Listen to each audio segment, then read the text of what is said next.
to Wednesday's attacks in the city of Kerman. Funerals have been taking place for the victims. At least 89 people were killed in the twin bombings. ISIL says it was behind the attack, which happened in Kerman during a ceremony at the tomb of senior General Qasem Soleimani. Iranian President Ibrahim Raisi addressed a large crowd at the funerals in Kerman, condemning the attacks. These are great tests and indeed difficult tests that the Iranian people are facing, and serving the great people of Iran is but one of those tests to which we are subjected, and we must all walk this road, the road of serving the people of Iran. It is a great responsibility that has been placed on our shoulders, and know that this great gathering that we have here today, this gathering of thousands of people, will scare our enemy. Those great numbers of people we have today will strike fear into the hearts of our enemies. Our enemy is indeed desperate.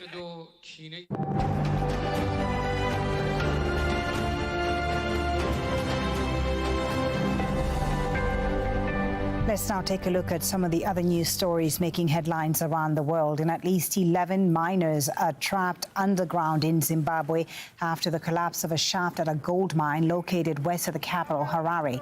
Zimbabwe's Ministry of Mines says earth tremors may have caused the cave-in. A rescue team has been deployed. Former South African Paralympic and Olympic athlete Oscar Pistorius has been released from prison on parole. He served nearly 9 years for murdering his girlfriend Reeva Steenkamp.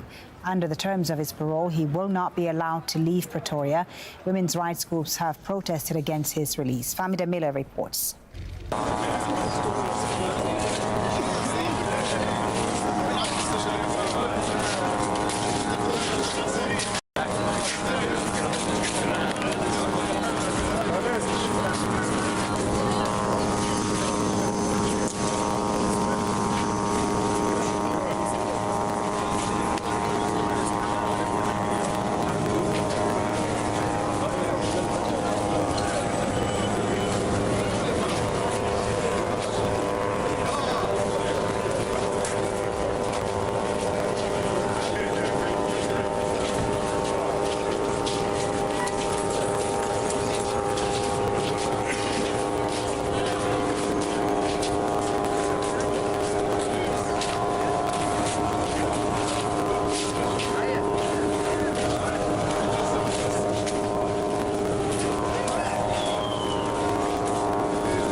في مبعد اسمها بهاية الله جوال مبعد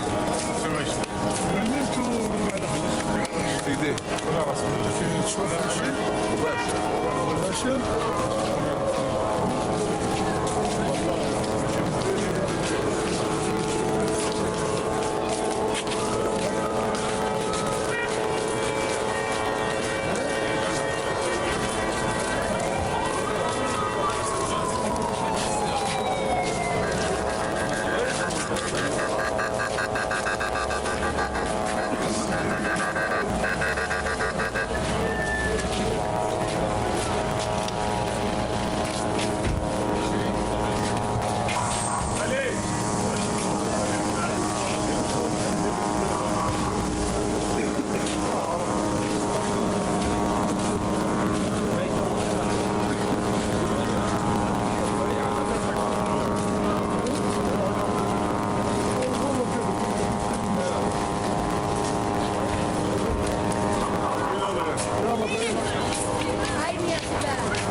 see on the besieged enclave. Now, starting from Khan Yunis, which had the main battle zone between the Palestinian fighters and the Israeli soldiers, where since the early hours of today's morning, 12 Palestinians have been reported killed in that part of Gaza. Now, also the confrontations there between the militants and also the Israeli soldiers continue as they are trying to block the advancement of the military Israeli existence in the central areas and neighborhoods of Khan Yunis city, as also the occupation in Khan Yunis keeps informing residents to keep fleeing to Rafah, and people who refuse to flee, they have been also subjected to an intense Israeli bombing with more high intensity in comparison with previous days. Now, the ongoing military attacks also continued in the middle governorate of Gaza Strip, where in the latest airstrikes on Deir al-Balah, 3 Palestinians have been killed alongside with 7 others who have been wounded and being transported to Al-Aqsa Hospital, which earlier today had been also under the Israeli fire, where the intensive care unit had been subjected to Israeli snipers shooting earlier today. Now, also the northern part of Gaza is a part of the attacks on the Gaza Strip, where 4 Palestinians have been killed in Jabalia refugee camp after being killed by the Israeli forces, despite the withdrawal of the military there. But the attacks on the north continue despite also the destruction of 70% of the residential areas there, and it seems that a new systematic approaches has been adopted in the middle governorate of Gaza Strip, where now Israel is trying to take full control of that area, and that completely reminds us with the earlier days of the fighting in the north, where it now had been transferred into the middle, as Israel military is trying as much as they can to eliminate the Palestinian fighters and also to exacerbate the humanitarian conditions of Gazans. Yeah, and the humanitarian situation, Tariq, is only getting worse. We're looking at hundreds of thousands of people who are living without shelter in southern Gaza, where you are. Tell us about how they're coping right now as winter sets in.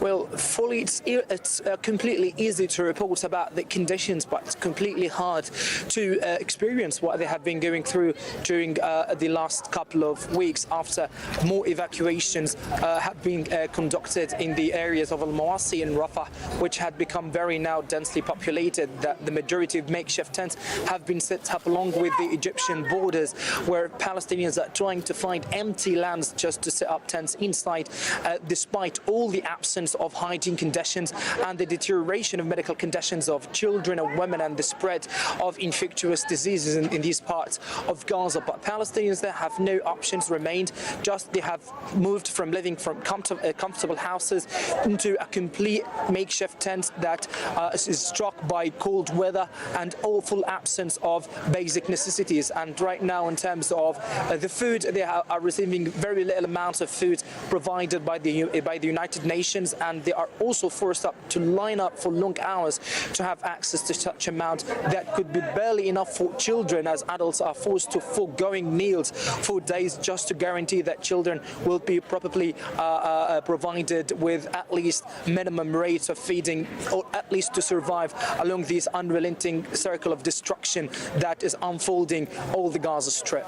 Tariq, thank you very much for the updates. That's Al Jazeera's Tariq Abu Azzoum reporting there live from southern Gaza. And as Tariq mentioned, there's been intense fighting in Gaza between Hamas fighters and Israeli forces.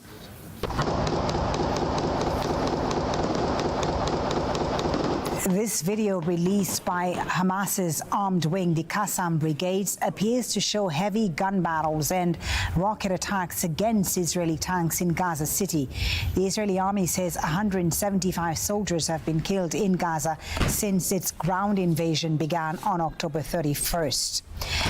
Israel's war has displaced more than 1 million people into the southern parts of the Gaza Strip into so-called safe zones. But as Al Jazeera's Hani Mahmoud reports from Rafah, there's no such thing. Safe zones or death traps. We arrived to the site of a bombed building in Rafah city in Al Junaina neighborhood. Here, overnight, an airstrike just destroyed this residential home while an entire family was sheltering inside. We're talking about a father, a mother, their siblings, and a 7-year-old boy. Hundreds of thousands of Palestinians have been evacuating from the northern part and the Gaza city, running from the horror of the war taking place, only to get bombed in what is called the safe zone. كانت زوجتي وابني وبنتي. My wife and the kids decided to sleep at their aunt's room in the lower floor, thinking it would be safe.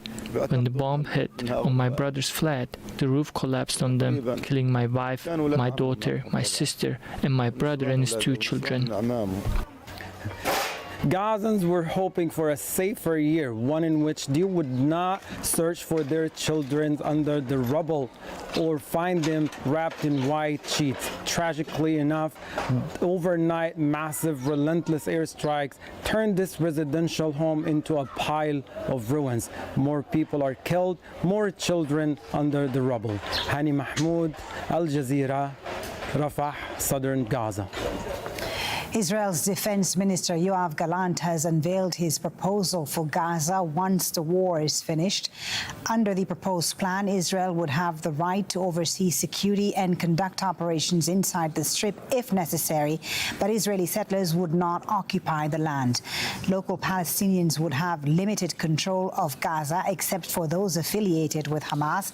Gallant did not name specific groups.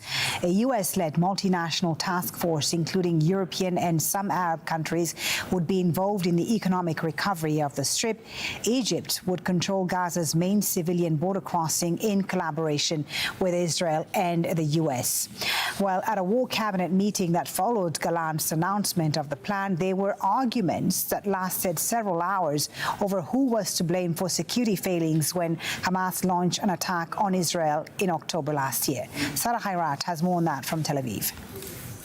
It's actually interesting because you have a government that doesn't want to be blamed for those failings, and then you have also a military or intelligence that doesn't want to necessarily be the only fallback. They also put some of that blame on the Prime Minister himself and the government. But also a few weeks ago, you had the Prime Minister in the middle of the night send out a tweet effectively blaming protesters actually for this, in his words at the time, saying that it was because of all those anti-government protests, it gave Hamas the signal that they were weak, and that's when the attack happened. Point being is there's a lot of mudslinging here. Since that argument, and it all came to an end after 3 hours when the Prime Minister ended it, but since that happened overnight, today we've heard from Benny Gantz, one of the war cabinet ministers, blaming the Prime Minister, saying that you allowed this to happen because a lot of it was specifically aimed at the army chief, and Gantz defended him. He actually had said that the Prime Minister must choose between politics and unity, and he blamed him for allowing the bashing to take place in the beginning. Now, the Prime Minister's party, the Likud party, has since also released a statement kind of saying that Gantz is using this as an excuse and so that he has a commitment to see this through with the war. Point being, again, is it's not about what they're accusing each other of. It's about the fact that there's clearly huge cracks here at a time when they should be unified, and it's showing everything other than unity, when also the discussion of what should happen next with the Gaza Strip is still on the table, and it looks like it may not have been discussed in the first place. Meanwhile, the U.S. Secretary of State Antony Blinken has arrived in Turkey on the first leg of yet another diplomatic tour of the Middle East. Blinken will be looking to ease rising tensions across the region. He's toured the Middle East 4 times since the war began and has visited Israel 5 times over the same period. During his trip, on top of meetings scheduled in Israel and Ramallah in the occupied West Bank, Blinken is also expected in the United Arab Emirates, Jordan, Qatar, Saudi Arabia and Egypt. Let's bring in our White House correspondent Kimberly Halkett for more on this. So a packed schedule for the U.S. Secretary of State. Kimberly, tell us about what he's trying to achieve this time around. Yeah, a broad range of topics that the Secretary of State is being dispatched to discuss, not only in Israel, in the occupied West Bank, but also in the Middle East capitals, as you mentioned there. The U.S. president concerned about not only what is happening with Israel's war on Gaza, but also the escalation in the broader Middle East region, the activity that's happening in the Red Sea, namely the fact that there has been the attacks on commercial shipping by the Houthis and the retaliation by the U.S. military there, and also the recent killing of that deputy Hamas leader in Lebanon, and the fact that it has been blamed on Israel by both Hamas and Hezbollah. And while Israel has neither claimed responsibility nor denied it, still the fact that it is being attributed to Israel has certainly escalated the tensions, the fear that there is a second front opening up in terms of Israel's war on Gaza. And so the attempt to de-escalate those tensions is something that is certainly going to be part of those discussions. But also, in terms of Israel's war on Gaza, what governance looks like when the conflict ends. There is the hope that this can be achieved through the Palestinian Authority, a revitalized Palestinian Authority, something that Israel has said may not be the best option. So the United States favoring that, and also the rising number of Palestinian casualties, something that there has been enormous international outcry about, still calls for a ceasefire, something that the United States does not support, and also the discussion about ongoing military support. So there is a lot to talk about, not just in Israel, but also, again, as the Secretary of State for a week-long trip travels through the region. Kimberly, thank you very much for that. Kimberly Halkett live there in Washington, D.C.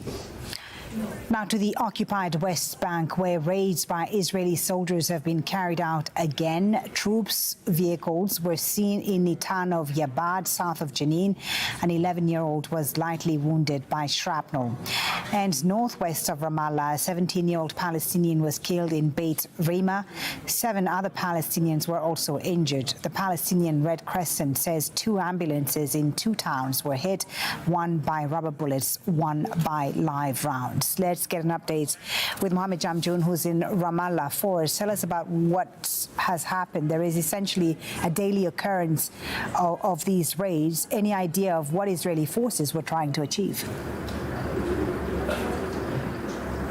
So, Foley, when you speak to residents in these areas that are raided quite frequently in the occupied West Bank, they will tell you again and again that this is a form of collective punishment. And indeed, when I've gone into, whether they be refugee camps in the occupied West Bank or towns or villages throughout the area, when we see the aftermath of these raids, you see evidence of what they're talking about. You see these roads that have been torn up by Israeli armed bulldozers. You see that there have been water and electricity lines cut.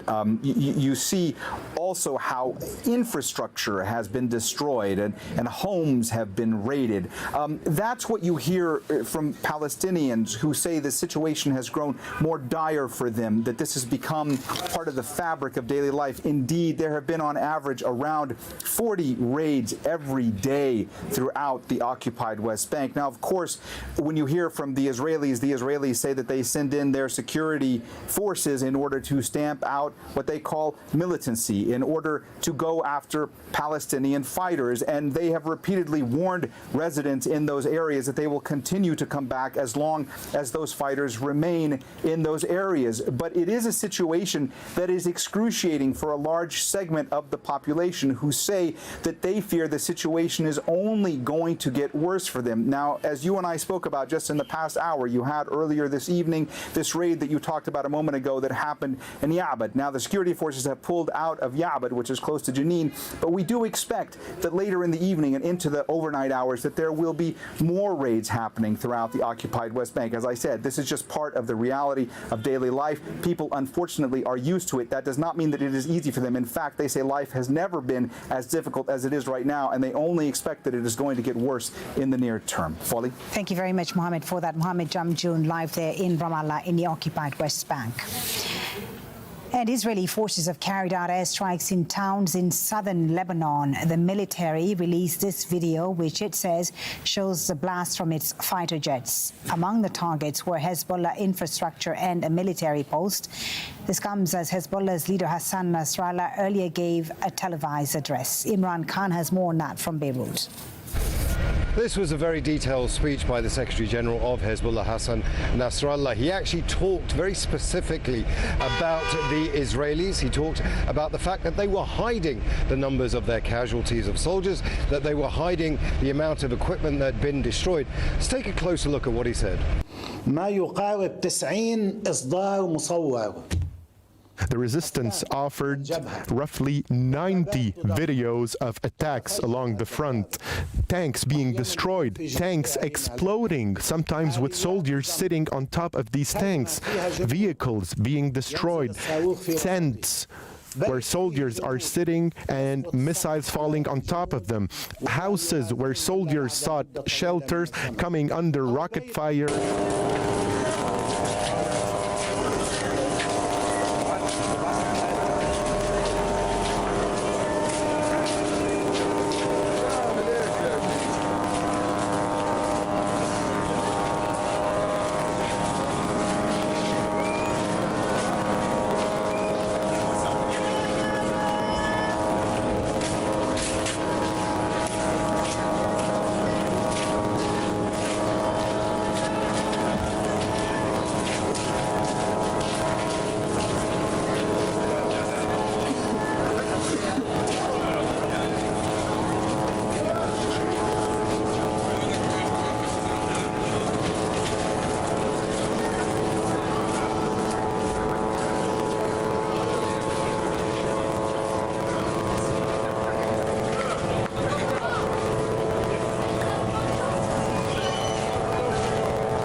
and what have you.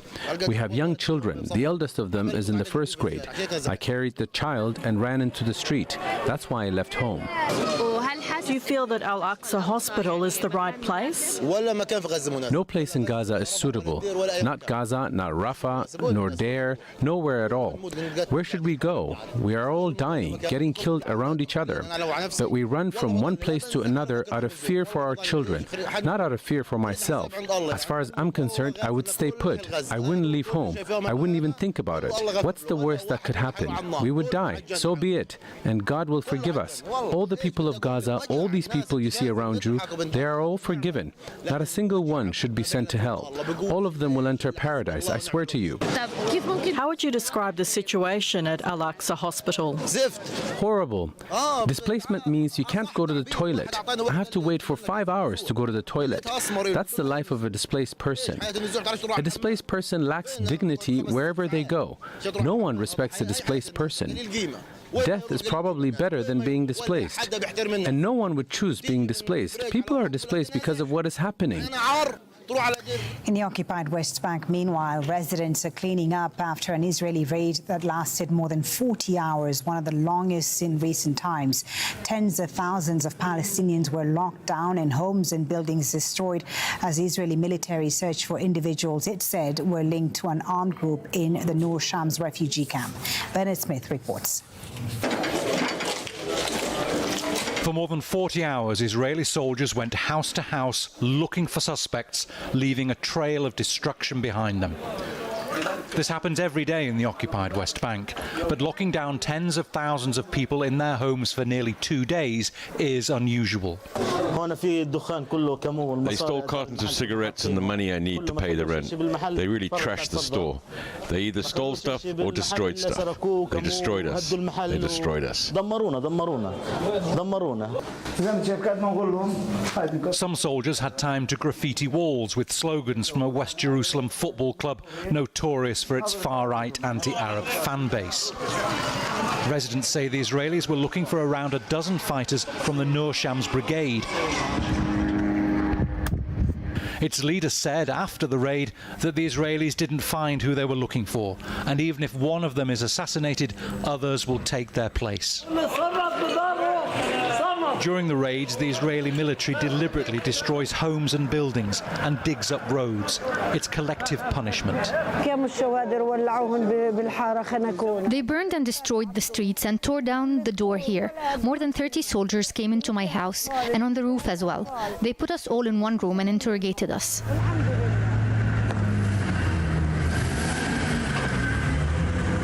40 hours later, the Israeli military, with its bulldozers and armoured vehicles, pulled out of Nur Shams. But they have unfinished business here, and they will come back. Bernard Smith, Al Jazeera, in the occupied West Bank. Now, the latest report from an Israeli advocacy group, Peace Now, shows a significant increase in illegal settlement activity in the occupied West Bank since the war on Gaza began. Their findings show that construction has begun on a record number of 9 new outposts over the past 3 months. There's also been 18 new illegal roads paved or authorized by settlers, and it also detailed a surge in the fencing off and construction of outposts on privately owned Palestinian land. Well, let's speak to Mustafa Barghouti about this. He's Secretary General of the Palestinian National Initiative and is joining us from Ramallah. Thank you very much, Mr. Barghouti, for your time. So an increase not only in the number of settlements, but also in settler attacks. First of all, why is this happening now? Why are settlers feeling more emboldened?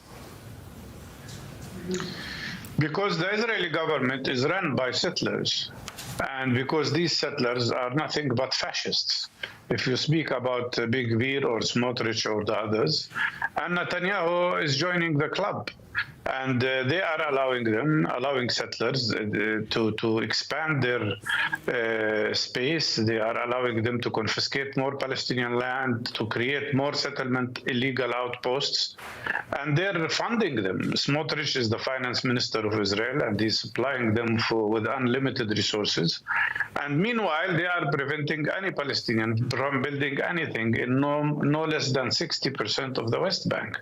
That is the so-called Area C.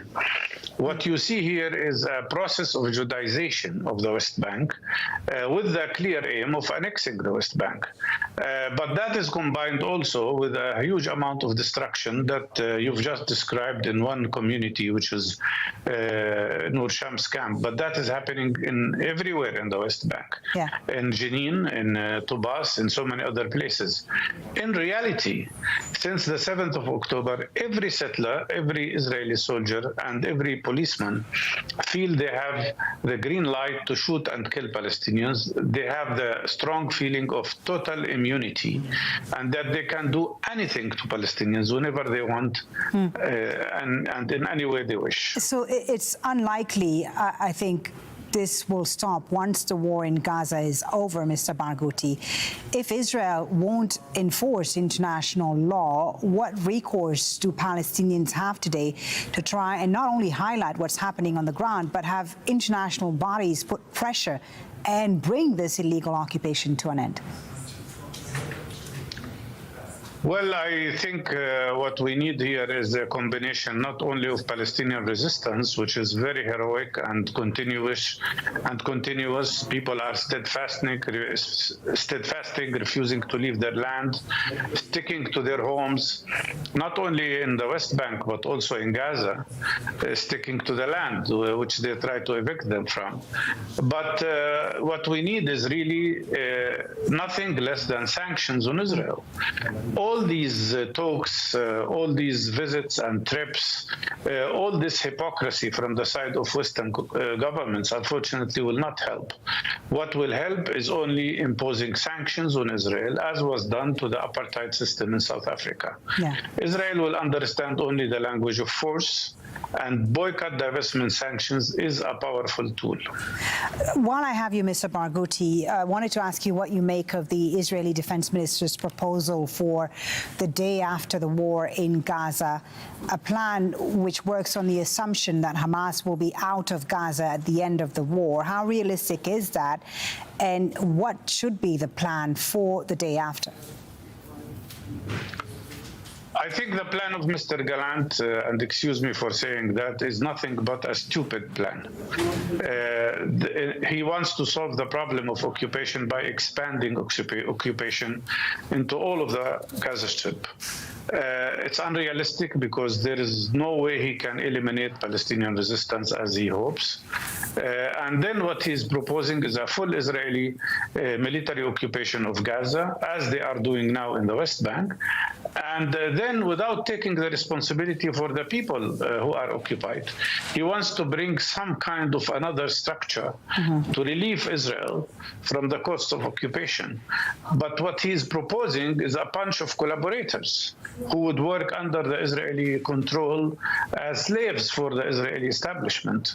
This will never work. It's all nonsense, and it will not happen. But the Palestinian response should be immediate formation of a national unified leadership and the creation of an interim unified Palestinian government that represents Palestinian national unity to prevent any separation of Gaza from the West Bank and to block all these Israeli efforts to expand and sustain Israeli occupation.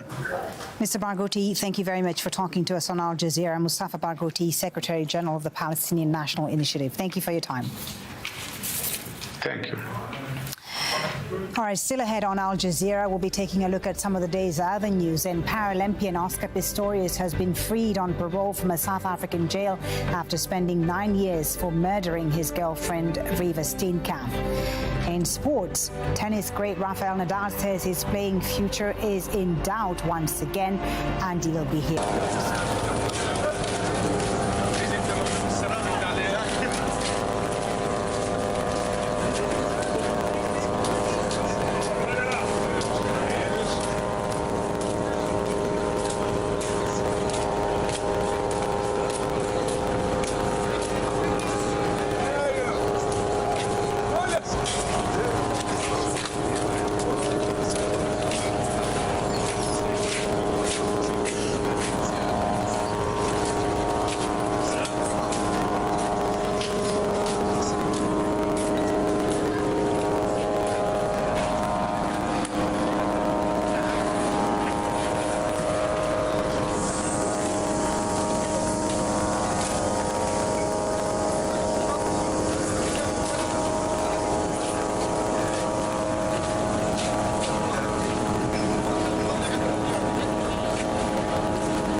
1 million Palestinians right now in the southern part of Gaza Strip, and this is definitely will add extra pressure on the medical workers who have been tirelessly providing a treatment for thousands of injuries, as day by day the rates of injured people increases as the medical teams are facing a very notable difficulty in terms of carrying out different surgeries that provide advanced treatment that only could be carried out abroad outside Gaza. And also the hospitals in the south had been turned to be a complete shelter for evacuees, where people are taking shelter on the vicinity of the hospitals. Also, corridors of these hospitals are full of residents who are trying to be protected from the Israeli bombing. And we've been hearing from medical sources on the ground that doctors are making different medical preferences in terms of the patients, and they are only right now receiving injured people who are only suffer from life-threatening injuries. And this is completely gives a clear sign about how difficult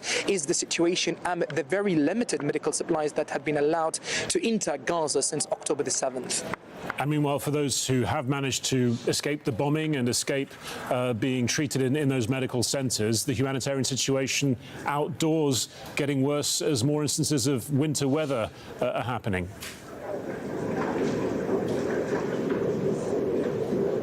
Yes, definitely the situation there is getting worse by the minute, and with every day passes, the tragedy of those people is increasing. People that are completely have been going through difficult humanitarian situations. They have been moving from living in comfortable houses to living in makeshift tents that lack all kinds of basic necessities. And this situation is very difficult, in particular for women and children, especially for the newborn babies. As we have been taking around today in the makeshift tents in the Mawasi area, we have been seeing a lot of newborn babies who are completely in a very desperate need for milk, for diapers that could be severely could be affordable inside Gaza. And also children there are looking for food, being thirsty, hungry, as adults are trying to do their best to afford at least the minimum rate of food that they can survive on. And this is completely a part of what those people have been living and experiencing. It's considered to be horrific scenes there, as people have no options remain just to cope with the situation, as there is no safe place and there is no one safe across Gaza Strip. All right, Tariq Abu Azum there in Rafah in southern Gaza. Thank you. Well, Hind Hodari has been speaking with displaced Palestinians taking shelter at Al-Aqsa Hospital in central Gaza. One of them explained how his family was coping after being forced to flee their home. The situation is very crowded, as you see. This is not only a hospital, it's also a refuge for thousands of people. Some people put their tents, and some people said that they actually sleep on the ground. Let's walk and see what people are doing. Like, can you imagine living in a place where it's constantly bringing in patients, injuries and killings, and we are talking about thousands of children who live here and witness all of these tragedies every single day. We're seeing people selling stuff like mini supermarkets on the streets, and there we can also see a barber man getting a shave. So this hospital became a house for hundreds of thousands of displaced Palestinians, and it's getting very crowded, and people do not know where to go. We have been seeing horrific scenes of people in trucks putting all of their mats and their pillows and their clothes, trying to flee from the central area of the central area in the Gaza Strip, and they are streets to Rafah, but at the same time Rafah is very crowded and there's no place. What's your name? Where were you displaced from? I'm Noor from Breish camp. I moved to Nusayrat, then Zawaideh, then to Al-Aqsa Hospital. When and why did you move? We left.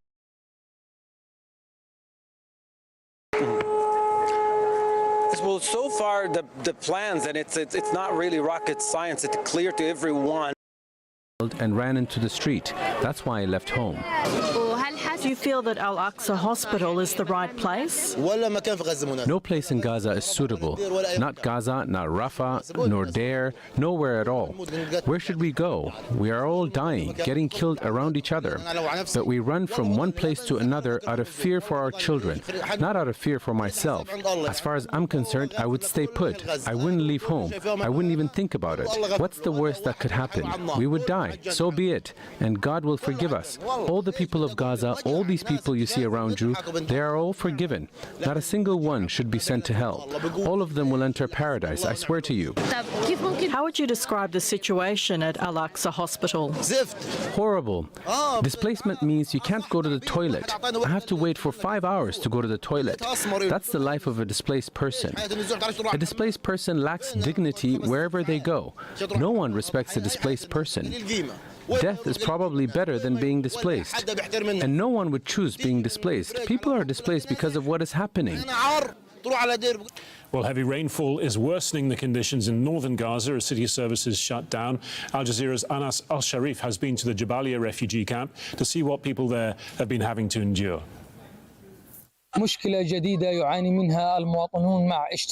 A new problem for civilians here as war and siege intensify on the Gaza Strip. And with the rainfall, municipalities are no longer being able to operate as a result of their vehicles being destroyed by Israeli forces. Unfortunately, the tragedy has befallen us, the tragedy of which we have warned. The Jabalia camp has been flooded as a result of the overflow of the Abu Rashed reservoir, because we lost electricity completely and we were unable to operate generators. We don't have solar energy. We did not have any new solar panels since the beginning of the war against the Gaza Strip. There is a quantity of solar panels. However, these panels are being held at the Gaza Strip with UNICEF. So now we are issuing a last call to rescue the Jabalia camp and rescue the Jabalia municipality following the destruction of the majority of vehicles, the majority of wastewater pumps and wells. We left the war, and here we are, facing a new war. Sewage water leaked into classrooms and flooded them. Our children are suffering from disease and gastrointestinal symptoms. We are suffering from sickness. This is the situation we are living in. This is the tragedy that we are living in. Our situation is dire. Look at our children. They're playing with sewage water. It's disease. It's trash. We are human beings. We want peace. We want to live like other human beings. So, a new danger threatens the lives of residents and the lives of refugees here at the shelters because of the pooling of rainwater and wastewater. And the municipality cannot do its work due to the municipality's vehicles being targeted by the occupation forces. Anas Al-Sharif, Al Jazeera, Shamal Gaza. Well, the U.S. Secretary of State Antony Blinken has arrived in Turkey on the first leg of yet another diplomatic tour of the Middle East. Blinken will be looking to ease rising tensions across the region. He's toured the Middle East 4 times since the war began and has visited Israel 5 times over that same period. During this trip, on top of his meetings scheduled in Israel and in Ramallah in the occupied West Bank, Blinken's also expected in the United Arab Emirates, Jordan, Qatar, Saudi Arabia and Egypt. Well, straight to our White House correspondent now, Kimberly Halkett, joining us from Washington, D.C. Kimberly, lots of stops on this tour. What's he hoping to achieve with this one? Yeah, there is a lot to talk about. What he will be talking about in this roughly week-long trip, not just in Israel and the occupied West Bank, but also in those Middle East capitals, is a range of issues, namely the regional war, the threat of one, and the fact that it could escalate from Israel's war in Gaza to something much broader. The reason that the U.S. President Joe Biden has dispatched his top diplomat, Antony Blinken is because of concerns that could happen. The fact that there has been escalation in the Red Sea, the Houthis, attacks on shipping vessels in that region, and the fact that the U.S. Navy has responded to that. Also in recent days, the bombing, or rather the attack in Lebanon and the attack on the senior Hamas leader and also his aides, and the fact that has been blamed on Israel, even as Israel has not claimed or denied responsibility. It certainly has been attributed by both Hamas and Hezbollah. So those tensions have escalated. And so he is there to soothe those tensions, to try and stem the violence, calm the rhetoric, and really try and work things out. But at the same time, what we know is that there is still much more to discuss. There is the plan for after Israel's war on Gaza, what governance looks like. There are very different visions right now for what the United States sees, what Israel sees. Will there be a revitalized Palestinian Authority? Very different views on that. And also, still, the number of Palestinian casualties much higher than the United States wants to see, talking about how to stem that as well. Kimberly Halkett there in Washington, D.C., thank you very much. All right, let's bring in Al Jazeera's senior political analyst, Marwan Bashara, joining us here on the set. Marwan, thanks for being with us. Just in the last couple of minutes, Reuters has had an exclusive wire drop saying the United States intelligence is confirming that it was an ISIL attack in Iran. There's also the killing of Salah al-Aruri in Beirut in recent days, which some conservative commentators are saying, why isn't the US thanking Israel for taking out someone on its own terror list with its own $5 million bounty on it? But it seems that fears of escalation are really trumping everything else for the White House at the moment. Yes, but not necessarily in a negative way. Let me explain. So there's no doubt that Blinken is once again in the Middle East to try to clean Israel's mess. But it's an American-Israeli mess. Because since day one, when President Biden told Prime Minister Netanyahu, go get justice, I think it was clear that this was going to be a devastating war, and it's going to have consequences. And that's why the United States sent 2 aircraft carriers to the East Mediterranean. It anticipated trouble. It knew there was going to be trouble. But that's strategically within the American calculus. Now, in the past 4 months, 3-4 months, it's got a beating in terms of its standing, in terms of public relations, in terms of accusations of genocide and all that stuff, war crimes and so on. But strategically speaking, America doesn't feel to be in a defensive position. It's on the contrary. Since Biden left Afghanistan humiliatingly, since China tried to and succeeded in mediating between Iran and Saudi Arabia, Biden has been saying America is back. America is not going to leave vacuum in the Middle East for Iran, China, and Russia to fill. So how will the United States then become central to the Middle East? It does it by 2 ways. One, it lightens fires, and then it puts out the fires. This is called pyromaniac fireman.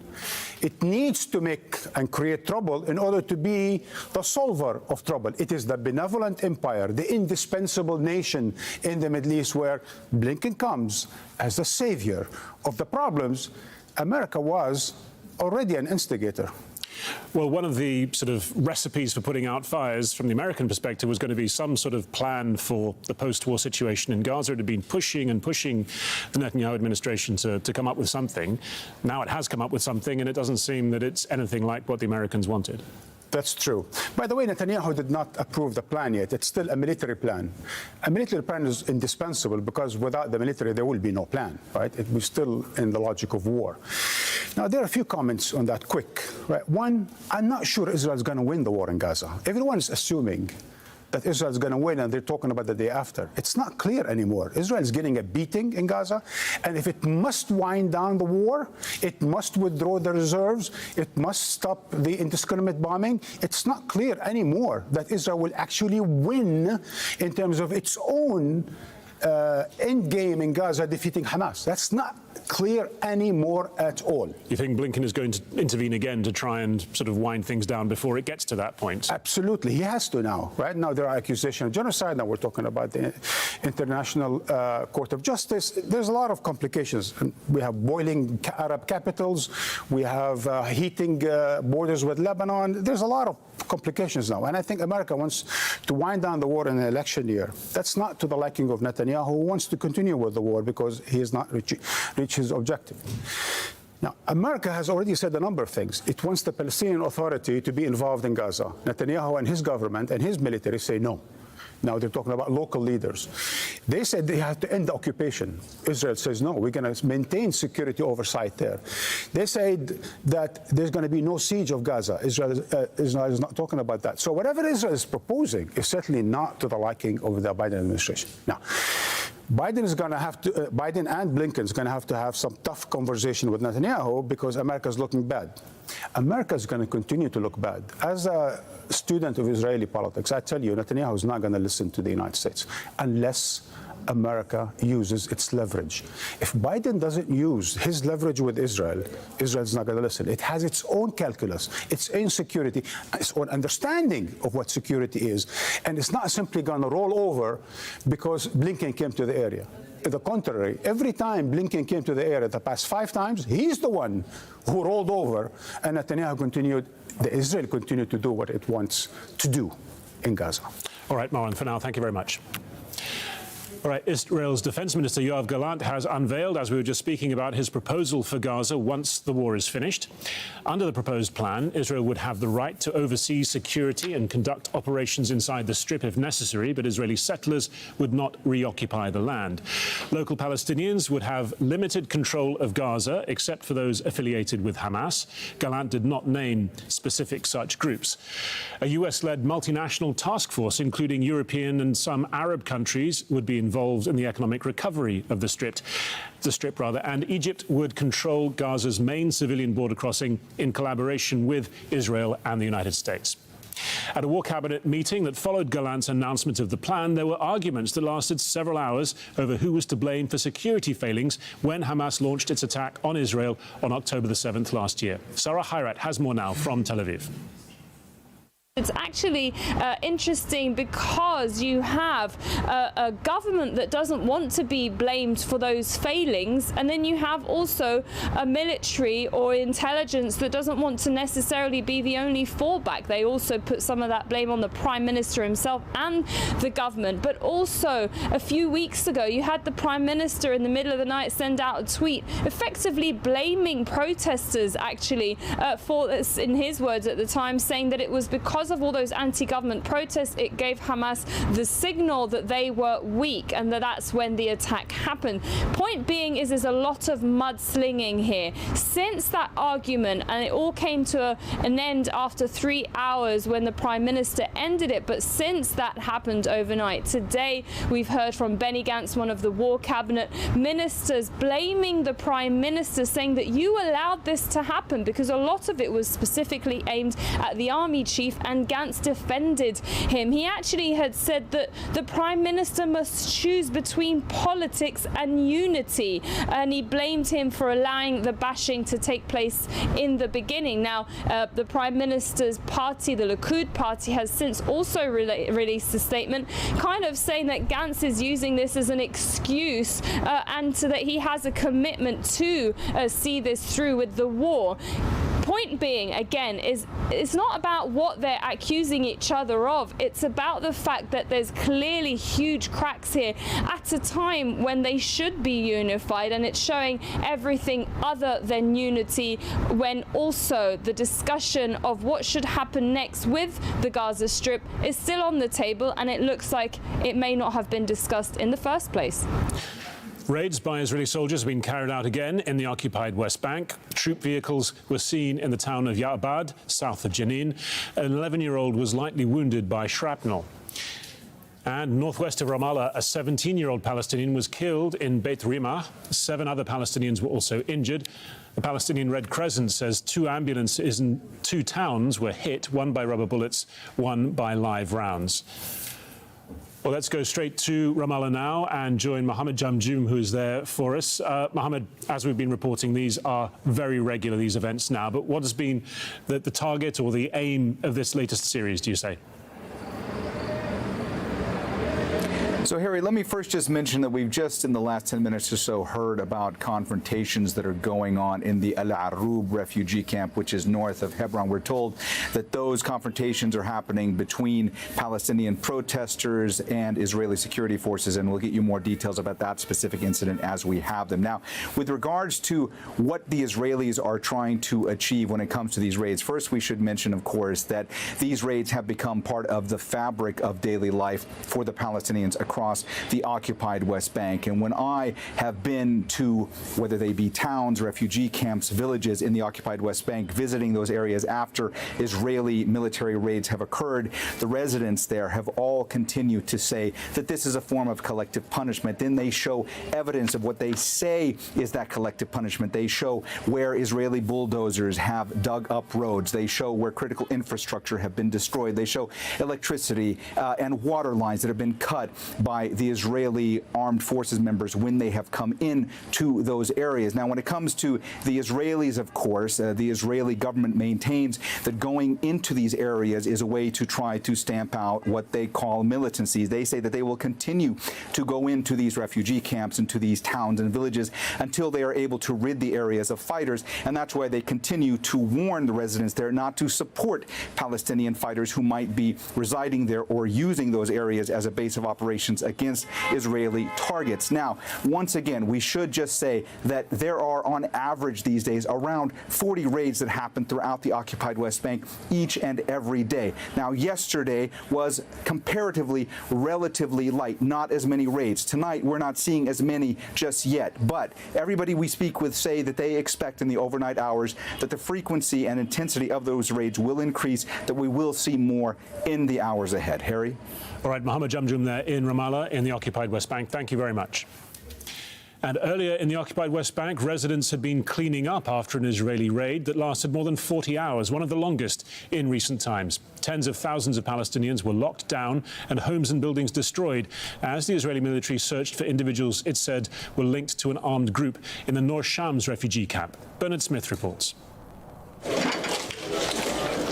For more than 40 hours, Israeli soldiers went house to house looking for suspects.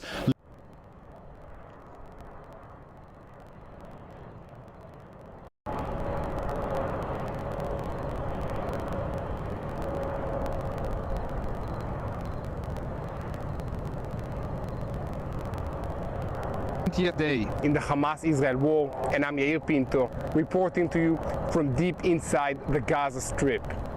Yesterday, the IDF revealed documentation proving that the terrorist organization Hamas educates and incites the children of the Gaza Strip to terrorism.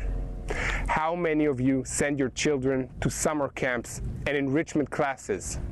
My daughter goes to the pool during the summer camp, makes art from recycled materials, learns to read and sing, learns about the love of man and the love of God. In the twisted state of Hamas in Gaza, children are taught to hate Israel and Jews from a young age, and already in schools, youth movements and summer camps teach the children theoretical and practical military training. Yes, Hamas is the one who runs summer camps inside the Gaza Strip, which look like the darkest thing imaginable. As part of the summer camps, the children learn to shoot weapons, attack from an underground tunnel, fight against tanks, and even how to kidnap Israeli soldiers. The camps are early stages of training in the military branch of Hamas. According to intelligence information, a large number of minors are active in terrorist organizations inside the Gaza Strip, Hamas, and the Palestinian Islamic Jihad. Even during the war, the terrorist organization Hamas uses minors for various tasks. For example, sending children for the purpose of delivering messages and ammunition. As I see here, on a daily basis, Hamas uses children to deliver explosives, for example, inside bags of vegetables. And this is with the understanding that the IDF will not harm them. After our operation in the Gaza Strip, the children of Hamas are sent to the battlefields after IDF attacks in order to assess the damage and report on the situation back to adult terrorists hiding inside shelters. The terrorists are hiding and the children are at risk. This is a sick world run by an extreme Islamic ideology that encourages death, sanctifies murder, and does not aspire for a better future. In recent weeks, the fighters of the Ya'alam unit, in cooperation with special forces, destroyed the significant tunnel route of the terrorist organization Hamas that was exposed under the Shifa Medical Center. After the tunnel system was captured and investigated, documentation of the destruction of the route was revealed. This tunnel route is spread over 250 meters, leading to a number of significant terrorist centers and are a central infrastructure for carrying out terrorist operations. The above-ground hospital building was not damaged. The IDF destroyed the terrorist route of Hamas, while the humanitarian activity at the hospital continued to take place. This route illustrates the method of operations of the terrorist organization Hamas. The construction of an underground tunnel infrastructure under the hospitals and connected to nearby shafts. These tunnels allow the terrorist organization to conduct their activities freely and undercover underground. Everything conducted with Hamas is in the name of terrorism. In the area of El Bourij in the Gaza Strip, the 188th Brigade and the Golani Brigade discovered that the terrorist organization Hamas was using civilian homes for terrorism. Under the guidance of precise intelligence information, Golani's combat team carried out a targeted raid on a civilian structure in El Bourij, in which they discovered many weapons and ammunition and dozens of shoulder-fired missiles and hand grenades. The long-range rockets were found in a family's home, were hidden inside a kitchen, and dozens of RPGs and weapons were hidden amongst the children's games. Again, this is shocking, but Hamas always operates in the heart of the civilian population of the Gaza Strip. In Jabalia, before the war, Hamas concentrated most of its rocket manufacturing plants. The IDF fighters operating in Jabalia managed to locate a very small amount of such factories up until this stage of the war. In other words, the IDF does not find the intelligence it knows on the ground. But last week, the situation was resolved with the help of a special intelligence force that found a missile smuggling route to the south of the Gaza Strip. The intelligence branch signaled to the IDF ground forces where the production is taking place, and a tunnel system was located at a depth of 20 meters underground with an impressive production line at a military level, something that requires a lot of money.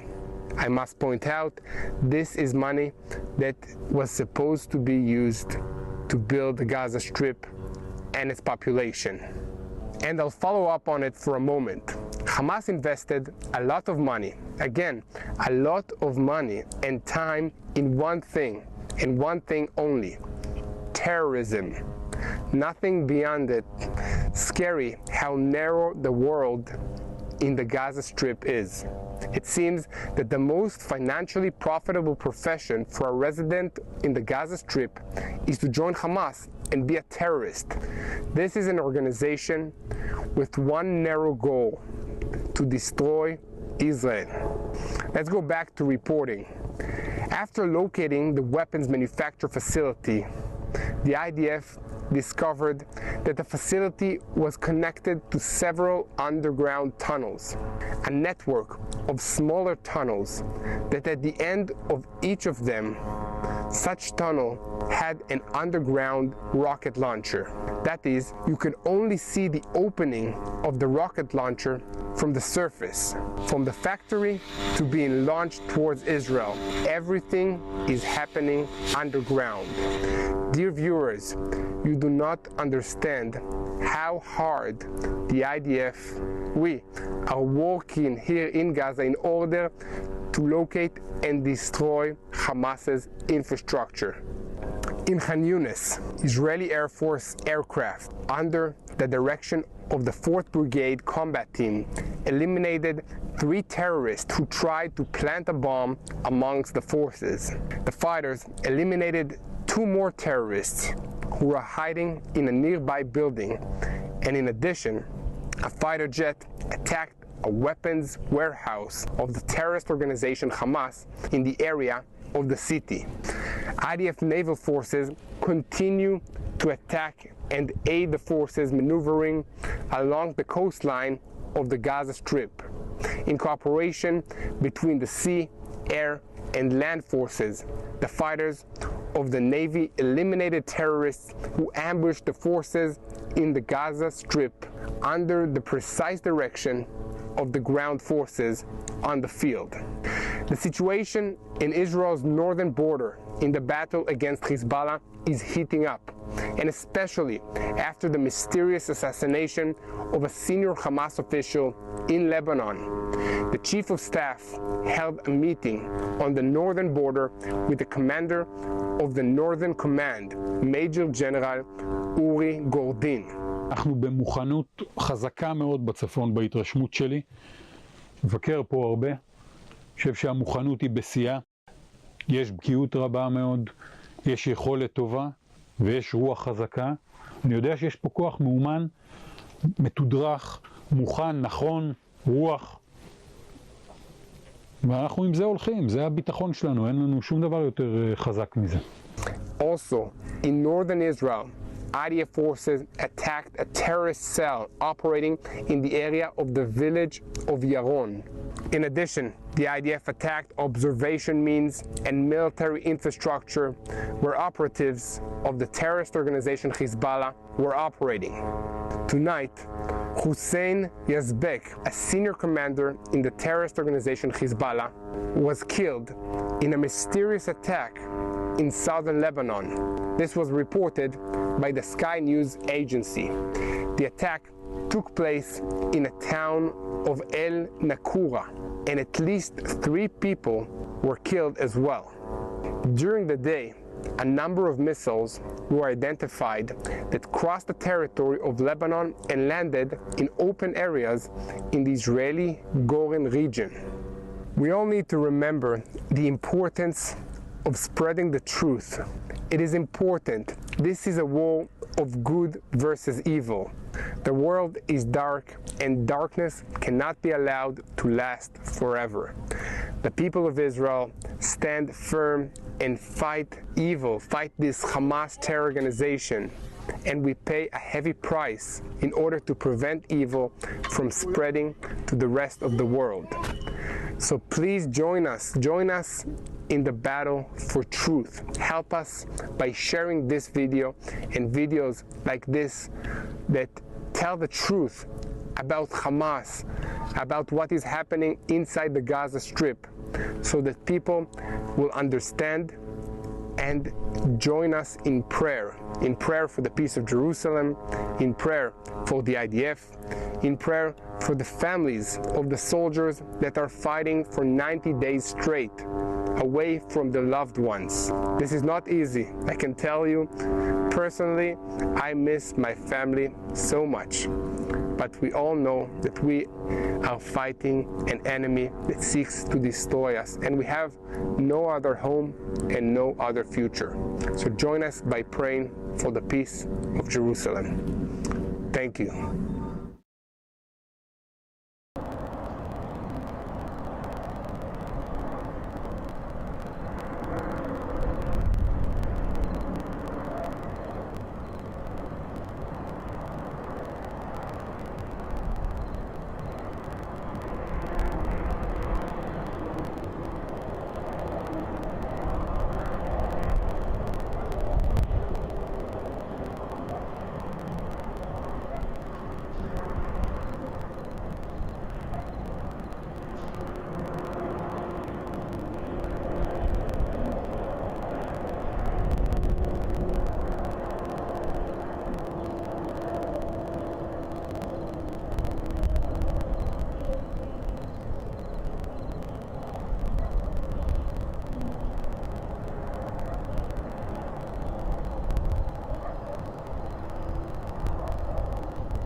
Thank you, thank you, thank you. Thank you.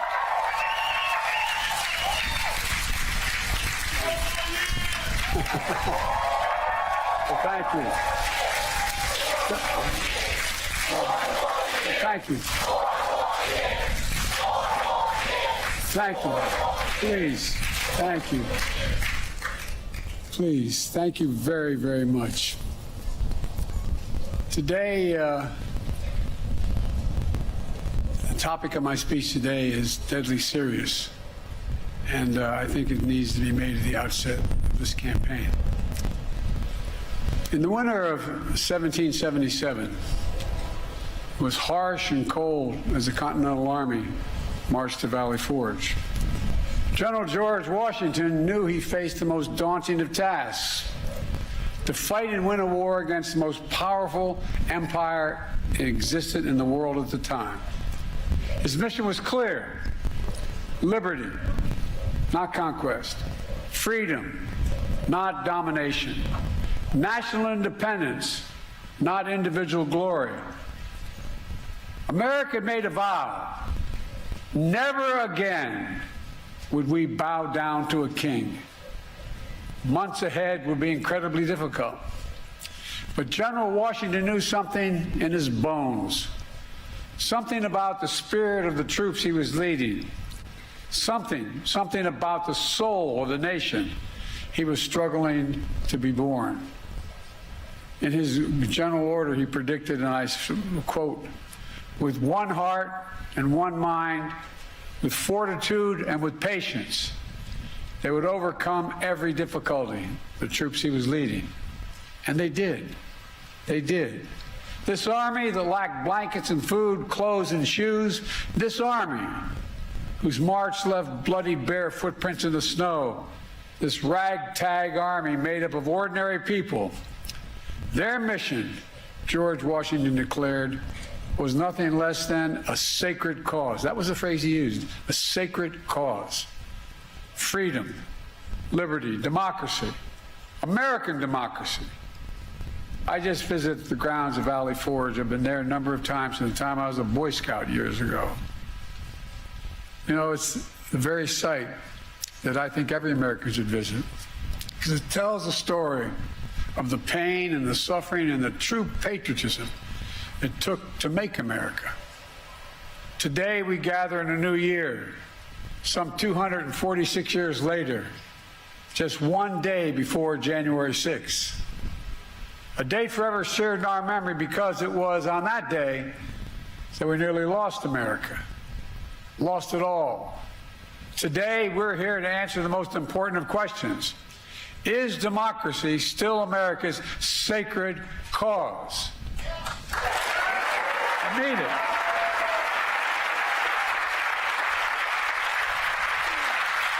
This is not rhetorical, academic, or hypothetical. Whether democracy is still America's sacred cause is the most urgent question of our time. And it's what the 2024 election is all about. The choice is clear. Donald Trump's campaign is about him, not America, not you. Donald Trump's campaign is obsessed with the past, not the future. He's willing to sacrifice our democracy, put himself in power. Our campaign is different.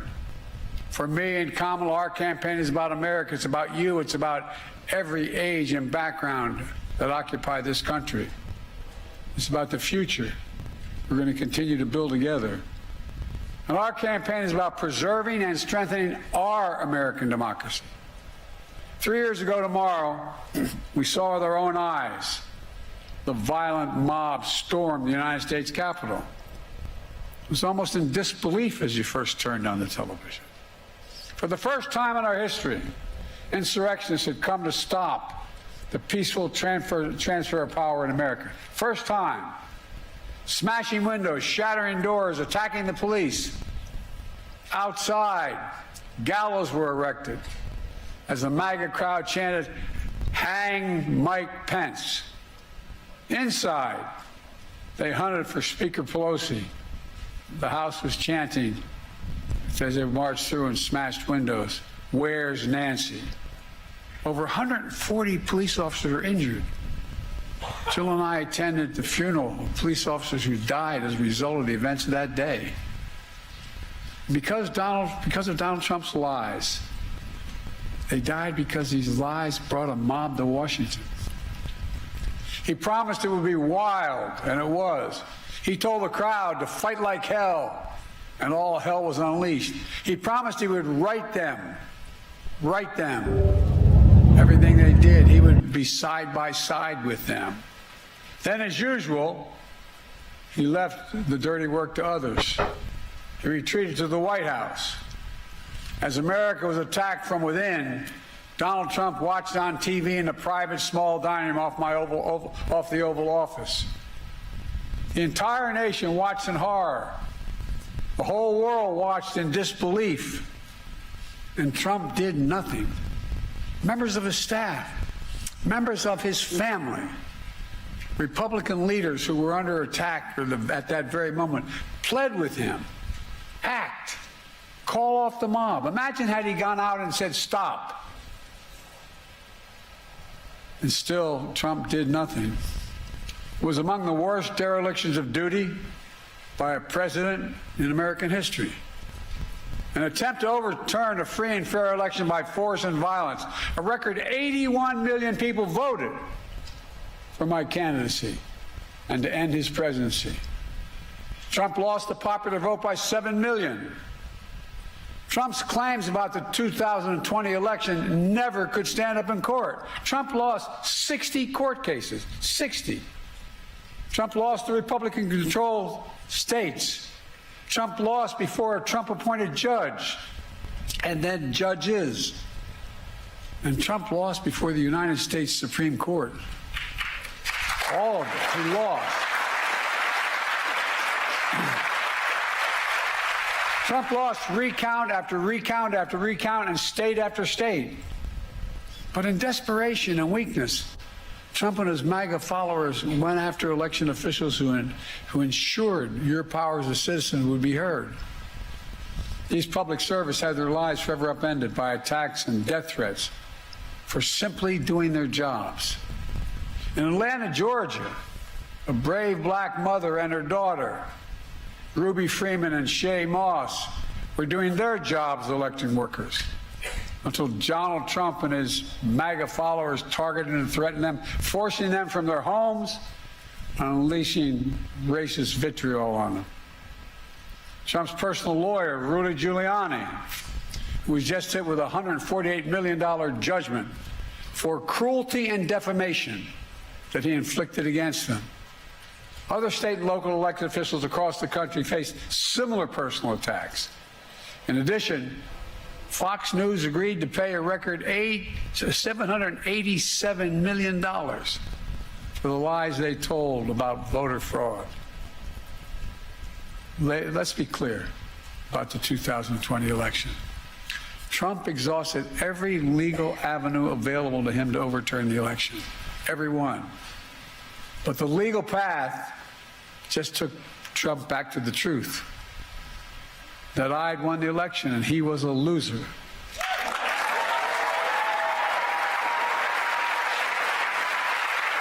Well,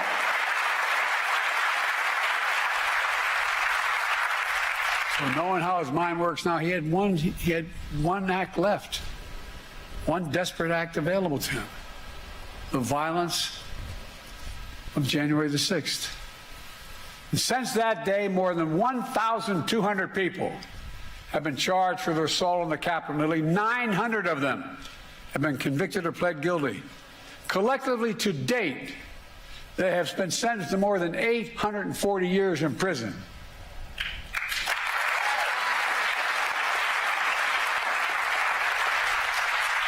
And what's Trump done? Instead of calling them criminals, he's called these insurrectionists patriots. They're patriots. And he promised to pardon them if he returns to office. Trump said that there was a lot of love on January the 6th. The rest of the nation, including law enforcement, saw a lot of hate and violence. One Capitol Police officer called it a medieval battle. That same officer was called vile racist names. He said he was more afraid in the capital of the United States of America, in the chambers, than when he was fighting as a soldier in the war in Iraq. He said he was more afraid inside the halls of Congress than fighting in the war in Iraq. In trying to rewrite the facts of January 6th, Trump is trying to steal history the same way he tried to steal the election. But we knew the truth because we saw it with our own eyes. This wasn't like a story being told. It was on television repeatedly. We saw it with our own eyes. Trump's mob wasn't a peaceful protest. It was a violent assault. They were insurrectionists, not patriots. They weren't there to uphold the Constitution. They were there to destroy the Constitution. Trump won't do what an American president must do. He refuses to denounce political violence. So hear me clearly. I'll say what Donald Trump won't. Political violence is never, ever acceptable in the United States political system. Never, never, never. It has no place in a democracy, none. You can't be pro-insurrectionist and pro-American. And yet Trump and his MAGA supporters not only embrace political violence, but they laugh about it. At his rally, he jokes about an intruder whipped up by the big Trump lie, taking a hammer to Paul Pelosi's skull and echoing the very same words used on January 6th. Where's Nancy? And he thinks that's funny. He laughed about it. What a sick... My God.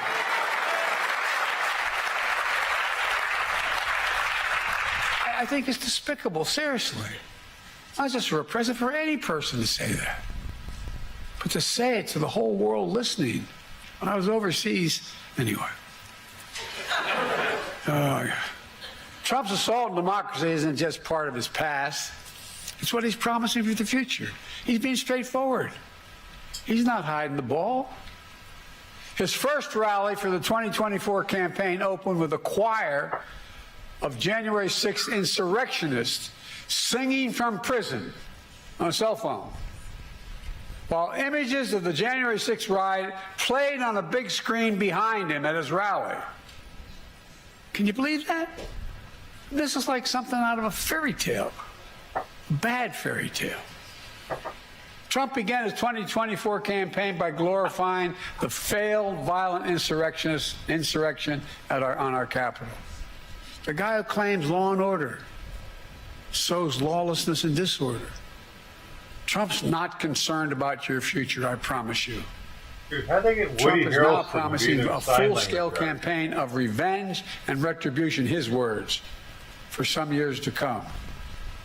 They were his words, not mine.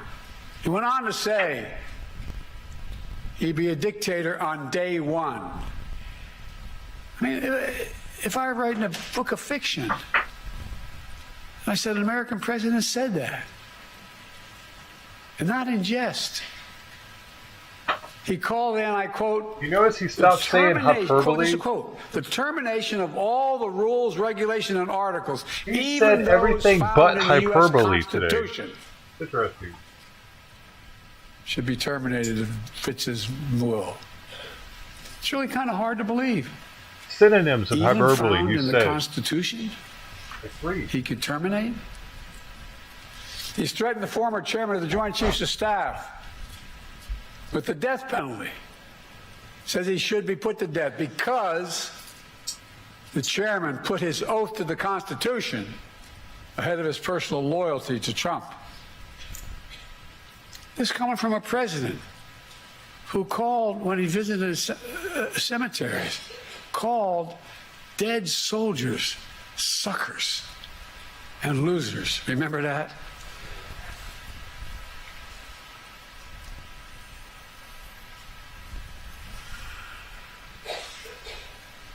Sometimes I'm really happy the Irish in me can't be seen. It was right around the time I was at Bo's grave, Tommy. How dare he? Who in God's name does he think he is? With former aides, Trump plans to invoke the Insurrection Act, which will allow him to deploy, which is not allowed to do in ordinary circumstances, allow him to deploy U.S. military forces on the streets of America. He said it. He calls those who oppose him vermin. He talks about the blood of America as being poisoned, echoing the same exact language used in Nazi Germany. He proudly posts on social media the words that best describe his 2024 campaign, quote, revenge, quote, power, and quote, dictatorship.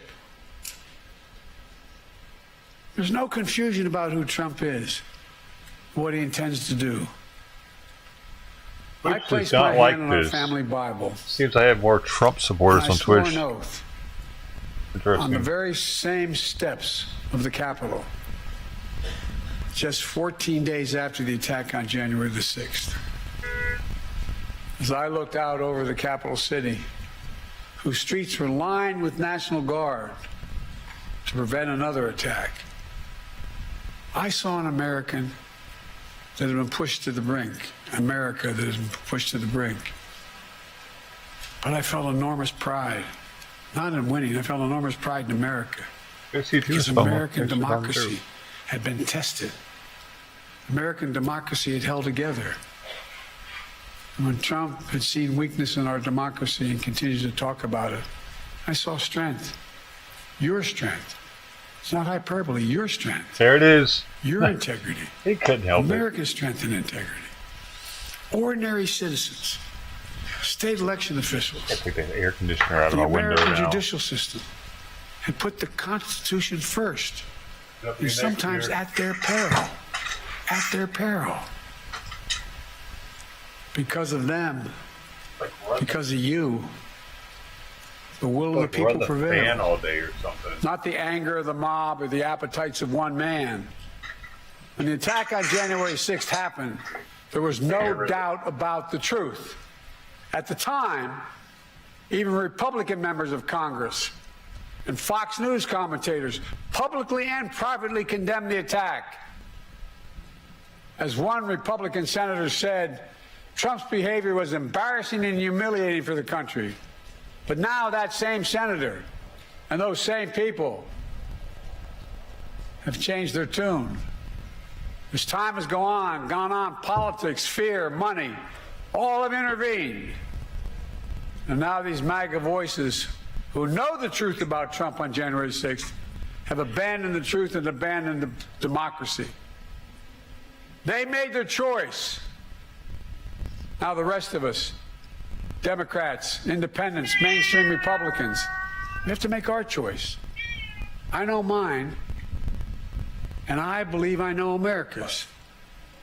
We'll defend the truth not give in to the big lie. We'll embrace the Constitution and the Declaration, not abandon it. We'll honor the sacred cause of democracy, not walk away from it. Today, I make this sacred pledge to you: the defense, protection, and preservation of American democracy will remain, as it has been, the central cause of my presidency.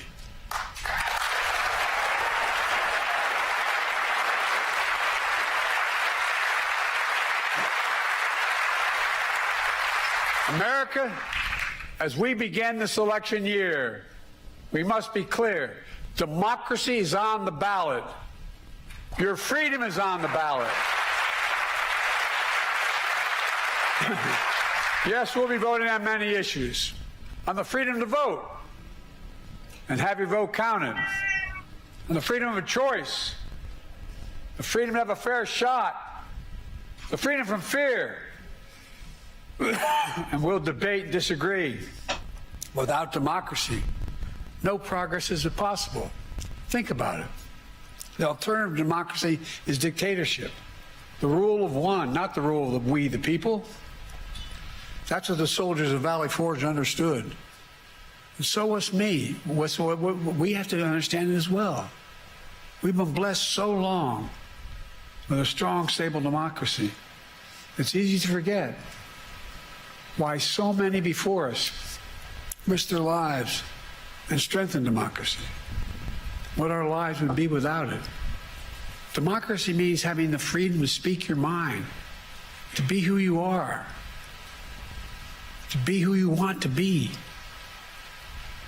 Democracy is about being able to bring about peaceful change.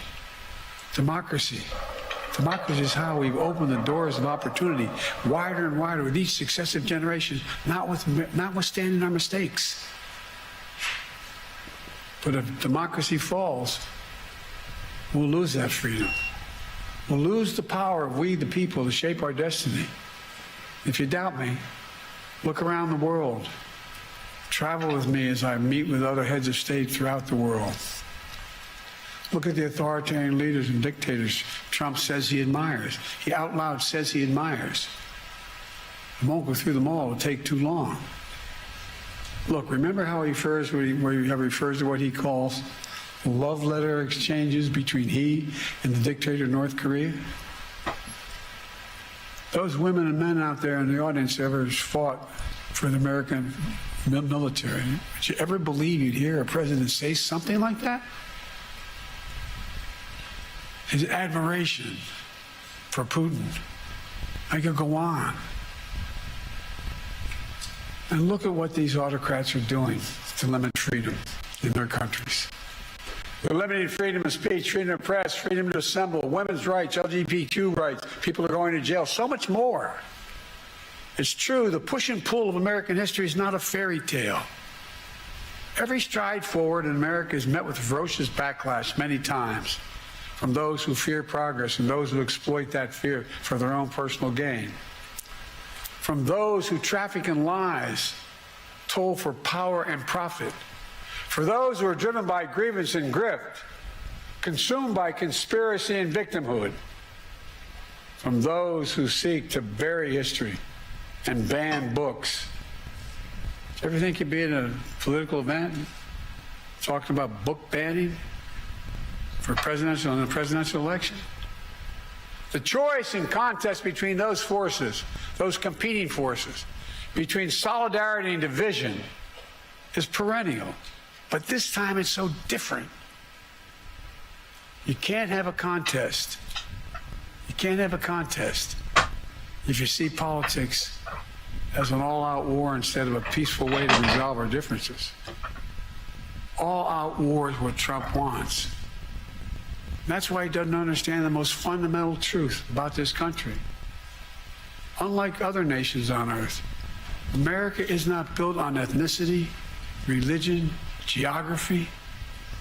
We're the only nation in the history of the world built on an idea. Not hyperbole, built on an idea. We hold these truths to be self-evident, that all men and women are created equal. It's an idea. Declared in the Declaration, created in a way that we've viewed everybody as equal and should be treated equal throughout their lives. We've never fully lived up to that. We have a long way to go. But we've never walked away from the idea. We've never walked away from it before. And I promise you, I will not let Donald Trump and the MAGA Republicans force us to walk away now.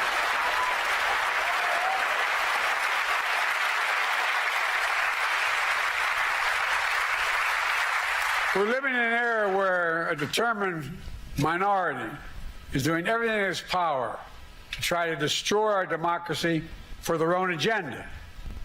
The American people know it, and they're standing bravely in the breach.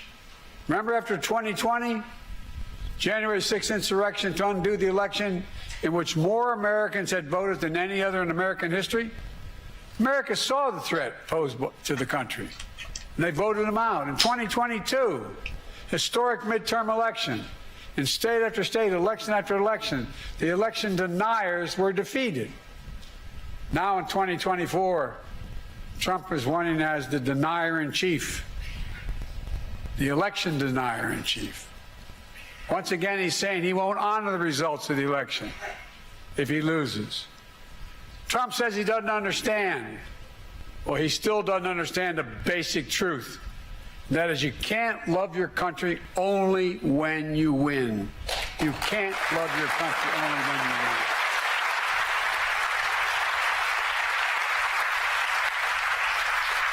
So I'll keep my commitment to be president for all of America, whether you voted for me or not. I've done it for the last 3 years, and I'll continue to do it.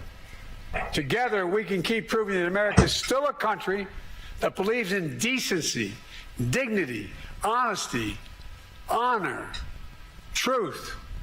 We still believe that no one, not even the president, is above the law. We still believe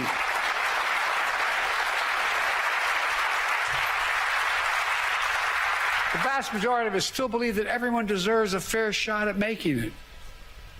We're still a nation that gives hate no safe harbor. I tell you from my experience working with leaders around the world, and I mean this sincerely, not a joke, that America is still viewed as the beacon of democracy for the world. I can't tell you how many world leaders, and I know all of them, virtually all of them, grab my arm in private and say, "He can't win. Tell me." No, my country will be at risk. Think of how many countries, Tommy, you know, that are on the edge.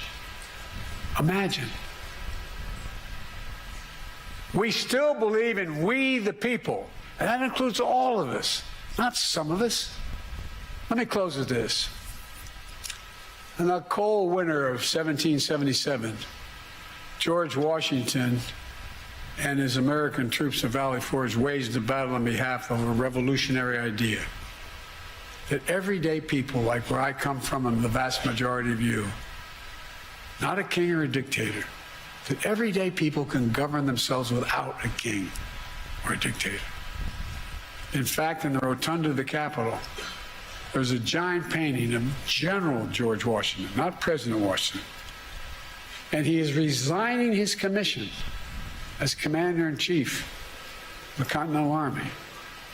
A European king at the time said, after he won the revolution, now's the time for him to declare his kingship. But instead, the mob that attacked the Capitol, waving Trump flags and Confederate flags, stormed right past that portrait. That image of George Washington gave them no pause, but it should have. The artist who painted that portrait memorialized that moment because he said it was, quote, one of the highest moral lessons ever given to the world, end of quote. George Washington was at the height of his power, having just defeated the most powerful empire on earth. Could have held on to power as long as he wanted. He could have made himself not a future president, but a future monarch, in effect. And by the way, when he got elected president, he could have stayed for 2, 3, 4, 5 terms till he died. But that wasn't the America he and the American troops in Valley Forge had fought for.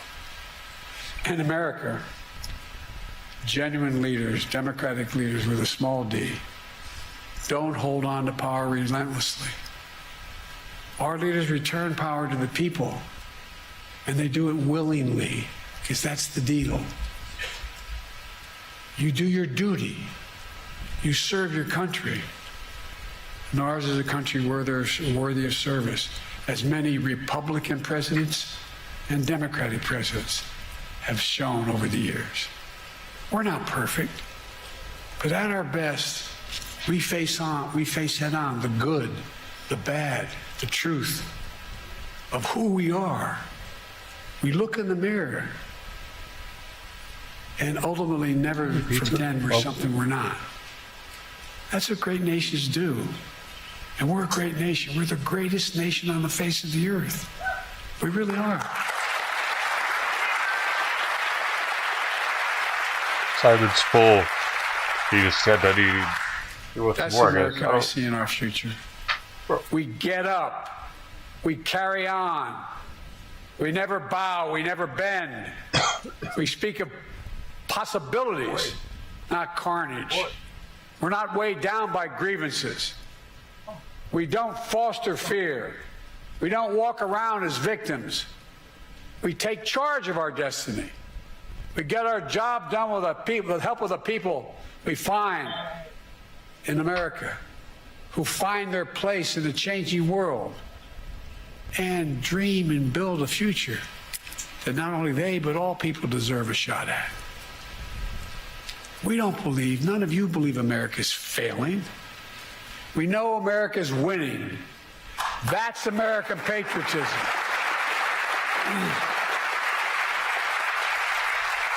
It's not winning because of Joe Biden. It's winning. This is the first national election since January 6th. Insurrection placed a dagger at the throat of American democracy since that moment. We all know who Donald Trump is. The question we have to answer is, who are we? That's what's at stake. Who are we? In the year ahead, as you talk to your family and friends, cast your ballots. The power is in your hands.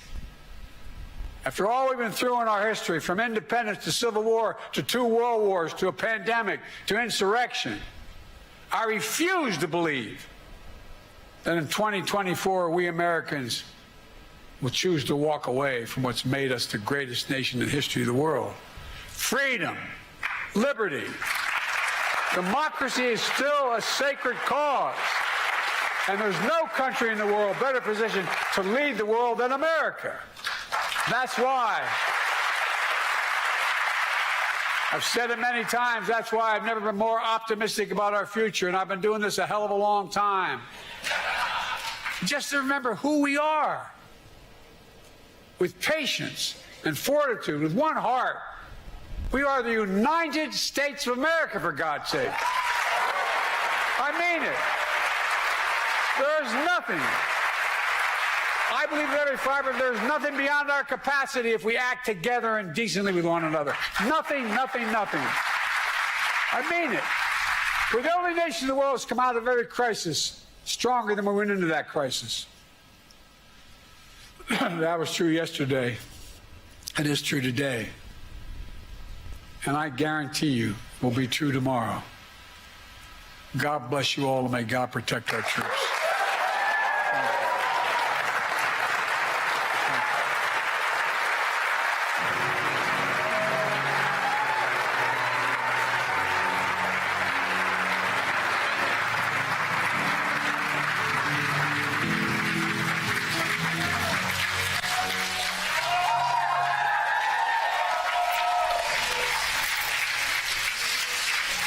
Understand power.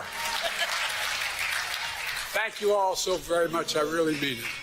Thank you, thank you, thank you, thank you.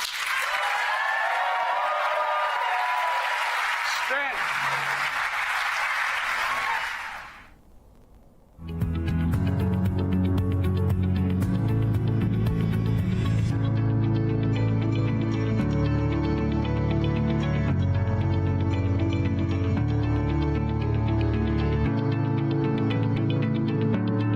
She was hot back in the day, right?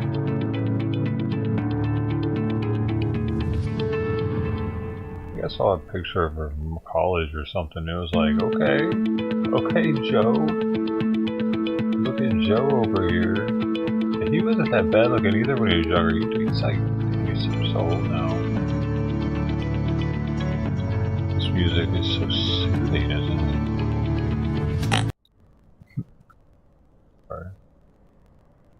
Like I was watching a job orientation video.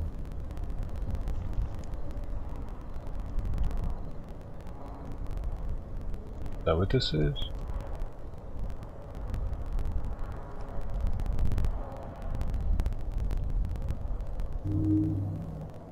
Exactly what that sounded like.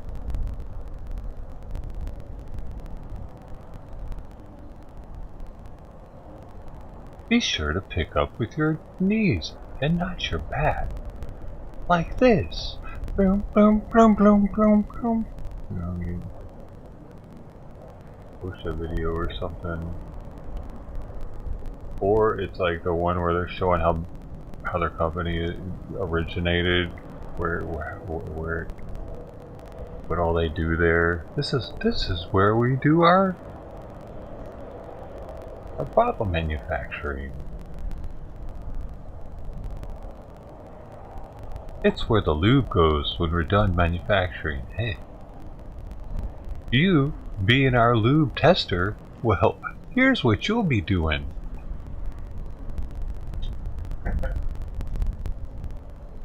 That could be a good or a bad job depending on how you're testing it, right? I don't know.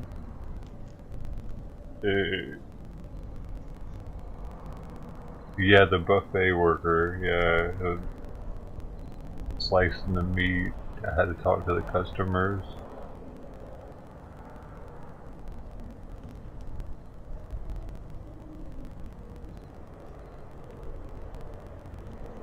To sign a waiver for that job to be a lube tester. Some jobs you have to sign waivers before they'll hire you.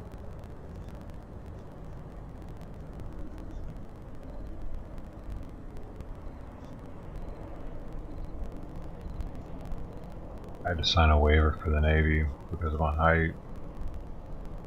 In case I hit my head and like knock myself out because I'm tall on board a ship. It was like, I don't know, I guess it was my fault or something. So I don't know. It wasn't their fault for enlisting me as a tall person.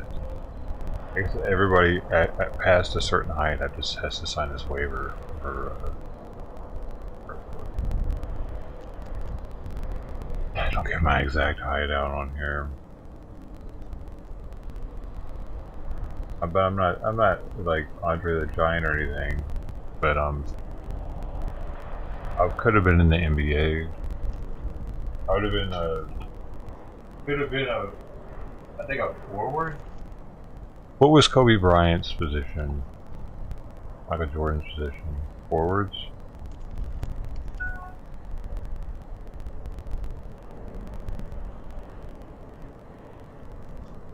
Roasted. Why are you, dude? This is very interesting. Do you see how active he is?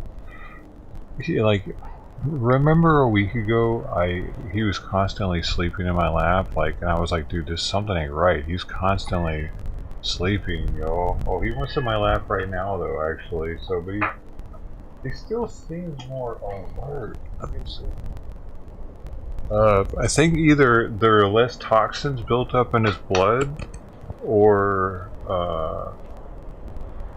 come on, or he's not hypothyretic, or he just has more energy because he's got a stronger heart. It's one of those three, dude. But the increased urine output has me thinking that it is actually increasing his kidney's ability to filter. But it makes me wonder where the heck all that water went for the past couple of days where he wasn't being that much. He was still getting a decent amount of water. So hopefully he doesn't have any water built up inside of him right now. That's my concern. His breathing still seems pretty normal and he's running around, but He could still be there. When it's not, they check him every vet visit to see. He's definitely gaining weight. He's getting fucking obese. Actually, he's like 14 pounds now. He was 10 pounds just 3 months ago. Homie is getting fat. Good condition. Yeah, his hair, his coat looks good now. He seems to be a little more. Well, he's definitely eating all his food. He eat every last bit of his food right now without making me stir it, but a couple times. And yeah, that means he's eating all his breakfast already too. So, damn it, man! I just hope I didn't do any kidney damage on him. I was trying to lower his heart medicine because I thought maybe that would be better for him not to have to be on it. Because I used to be on heart medicine, I was able to get off of it, a beta blocker, and I don't know. I don't think it's possible with them though. Now I'm playing with dosages and watching his urine output and everything. It's interesting that a heart medicine, heart and kidneys are like, man, god dang it, I hope I didn't do any damage. Because he was acting so out of it, dude. So he was either hypothyroidic or he had toxins built up in his bloodstream because his kidneys weren't filtering out as quickly as they needed to. I mean, I caught it before I had to actually take him to the vet for it. I caught it at least and was able to get him in check. I reduced his thyroid medication by half for 2 dosages and gave him the normal dose of the heart med. Helped clear it out of his bloodstream, I think, either the toxins or the thyroid hormone. The 2. Or he's just with it more because his heart is pumping stronger. I don't know, man. I really just hope I didn't do any damage to the kidneys. That's the main thing. In both hypothyroidic and having a lower flow rate, GM column or flow rate. It's the kidneys. It's the rate at which the kidneys process things. Like about the heart.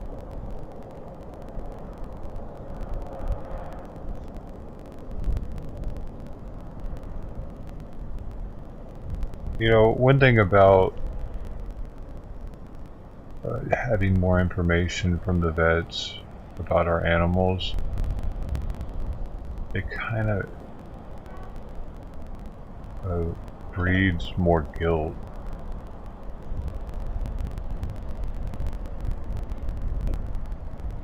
It's just like in the 70s, they didn't really even know what kidney disease was, or was it thyroid disease? One of those two.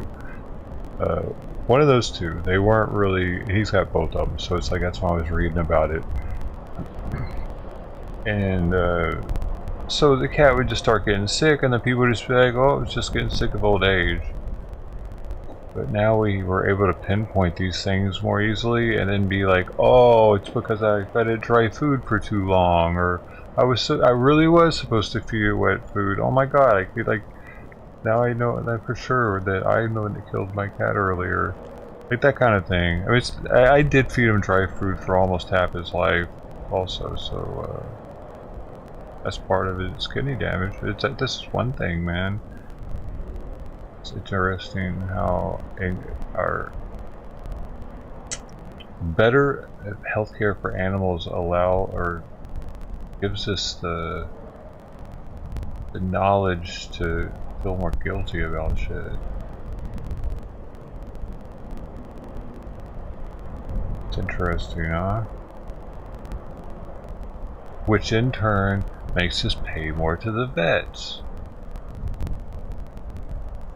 It's a win-win for them to figure out more about animals so that they can fix more, so that we can feel more guilty. Because if we're like, damn man, they need to hurry up.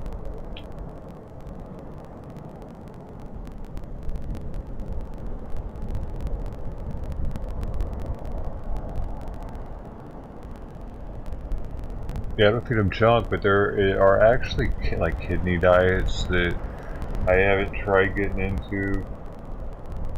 He hasn't recommended them either, so it's why I haven't looked.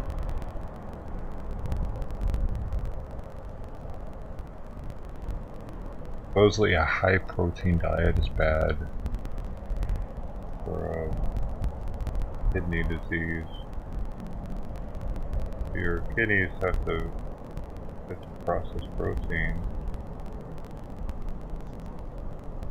What's this black shit on your arm? What is this? What do you have here? Why are you so pretty?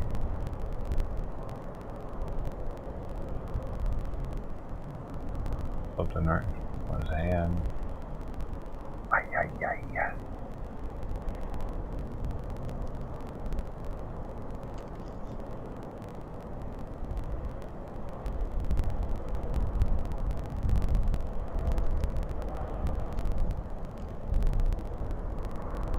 Yeah, to do it right, it really is expensive to have a cat or anything, especially if they are prone to getting sick. And you know, people talk shit about how I talk all the time when I'm playing these games. It happened again when I wasn't streaming yesterday, or I don't know, the day before. It's one of these days. And they pinpoint it every time. They pinpoint it. They're like, I know what it is. You sound like the Visine guy, the dye drop guy.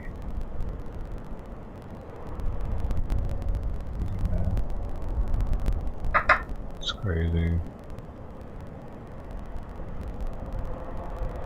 You got no one. I'm not sure. Oh, there was a boom. There was a boom.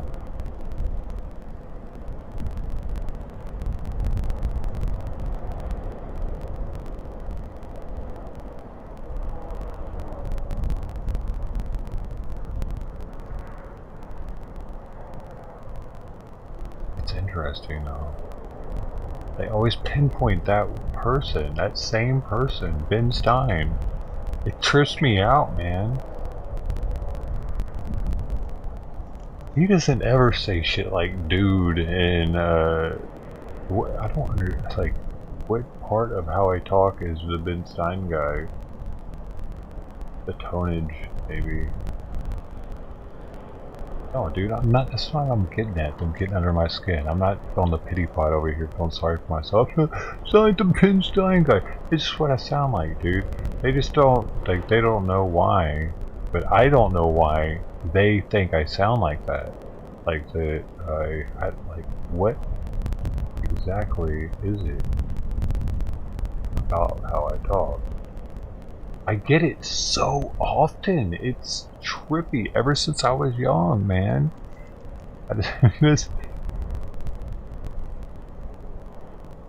I must say certain things like he does.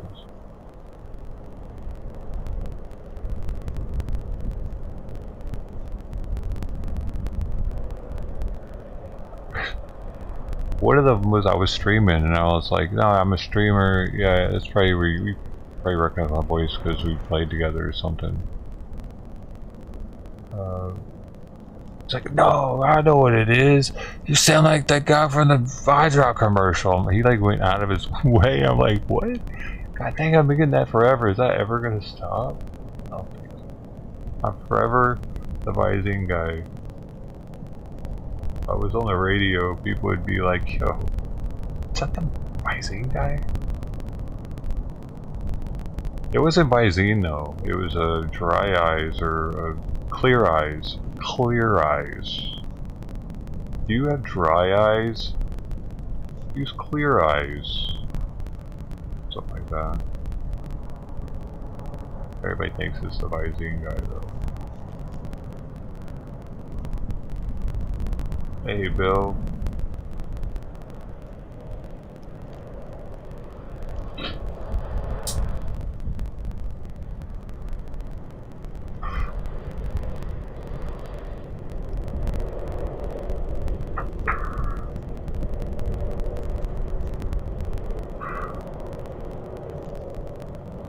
Was this live? Is this actually live? Artillery shelled other Hezbollah positions in the Where southern something part happen? of Lebanon. All of this comes as the Israeli Defense Minister Yoav Gallant has said that the time for a diplomatic solution with Hezbollah is simply running out. He says that the Israelis would prefer to go that route to negotiations, but that simply that window is closing.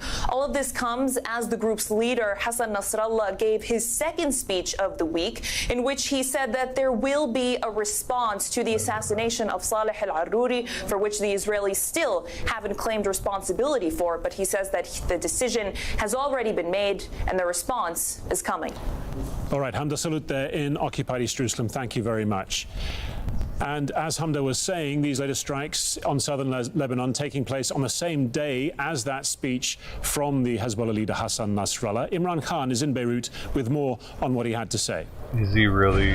No, he's not. It's fucking daytime.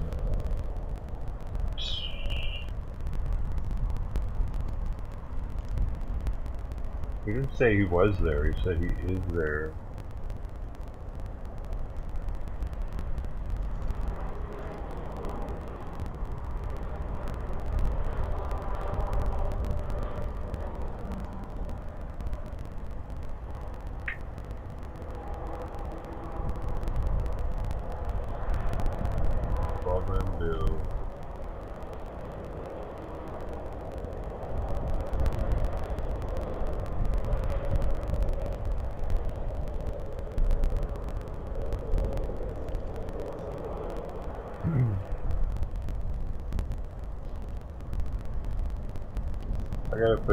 I tried to get back Sister T's $20, just send it back to me again. Very sweet of her. I gotta put it on the board.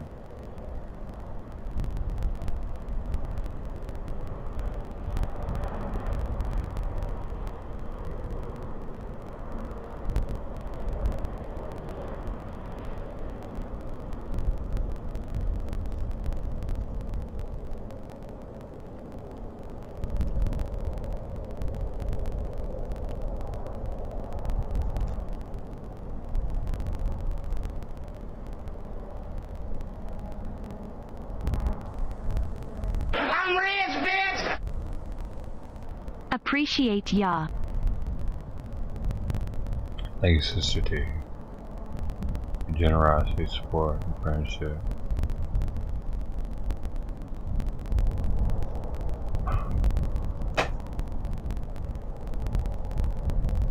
Oh, dear.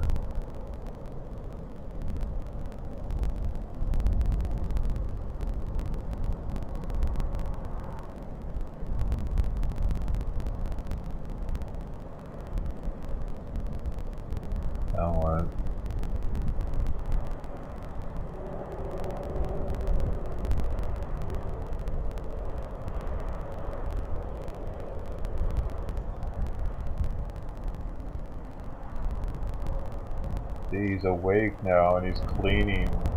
Before he would be still asleep. Maybe his hand hurt. You're licking his hand.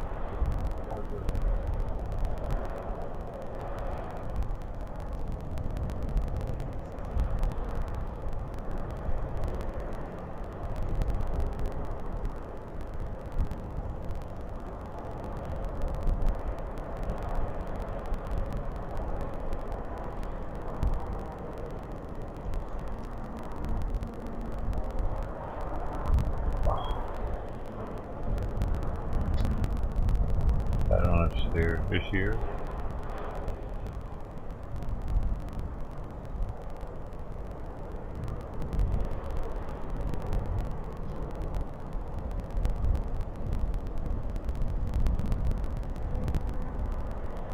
Was this new? Such attack in recent months on the Iraqi paramilitary. Prime Minister Mohammed Shia al-Sudani said the presence of the U.S.-led coalition in Iraq needs to come to.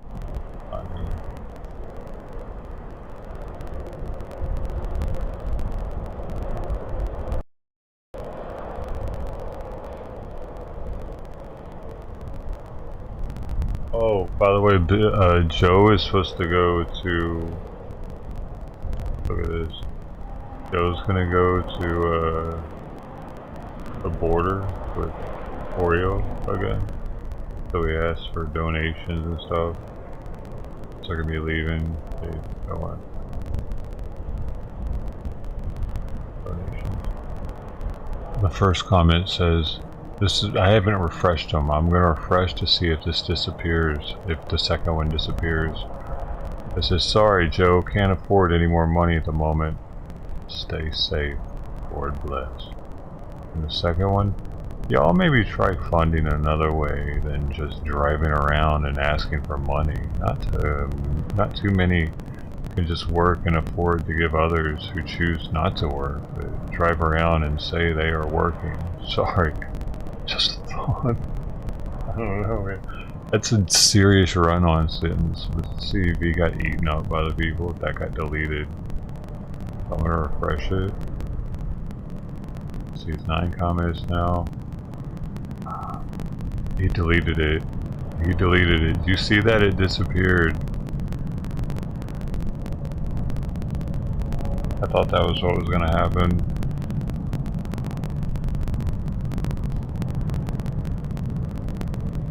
Because it says there's 9 comments. He's deleted 4 comments now, I think. Oh, no. Unless it's counting his replies. I don't think so, though. 1, 2, 3, 4, 5. I think he's deleted 4 comments. There have been 9. 3, 5. No, wait. 1, 2, 3, 4. No, it is counting his replies. He only deleted the 1, I think. Well, maybe. It used to show that, like, it would show there being, it would show the comment got deleted. I don't know.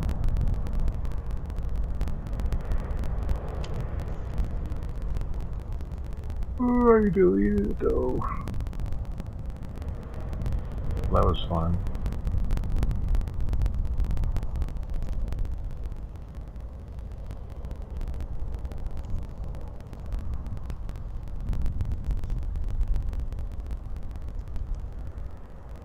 I think he just let his viewers eat that dude up, like some piranha.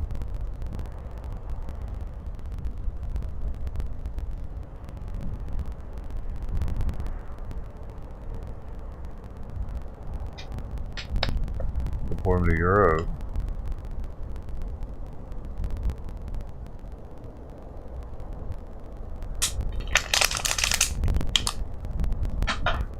Dude, it was way better having this air conditioner out of the window. I wasn't using the heater, but it caused these blinds to do some weird shit to where they're at an angle and like people could see in right there. It did allow me a way to see out so easily. Keep out there, but okay.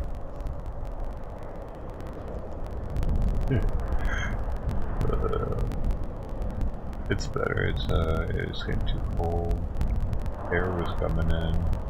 Cold air was coming in, man.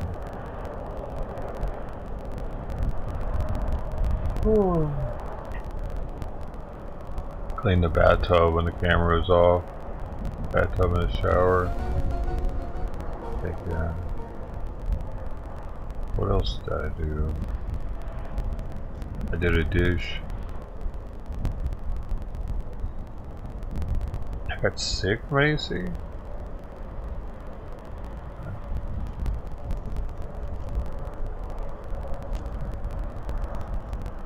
What happened? It's a follow, dude.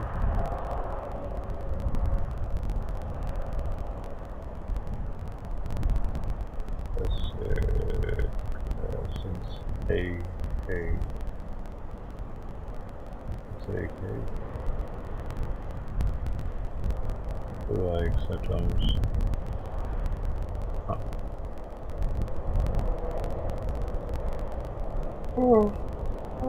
How do you know you didn't have the flu? How do you know it wasn't actually the flu though?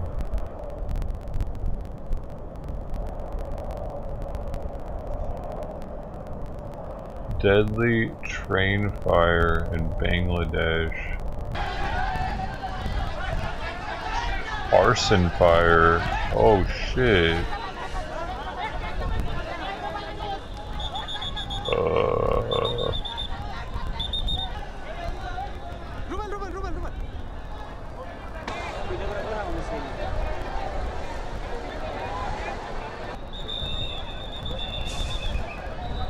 Damn, man. Why are there fucking trains made out of gunpowder?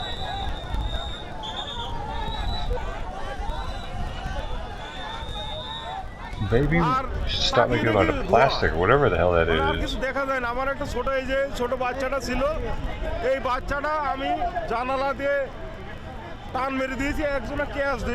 Yes, he's got orange hair on his face. It matches his beanie. How's that possible? Is he bleaching it? Just that little patches? He has orange hair on his face. Yo, that was something different. He's rubbing some sort of herb on his face or something in the morning.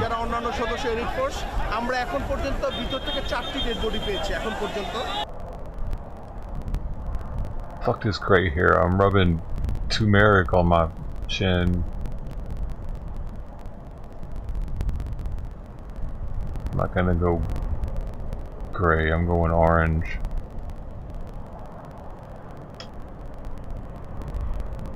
That might work.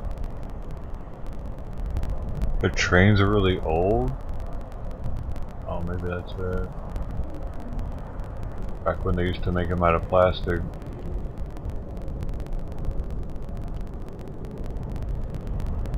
Whoa! Oh, I thought that was enough. This was last night? I'm just playing. I don't know what it's made of. It seemed like it was made out of plastic though. This is a fire last night in Jersey. Damn, dude. Jeez, that's a huge factory. Efforts by firefighters to get better access to those areas. Is everything going to shit? We understand the fire was actually spotted by a passerby that reported it to the fire department. It's believed that nobody was in the building at the time the fire broke out, and This so enormous far, building no has nobody in it. reported. Of course, very early in the firefighting efforts, they will have to get this fire knocked down first before they can determine what the cause may have been. We do want to note the smoke is blowing towards the north shore of Staten Island. It is close to Newark Airport. Wow. However, it is not affecting the airport itself, and the smoke is blowing away from the flight path of the planes going into Newark. But again, the residents along the north shore of Staten Island may be experiencing smoke from the fire, and we'll continue to monitor. Staten Island, man. That's true.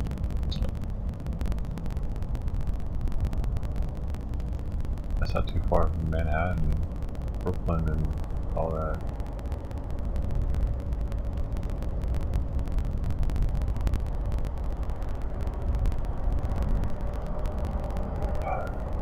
Hacker attacks.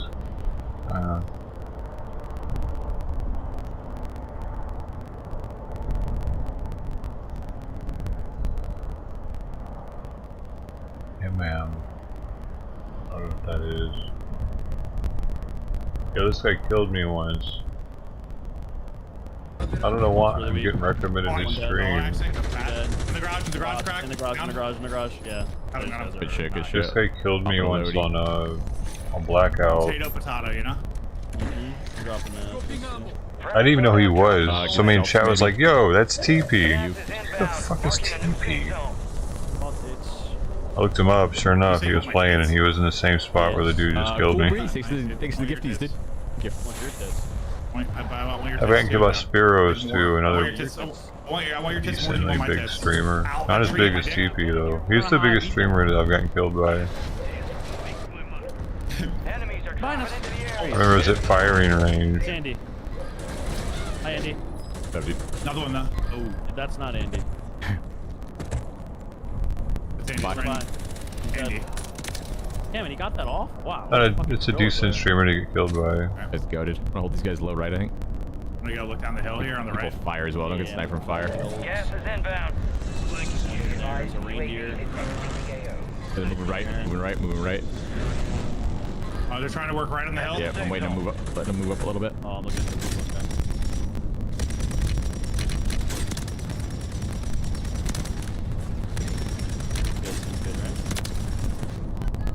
like. Like I didn't have a chance, dude. I was by myself. Like one bullet. Yeah, I got, like I got actual one. 25. Well done. Right. Probably works left keep because right kind of decides to rotate. They're just gonna beam us from that wall.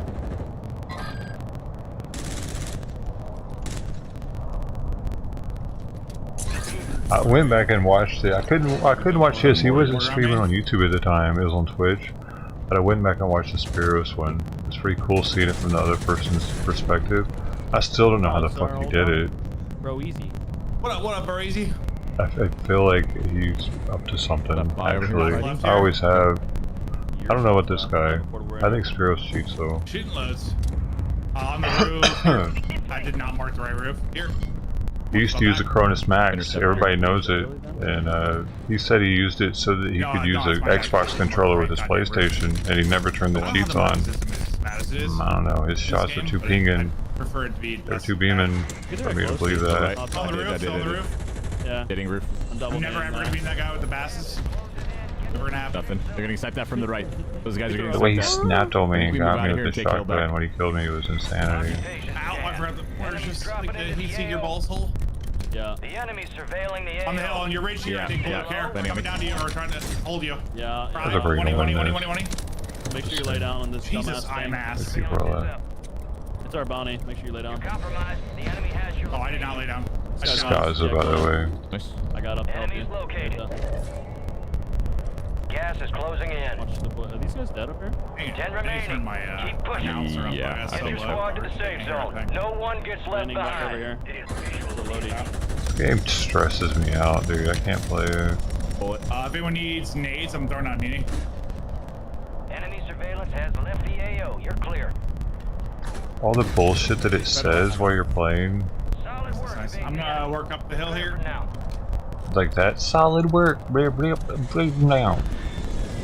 Working left, fighting left hill.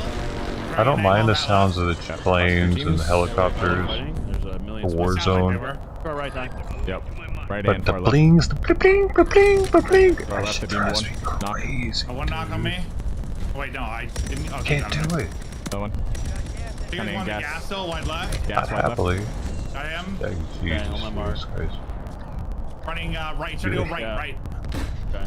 Yeah. There's like, Hot mark. What? are they trying to thermal Is it speed sped or up? something? No, man. This is real time. I think that's one shot. Lab mark. Oh, the left rock too. I was trying to cook an Rock no, one. no. I didn't even see that at first. I Still the stopped. rock. Still the rock. I shot deep. I'll south this fight. Broken. One more. Rock Call side. of Duty is One much thing, more one thing. fluid than PUBG. It's faster by nature. I figured they'd win. But Good shit. Good shit. All teams, extraction is inbound. Get hooked in and stand by. that game is GG. Here comes the snap. I gotta get out of here now, I don't know though. why. There was like a little bush on my left, so I did it like block that rock perfectly. Oh, look, I went he's to challenge. 19 kills. Oh, Also, Yeah, he said you done quick. I was like, Oh, yeah, yeah. So once I saw him with the heady and I was cooking an 8, I'm like, I'm dead. There they are. Helen back. Nicely done. yeah, you're able to the animations between like standing up, crouching, all that is much quicker on this game. It's intentionally slower on PUBG to make it more realistic. I feel.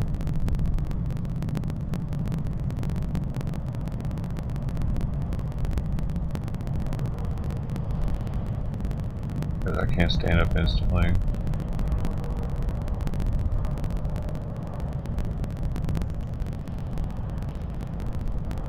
People in real life can't move as quickly as those characters can in Modern Warfare, but in PUBG,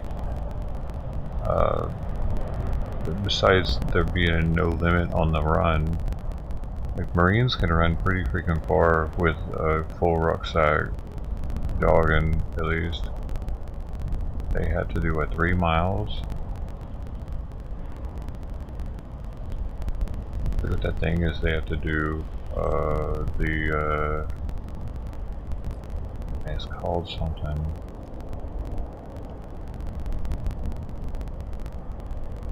What is the Marine?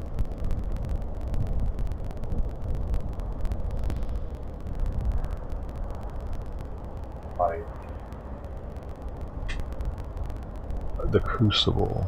The Crucible is the 54-hour culmination to the transformation of recruit training. It is a physically and mentally challenging event that involves food and sleep deprivation and the completion of various obstacles for the potential Marine to negotiate. Recruits will travel 48 miles on foot. That's crazy, dude. Yo, Navy doesn't have to do that at all. They have battle stations, which is nowhere near 48 miles, and it's only one night. 54 hours.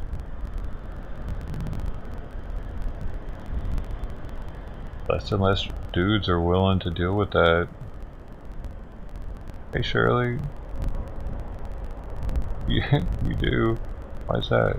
Do you play?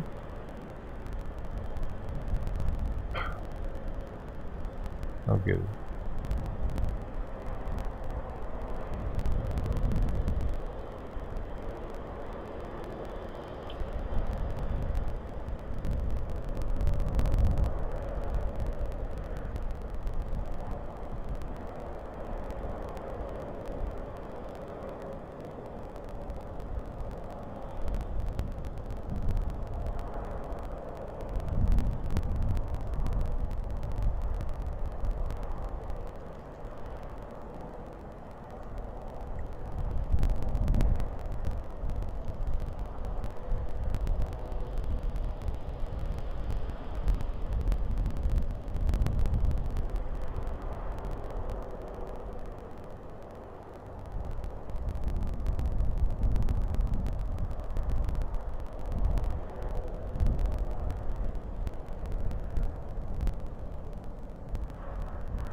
Alright. I gotta open these packages.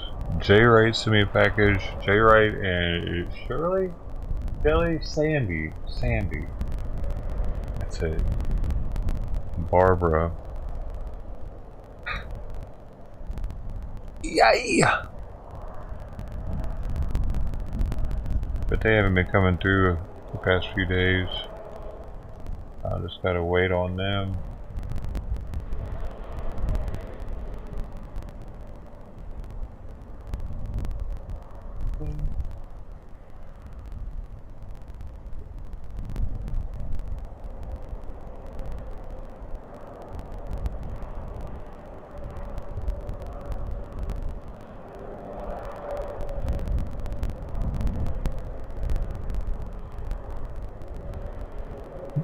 He puts his tail in my hand sometimes.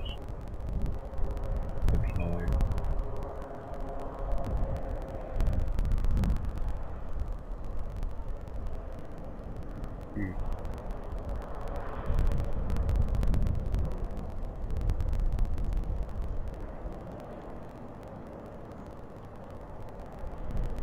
The tip of his tail's laying in my hand. He's keeping it there. Put my hand open.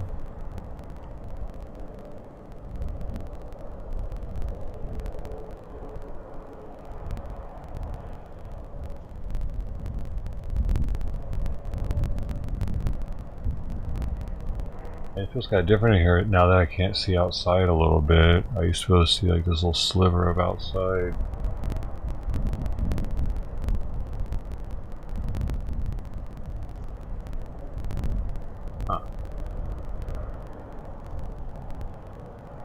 Just sliver it up right there. Just move it over, jiggy it over a little bit. Jiggity jig jig jig. Very low profile?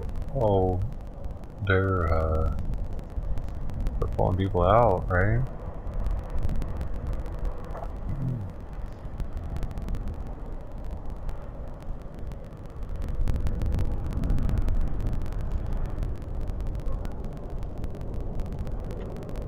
Dude, I paid off my loan and my credit score went down 29 points. Ain't that some shit?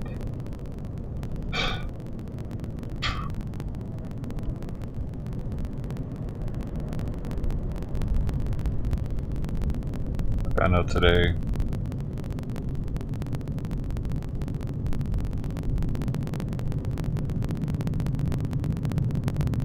Oh.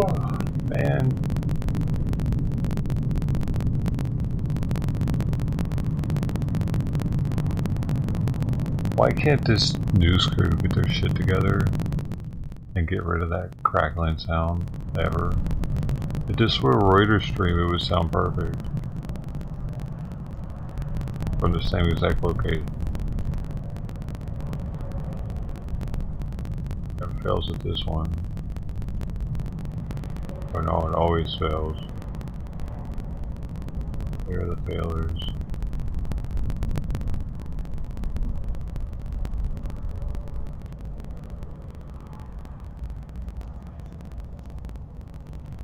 Yeah, it went down 2 hours ago.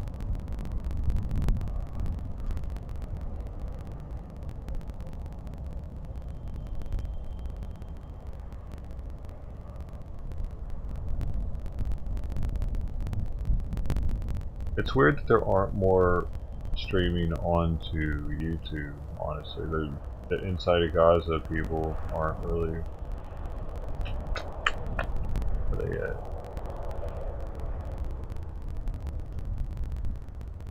Why is it? The hospital should always have somebody at it, right?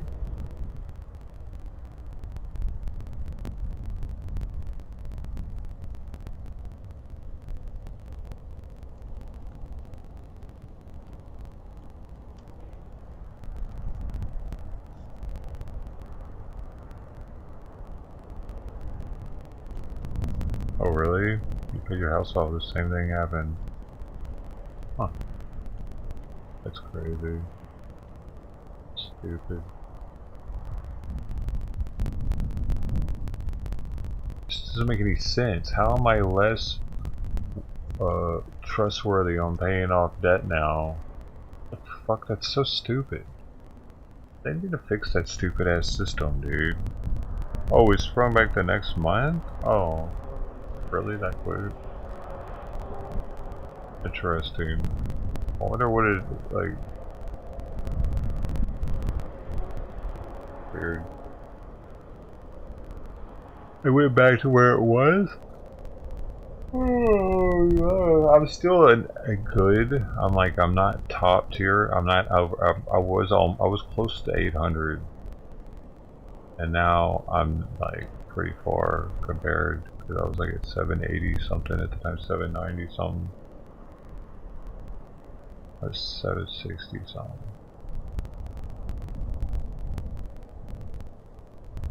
A lot of spy gear. Well, Army, he isn't messing with the Reuters for some reason, ever. And they always mess with Marca, no matter the location that they're at. What is this? Yo, Extreme weather no, is continuing no, you can't just like act like you guys gonna slip that one by us.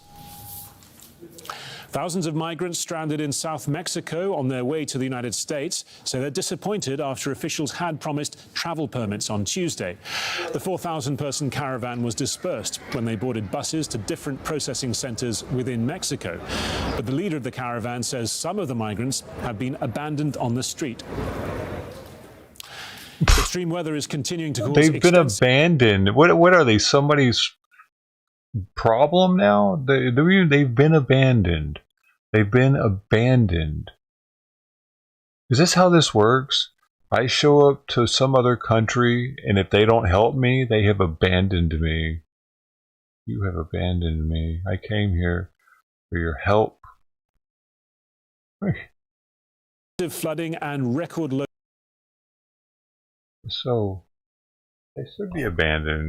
And seen. Abandon their ass back to where they came temporary from. dams made with water containers to block the deluge. The incoming freezing temperature may yet complicate matters over fears it could cause even further damage. While in Sweden, the cold has already reached record lows.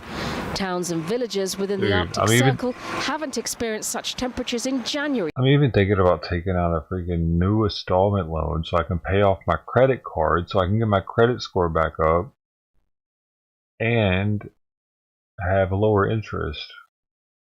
I'm thinking about taking out another like actually be like a $22,000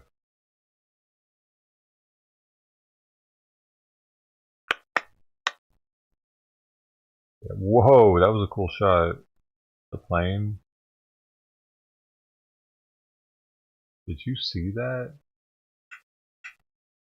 Check this shot out right here.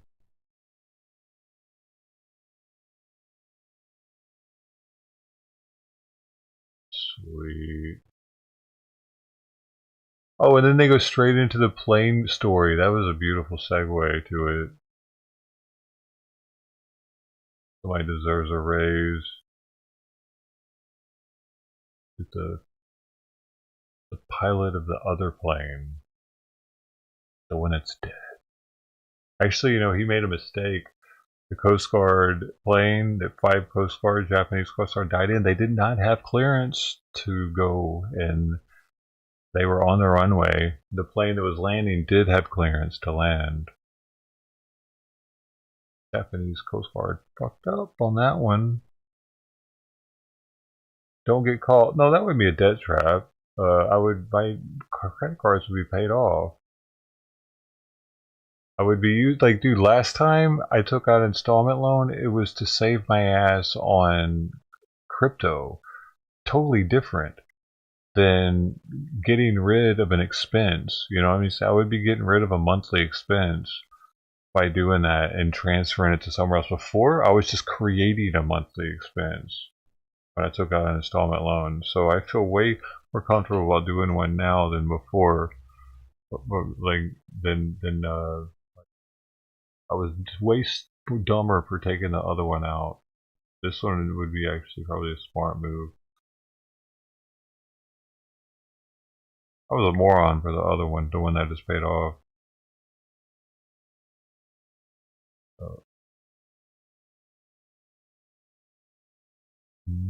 It could save me a lot of money though, probably. Over the next 2 years, probably a couple grand if I took out an installment loan to pay out the credit cards.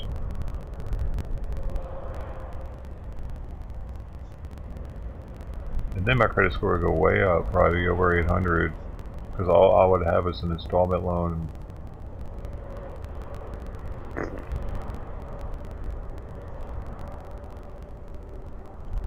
$22,000 would pay off all the credit cards.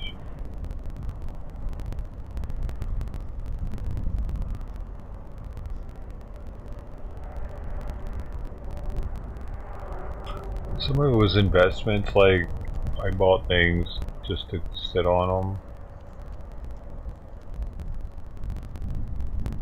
I kind of regret it. I should have just gotten Bitcoin. Now I wouldn't get Bitcoin. I should have. Then it would have been. Then I could have just sold now. Perfect time.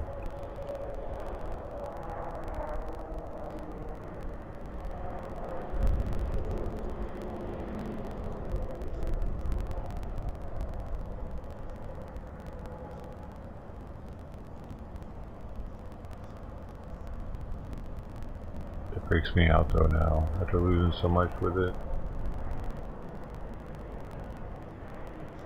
I can't be the only one, which makes people believe that it might not pump the same.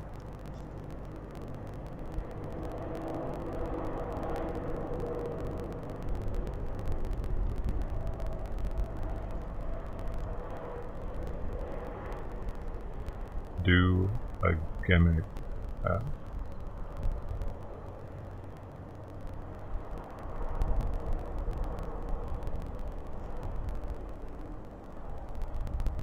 I don't know what you mean, dude. Gimmick doesn't sound like a good thing.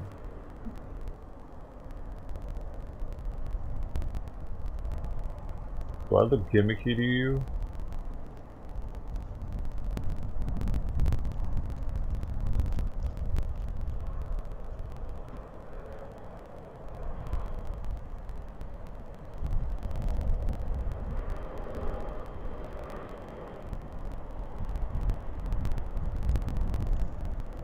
What about 22K?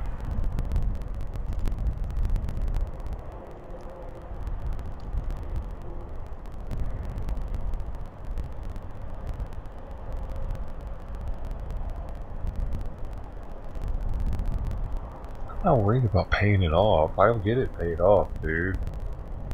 It's just, it's gonna take me a while.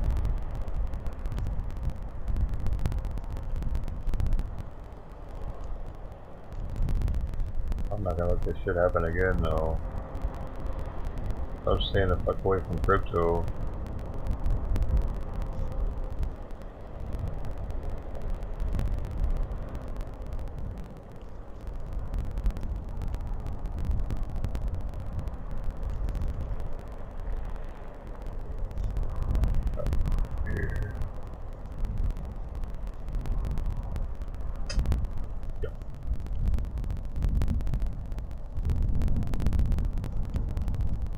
Running off what? Horses? Oh, I'm not that good, dude. Oh man, I'm not. I barely know what I'm doing. I forget it shortly after. Luckily, it's all still here.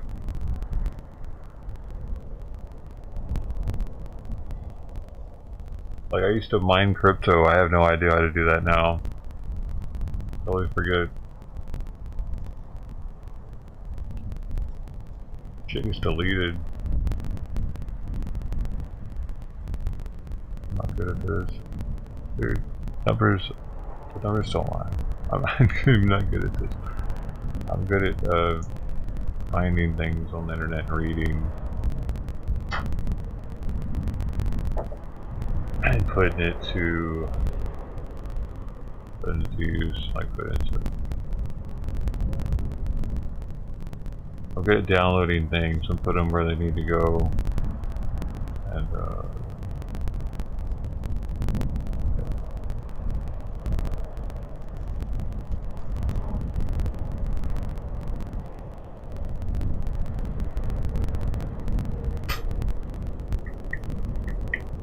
banking online? What are you talking about right now?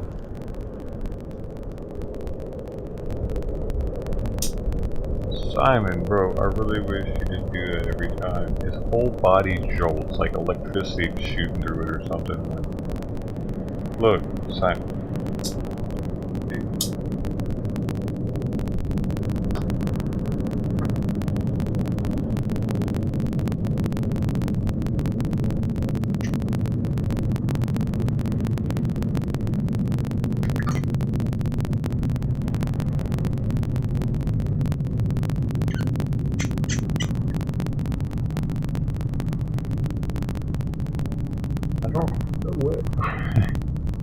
What was so...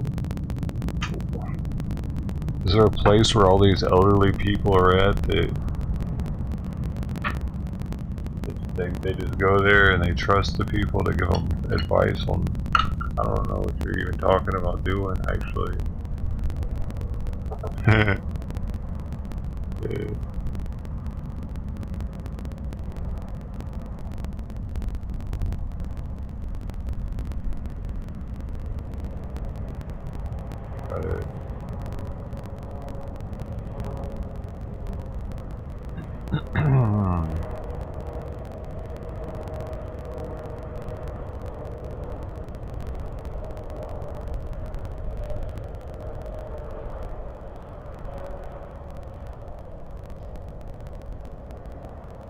Yeah.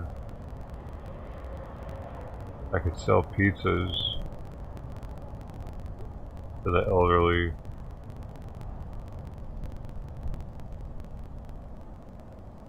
Your pizzas. What you'll do is you're gonna send them to me, and then I'm gonna sell them. Huh? Sounds like a good deal, huh?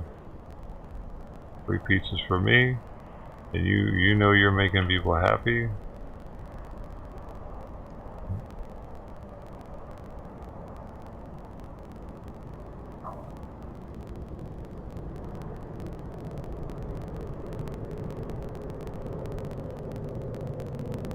Or that's possible, even like I wonder if any of the big name pizza places in New York do some kind of take and bake ship where they ship it to you and you bake it at home.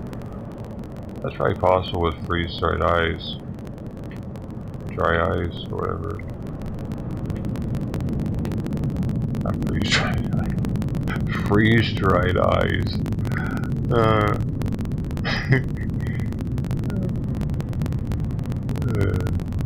Sounds crunchy.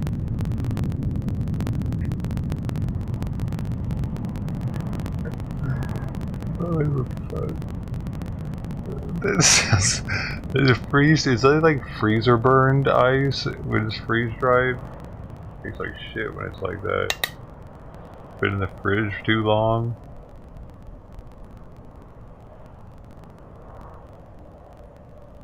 Microgreens.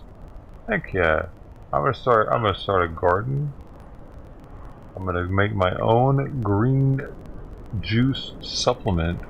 I'm gonna jar it, pasteurize it, get like food, FDA approval. We're gonna go on Shark Tank. I'm gonna be like, look at my juice. We only hire Jews. It's Jews juice. It's the good stuff. Holy juice. And you know the Mr. Wonderful will love that shit. See what you do. I had to keep it in line with what we're dealing with, the title and everything. Getting too far off topic.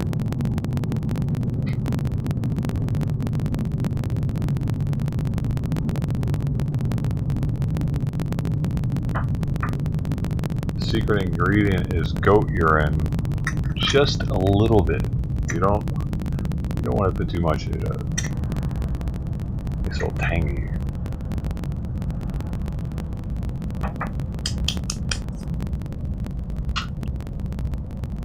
Ooh, god dang. Whew, shit. Don't even. I wish you could smell this, dude. It's so stanky. Donnie Burger. Donnie Burger is a strain. Just a weird ass name for a strain. But it's like GMO Extremo. Like a GMO with GMO. GMO crossed with a GMO offshoot. A GMO offshoot crossed with GMO.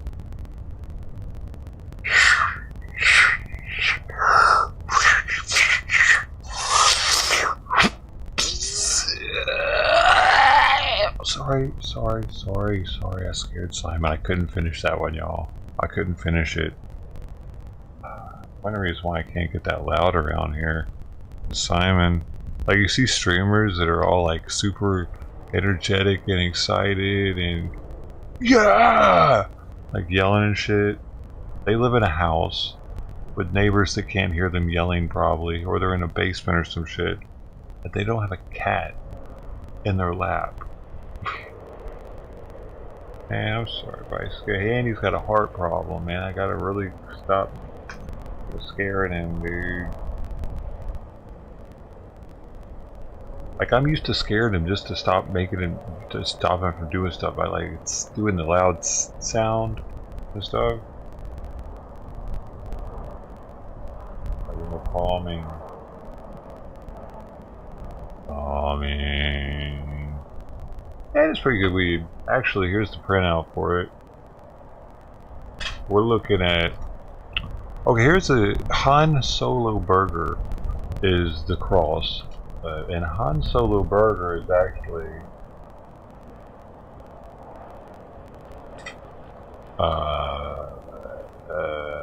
yeah, I gotta put up his lineage. Han Solo Burger lineages, GMO cookies, and Larry OG. So it's like GMO cookies, Larry OG mixed with GMO.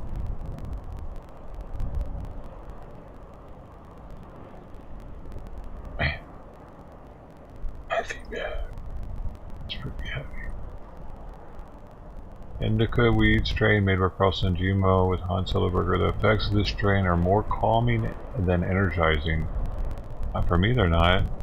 Reviewers on Leafly say the strain makes them feel giggly, happy, and aroused.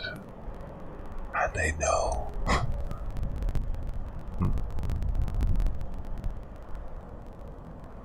Penis! No, but it's 29.2% THC. And I've had this since 2022. November or so. Or maybe October actually, because it says packaged on 10/7/2022. So it's been cold curing in the fridge, the bottom of the fridge, for over a year. Thought I was gonna have to move from here, and I got ready. Boy, can you imagine if I was in Arkansas smoking on these right now? I'd be like the marijuana kingpin or something. These I guess some of the best weed in California. Even more so if I was in another state.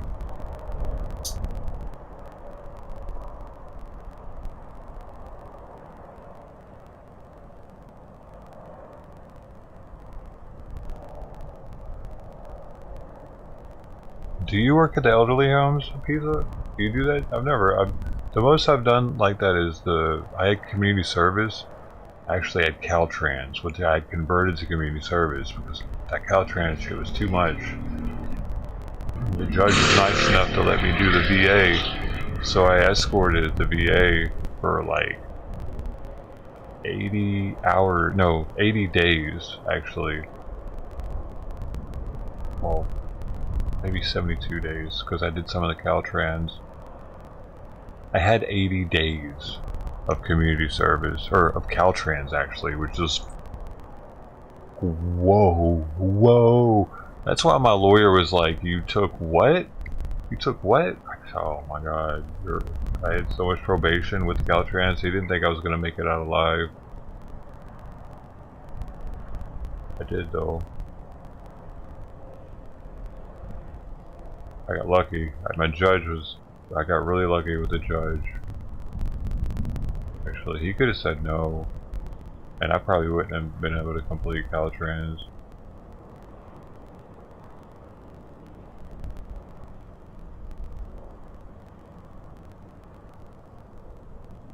Oh really? You had to do that to get welfare? That's how it should be. I don't think it's like that out here.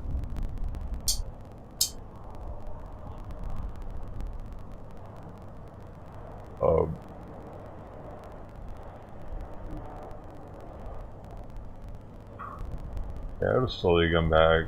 I'll be able to pay it off. Now that I was paying $840 a month to that loan, so now that's money that can go towards one of the cards. So each month.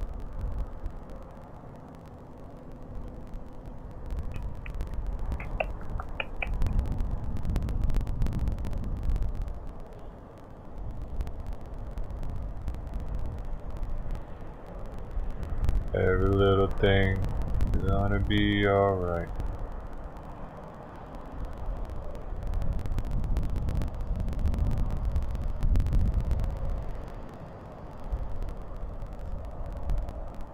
But I just didn't want the obligation of having to, like,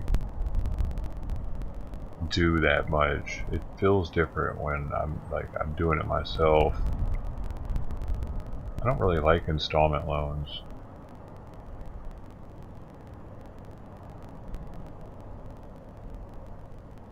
But I'm still thinking about doing one to get rid of the credit card debt.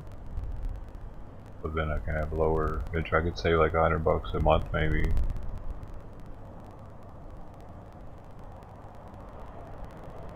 I'm not taking Simon out. He doesn't get along with other people like that.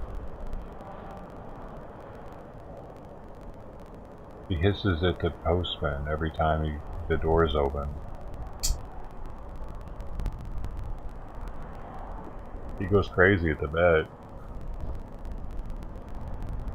A little bit.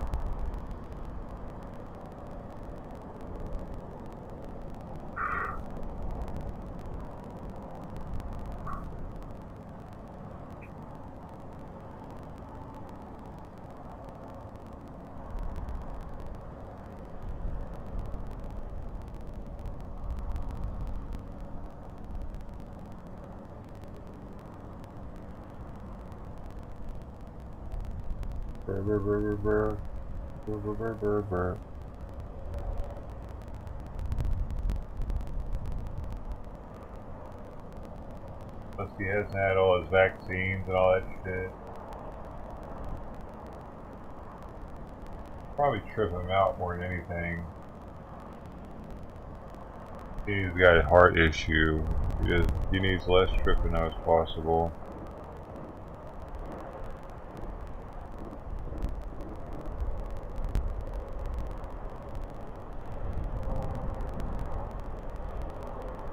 He protects me?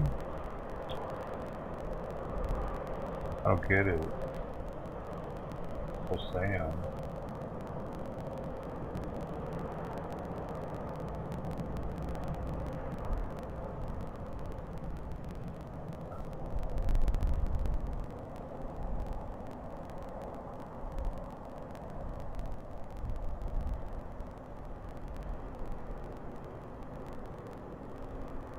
Nope.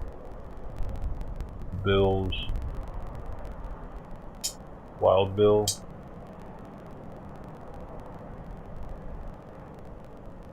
Who's other Bill?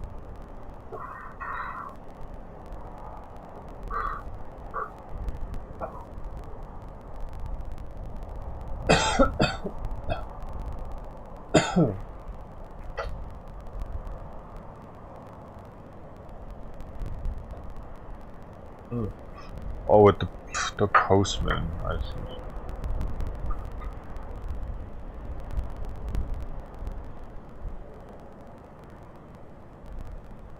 I mainly just get loan applications. Loan applications, life insurance applications, the stuff for the circulars for the different grocery stores. College stuff from Long Beach Community College. My VA, anything that they ever want to send me. I get a lot of stuff from them. Appointments, surveys, join the Million Veteran something program, whatever that was. We're taking our DNA. I didn't do it.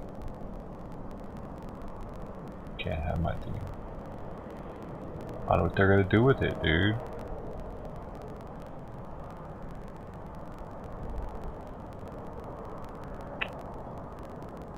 This is Donnie Burger. I was just talking about it. You didn't hear me? 29% THC. I don't remember how much it was. 300 for a half ounce, maybe. I really can't remember. It might have been 150 half ounce.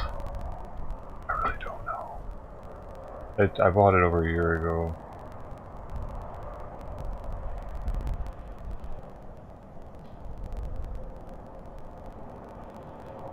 But, dude, no, you don't understand. How old are you?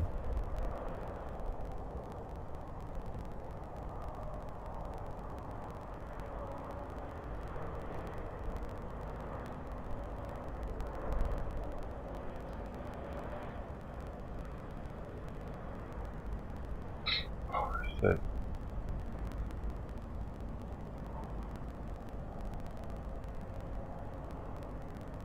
I don't, only if you're older than 14. If you're older than, I think, 70s, well then you should understand why people consolidate their loans or consolidate their debt. And why one would even... Like, I can get so many different loans because of my credit score being over 750. I'm in 769 right now or something. Like, I get the lowest rate, and I get the ability to pay it off early without getting penalized. So I can pay it off the same. You know, it's the same thing, but I pay less. So why wouldn't I do that? That's not why. Like, why are you so against it?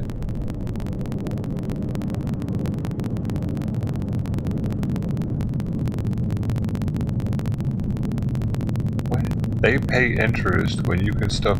What are you talking about, dude? Dude, I'm already paying interest and it'd be much higher than the installment loan's interest.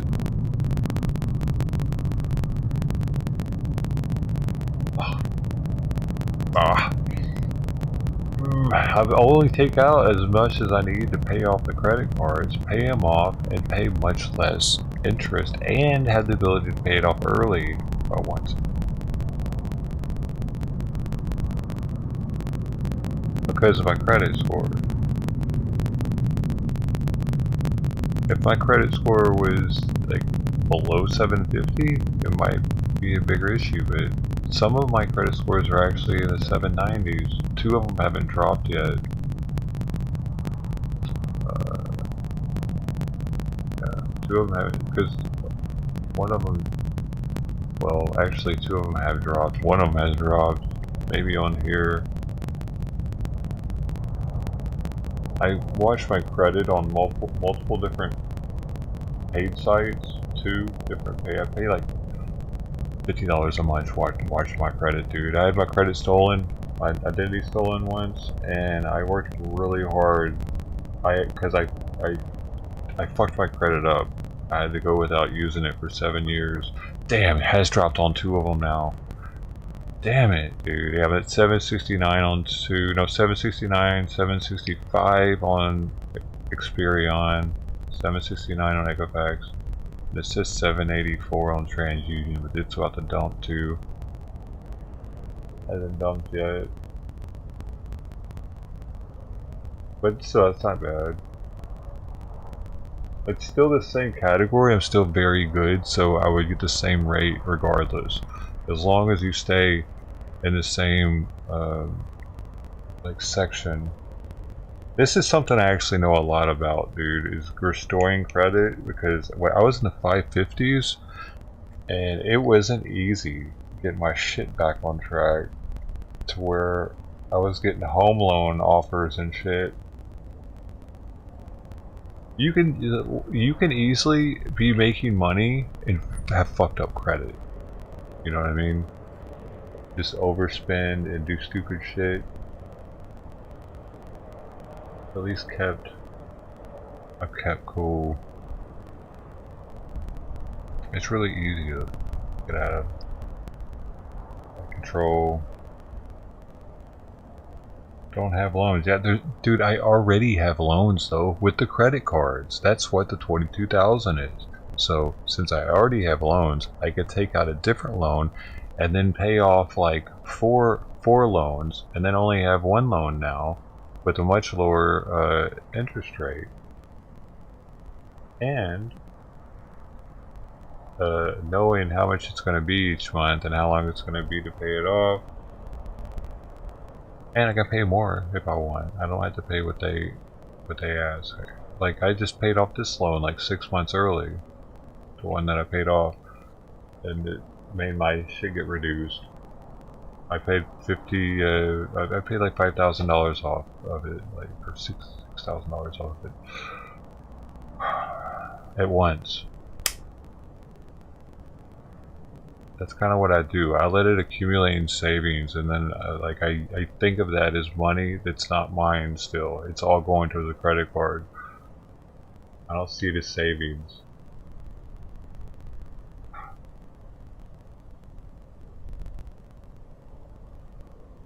I need to get my... Oh, here's some. These fucking eye drops, dude. There's something in here. I got the heater on right next to me. I don't know why, but it's like... jacking my eyes up.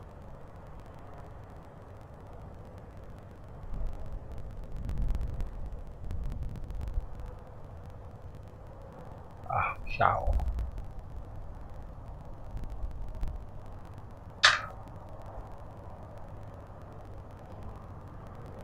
I have a credit. I can get your credit back on track. If your credit's fucked, I can help you get better credit. I'm a credit guy.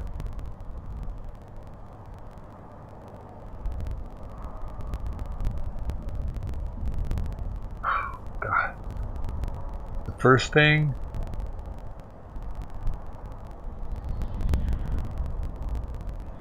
That's why I used a credit card. instead of a debit card. And if you can't get one, you get a secured credit card through your bank and start using it for like all your purchases. You don't have to carry a balance. I don't think you have to carry a balance. Just use it for all your purchases, pretty much, and show that you're paying off. I actually carried a balance for a while though, because I heard that that was good to carry a balance on it. So I was paying a little bit of interest every month on it, but it was showing that I was making my payments and that I was carrying a balance. I wasn't carrying too high. I was like keeping it below. You know, you're supposed to keep it your utilization at a certain spot. Let's keep my utilization around 10%, I think.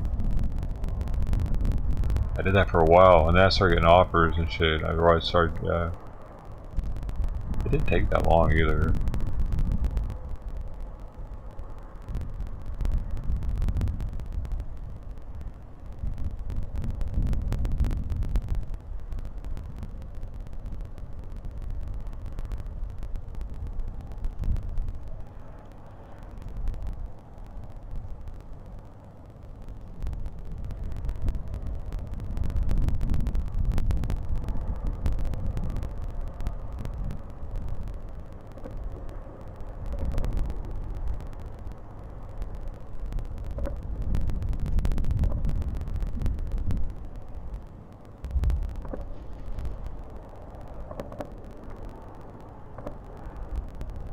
I just wasn't ready for my score to drop that much.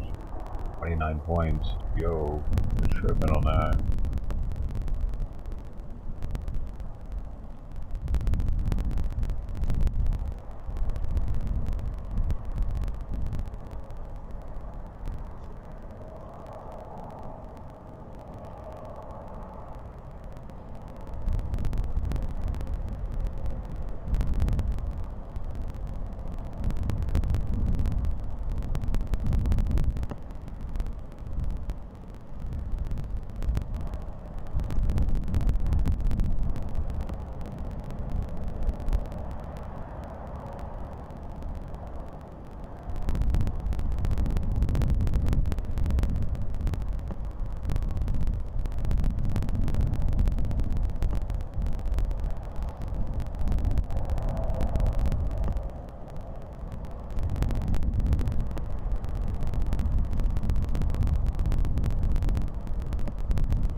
Weird.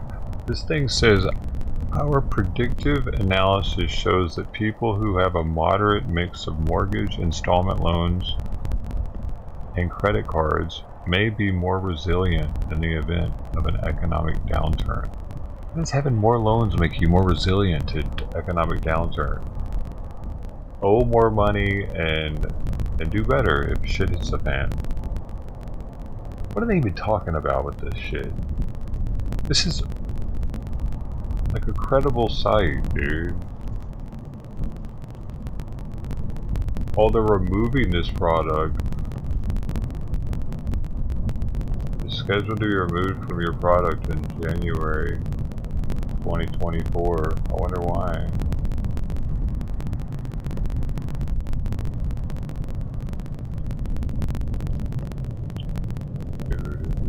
Is it bogus?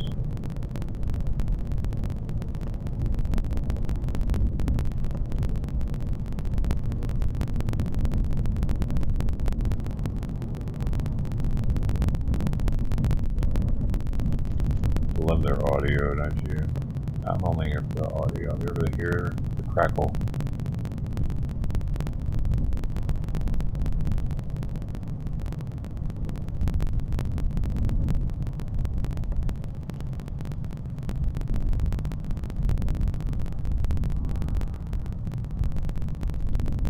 Thanks for your kind words, Pizza. Too, man.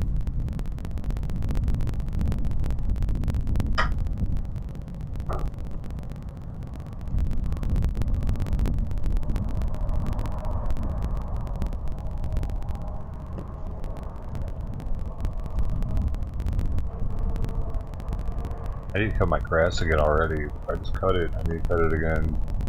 My weed whacker. I don't have much. It's a really small strip.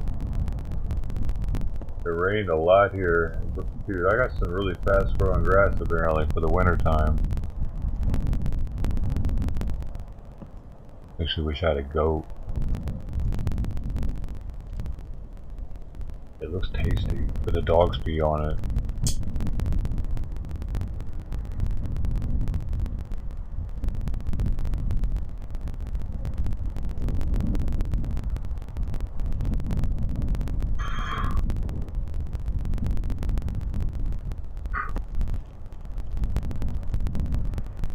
That's a true story, man.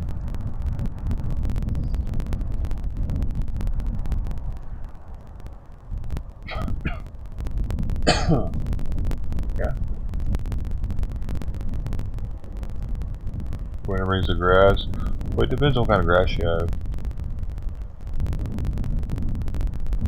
Thing is, they planted that grass there in the winter time.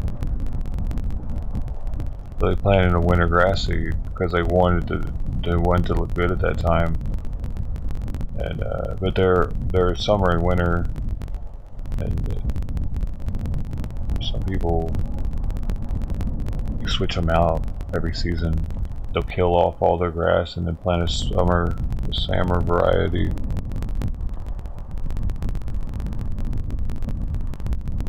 So if your grass thrives in the winter, it's probably a winter variety.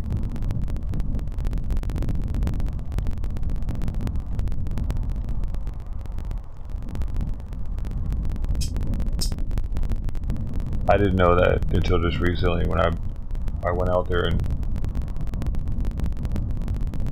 But dude, I planted a bunch of Bermuda. I guess it didn't take. Let me see. Unless that's the Bermuda, it's thriving.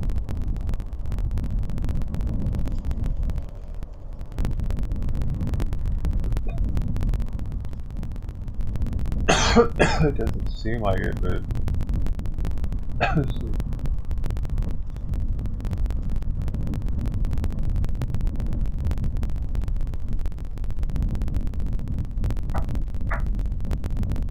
Doesn't seem like it's the Bermuda.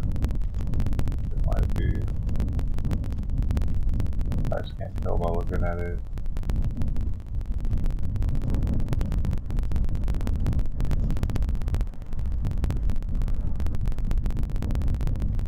You know, it's warm season grass, so it must not be the Bermuda, dude. It must not even taken. I put it before we had that supposed hurricane. I dethatched the yard and I just put a bunch of seed on it. It must have all washed away. I think this is just the grass from last season. It was the winter grass coming back. Yeah, see, it says if you choose to allow dormancy period, expect the Bermuda grass to brown from November to February. So it must not be the Bermuda, dude.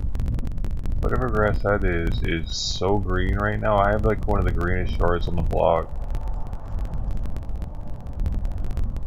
It looks edible. It looks like wheatgrass. Cat grass. I bet the cats are eating it every now and then. Dude, man. Some of my neighbors have just totally given up on having grass. And like in the hood. Around here.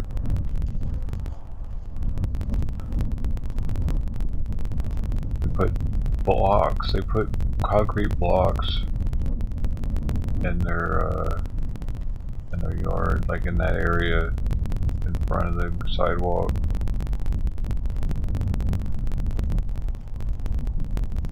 Smoke it. It always dies out after.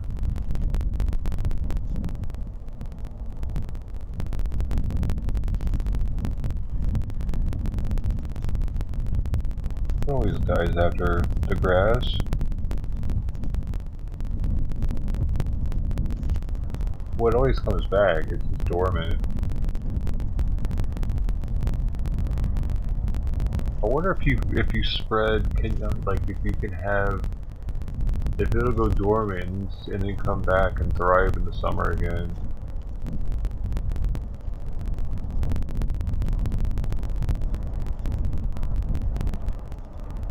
Probably not.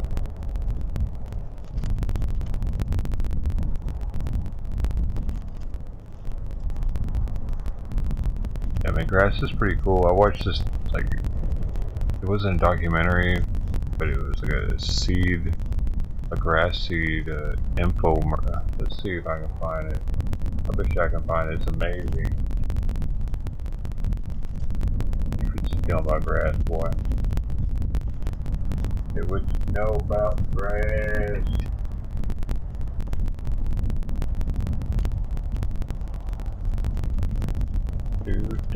Do what you know about grass. What you know about grass, boy. You know about grass. The Willamette Valley in Oregon is the grass seed capital of the world. In today's video, we'll look at how grass seed is harvested, processed, and ultimately shipped to you as the end user. We'll get an inside view of the seed facility as well as ride in a few machines as harvest was just getting underway during my visit this summer.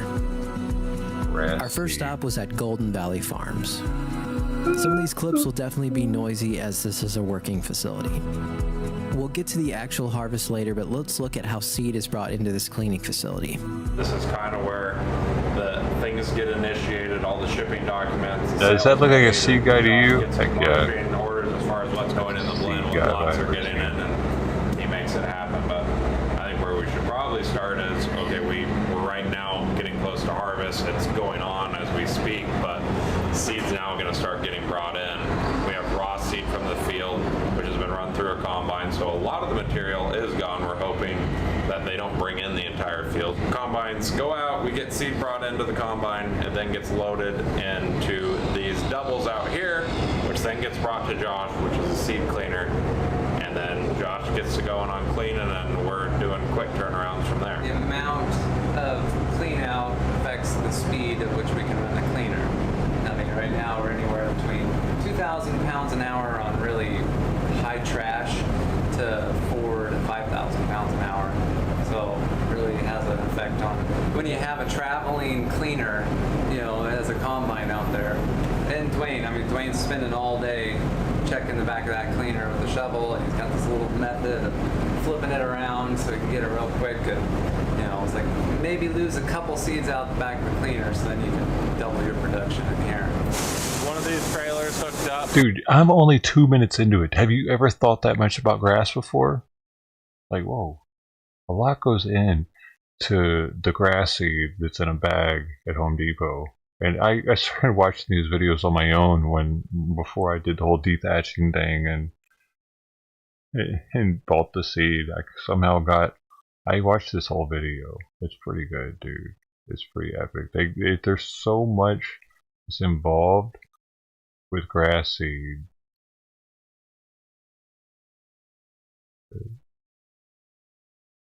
Look at all that. You see all of it? Did you see all of it? Why does everybody go to this spot? Really short inventories, so it's going to be a lot of challenges on inventories and allocating seed. Yeah, so we can't manufacture this stuff. That's one of the things that a lot of people get confused. It's like, no, I am sold out of Fourth Millennium. No, I am sold out of Pangea. And it's because I get one harvest a year, and there's only so much of it to go around to everybody.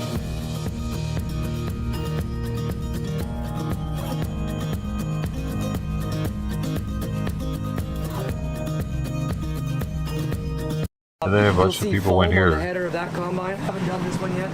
You'll see foam on the header. We seal up every little nook and cranny with foam and caulking. All the ladies coming to watch corn, this site, huh? soybeans, and wheat, big stuff. From there, we move back inside the facility stuff, to see ladies. how seed is packaged and shipped Ooh, out. I like Chase grass showed seed us the blending now. machine and how seed is bagged and stacked on pallets. This is where seed gets dumped, which then this auger feeds it up through the system. Materials. Screen size makes it so that seed can fall through, but larger material is kept out. Look at that. Today on how it's made, Sifting screens grass are used as well to seed. remove soil or sand materials that came out of the field during harvest. It's definitely a dirty job, but the machine is dang, dude, essential don't you need to a delivering respirator clean for that seed. shit? So Or you something? can see in there. It's Oh, it's pretty good for you, much- boy. There's some Inhale jab, it. There's some premature seed that didn't That's ever all fill. crap? But this is all stuff that would be labeled as inert if it does make its way into his bag. But as you can see, A nerd. doing this right, It said you a get a lot of nerd. that material out, and On that's the how you get that 98, 99 closed caption. clean seed. Damn. This is what we're removing. We then got This a is chance to that's talk why to you Dwayne, can who's still one of the get owners of Golden weeds. Valley. You could still get weeds shipped to you in your bag. Actually, if they fuck up a little bit, if their field has some weeds in it and they didn't notice it, you could get them in your bag, dude. I've heard people talk about, don't get this one, man. It got me a bunch of weeds. I'm like, what? Multiple times I've read people say that about different grass seeds.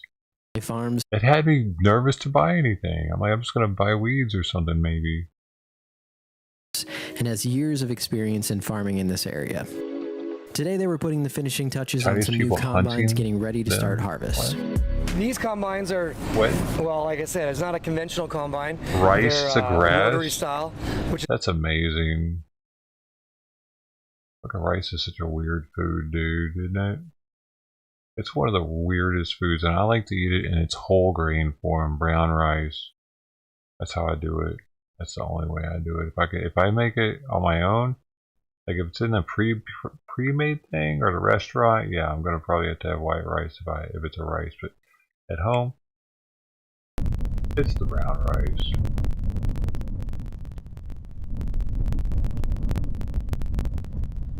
I wish our audio was better.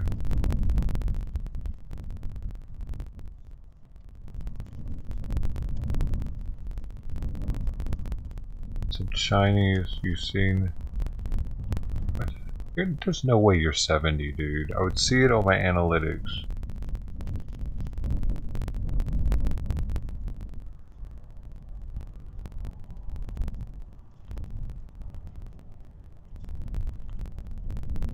There are no 70-year-olds on there.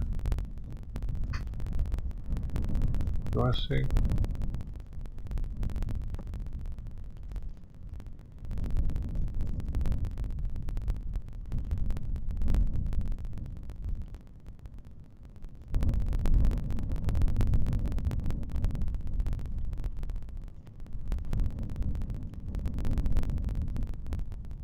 Huh. Is that what you meant, huh?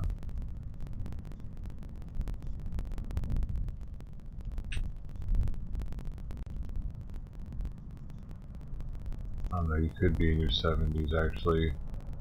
11% of my viewers are 65 plus. No, wait, that's not right. Oh. I can't wait. Only both of them combined.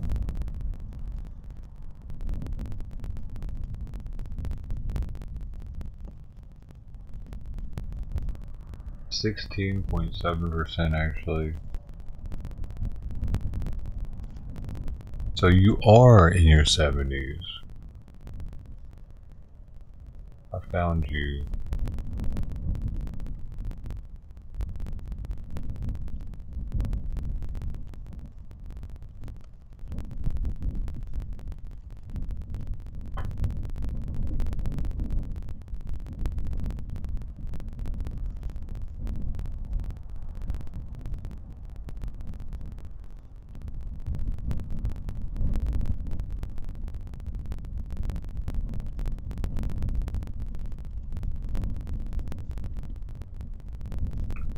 I don't know, my analytics aren't completely correct because it doesn't say that there's no Australian view. That's kind of weird.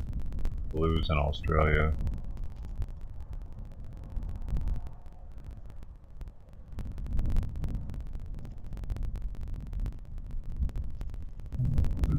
Missing.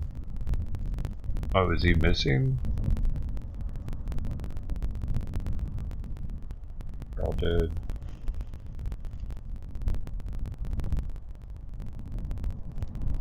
Yeah, they're all dead. Good. Especially the great grandpas. I think all the grandpas are dead even.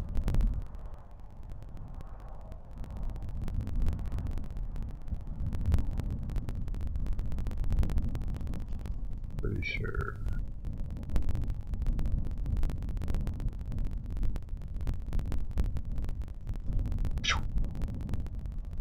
Have you come back? You're inside of some other 70-year-old's body?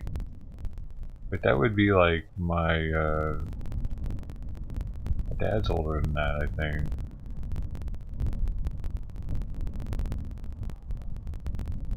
It could be an uncle, maybe.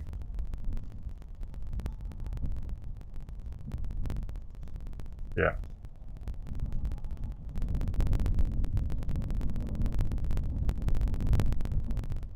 Oh, yeah.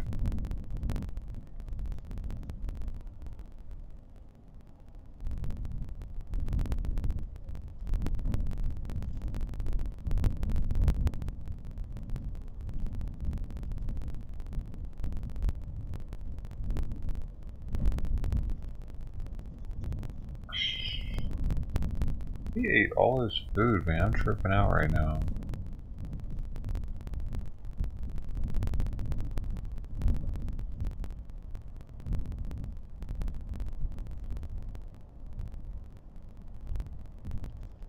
Like super early, and I was trying to get him to eat, and hopefully I didn't do any damage this past few weeks.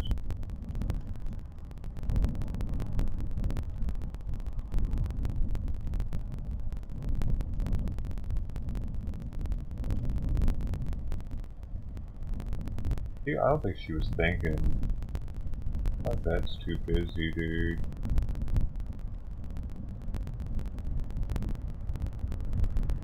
Doesn't know enough about these medications. Yeah, over 21. They're probably saying 23 now. Oh, this is live. Days that kicks off the 2024 election year. This election could not be. Well, let's explore all this further with Democratic Wait, political is strategist that live? Arshad. Yo, yo, yo, yo.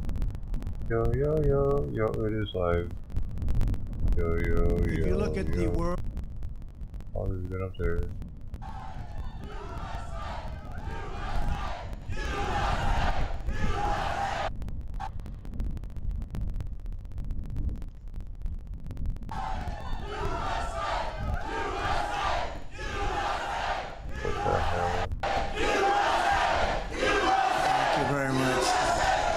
We're going to take our country back. We're going to take our country. So sad to see what's happening. Hello, Iowa, and very, very happy new year. We're going to have a great year. Hopefully, it's going to be one of the greatest years ever. You know why? Because in November, it's going to be big. It's going to be bigger than anything's ever happened to this country. I think it really is of that magnitude, and I appreciate such a big turnout. We come to every little part of this place, and the people are greater and greater every stop. And we want to hit every corner, and we're really honored to see the crowd, that we had the turnout, that we have your incredible people. You built this country. You built this country. What? 10 days from now, the people Iowa? of the state are going to cast the most important vote of your entire lives. Built I believe this country? that very much. I used to say that Didn't know that. 2016, and I believed it then, and now I believe this is even much more important. Our country's going to hell. You don't mind me using that horrible word, don't you? I use that word because our country is They do let Christians really live in among trouble. them. It's in trouble like it's never been before, in my opinion. We have a man who's grossly incompetent dealing with nuclear war. He's dealing against Russia. He's dealing against President Xi of China. If you would deal with these people, you'd say it's not a fair fight. By delivering the massive victory, I think it's going to be really a tremendous victory in Iowa, because I'm seeing polls that are phenomenal. But the main thing I got to ask you, look, we got to get out and vote, because, you know, bad things happen when you sit back. And he said, we love him. We love the job. We love the job he did for the farmers, for the whole state. But let's sit home and watch it. Maybe it'll be a little bit cold that night or a little bit rainy. So important that we get out and vote and really show the strength, because the only way we can get hurt is if you sit home and want to watch the great results on television. Then you say, is it too late? We got to get out there fast. But that's not going to happen. But if you would get out and vote, even though, you know, the polls have us way, way up, strange things happen. So if you don't mind, look, she's shaking her head. You're right. Oh, we've seen some very strange things happen. But I'm not worried about that. You know, the one thing I'm worried about it in a lot of other places. I'm not worried about it here. What I'm worried about here is we have to just get out and show the support, because it's going to make a big difference in November. We're voting now, but it's going to make a big difference in November. By delivering a massive victory in Iowa, you'll send a thundering message to crooked Joe Biden. He's a crooked man. He's an incompetent crooked man. You're going to send it to the fake news media right back there. Oh, that's a lot of press for this corner, this beautiful location. You know, they said, you didn't really have to come here. I said, like hell, I don't have to come here. I have to come here. If I didn't come here, I'd be in big trouble. I'd be in big trouble. Brad, my first supporter, you know, he's right here. I think I call him the Marlboro Man, right? Brad, he's right here. He said, you better get there, sir. You better get there. I said, I'll get there. But all the evil and all the sinister people trying to destroy our nation, and that's what happens. They are destroying our nation. I don't know how much more our nation can take. When you look at the border, when you look at Afghanistan, the way we got out, we were going to get out. We were going to get out with strength and dignity. And the way we got out was something, I think, the most horrible day, the most embarrassing day or moment in the history of our country. And that led to a lot of other bad things, including Russia going into Ukraine, a lot of other bad things it led to. With your vote for our campaign on Monday, January 15th, you'll declare that we are going to take back our country, we're going to defeat crooked Joe Biden, and we're going to make America great again. Right? And it all starts right here, you know, because of me. I will tell you, I'll take full credit. I'll take 100% of the credit, if you don't mind, Governor. Go first in the nation, and you are first in the nation, and that's something that was very important to me. You know, you have a great tradition in Iowa, a great tradition for farming and plenty of other things, but you have a great political tradition, and they wanted to move you to the back of the pack. I said, we're not doing that to Iowa. We're not doing. Maybe somebody else someday, hopefully long down, because I'll have signed those rights into your corner for a long period of time. You'll be here. I said from day one, right? I said we're never moving you. You know, and you have forces that want to move. You noticed the Democrats moved. You did notice that. A couple of people maybe noticed that, but they moved. But you didn't move because of what I did. It all starts here in Iowa at 7 p.m. on Martin Luther King Day, 7 p.m. So don't stay home if you want to save America. Each and every one of you, get out and vote, and really bring your friends. We talk about 10. Bring 10 people, but bring whatever it is. You could also bring more than 10 people, I guess, but bring whatever you have to bring. Before going further, I want to send our support and our deepest sympathies to the victims and families touched by the terrible school shooting yesterday in Perry, Iowa. To the entire community, we love you, we pray for you, and we ask God to heal and comfort really the whole state, and the pain that you have. This is something that's very unique to your state. We're really with you as much as anybody can be. It's a very terrible thing that happened, and it's just horrible to see that happening. That's just horrible. So surprising to see it here, but have to get over it. We have to move forward. But to the relatives and to all of the people that are so devastated right now, to a point they can't breathe, they can't live, we are with you all the way. We're with you, and we love you and cherish you. We're also really delighted today to have some of the great endorsers and my great friends, State Senators Lynn Evans, Kevin Allons, Jeff Taylor, and Brad Zahn. I told you Brad was the first one in the nation. He endorsed me 3 months before I ran. Where's Brad? The Marlboro Man. Where is he? Where is he? Come here, Brad. Get up here, Brad. Come here. Want to say something? Come on. That was easy to endorse you. and he is the best president of my lifetime. The 47th President of the United States, Donald J. Trump. He sounds drunk, though. He definitely who's sounds. that guy named Brad? Sounds drunk as In shit. Iowa, because this was 3 months before Brad's I even knew I was little running. shit. Brad, I never wanted to say I had no idea I was running, Brad. But he said if that guy in New York wants to run, he's got my endorsement. Is that or he's he's gonna do it. gay? He can turn it around. He's the only one I know that Brad can turn gay? it around. And he was actually I endorse him, he said. I said, that's my first endorsement. So when I finally got to meet him, which was around 2015, Gay in people 2015, sound so it's a long time sometimes. already. But a lot of great things have happened, and then we had a lot of bad things happen the last 3 years. A lot of bad things. Maybe they are drunk. But I was very honored by A drunk Brad, gay person really sounds There's gay. a special Super feeling you gay, have for huh? some people, you know, when that happens, and I have that Maybe they special are feeling super for gay him. when they're He's a drunk. great person, and he loves this state very much. Does a great job. Today, I'm also proud to announce that our campaign has been endorsed by pastors and faith leaders in every single one of the 99 counties. That's Open your almost, I mind think, a now. first. Thank you very much. God is with us. I think so, right? Thank you very much.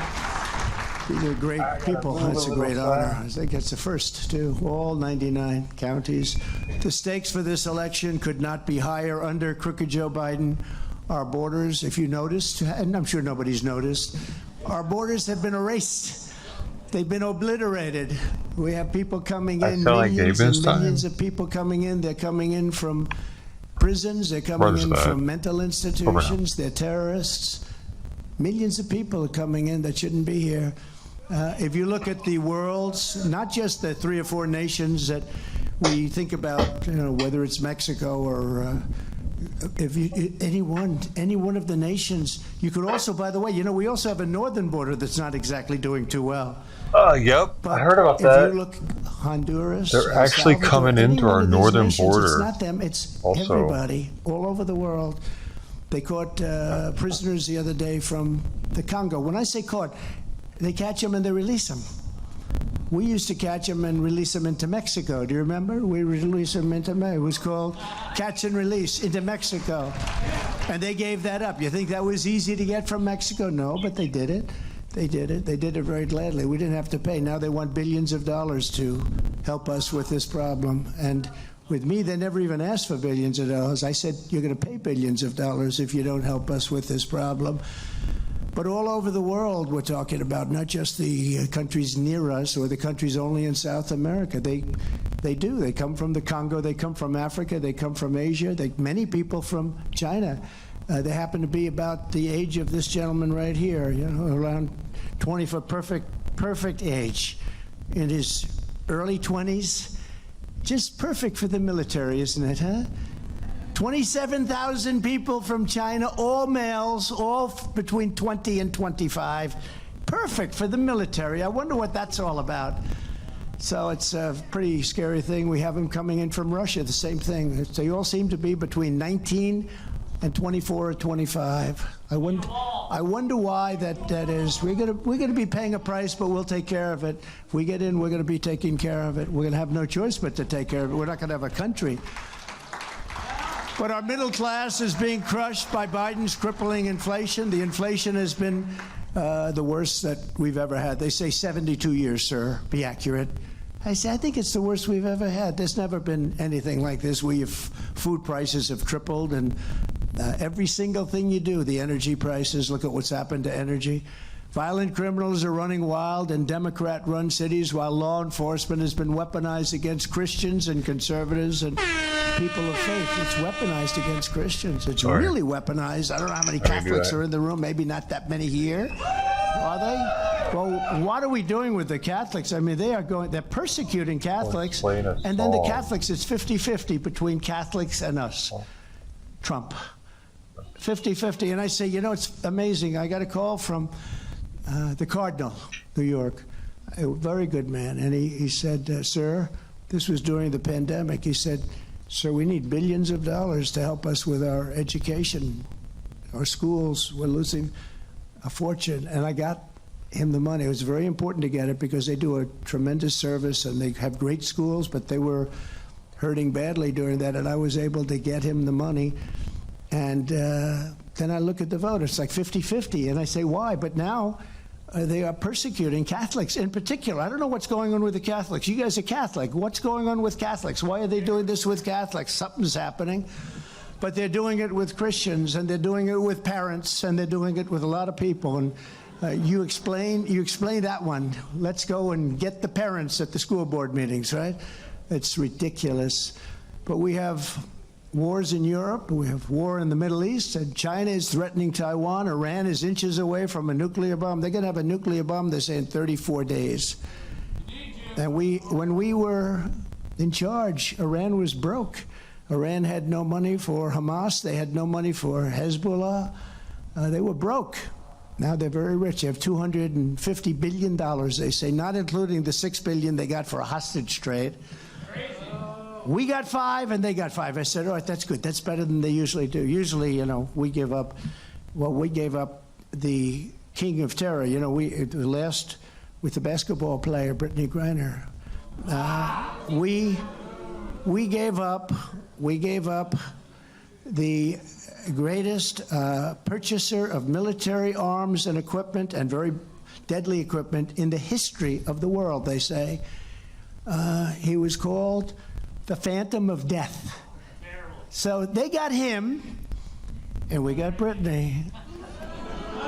And that was a tough trade. That was a tough trade. But, you know, at least she's standing now for the national anthem, I think. But she didn't stand too much. She always wanted to tie her sneakers during the national anthem. I didn't like that. I didn't like it.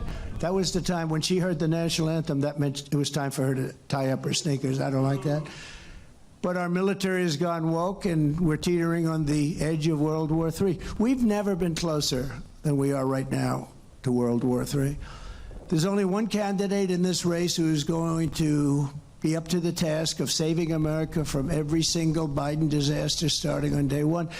Number one, I know the players on the other side, and they always respected your country. I don't want to say they respected me, but boy, did they respect this country when I was in charge. They respected us like they've never respected us, right? You wouldn't have had Ukraine. You wouldn't have had Israel being attacked. Russia wouldn't be attacking Ukraine, but you wouldn't have had the attack on Israel. You wouldn't have had inflation. You wouldn't have had any of this stuff. You wouldn't have China longing to go into Taiwan. You know, they're just waiting for the right moment. They wouldn't even talk about it. They weren't even talking about it, though. And they won't be, I promise you that. But with your vote in these caucuses, we're going to finish the job, and we're going to get it done, and we're going to actually be stronger than ever before. It's hard to believe because you see the damage that's been done. No president has ever, I often say you can take the 10 worst presidents in the history of our country, you can add them up, put them together, and they haven't done the damage that Joe Biden's done to this country. What he's done to this country is unthinkable. Biden's record is an unbroken streak of weakness, incompetence, corruption, and failure. Other than that, he's doing quite well, isn't he, don't you? That's a hell of a list. That's a hell of a list, right?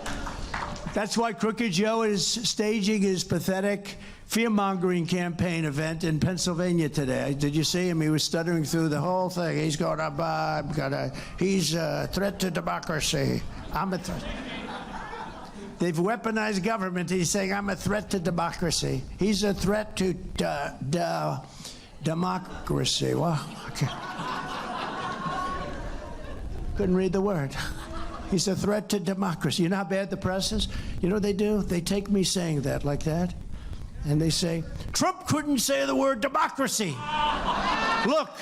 No, that's what they do. They're so bad. You know, I don't know if you saw it. I was on Sean Hannity, a good guy, really good guy, right? And we did a town hall, and he says, tell us, you're not going to be a dictator, right? I said, Sean, I'm going to be a dictator for one day, for drilling and for closing the border. And after that, I'm not going to be a dictator.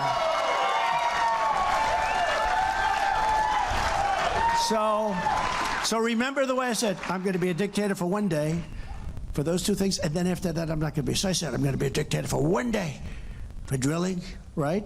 For drilling, and then, so what do they do? What do they do? We say drilling in the border. Then I go, and then after that, I'm not going to be a dictator, Sean, one day.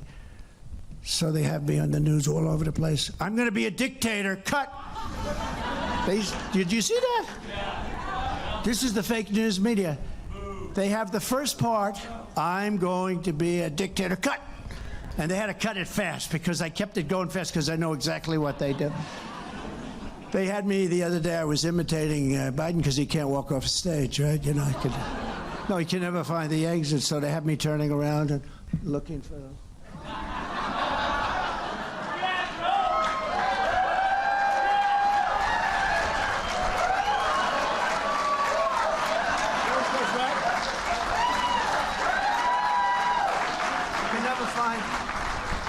I mean, these stages have a lot of stairs on them. Some of them have 4 or 5 stairs, and he had like so many stairs, he couldn't find it. And they showed me that I couldn't find the way off the stage. In other words, they said he couldn't find the way off the stage. And it's just terrible. They're so bad. You guys are so dishonest. You're so pathetic. That's why they're all going out of business, I'll tell you. They are just so pathetic. And you know, it's so important. Having an honest media is so important. But they just aren't. And it's a lot of times what they don't say. It's not only what they say, it's what they don't say. But so I have to be very careful with sarcasm because I'm a little sarcastic sometimes, and you say something, and everybody there is laughing, having a good time, but they put it on as though you mean it, you know. It's so you can't have any fun during these rather terrible times if you think about it. Because Biden, I mean, if you take a look at what he's doing on the border, or inflation, or our military, that horrible day in Afghanistan, you look at what he's done with energy, all throughout the world, we're an embarrassment as a country. We become an embarrassment as a country. The only reason Biden is at Valley Forge abusing George Washington's legacy, I mean, he's abusing Washington's legacy, and he never sticks up for Washington. You know, they've taken the name George Washington off many schools and many different, can you believe it? The name George Washington is coming down from many schools, many in California. Because he had slaves? And he ought to stop that. But it's a legacy it's really a slander and a horrible statement he's making to 75 million Americans. That's what they say. It's much more than that. You saw the numbers that came out yesterday on the election. Everybody saw those numbers. They were released. The fake news doesn't want to talk about them. But it's a disgrace what happened in 2020. It's a disgrace, and everybody knows it. I think they have 81% of the people understand that.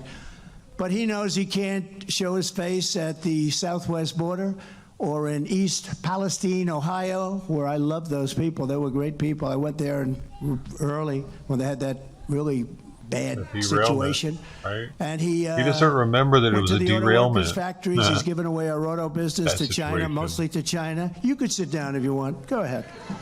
Go ahead. See, I'm not kidding with those people that sit and you can't stand up in the front, right?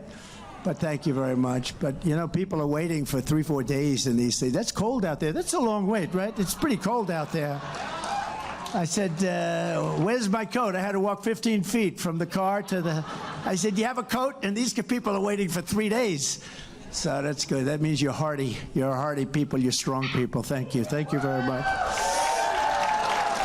But if you take a look, Crooked Joe cannot talk about a single issue that matters to hardworking Americans because he's failed you and he's betrayed us on every single issue, and on policy he's the worst ever, and people have known that for a long time. Secretary of States have said he doesn't know what he's doing.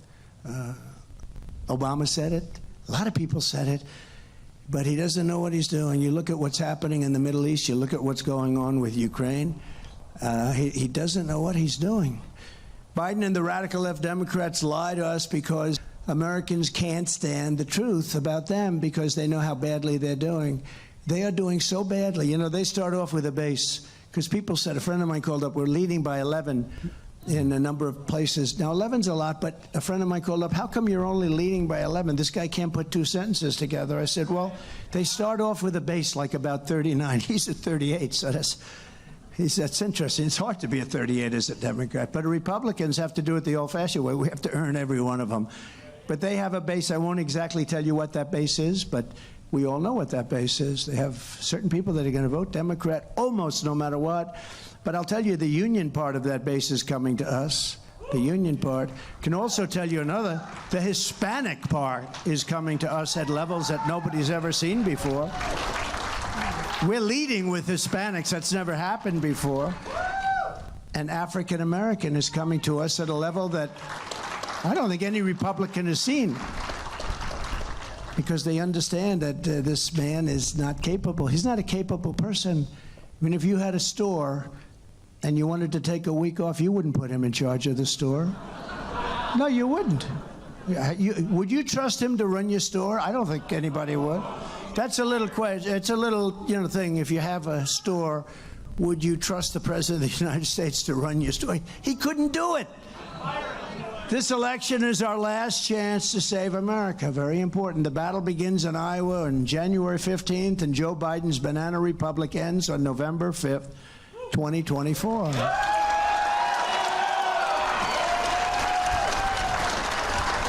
I believe, because the stock market's doing okay for the last 6 months, but I believe the reason is because we're leading in all the polls. I think if we weren't, the stock market would be going down at a level that you haven't seen. And I think if we don't win, I think you're going to end up in a stock market like you had in 1929, not a recession, a depression. I believe that. I have to say it. I really believe you're going to end up in a depression. You take a look at what these people are doing, how they're wasting all this money on the Green New Scam. It's called the Green New Scam. It's horrible. Horrible, horrible. With your help, we're going to bring our country back from disaster. Our country's a disaster. Laughed at all over the world. Since 2016, you and I have been in this battle side by side. I mean, we won twice, and we're going to win a third time. We're going to win by more now, they say. We're going to win by more in terms of November. We're going to win by more than we did even the first two times, and we won nicely. We won very nice. Look, I did get you $28 billion, in all fairness, right? Who the hell else would get you $28 billion from China? The farmers of America. I have to go to Costco, dude. I say the I can't farmers afford the of regular America grocery are not store. voting against Trump. They're all smiling like this. They opened us big. Remember I said, here's what you do. We're going to take buy all over my with groceries at China, but we're going Costco. to end up winning the negotiation, and we're going to make a great trade deal. You know, I don't even talk about that trade deal. I talk about USMCA. I talk about all the many trade deals I made and redid because you had such crazy deals. I used to say, who makes these deals? They're so bad. But I don't talk about China, but China was probably the biggest of them all. $50 billion they have to buy. They used to buy 10, 12, 50 billion they had to buy. Now, I don't know if they're watching it because I don't think Biden's going to enforce anything because China pays him a lot of money. You know, it gives him a lot of money. So he's a Manchurian candidate. And you know what a Manchurian candidate is? This young gentleman, he doesn't know. You don't want to find out. He's a Manchurian candidate. We took on the entire corrupt system in Washington like no one has ever done before. And together we stood up to the failed establishment, the corrupt media, the deep state, the globalists, the warmongers, the Wall Street special interests, and open border fanatics. I mean, a lot of these Wall Street guys, they know me, they like me, and I see that they're endorsing China. Nikki Haley, bird brain. They're endorsing Nikki Haley, who does not have what it takes, by the way. I'm just telling you, I've spent a lot of time with her. She does not have, well, I hope you enjoy her, you know, with her little quips.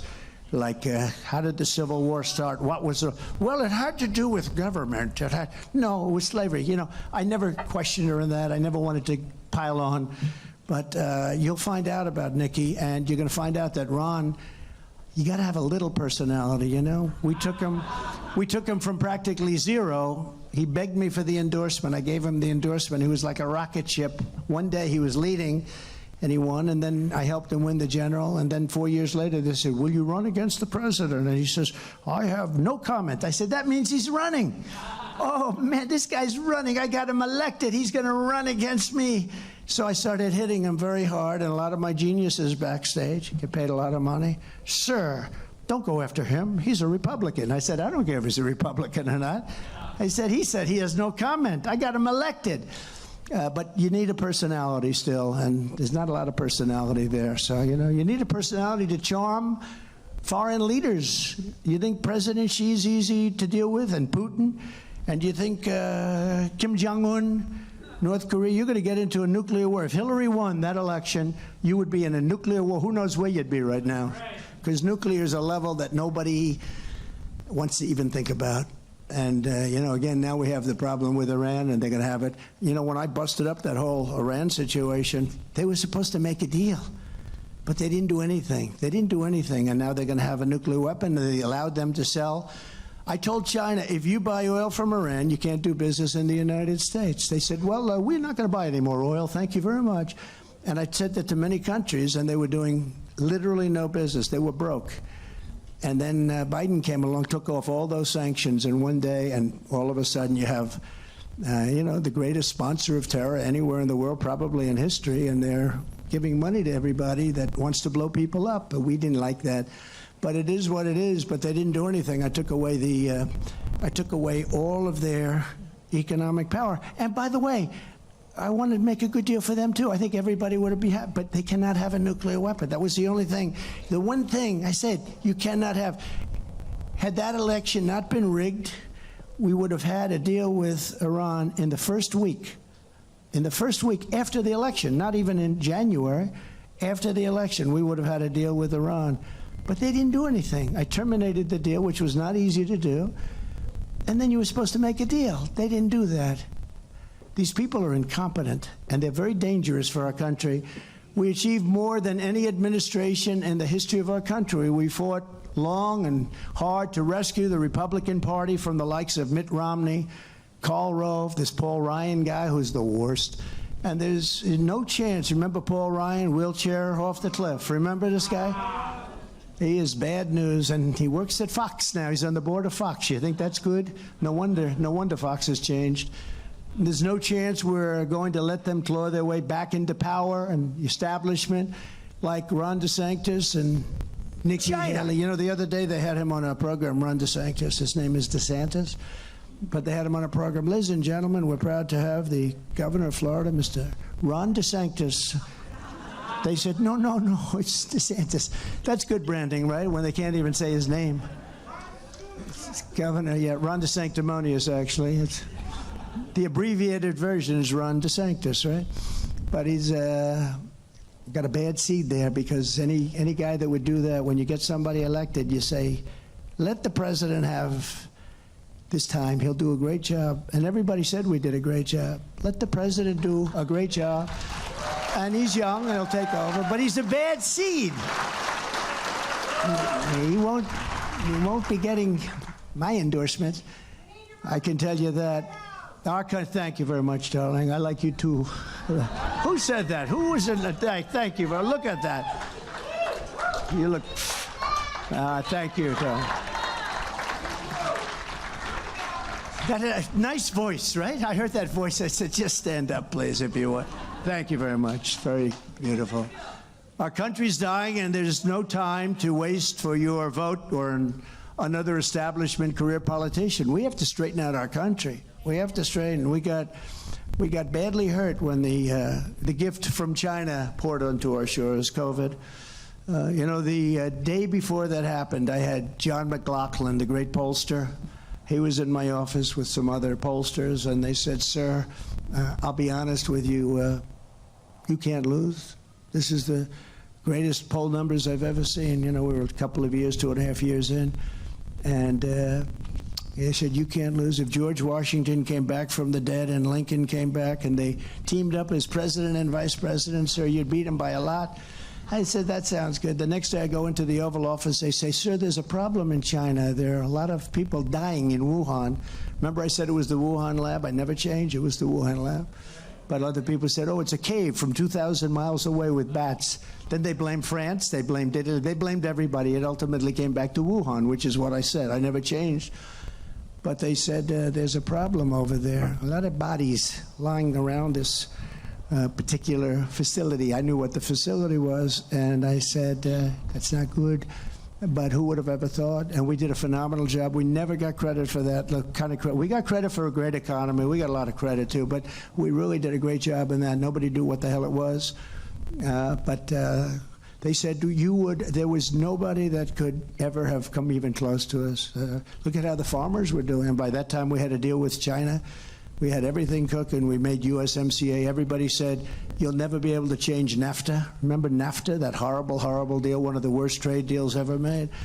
But a vote for Donald Trump in these caucuses is a vote to secure our border. It's a vote to stop the invasion of millions of people from parts unknown. We don't even know where the hell they come from. They come from parts unknown. It's a vote to rescue our economy, and it's a vote to reclaim our democracy from crooked Joe Biden and the entire criminal class in our nation's capital. They're criminals. What they're doing with voters and what they're doing with the weaponization of the system and elections, what they're doing is incredible. I mean, I've gotten indicted more than Al Capone. Do you know Al Capone, Scarface, you know? He had a scar from here to here, and he didn't get it. I always say playing tiddlywinks, right? He was a rather rough guy. And if he had dinner with you, if he didn't like the way you smiled, they'd shoot you the next day. You'd get killed, probably the next night. But you'd be gone. He got indicted less than me. I got indicted because I said we had a rigged election. And it turned out I was right. It was rigged much worse than anybody thought. But unlike every other candidate in this race with me, you know, in your heart that I will always put America first. We put America first, and with God's help, our job will get done, and it'll get done like it did before. We did more. I mean, we rebuilt our military. We got the biggest tax cuts in history. We got the biggest regulation cuts in history. Right to try. Hopefully nobody in this room needs it.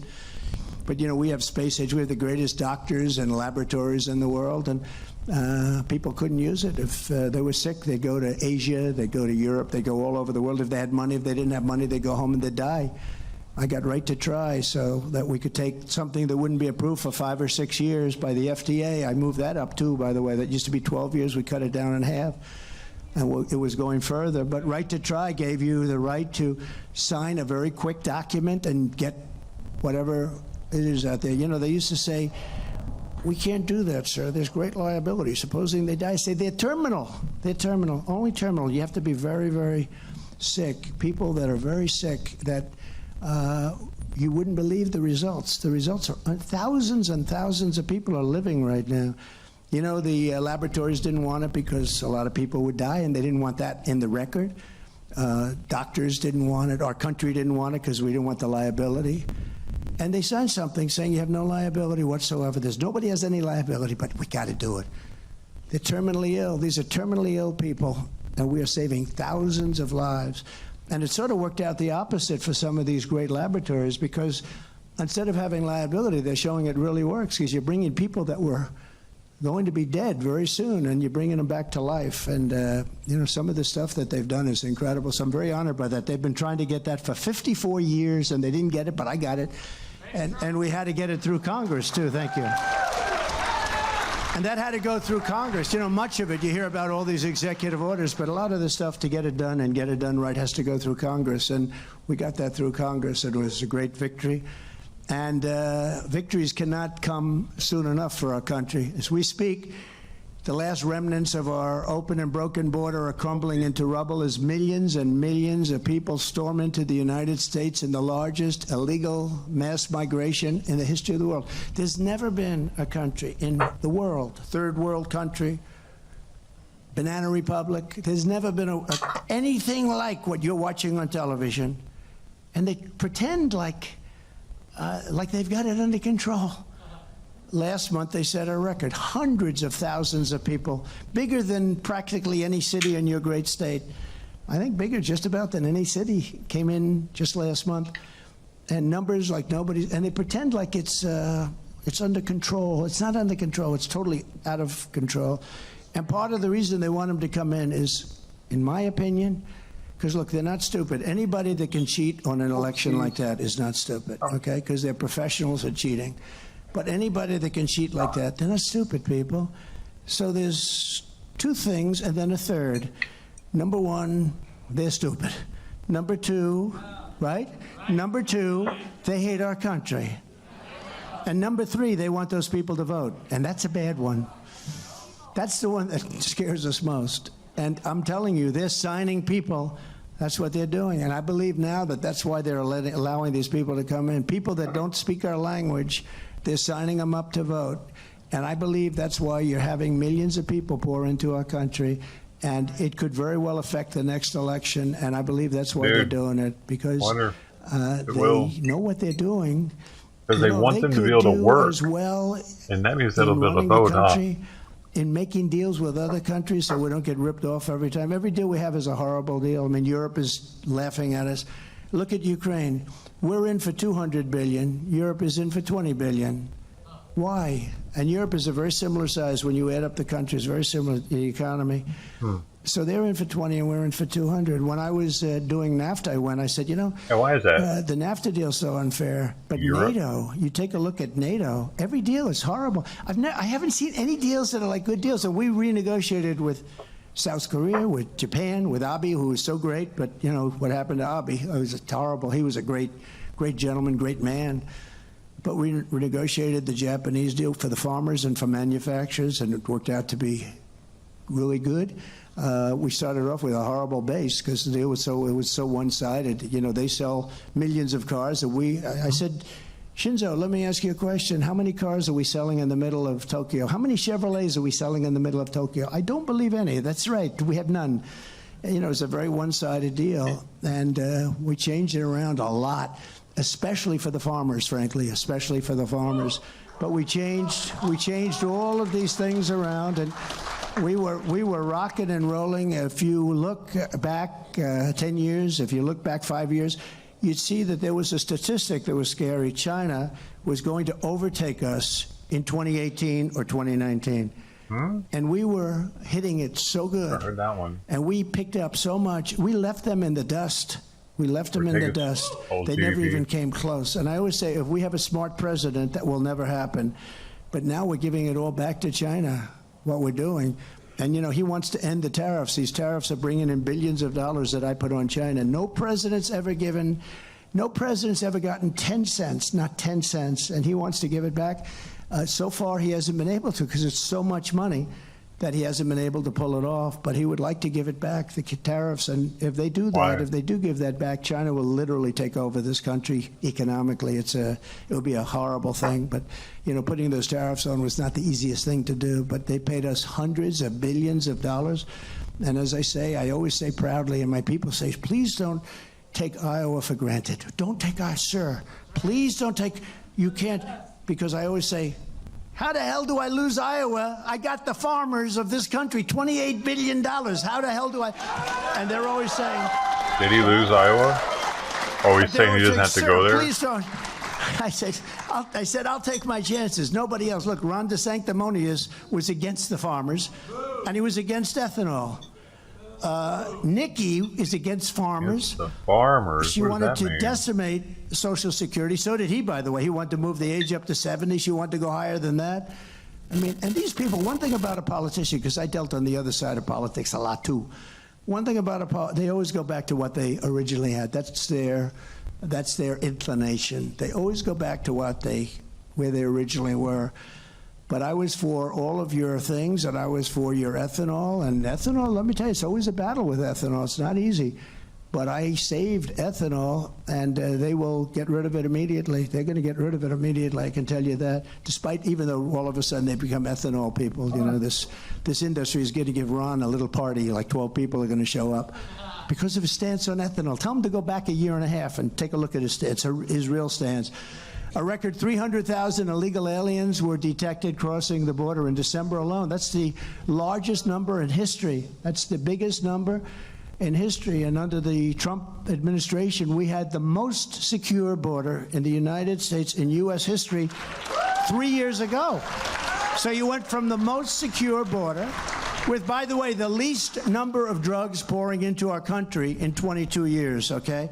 And that's not acceptable. Look, if you want to stop the drug epidemic into our country, which is killing, in my opinion, 250, 300,000 people. They always say 100. It's not 100. It's much more than that.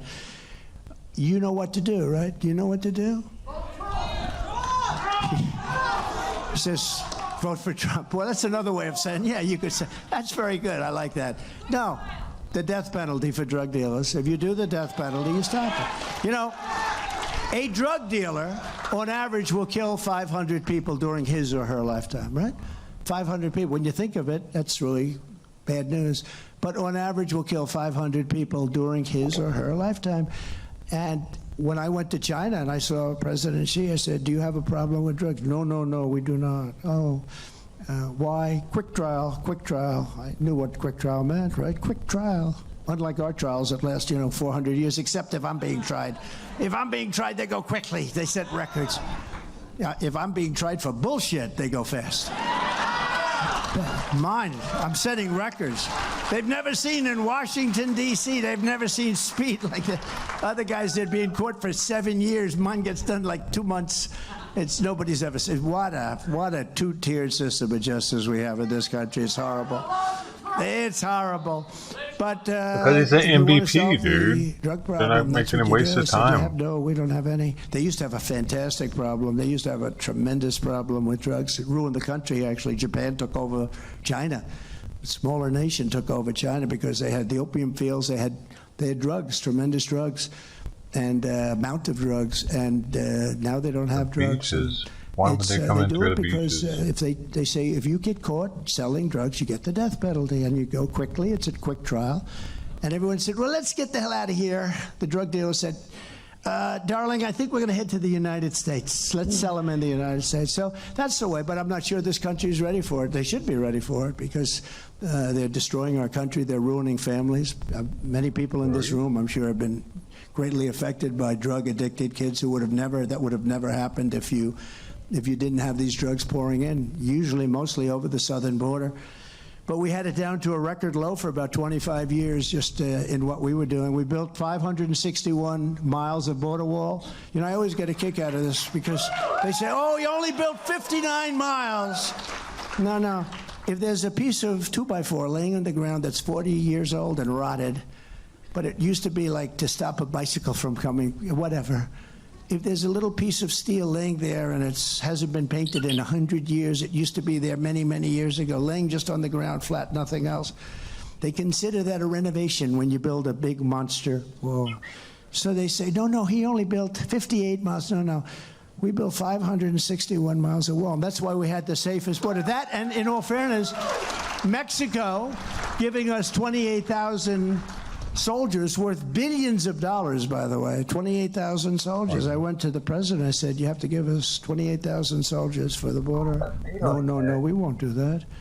The head of the State Department, who was very much involved with Mexico, said, you'll never get it, sir. We've been trying to get that for years. You'll never get it. I said, no, we'll get it, 100%. In the 70s or 80s already? In Mexico, and we'll also 60s, they were good. And release. You know what catch and release? They catch them and release them in our country. Well, we got catch and release. We release them in Mexico. We catch them and we release them in Mexico. And we got 9 other things that were just as bad. We got 9 other things. Your medical component. If you're very sick, you don't come into our country. I'm sorry, you can't come in. We don't want people catching various diseases that were very prevalent and are prevalent right now. So we did a great job. But they said that won't happen. And the chief representative, a very handsome guy, good-looking guy, came in to see me, representing the president of Mexico, who happens to be a great guy. He's a socialist, but you can't have everything, right? But he's a great guy, actually. He was a friend of mine. But I said, you have to do this. But he came over, and I said, here's what we're going to need. I told the person representing, dealing with Mexico from the State Department, I said, here's what you have to do. Give me your top 10 things. Then I went to Border Patrol, Brandon Judd. I went to Tom Homan. Great. These are great people, by the way. And I said, give me your top 10 things that you need. Sir, they'll never do it. They'll do it 100%. The person in the State Department, a woman who was really very good, but she never won a battle with Mexico because they wouldn't do anything, right? Because they don't listen to our people. So I said, no, they'll do everything. Give me the top 10. So I took the top 10 things from everybody, add them up. We took the top 10 things, all tough to get. Like remain in Mexico is tough, right? You don't remain here, you remain. You got to take a look at Tijuana. Until Biden came in, he just let everybody flow right into the country. So it's so crazy. It's so crazy. But I said, no, we'll get him. So he comes in. I said, listen, we need 28,000 soldiers free of charge. No, we're not doing that. He looked at me like I was crazy. I said, no, you're going to do that, 100%. He goes, I said, we're going to need remain in Mexico. In other words, everybody has to remain in Mexico. They can't come into the United States. They've got to remain in your country. And then if we want them, we'll take them. And if we don't want them, they'll go back to their other country. No, we won't do that. Then I said, catch and release. We're going to catch them. We're going to release them in your country. No, no, no. I said, no, you'll do it. No, you will. No, sir, you don't understand me. I will not do that. I will not. I said, no, no. Okay, you ready? 100% you're going to do it. He didn't know what was going on. He didn't understand it. He said, I won't do it. I said, you're going to do it. And here's the story. If you don't do it, I have legislation in front of me that I had the right to sign. I'm going to tax all of the cars that you stole from our country when you manufacture them. You know, they stole 32% of the manufacturing ability of the United States over the years, not through me, before me. Every car coming across and every product coming across from Mexico into the United States is going to have a tariff of 25% on it. And that's more money than all of the stuff that we're talking about put together. And he said, he's going like this. Can't breathe, you know? It's like a little choke going on. But he said, may I have a few minutes to make a phone call? I said, let me guess, you're calling the president, right? Give him my regards, but try and be back within 5 minutes. He comes back within 5 minutes. He said, sir, it would be our great honor to supply you with 28,000 soldiers. It would be a great honor to have all these people, including the criminals, remain in Mexico. We would love to have that. That's just what we want. That's just what we need. Gave me every single thing. And that person in the State Department, a really nice woman, but she wasn't much of a negotiator, frankly. She said, I've never seen anything like it. I've been here for 25 years. I've never seen anything. I got every single thing. Then when Biden came in, he gave away almost all of it, right? Gave away all of it. It's crazy. And Ron DeSanctimonious and Nikki Haley and all the rest of the pack will never do what it takes to secure the border. They'll never do what it takes to make our country great again. They're never going to do it. I know them. I know them all very well. They don't have what it takes. Nikki Haley has been in the pocket of the open borders establishment donors her entire career, and she's a globalist, you know. She likes the globe. I like America first. The people in this room like America first. And Nikki Haley's campaign is being funded by Biden donors. Did you know that? Biden donors, because they're trying to get her, like in particular, here we're doing so well, I think they've sort of given up. Do you notice they're sort of like out of here?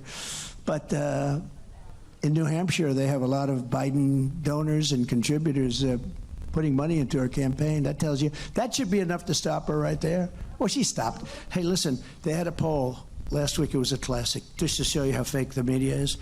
So the headline was, Haley surges. I said, uh-oh, this is bad. I better read this little thing.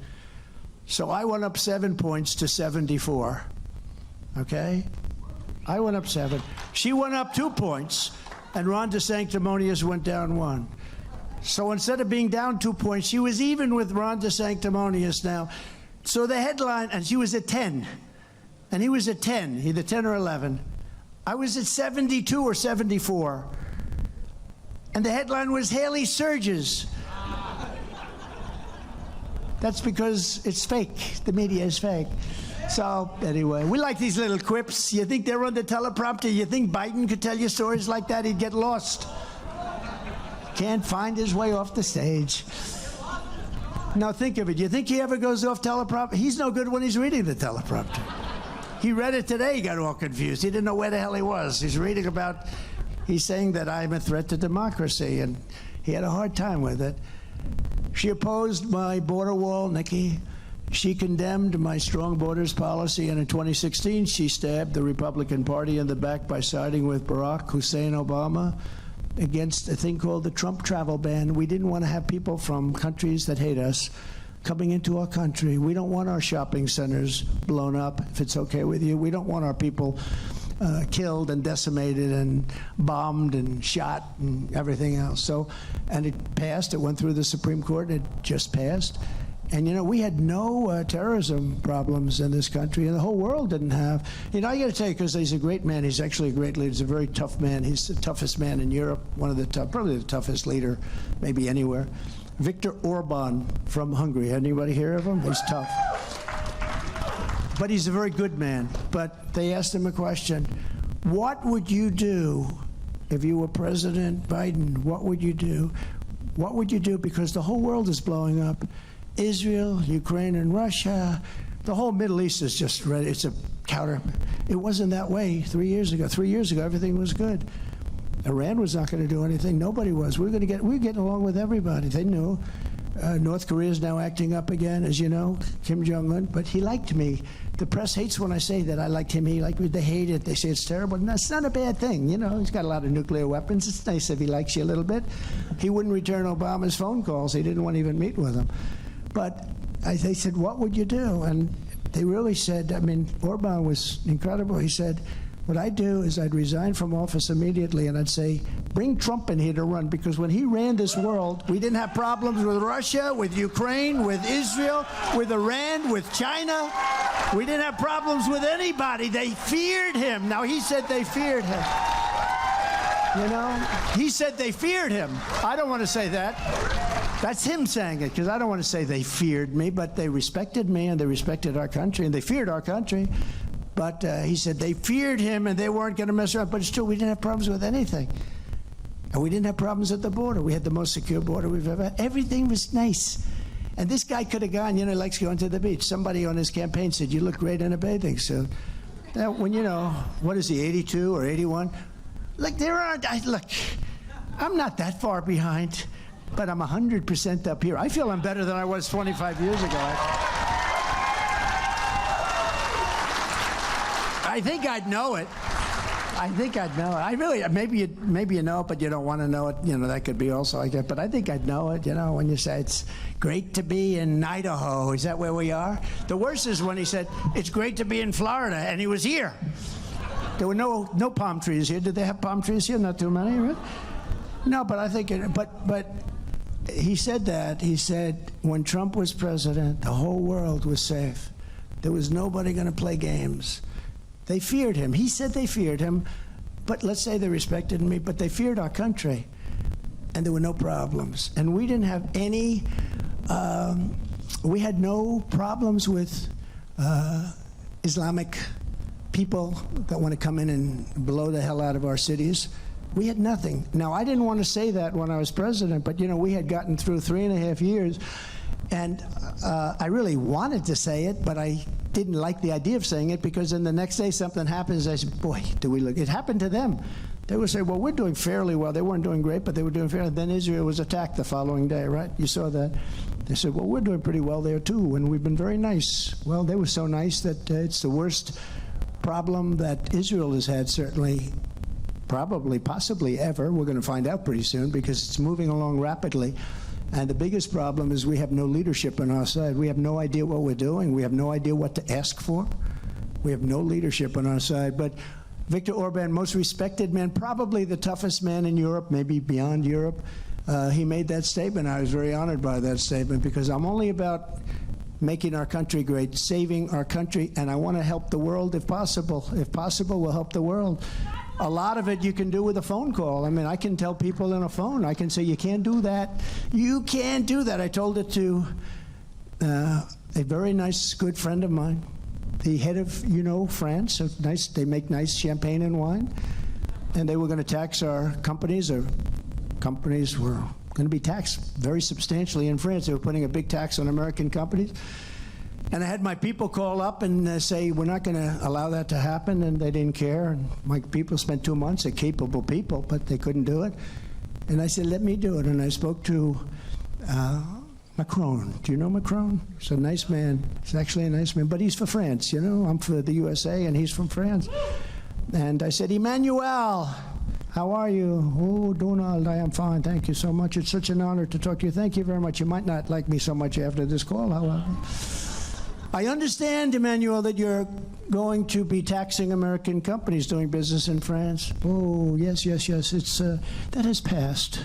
I'm so sorry to tell you, but that has passed. I said, well, I don't think it's passed. I really don't think it's passed. Or if it has, you can unpass it. Because if you don't take that tax of American, you know, I want to protect American companies. That means you and a lot of people. Why should they tax American companies? I said, if you don't take that tax off, I'm going to tax at 100%. I'm going to tax every bottle of champagne and every bottle of wine that comes into the United States of France. And I know that's a soft spot for them, right? That's like a soft spot. And he goes, no, no, no, you cannot do that. That is not fair. I said, that's okay. You got 5 minutes to tell me yes. And after that, I'm sorry. Calls me back in 5 minutes. We have agreed to do that. We are taking off all of the... I did that in about 4 minutes. If you add it totally up. My guys were working on it for 2.5 months and getting nowhere. But you can do a lot of things if you're president. If you know how to do it. If you know how to do it, and I still remain friendly. I mean, you don't have to burn the bridges. I mean, he respects it. They respect that more than some dope that doesn't know what's happening. You know, they respect you more. They like you. They almost like you more. You know, they came out, all these guys, they like me. Boris called. He wants to come. They all want to come see me. They like me. And yet there's nobody been tougher, like Russia. They all say, oh, Russia, Russia, Russia. I ended the Russian pipeline. It was called Nord Stream 2. That was the biggest thing they've ever done. And I ended it. And Biden, his first day in office, approved it and let it be built. And I had it stopped. And Putin would say, you know, they say we're friendly and that you're nice to me. I'd hate like hell to see if you were not nice to me. Because think of it, I ended that. I had tariffs and I had all sorts of things on Russian citizens. But I got along with Putin. That's not a bad thing. But there's nobody, he would tell you, the historians will someday tell you, there's nobody that's been tougher on Russia. And Russia would have never, as we said, would have never, ever in a million years gone into Ukraine. That only started when I left. Once I was out, all of a sudden they start forming. And I thought he was doing it for negotiation purposes, and they could have had a deal, by the way. They could have had, that could have been a deal. That's a deal that would have been easy to make. And instead of a deal, it's now all those millions, I think. I think the numbers are going to be much greater than you're hearing. You know, when you see that they knocked down 9 buildings in a city in Ukraine and 2 people were hurt. No. Many people were killed. Many people were killed. I think when you see the real numbers, you're going to see numbers that are shocking how bad they are. And that's something that would have been easy to done. Even without a deal, he wouldn't have done it, because part of the reason he did it is Biden let energy prices, barrels of oil, go up so high that they made a fortune. So they did it for that because he was making it went over $100 a barrel.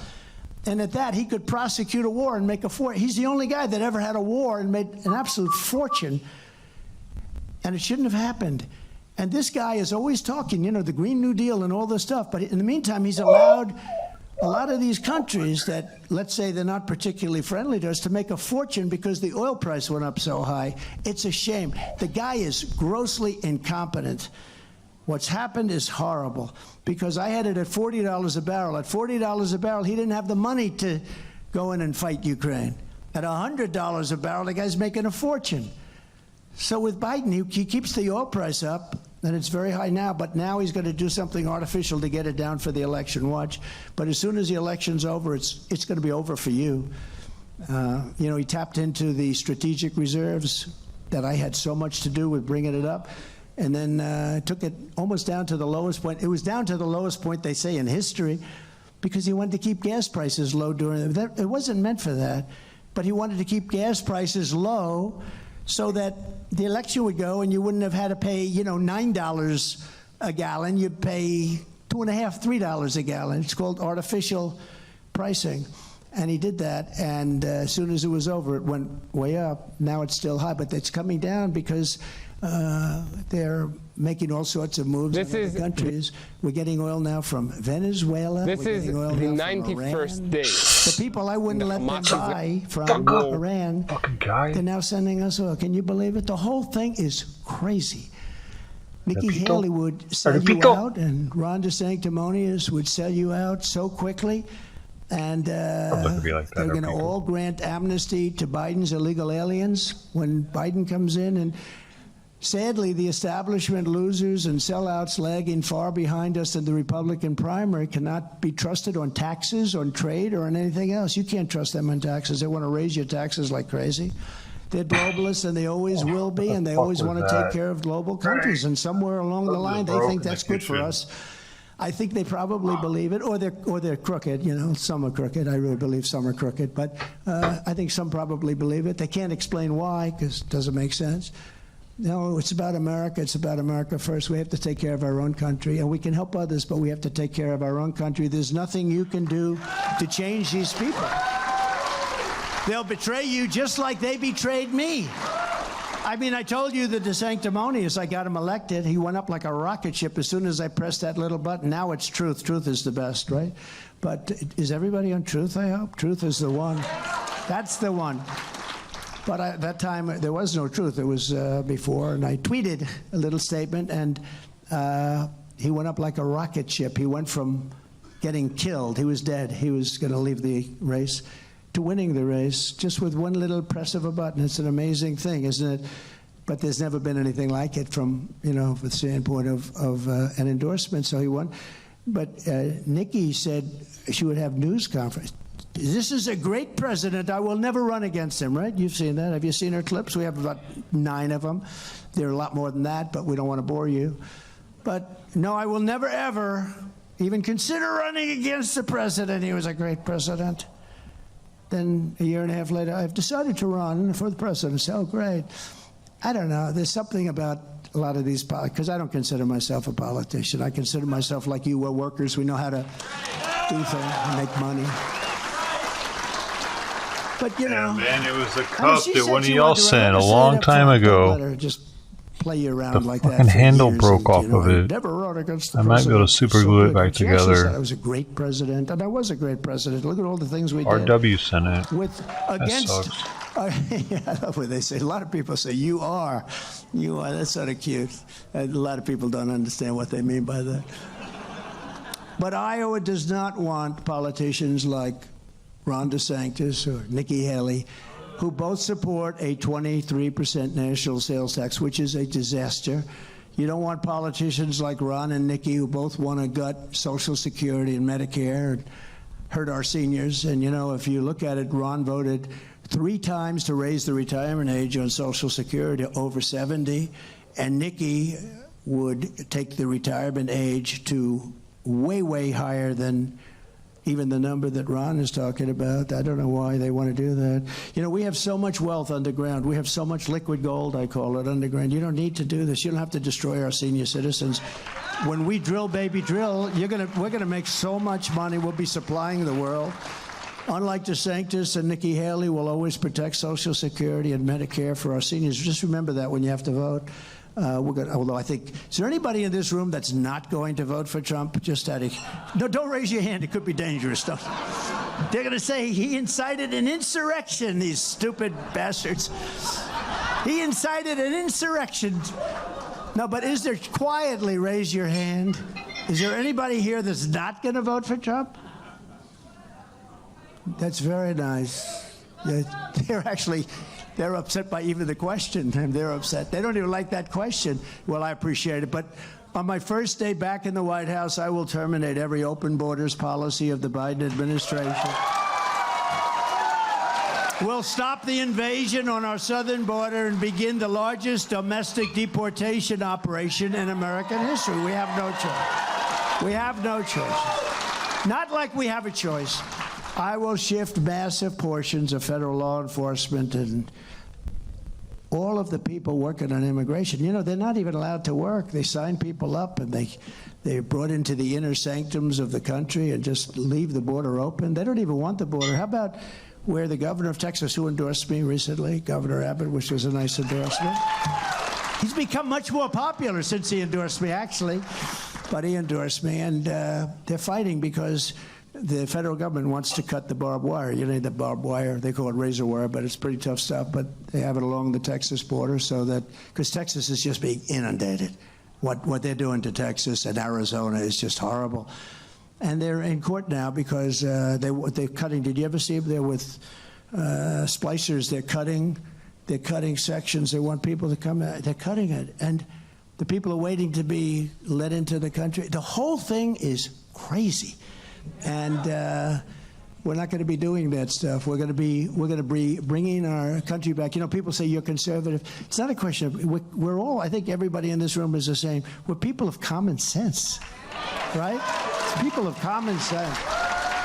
Liberal, conservative, we're people of common sense. I mean, you got to have borders and you have to have honest elections, and everything else is almost everything else is less important. But you have to have borders if you're going to have a country, and you have to have free and fair elections, which we don't have. We have these mail-in ballot things with thousands and hundreds of thousands, and areas are sent out, and we have no idea where the hell they're going and where they're coming from. And many, they're garbage. Some of them go into the garbage, especially if they're Republicans. They put them right into the garbage. No, it's a shame. You'll never have an honest election with a mail-in ballot. Remember that. You never. Jimmy Carter said it. You know, they formed the Carter Commission, and he was there with a couple of other respected senators, older senators, and they came up, and the big point of their report was never do mail-in ballots because you'll never have an honest election. He said that a long time ago. And France just went to same-day voting, all paper ballots, and voter ID. And they had 36 million people vote for Macron. They voted for Macron just to bring him back, so he's not going to be too upset. No, they voted for Macron. He won the election, and by 10 o'clock in the evening, everybody went home, and they had a real election, you know. They have watermark paper now, which is very secure. They can't really produce it. You can't copy it. It's watermark, 'cause they'll try and cheat there, too. But it's the best system there is. It's really the system that we started with when you get right down to it. But it's better because you have the paper technology is incredible what they can do. And we'll immediately restore and expand the Trump travel ban for those countries that are terror-plagued and they want to come into our country and hurt our people. We're not going to let them come into our country. They ended that. They want everybody to come in. Come on in, everybody. Come on in. Yes, you killed 9 people, but we think you're going to be much better now. Not one thing has gotten better, if you think about it, under crooked Joe Biden. The country's a mess. We're a laughingstock all over the world. Under the Trump administration, you were better off, your family was better off, your neighbors were better off, your communities were better off, and our country was better off. The whole country was better off. America was stronger, richer, safer, and more confident. And it's not even close. When I was behind the beautiful, resolute desk at the Oval Office, and it is a beauty, I will say, it's no wonder the same corrupt forces that have been fighting us every step of the way are now breaking every rule and shattering every norm in a lawless attempt to keep us from defeating them at the ballot box. Nobody's ever seen what's happened right now. And it's a double-edged sword, you know? It can happen the other way, too. It's never happened, the weaponization of justice like they're doing right now. The DOJ is very corrupt. What they're doing is very corrupt. People aren't going to take it. Joe Biden is a threat to democracy. He's weaponizing law enforcement for a high-level election interference. It's all about election interference. And I don't even know if it's him because I think he's grossly incompetent. But he's surrounded by people that are fascists and communists, and they're vicious and they're very smart.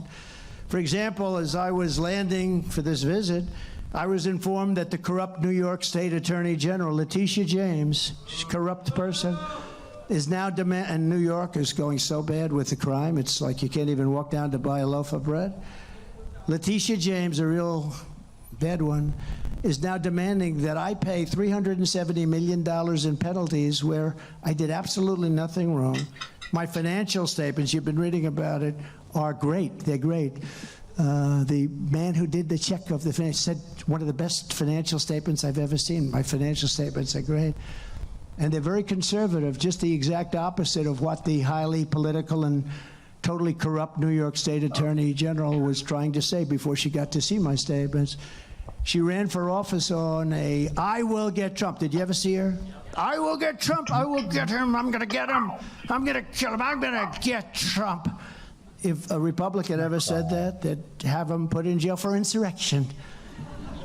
She and the judge fraudulently valued Mar-a-Lago in Palm Beach, Florida, which is probably the greatest home in America by far, at $18 million. Now, it sounds like a lot, but it's not, because it was good for their narrative doing that, and it was fraudulent for them to do that, when in fact it's worth 50 to 100 times that amount. We had people come in $1 billion, $1.5 billion, whatever, but it's a very valuable property. But they said, the judge said it was $18 million. I had people call up, I'll take 5. They never use the New York State statute. They have a statute that they use. It's vicious, vicious. They never used the statute for this before. I was not allowed a jury. I had no jury. It's up to a judge who comes out of the clubhouses of New York. Think of that. How would you like to be in that position? There was no victim because the banks made a lot of money, good, great loans. The banks testified. particular, one bank testified, great, everything was great. There was no default, there was no damages, there was no nothing, only a very happy bank that got 100% of its money back, and in addition to getting its money back, made tremendous profits. This case should never have been brought. It should be in the commercial division. The rig judge would not let it go, that he wouldn't allow it to leave his side. He took it, and usually it gets sent in because of its complexity, although it wasn't complex because it turned out to be very simple. The statement is phenomenal. They said the best statement he's ever seen, and it should have never been allowed to be presented to this judge. It should have gone into the commercial division like all other cases like this, but he kept it. And he's a radical Trump hater. He hates Trump, like with a passion. I guess, I don't know what it is. He has a passion for hating Trump. And I should have never been gagged. They had a gag order. They wouldn't let me talk. I can't talk about certain very important things, much more important than people understand. The judge ruled that I was guilty before he even started the case. In fact, I got a call, sir, you've been found guilty. I said, no, the case starts in 2 weeks. I know, but he found you guilty before the case starts. Other than that, it was an extremely fair case. Now the corrupt AG just announced a little while before I walked into the doors. So, if you don't mind, I was a little bit angry when I walked in. Did you notice the anger? Maybe not. But the corrupt AG wants $370 million as a fee for what I did, and I did nothing wrong. Nothing. $370 million, which is much more than any loan, much more. That was peanuts. This is weaponization at a level that nobody's ever seen. So violence is out of control. People are fleeing New York. Businesses are fleeing New York. Car thefts are up 191% in New York, 191%. They should pay me. But it's prosecutorial misconduct, and it's a DOJ witch hunt because it's in total coordination with Biden's deal. So they're charging me $370 million fine for making a very small loan that the bank wanted to make, because that's what they do. They loan money, and they love my statement that they like me. But I borrowed the money for that reason. The bank wanted me to, but you know, they are in the business of loaning money. That's how they make money. And it was a great loan for them. They got all their money. They actually testified there was no default during the term of the loan. I actually paid the loan back early. It was a great loan. I'm very underleveraged. We have great cash, great everything. We built a great company. And these fascists, what they're doing to our country is just unbelievable. So I did nothing wrong. It was in every way, it was like a perfect, the bank was so happy. They testify, no, everything was good. Same thing with every other thing. They were looking at things. $370 million. For doing nothing wrong. I took a loan, I paid the loan back, and they charged me $370 million, which I guess is more than 2 times the loan, something like that. But as a very intelligent person just stated on Truth, New York AG Letitia James has decided to increase the amount she wants from Donald Trump in civil trial. Initially, she requested $250 million, and he did nothing wrong. Did nothing wrong. They only want to hurt us because they don't want us running for office, because we're leading Biden, Crooked Joe, by a lot, and this is all this is. This is a terrible intrusion into politics and into our way of life. But now she wants $370 million, and she wants it fast, and it's a disgrace. I've never seen anything like it. I hope everyone can see this for what it really is. This is the gentleman writing. He goes, this is nothing more than a shakedown of a leading candidate of her opposing political party. She thinks she's going to make hay with Washington, but this is a coordination with the DOJ. The DOJ is doing this case with them.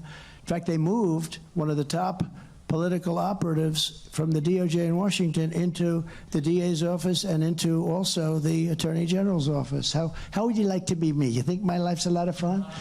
Our founding fathers would be turning in their graves if they could see this. No American should be okay with a political party being weaponized against their enemies. This is not democracy, he says. This is not constitutional. This is wrong in every aspect, and the judge and the AG should be arrested and punished accordingly.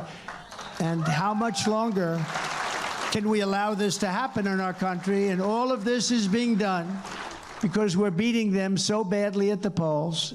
In the new Morning Consult poll, we're trouncing the Republican primary field with Trump at 66, DeSanctimonious at 11, and Haley at 11. That's not bad. You know, we're beating DeSantis in Florida. Poll just came out. I'm at 88. He's at like 11. Because the people got wise to him. I think he screwed up his career pretty good, I'll tell you, but he deserves it. We're also leading big here in Iowa, but again, take nothing for granted. We had the Des Moines Register come out with a great poll recently. They've never been really nice to me. I've always been leading, but I'd end up doing better. But they were respectful. Actually, it's a very professional pollster, the Des Moines Register. But it's amazing. I mean, the numbers have just been amazing in Iowa. The numbers are amazing in New Hampshire. Man, he repeats himself a lot. They're a little bit like the media. They have polls that lie. They had one poll in New Hampshire where I was only leading by 6 or 7 points. You know, normally you'd be happy, but we're leading by maybe 30 points or something. But that caused a big stir. You know, everybody said, oh, Nikki's doing great, but, you know, it's a crooked poll.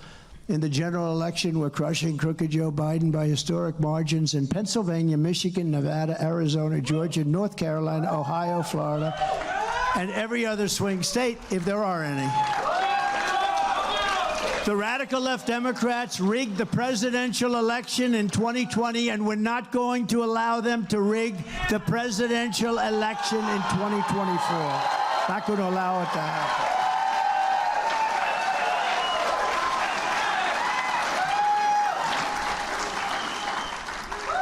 A little hot. You know, this room wasn't designed exactly for this many people. I'm sitting up here, it's like 200 degrees in this damn room. I'm trying to be cool, but if you don't mind, I'm going to just do this a little bit. Every time the radical left Democrats, Marxists, communists, and fascists indict me, I consider it a great badge of honor. And it's true, it's true. I'm being indicted for you. I'm being indicted for you. Never forget, our enemies want to take away my freedom because I will never let them take away your freedom. I'm not going to let it happen. Hug the flag. Pump the flag. They want to for silence Jesus. me because I will never let them silence you. And in the end, they're not after me, they're after you, and I just happen to be standing in their way. Half the people in there are drunk. This is big stuff. This is far more than a campaign. This is the greatest political movement in the history of our country. I look around, I see all the MAGA shirts and Trump and MAGA, MAGA, MAGA. Like that beautiful woman back there with her Trump sweatshirt. I like that sweatshirt a lot. But together we ended the NAFTA disaster, the worst trade deal ever made, and replaced it with that greatest trade deal maybe ever made, USMCA, and all of you are beneficiaries. You were getting killed for decades with NAFTA. Now you know why I know it's good? Because Mexico and Canada are calling every single day. They want to renegotiate the deal. They said, nope, the deal's no good for them. That makes me feel good, you know, because I'm negotiating for you. Because with NAFTA, they wouldn't let us negotiate anything. I took on communist China like no administration in history, bringing hundreds of billions of dollars pouring into our treasury when no other president had gotten literally 10 cents from China. Not one president got a dime from China. I then gave the farmers of our country $28 billion straight out of the tariffs I took from China, a large part of which came to a particular state known as Iowa. Have you heard of it? Have you heard of it? China. And just as I promised, I also stood up for Iowa ethanol. China. Stood up under a lot of good odds, and I did it myself. I didn't have a lot of help, I have to tell you, from some of your people. I didn't have a lot of help. I issued a historic rule declaring that E15 would be made available all year round, right, instead of the 8 months. And letting them use the existing pumps, which saved hundreds of millions of dollars and created a lot of jobs that otherwise wouldn't have been created. I said, what's better, the older equipment or the new? And I'm not surprised to hear it. I hear it all the time. Well, the older pumps are much better. They're much stronger. They're made much better. I said, let's leave them, right? Let's leave them. They're actually saying it's better. Ron DeSantis spent his entire career as a raging opponent of ethanol. He will destroy ethanol. I will protect ethanol for 4 more years in the White House. And I think for Iowa, that's a big thing. before I even arrive at the Oval Office, shortly after I win the presidency, and we win the presidency, because we're going to do it together. It's we more than I will have the horrible war between Russia and Ukraine settled, absolutely settled, and we will restore peace through strength all over our planet. And I'm the only candidate who can make this promise and mean it. I will prevent World War III. You are very close to a world war. You know, you don't have to be into it too much to know. You just have to see what's going on. You are very close to a world war, and it would be most likely a nuclear war. And if it's a nuclear war, it's obliteration. It's a level of power that nobody's ever seen and that nobody can even express, and that frankly shouldn't even be talked about. You know, we wouldn't talk about it in my administration, and nobody else did either outside in other countries, but we wouldn't talk about it. Now every day they're talking about nuclear, nuclear, nuclear, nuclear. It's so devastating, you just don't talk about it. Don't talk about it. I will end Biden's inflation nightmare, save our nation from debt and economic despair. And we will, right from day one, we're going to drill, drill, drill, drill, baby, drill. Somebody said, an oilman told me, and he's a great guy, a very successful guy. They say he looks at a piece of land, he takes a straw. Now it has to be a paper straw, so maybe it doesn't work, you know? You know, the paper straws come wrapped in cellophane. Do you ever see this? I mean, what's going on? You got paper straws, they're wrapped in cellophane. This country's gone wild. But this man, he's such a great oilman, a really amazing guy. He takes a straw and he puts it into the ground and oil comes out. The big companies go out, they spend billions looking for oil. This guy looks just like this, just a straw, and the oil comes out. Now, we kid when I say that, but he's very good at finding oil. He's a fantastic guy. And we know so much about the industry, and it's knowing through common sense, knowing through intelligence, knowing, you know, that's what's going to fire up our factories. Wind is not. It's intermittent. It's extremely expensive. It's 40 times more expensive. And, you know, we need stuff that's not expensive. China, I see this guy, John Kerry, flying in his private jet to China to talk to them about coal. Please don't do it. In the meantime, they're building one coal plant a week, and it's now, I understand, it's even two. But talk to them about energy, talk to them about coal, and then he leaves. I think he leaves. Oh, we had great conversations. In the meantime, they're building a plant a week. And, you know, remember this, the currents, both sea and air, they fly right over our country. You know that. The current, the water comes down the Pacific, right out of China. So when they dump their garbage in the Pacific, it comes right down along our coast on the West Coast, past Los Angeles. And much of it pours onto our land. But our waters are very dirty because they dump their garbage in the ocean. And it's about a 4 or 5 day journey. The tides bring it by. Nobody ever talks about that.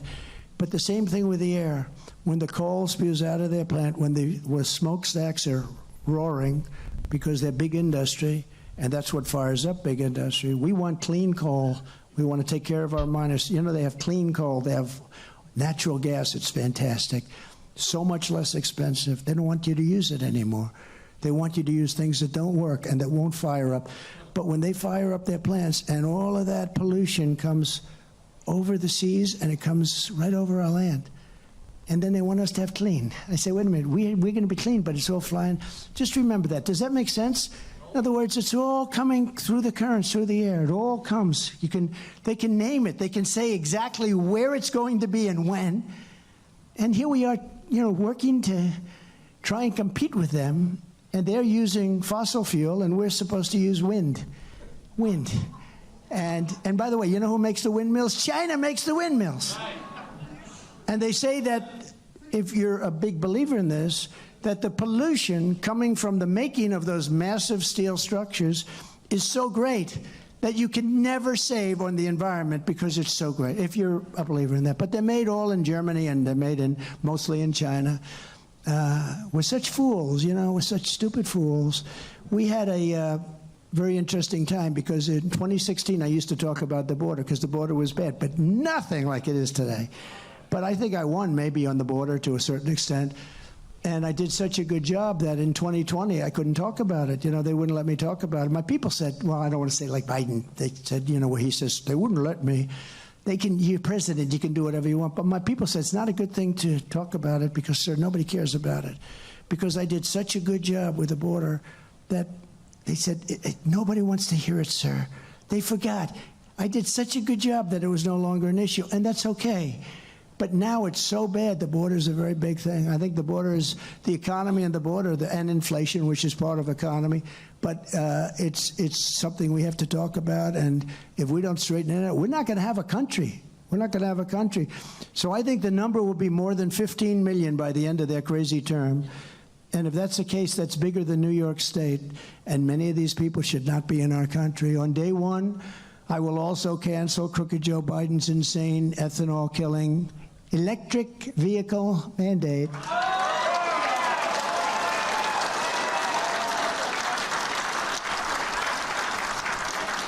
I mean, the problem is very simple, simple statement. They don't go far. I'd like to make it much more complex. It sounds like, science. No, they don't go far. The batteries are too big. They're very big, very heavy, dangerous. I just picked up a new point. In cold weather, they're really bad. Dangerous in very cold weather. So you get pretty cold weather up here. I can tell you from my little 12-foot walk outside of the car. But in cold weather, and they're very expensive to make, and they're all going to be made in China because they have the materials for that. They're going to all be made in China, so the auto workers are going to be screwed by this guy. But now they want, you probably heard also, they want trucks to be all electric. And if you take like a Peterbilt, take the big 18-wheelers, whatever they are, you can go from one side, the East Coast to the West Coast, on one big, beautiful tank of diesel fuel without a stop. They can go 2,000 miles, and we can go with electric. They can go, I think I heard, you'll go, if you're lucky, 300 miles. So that would mean they'd have to do 7 stops. You talk about a supply chain problem. And I met with some of the big trucking companies, and it took me about a minute to understand this because, it was supposed to be fast studies if you're president. We have one that's a very slow study. But it wouldn't matter because they must know this. And they explained, one man said to me, a big guy, one of the biggest guys in the business, he said, for 50 years I've been in the business, and every year the trucks got better and better, faster, stronger, more beautiful. Every year they made them better. Even the quarters behind, I said, tell me about what is it like in one of those suckers? They said, sir, it's like the most beautiful apartment you've ever, do you know what I'm talking about? They have like a place where they literally live. They live in those trucks. Those trucks are everything to them. But he said for 50 years, every single year, these trucks got better, more fuel efficient. Everything was better. It was a beautiful thing. If they make us go to electric, we will go back. 50 years, we'll be starting all over. It'll be primitive. We'll be starting all over. And it made a big impact on me. It's a very sad thing what's happening. And they don't want to hear about it. They want our army tanks to be all electric so think of it. Now, the problem is they don't go far again, but the battery is so big that they'd have to pull a truck behind them. It's true. They actually have a design, the army tank, and it's pulling like this because the batteries are massive. Like the trucking thing, too. In the truck, about half of its capacity would be devoted to a battery. Can you imagine? So can you imagine? And yet, they explain this to the people in the administration. They don't care. They don't care. They really don't care. But the army tank is a beauty. They want to be environmentally friendly as we go in and blast the crap out of some nation. We're going to go in, we're going to be environmentally friendly as we blast our way through their front lines, but we're doing it in an environmentally friendly manner. How crazy are we? They have jets now, and I ended it, but I'm sure they picked it up. They said, sir, we have a fuel that is unbelievably good in terms of the environment. These are fighter jets, right? That I rebuilt our entire military. The entire military is rebuilt. They had jets that were 55 years old. We had fighter jets that were 55 years old. China copied our most beautiful plane ever made, I think, is the F-22. Check it out. China has a copy of it. I looked, that's an F-22, but why does that have the China flag on it? But it's an F-22. They copied it. Most beautiful plane you've ever seen. But now they want to go in a form. It's a biofuel, but I said, give me the downside. Well, sir, the downside is it's 15% less efficient. That's the difference between shooting down and being shot down, right? 15% less efficient. So why are you trying to protect? As you fly into an area that you want to obliterate, you want to do it in a environmentally friendly way. These people are crazy. And we're not going to stand for it. And all of that stuff is going to be written out on day one. It's all going out. You know the steps when you make your speech in front of millions of people and you're making the beautiful speech, looking down to the wire. That was one of the great scenes I've ever seen. By the way, I think J6 had an equal amount of people. It's the biggest crowd I believe I ever spoke to. You never hear about that, do you? You have the hostages, the J6 hostages, I call them. Nobody's been treated ever in history so badly as those people. Nobody's ever been treated in our country. But I think that, you know, they always show whatever it was, 1,000 people coming down. Remember the words? March peacefully and patriotically, right? March peacefully. You ever hear Maxine Waters? You ever hear her say about what to do with Republicans? Kill them, go in there. If they're having lunch, go in there. And can you imagine if I said that? No, I said peacefully and patriotically. The whole thing is just very unfair.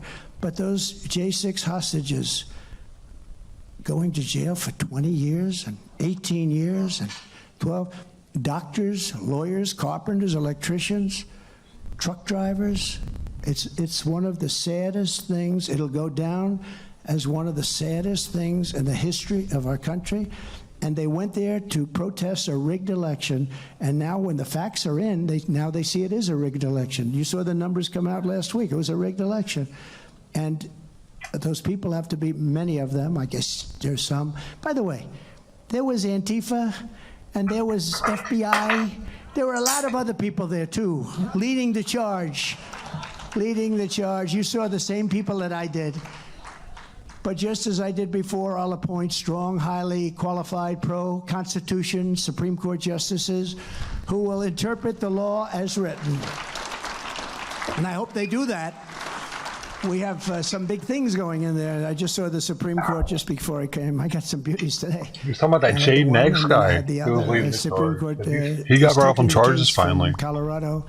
And so they'll make a decision. And you know what I do find, and you know, maybe say it, maybe don't, but I say it.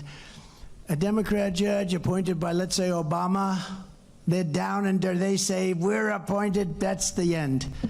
When you are a Republican judge and you're appointed by, let's say, Trump, they go out of their way to hurt you so that they can show that they have been fair, honorable people. It's an amazing difference. I've never seen anything like it. You appoint some of these radical left Democrats, and they've, right from the beginning, you say, we're dead. And the Republican judges want to go out of their way to be fair and unbiased, and even to a point where they hurt you. And I guess it's a different wiring system or something. But all I want is fair. I fought really hard to get 3 very, very good people, and they're great people, very smart people. And I just hope that they're going to be fair because, you know, the other side plays the ref. Like Bobby Knight, the great Bobby Knight, he played the ref, you know. He'd throw chairs, he'd smack people, he'd do everything. And they'd say, Bobby, stop it, Bobby. He was a great friend of mine. He endorsed me in Indiana. He just passed away. He was a tough guy, big tough guy. He was great, but he was a winner. He knew how to win. He had the last undefeated team in basketball. I guess he won 3 national championships. He was without really the great player. You know, he had teams, and Bobby would scream at the refs. He'd scream, and his people would say, Bobby, stop it, Bobby. You're not going to win. He said, yeah, but I'm going to win on the next one. So what they do is, I watch them on Deface the Nation this weekend. Ladies and gentlemen, it's Donald Trump on Deface the Nation. They hate it when I say that, but it's sort of true. And they're saying, oh, Trump owns the Supreme Court. He owns it. If they make a decision for him, it will be terrible. It'll ruin their reputations. He owns the Supreme Court. He put on 3 judges. He owns the Supreme Court. If they rule in his favor, it will be horrible for them. And we'll protest at their houses, and we'll do all of the things that you see. And that puts pressure on people to do the wrong thing. What they're doing is no different than Bobby Knight. They're playing the ref. I watched that. I said, man, they're really good. They're really good at it. And I just hope we get fair treatment. because if we don't, our country's in big, big trouble. Does everybody understand what I'm saying? I think so. Because they'll cover that completely differently. They'll cover that in a much different manner, but I'm just saying it's a very unfair situation that takes place. So I will direct a completely overhauled DOJ to investigate every radical, out-of-control prosecutor in America for their illegal, racist enforcement of the law. And I'm also going to indemnify all police officers and law enforcement officials throughout the United States to protect them from being destroyed by the radical left for taking strong actions on crime. We're going to protect our police. They're afraid to do anything. They're told not to do anything. When they walk into a department store in Chicago and they walk out carrying television sets and everything else, and the police, they want to do something, but they're told not to do it. And then if they do it, they get in trouble. We are going to indemnify them. They have to stop crime, and they can stop it too. They'll do a great job. We're going to rebuild our cities into beacons of hope, safety, and beauty better than ever before. We're going to rebuild our cities. Our cities are in trouble, and we'll work with Democrat mayors and governors if we have to. But we will. No, we will. Look, they are all run by Democrats, and they are all just about in horrible shape. Safety will again be restored so that children can go outside and play in the park without being beat up, molested, or shot. Is that okay? Even if you're in Iowa, you like that one, right? You know. Because what's happened to our cities, you have to see, you wouldn't even, they're not even recognizable. You know, San Francisco, I own a big building in San Francisco, and San Francisco was a magnificent city 10, 12, 15 years ago, and today you look at what's happened to San Francisco. It's so sad to see it. But all of them, Chicago, New York, Philadelphia, Los Angeles, all of them, they're all run by Democrats. We're also going to fight to give you much better health care. We want to give you much better health care than Obamacare. Now, look, I'm not, you know, they like to cover that. We're going to give you, Obamacare is a disaster. It's very expensive for you. Forget about for the country for a second. For you, it's a horror show. There have been tremendous complaints over the last 2 years, especially recently. We're going to get you much better health care at a lower price for you. And that will be either working on Obamacare or doing something new. But we're going to give you much better because you have lousy health care and it's too expensive. On day one, I will sign a new executive order to cut federal funding for any school pushing critical race theory, transgender insanity. Oh, he's going to lose a tranny vote. And other inappropriate racial, sexual, or political content onto our children. You just lost the tranny vote, I will not give buddy. 1 penny to any school that has a vaccine mandate or mask mandate.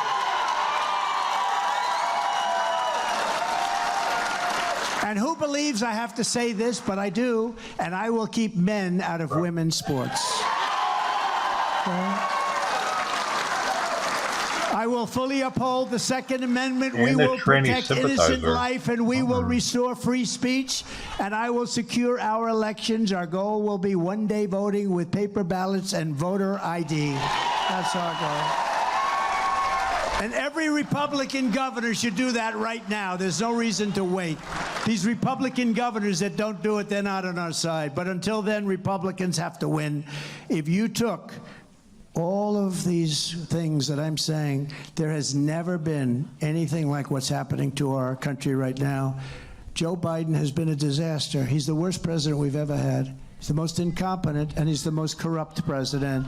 So if you want to save America from crooked Joe Biden, then get every patriot you know, make sure they're registered Republicans, have to be registered, and then get them out to vote in their local precinct caucus at 7 p.m. on Monday, January 15th. Now, I'm going to be there, okay? I'm going to be there. I guess I should go maybe Des Moines. Already as a Republican. I come here. I like you people, so but maybe Des Moines is that the best thing. But I'm going to be. She said, "No, come here." Weird. We have to get them out. So I'm going to be here, and I'm going to be working it just like everybody else. We have tremendous numbers of precinct captains here, all these people with these gorgeous hats. I want one of those hats. It's the only way I can get one of those hats is if I actually become a precinct captain. I don't know if I'm qualified to be a precinct captain, but I'm going to try. I know why. Thank you very much, by the way. I appreciate it. But I'll be here, and we're going to be working the caucuses personally. The whole world is watching, so learn how to caucus and find your caucus location, which is often different than where you normally vote. It's ia.donaldjtrump.com. Caucus, so in conclusion, suck my caucus, from Fort bitch. Dodge to Cedar Rapids, from Des Moines to Davenport, from Waterloo to Sioux Center, we stand on the shoulders of generations of Iowa patriots who tamed the wilderness, braved the elements, tilled the soil, worked the fields, built the factories, and poured out their blood, sweat, and tears to make this country into the greatest nation in the history of the world. And it's not great any longer, but it will soon be greater than ever before. Promise you that. But now we're a nation in decline. We are a failing nation. We are a nation that has lost its confidence. It really has, hasn't it? Lost its confidence. That's a sad thing to say. Think of it. A nation that's lost its confidence, lost its willpower, and lost its strength. We are a nation that has lost its way.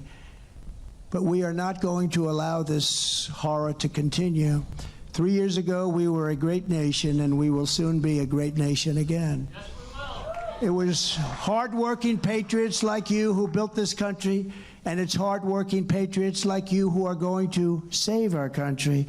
We will fight for America like no other group of people has ever fought before, ever, What do you think the wooer guy's drinking tonight? 2024 is our final battle. It is our final What are you battle. If we drinking? lose this Mike's battle, Hard Lemonade. we lose our country. You have to get out there, and you have to make sure they're honest with their voting. What they did in 2020 was horrible. They don't have All many the problems options that we there. have today, you wouldn't have any of them. You'd have a lot more living people on our planet, too.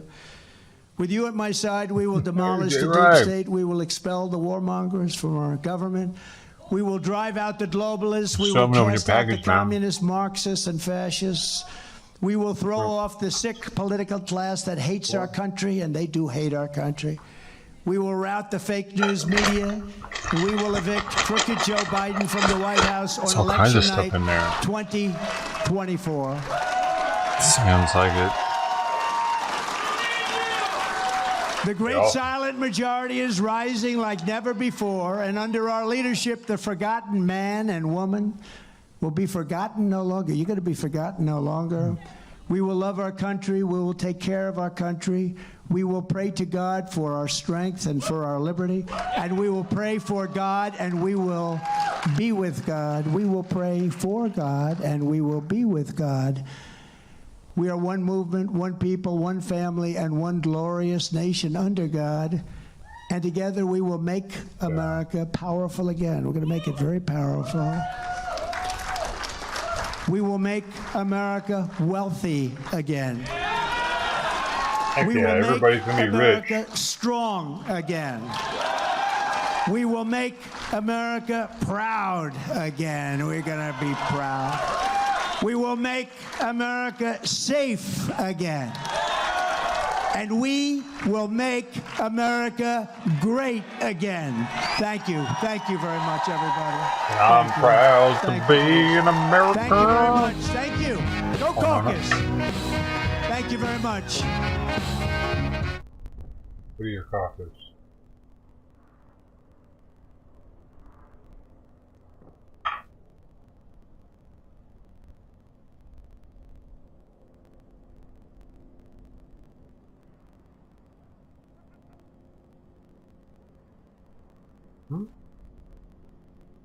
Dude. They cut it before he walked off the stage? What the hell's that?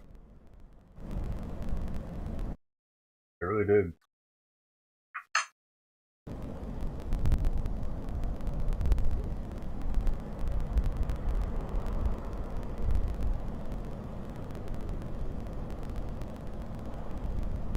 He went the wrong way though, didn't he? At first?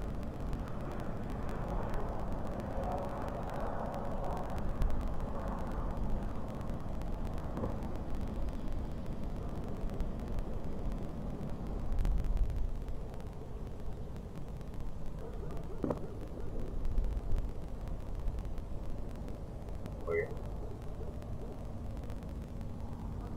Went to the right first.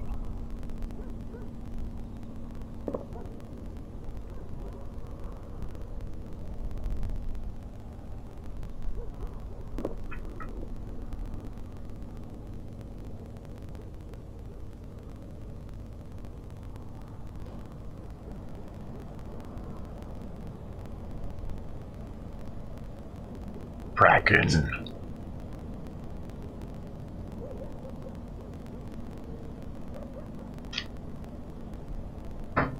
Dude, Israel is too fire right now. And I'm Yair Pinto, reporting to you from the Gaza Strip.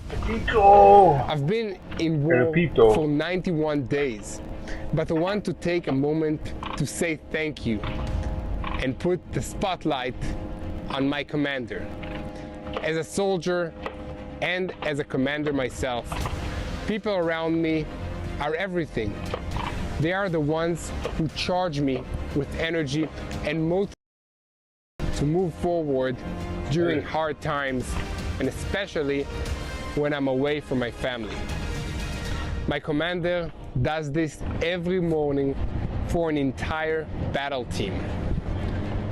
That is, he motivates thousands of soldiers with energy. He cares for them day and night like they are his own children, knowing that their lives, our lives, are in his hands. This special man is working day and night together with the most brilliant minds in the IDF to find new ways to fight and defeat the evil of Hamas. Yeah, I'm opening it. My commander is a family man who has not stopped for 90 days straight, not even for 1 minute, because he knows that the evil of Hamas must be destroyed. So today, we will open this report with my commander. Let him introduce himself. The 4th Battle Team Division is fighting on the southern front in the sector of Khan Yunis. We destroyed many dozens of terrorists, amongst them Nukhba operatives and company commanders. This is my commander, and I helped photograph him. Among the infrastructure neutralized by the 4th Battle Team, I'm his commander. A shaft was located and neutralized that led to an underground. Photograph him. Among the commander of terrorists, amongst them Nukhba operatives and company commanders. This is my commander, and I helped photograph him. Among the infrastructure neutralized by the 4th Battle Team, a shaft was located and neutralized that led to an underground route hundreds of meters long, where there were also terrorists from the Nukhba force that came to reinforce the terrorists of the Khan Yunis Brigade. With the destruction of the underground tunnel route, 5 Nukhba terrorists surrendered themselves to a force from the 55th Brigade Combat Team operating in the area. In an investigation on the ground, the terrorists testified that as a result of the attacks in the underground by the fighters of the 4th Brigade's combat team, many terrorists were neutralized, including 2 company commanders in the northern and eastern battalions of the Khan Yunis Brigade of Hamas. During the activity in the area, we uncovered underground tunnels such as were used by the terrorists of Hamas on the 7th of October. The IDF has advanced technological means that they used in finding the route of the underground tunnel and uncovered an enemy hiding in the center of gravity in the Gaza Strip. During the fighting, we developed a new method for exploring and destroying the enemy underground, damage the infrastructure, neutralize the enemy, and maintain the security of our forces. Our unit is made up of reservists, the salt of the land, honest, mission-oriented, and alert people. I told you that my commander never forgets Christmas, to Doe say and thank Simon, you with to love soldiers. from Indiana, Jay and So Sandy. let's say thank you to Mickey now. Wishing you peace at Christmas Thanks, Mickey. time. Hours later, in Khan Yunis, Bible an Air verse in Force here from aircraft Matthew. directed by Combat Team Number 4 eliminated 3 terrorists who tried to plant a bomb amongst our forces. The IDF fighters neutralized 2 more terrorists who were hiding in a nearby building. From the explosion, gotta put this up. Secondary explosions that erupted, we learned that the building in which the terrorists were fighting was used as a weapons warehouse for the Hamas terrorist organization. During the activity of the IDF forces in the area, terrorists launched anti-tank missiles at the force from the 7th Brigade combat team. After a short time, an aircraft from the Israeli Air Force, directed by the brigade, attacked the anti-tank position from which the missiles were launched and neutralized the terrorist squad in that location. In the area of Deir el-Balach, an Air Force fighter jet attacked a military structure of the Hamas terror organization and a terrorist that was shooting an anti-tank missile towards our forces. North of there, the fighter jet struck 2 buildings from which the terrorists who shot at the troops fired. After that, an aircraft eliminated another terrorist who came to the building trying to search for weapons in the ruins. In the El Barij area, during an operational activity of the Golani Brigade combat team, the fighters located long-range rocket launchers in the heart of the camp. The IDF and the Shin Bet eliminated the head of the operational staff of the northern Gaza Strip and a senior member of the Palestinian Islamic Jihad organization. Yes, this is another very bad man, Mamdouh Lulu. He served as an assistant to the leader of the Palestinian Islamic Jihad and was in contact with senior officials of the organization's headquarters abroad. Lulu was killed in an attack by an IDF aircraft. Lulu was a central figure in the Palestinian Islamic Jihad. He has a lot of blood on his hands. He initiated and led numerous terror attacks and attacks from the Gaza Strip against the State of Israel routinely and during this war in particular.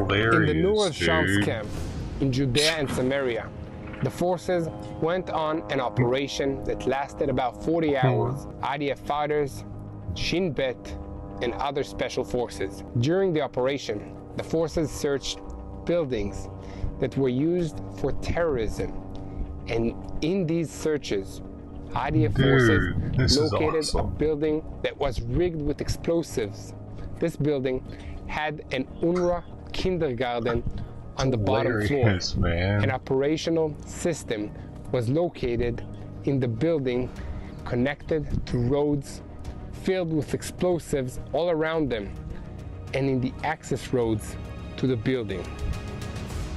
In addition, a vehicle rigged with explosives was found near the building. The forces destroyed the trap floor, the vehicle, and the explosives that were found in the area. In addition, the fighters located and destroyed 2 laboratories that were used by Hamas to produce explosives inside the civilian camp. Later, an IDF aircraft conducted an attack against terrorists who threw explosives at the forces and endangered them. I can put on for a second. The fighters fired at terrorists who shot and threw explosives at them, and direct hits were confirmed by the IDF.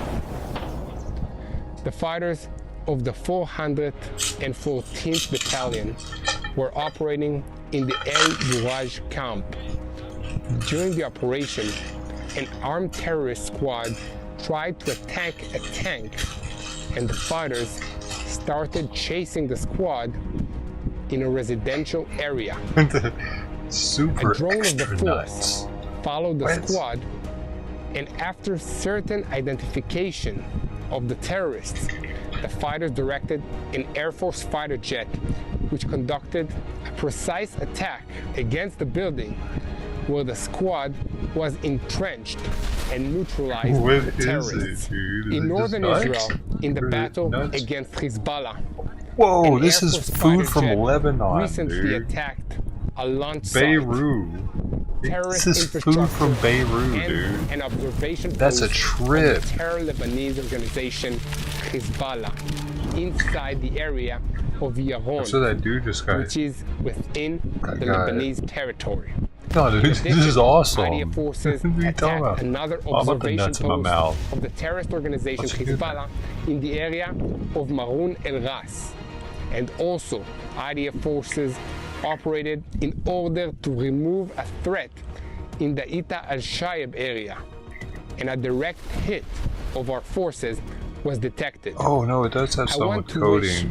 wish all It's of got some us kind of a Lebanese little peace of flavoring going mind.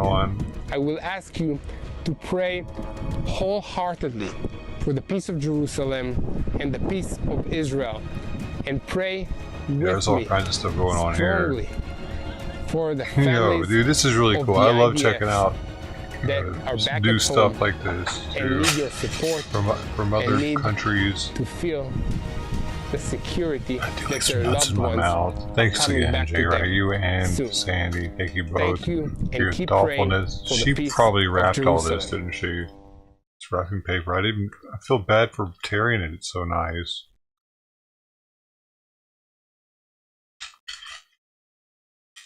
Fancy paper.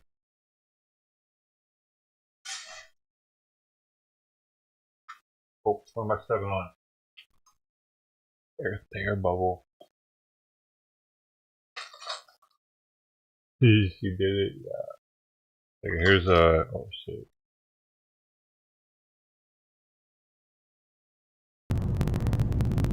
Here's what the nuts look like, y'all. Lebanese nuts. Super extra nuts. You saw it's not just regular extra nuts. They're super extra. I thought it had to be Asian. I guess the Middle East, are they Asian? Are they actually Asian in Lebanon? Because that's the shit you'd see on some Chinese nuts, ain't it? Yeah. I love you, man. Hey, thanks, Jay Wright. Thanks for being here with us year after year. I've been waiting on you to come back through, dude.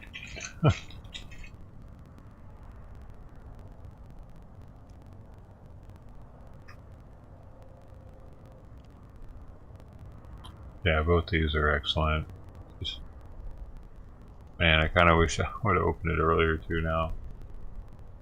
But we'll have to wait till next year, Simon.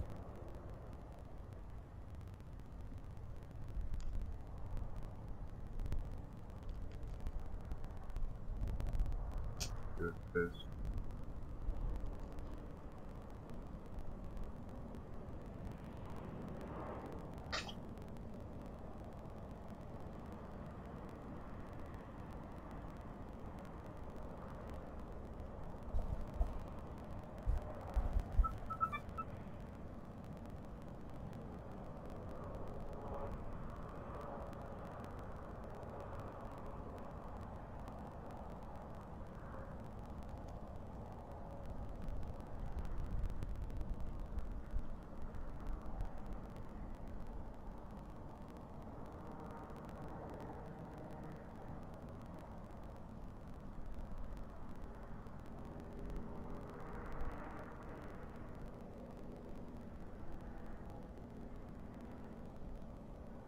What was that? I gotta look at my phone every time it does that now. Actually, usually when it makes that noise, it's bullshit. So.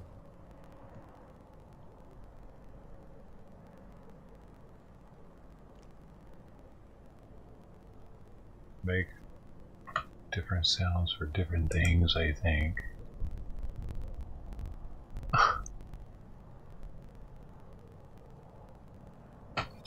Well, thank you both. Thank you both.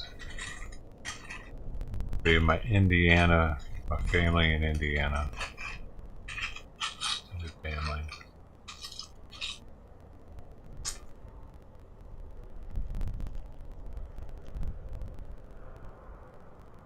Definitely the coolest shirt.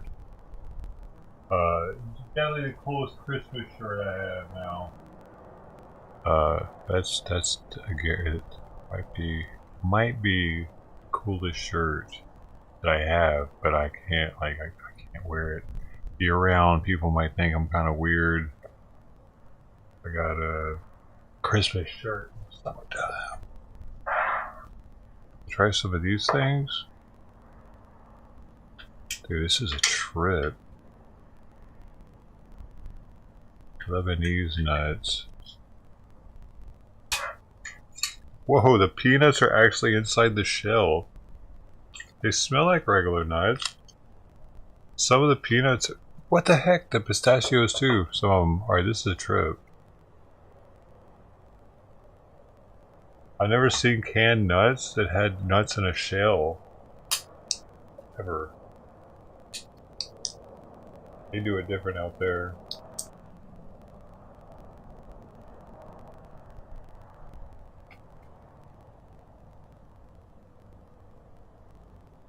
Wait, raw? Way less seasoning. Dude, like some of them have seasoning I see now, but as far as like the salt on this one, it isn't. Dude, they eat so much less salt than us. Americans, let me see what else. This one I think is a seasoned one.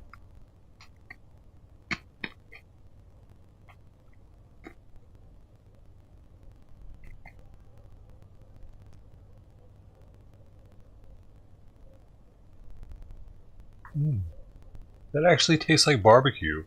That's surprising. And pumpkin seeds are gonna be salty.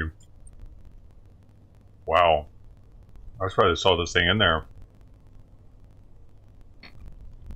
A red peanut, not so much. Hazelnut.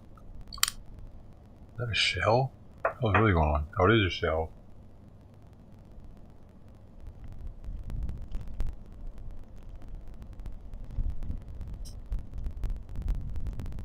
Dude, this is the most exotic thing of nuts I've ever gotten. Like I've ever seen. I've never experienced nuts in a shell inside of a can. These seem like they're fresher.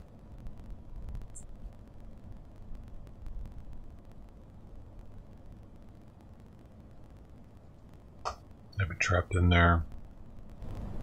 What else we got in here? Is that almond?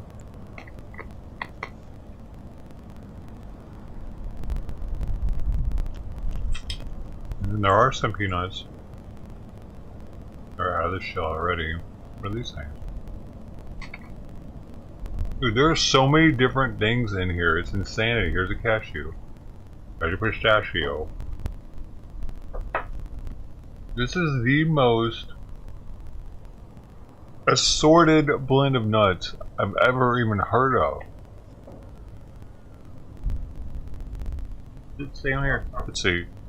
Peanuts, coated peanuts, pistachios, pumpkin seeds, cashews, almonds, chickpeas, corn, hazelnuts. All of them. That's a lot. Yo, got the monosodium glutamate. They know what's up. That's good stuff.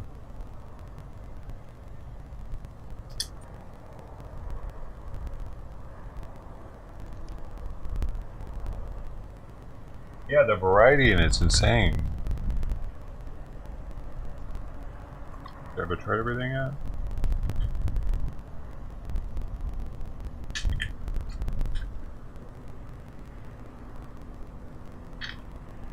Corn? No, I didn't try corn yet. Oh. It's like a corn nut. And they got... It looks like regular corn though, it's not as big as our corn nuts. It tastes like a corn nut. I wonder how long they've been doing it out there. Pretty cool, dude.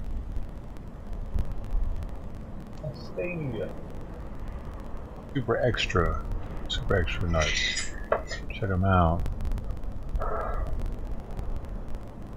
Be right back, y'all. I'm gonna put this. Okay.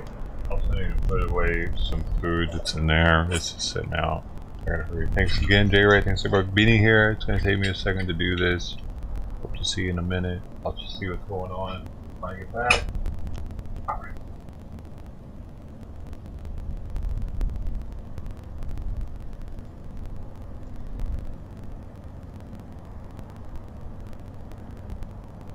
I know. I keep saying Jay Wright, but Jay Wright and Sandy. I just never see Sandy in chat, so I forget about it. I'm sorry, Sandy. I'm sorry.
future of singing.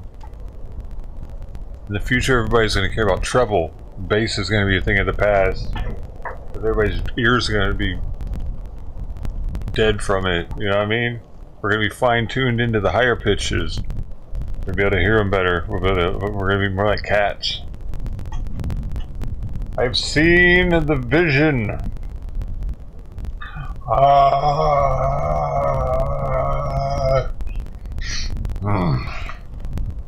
That wasn't one of them.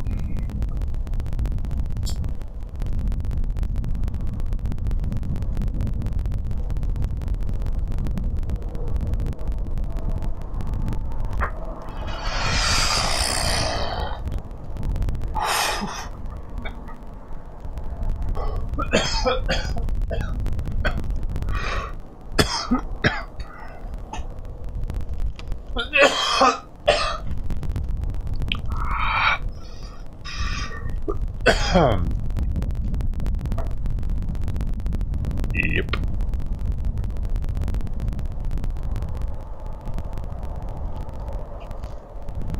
Now what? Now we see Barbara show up, and I can open her package too. It's gonna be a regular old celebration. Dude, I'm bummed that I busted RW's coffee mug tonight, though. I broke the damn handle off of it. That was one of the first things sent to the VO box. Man, shit. It might have been the first, like, it was a package of multiple things, and that was one of the things in there. I just happened to break tonight when I was in here. I heard it fall off the counter. It fell off the drying rack is what had happened. I needed to put the stuff up. My bad. To put that shit up, man. But I found all the pieces to the handles, so maybe I can super glue it back together. Super glue will do that, right? Is that strong? Strong to hold up to, like, being a mug handle. You're now mug handle juice. You're my mug handle sticky stuff.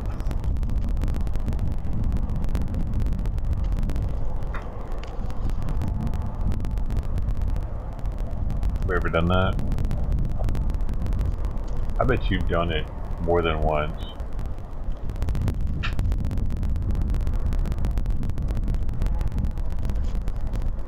Coffee drinkers out there probably had to do it more than once with their favorite mug. I'm just not a coffee drinker, so I'm not used to this world, man. This is your world. I'm just passing through. I don't do this mug thing very often. I'm a once a week mug kind of guy.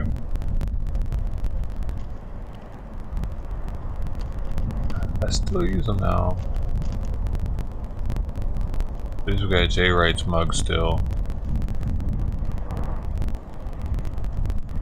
That's a sacred mug.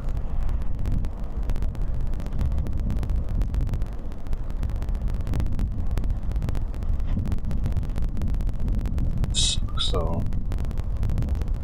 I haven't seen RW in a long time though, man. That's since like 2020.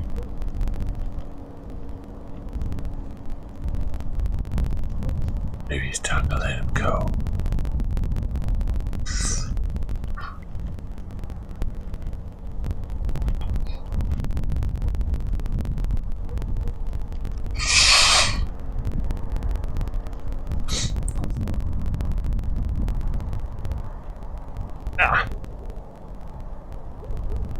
All juiced up in there.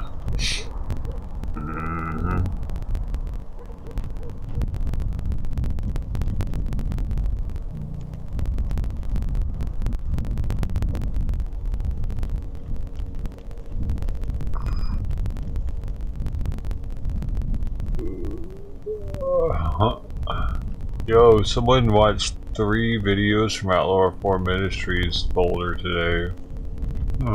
Or yesterday. Who was that? Who was that?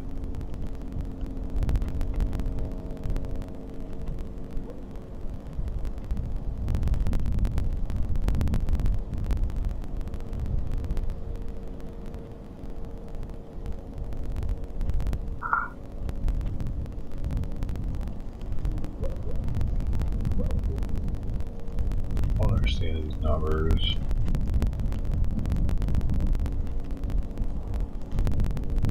Damn.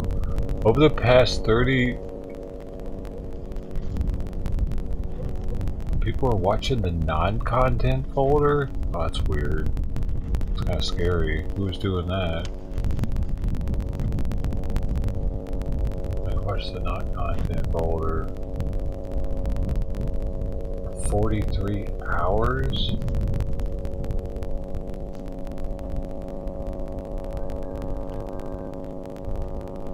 No. 217 views to the not-content folder? No, that can't be right. This is all confusing, dude.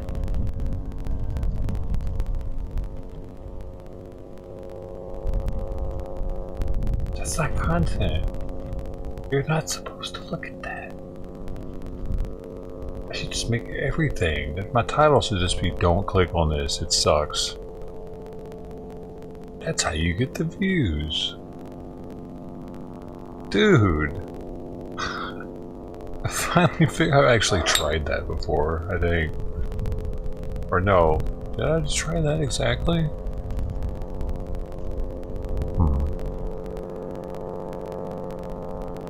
Not that exactly. Don't click on this. It sucks. It's not like I feel sorry for myself though.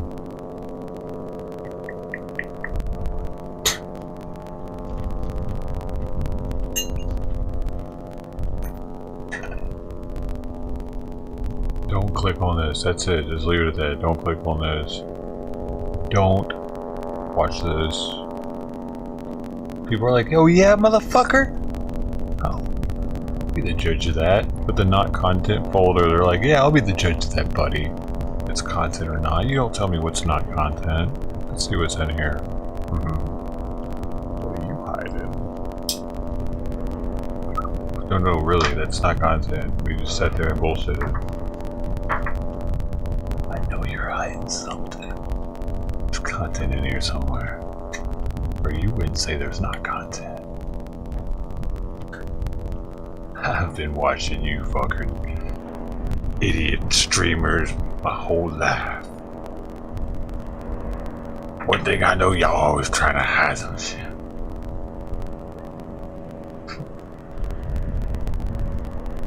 From us viewers.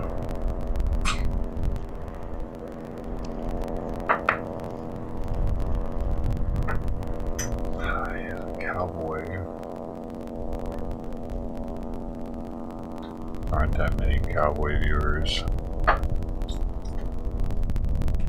That was the joke.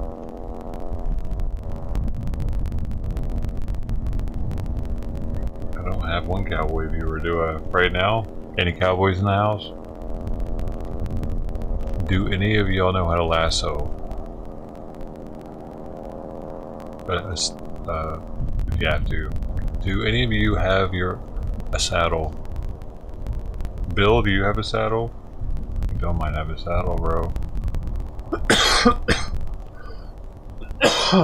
Somebody used to have a horse in here, I remember. But something happened.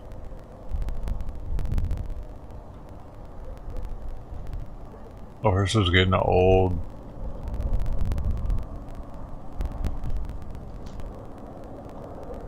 Cause I remember joking, asking if the horse could, if you could eat it.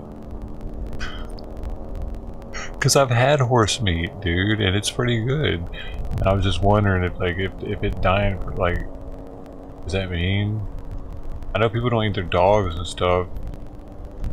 I guess it's the same, kinda. But why was I able to try horse? And what's true is, when I tried horse, on that same vacation, I went to, I was at the grocery store in Romania, and they didn't want me filming in there. I actually got told to put my phone away at one point. I got it on film, him telling me, like, come up to me and like, put it away. No. I was filming their meat. He didn't like it, dude. Dude, we should watch my travel phone videos sometime. That might be embarrassing as fuck for me though, because I'm drunk in a lot of them.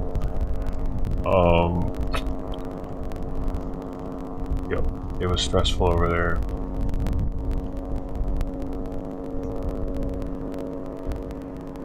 But at the register, there was a Life magazine that talked about the illegal horse meat trade from Romania to the UK. At the time, it was a big news story. And I just happened to try it. The day that I landed, our family took me to the mall to this like Mongolian barbecue spot. And we had already eaten pretty much, and my girl was like, so they got horse on the menu.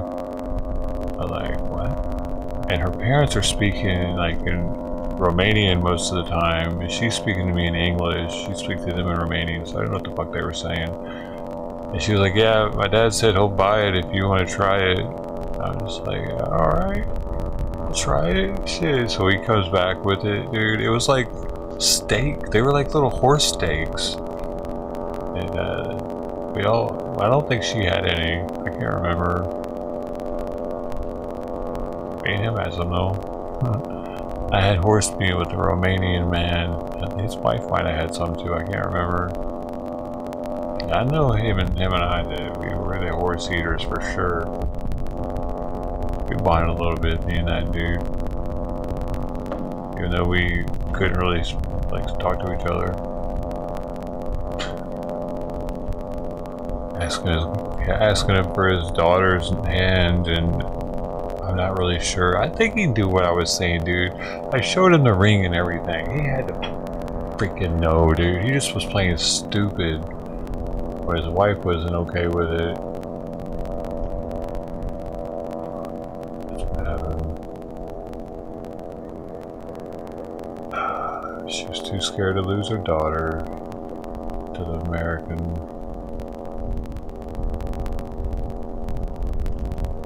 But dude, I had a counselor telling me at the VA, he was like, dude, you're not going to be able to convince her and her family for her to come here. Their culture is too strong.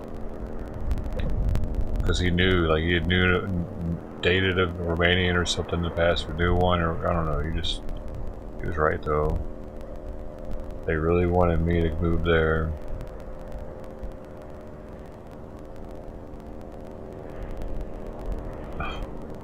That's asking too much, man. I could have given her so much here, dude.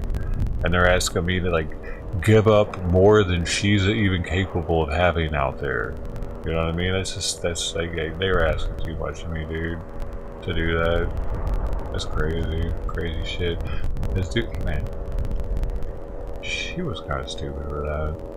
For listening to them a little bit. Hey, she was begging me for money years later. I was sitting on this couch in here. She's like, oh, you've been working out. She's with a dude with a baby, trying to get me to send her money, trying to get me to feel sorry for her and shit. Whoa. That was the last time I talked to her.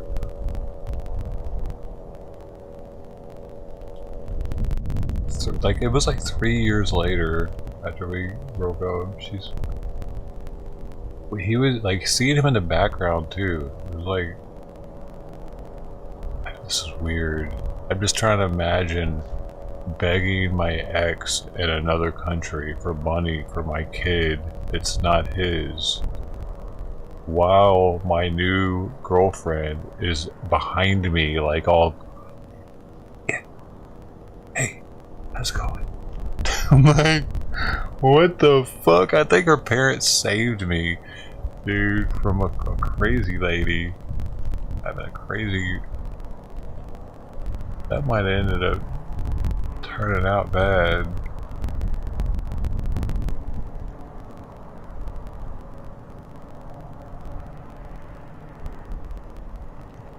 Yeah, man, I don't know.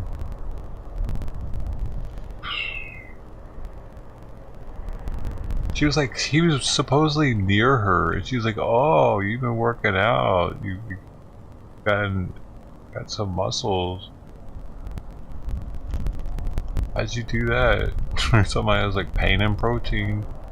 That used to be even like, dude, you think I'm scrawny now? You should have seen it.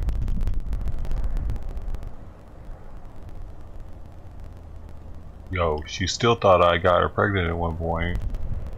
Either that or she was using me to get an abortion that some other dude got her pregnant with. I think that's actually what happened.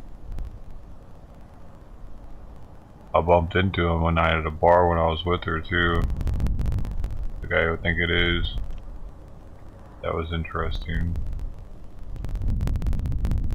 Because he walked up to her not knowing I was with her. You know what I mean? So, you know, he walked up to her super friendly, acting. Probably gave her like an instant hug, and I don't remember. I knew. I got it out of her. I was right. They were dating.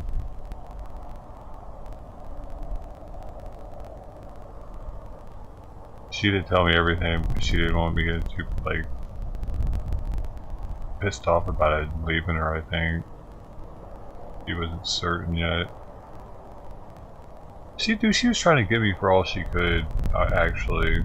I spent a lot of money in Europe.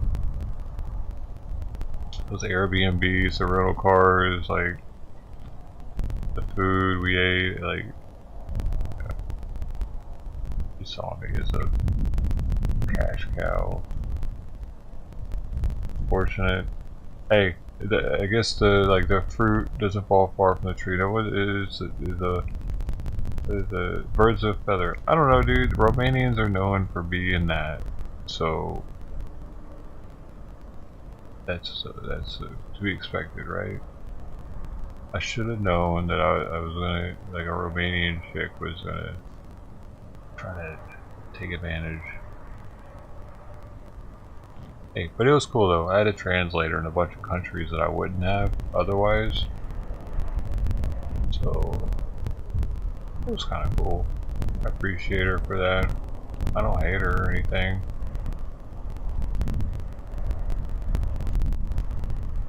I just don't feel like I'm apathetic to the fact that we're not together. I think that it might have saved me a little bit. That was just an adventurous time of my life.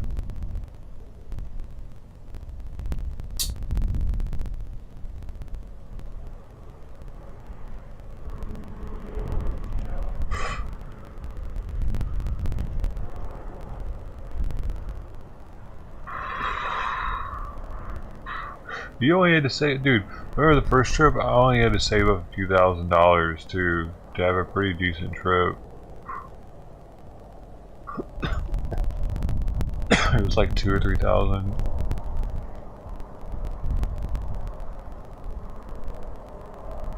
Now it's probably way more expensive to travel, dude. Fuel prices and everything.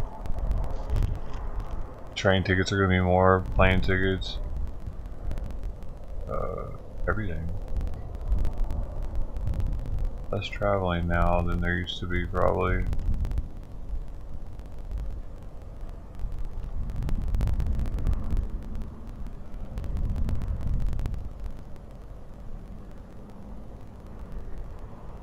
It's bad for the world when less people are traveling, or less connections being made, less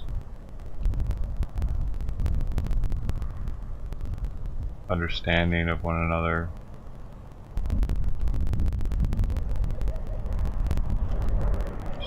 That's not live, that's this morning. I would say it's live if it was live, right? This lady talking.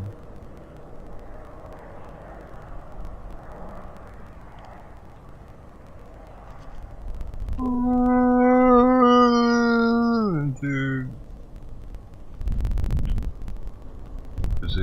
Is it PUBG time already?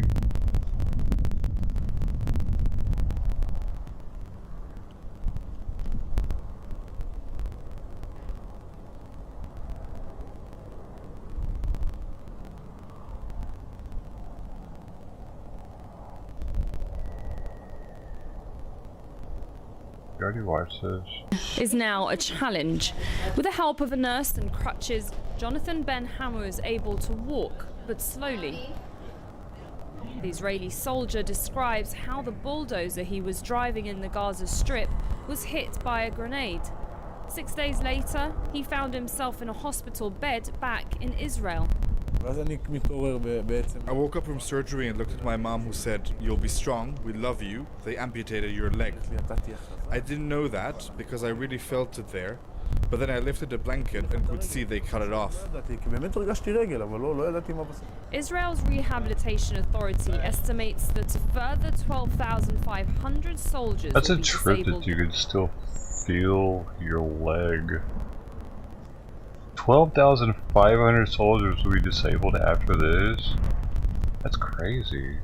Well, I guess that they were actually causing some damage with those rockets and shit.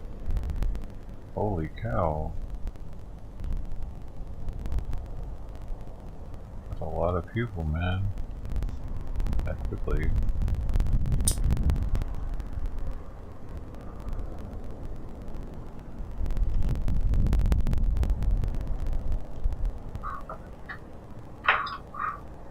Should I do PUBG or no? What should I do?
No comment. There's no comment on the matter, I see.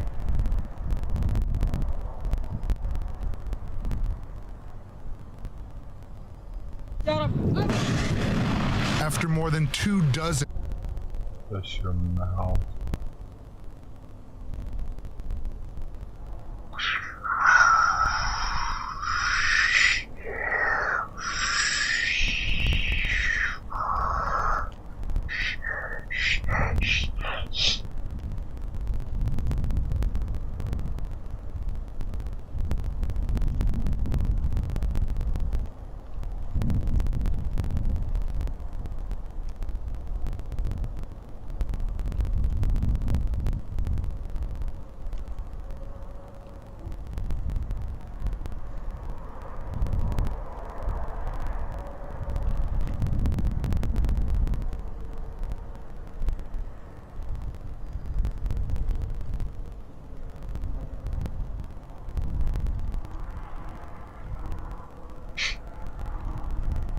No comment still.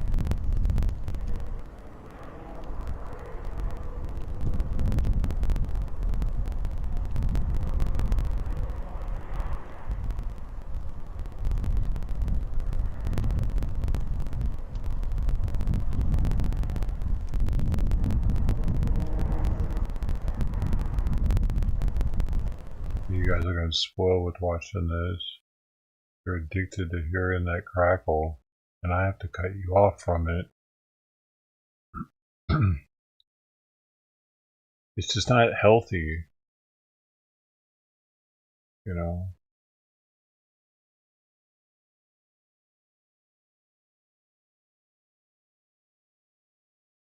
Listening to the crackle so much.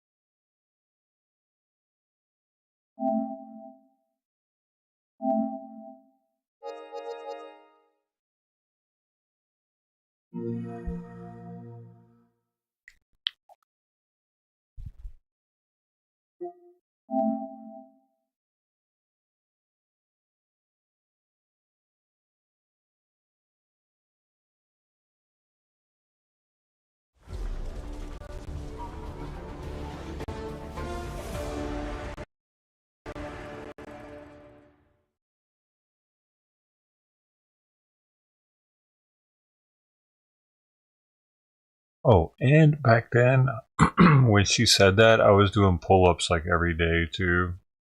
I've been doing that. I was up to like 10, 11 pull-ups at the time. I was doing pretty good. Not anymore. I moved like at 5 or maybe 6. Got weak.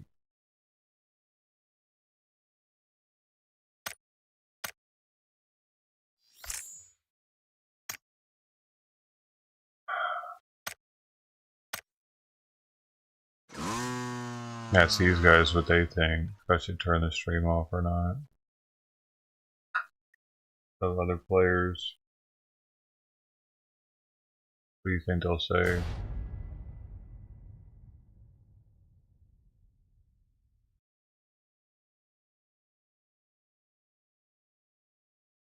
Castellana. Bro. These are from Lebanon. Tripping out a little bit on that. These are packaged by Lebanese. There's a lot of static on a blues mic. Holy moly, bro. What the fuck? No. Blue. Can you do it? You did it. I never had doubts that you couldn't do it.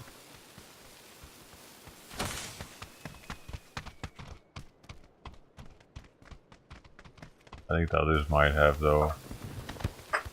Goat, low, and meaty. You know what? You had doubts in him, didn't you? You didn't think he was gonna do it. Fix it, that is.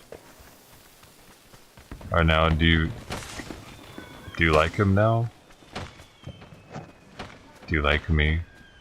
I mean, I'm pleased that there's no longer static. Can we like each other? Just get along. We're the get along squad. Yeah. Get?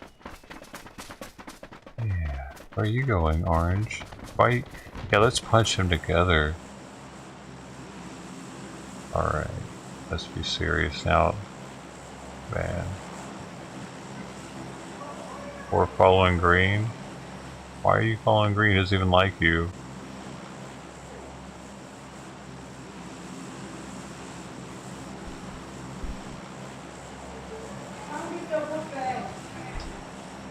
You guys think I should turn the stream off?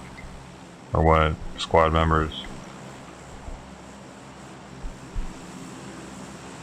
It's up to you. The stream. Should I turn my live stream off? It's up to you.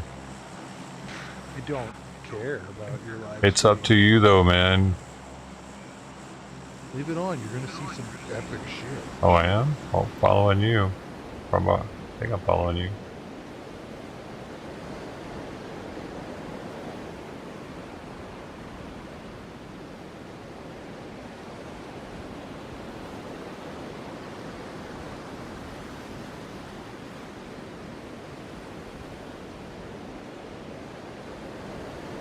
Where the fuck are you guys going?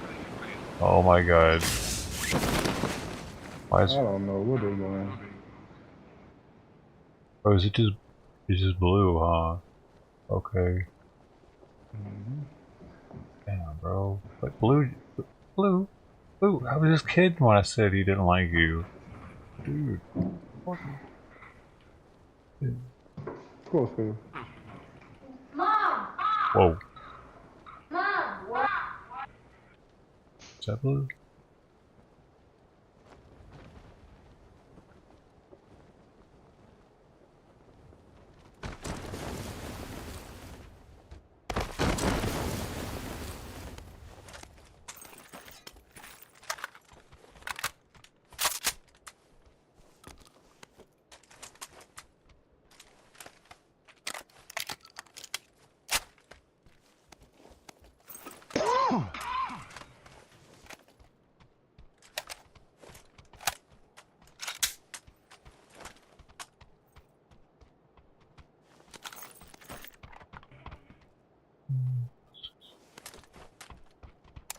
do.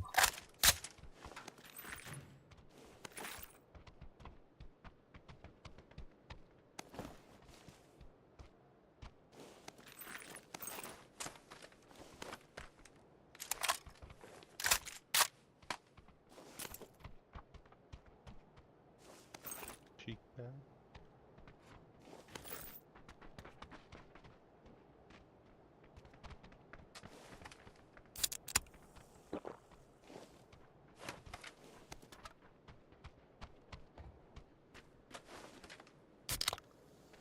I gotta get used to it, man. Ooh, yeah, shh.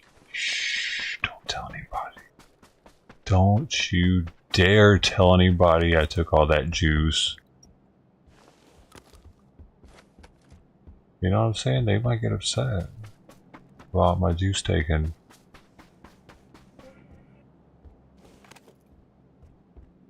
Oh my goodness, there's the pack I need. Now get more juice. Let's go. Get that? I need that. Yeah. Whoa, what is that? I don't need that. I don't need any of that. Let's get in here. What's in here? Ooh, I definitely need that. Okay. Dude.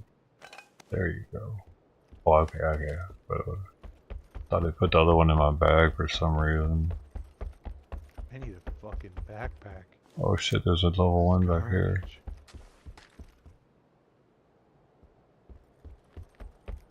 Level 2 bag back here on the docks.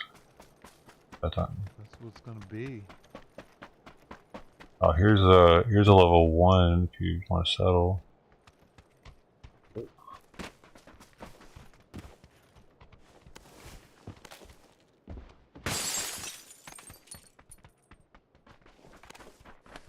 Ooh.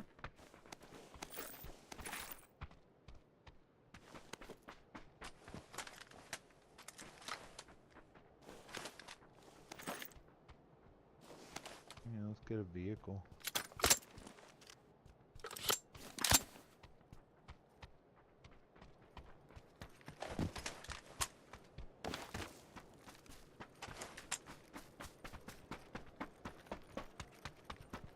Cause I'm proud to be in the preach down. Oh, bro, you scared me. Definitely need that.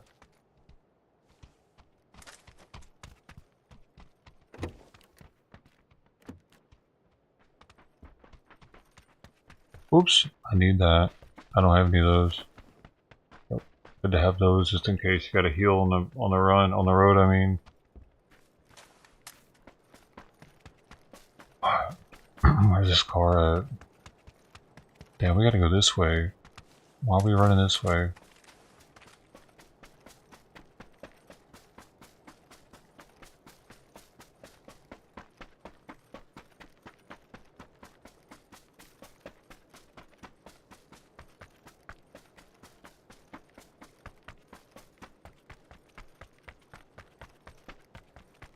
It's juiced up.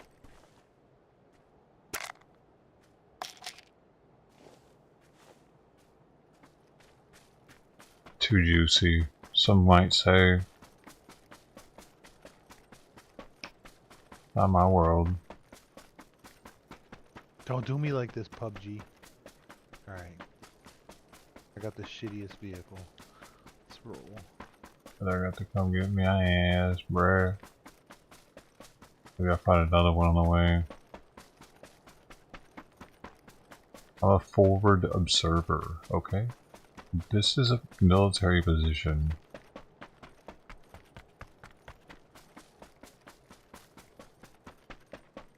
Where are you guys fucking going? Oh, I knew a dude that was a forward observer. Trying to run it in?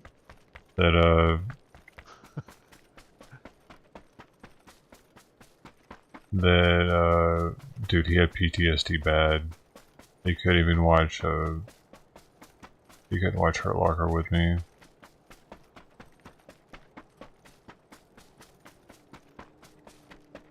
Dude, there's a car right there. trying to run it in. Oh, I got my own car, dude. I'm good.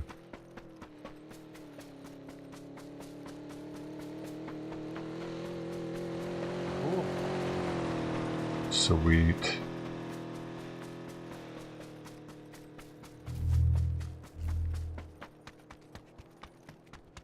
Fucker. Talking that shit to me, son. Go time.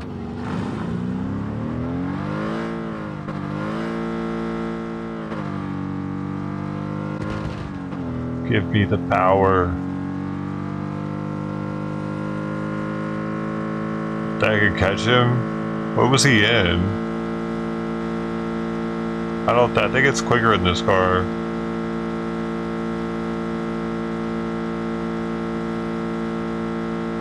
I need the sports car. Oh, he fucking got the sports car. He was in the same car as me a second ago. Well, the same base car.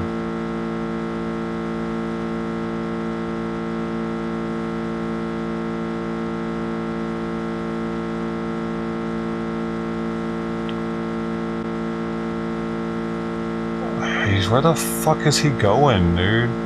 The long way home. We took the long way home. God, I'm gonna need some gas, dude. I realized we were taking...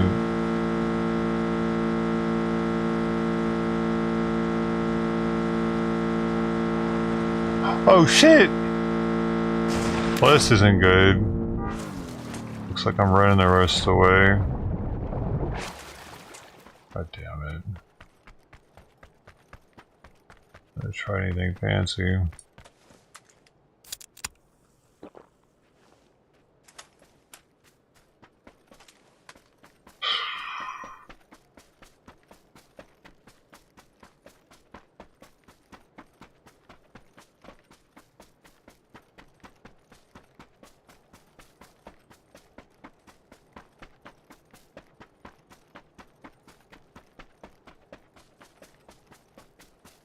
You got a two-seater too. Like I don't know, whatever. I don't know why he took off from me. Just because I have my own car didn't mean he had to fucking take the fuck off. He got in a two-seater and tried to get away from me. Like what the fuck? Somebody's about to be here. Ain't that some shit? I can hear him coming up behind me. More than one car. I can't fuck with that. Oh, there's a death crate. Dude, I gotta hurry. I gotta hurry because this shit's gonna start smacking.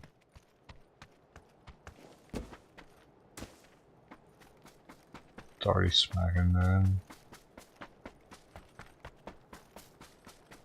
I'm probably not gonna make it now that fucking car, dude. This circle's so ridiculously far away. I'm not gonna make it.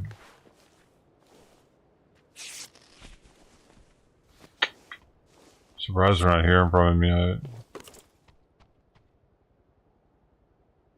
Nobody got any fucking pills on me. This is how it. I have gas. This is how it always is, man.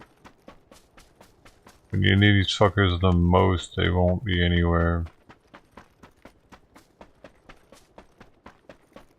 Yeah, I'm gonna die before I get to that house, I think. It's gonna be close.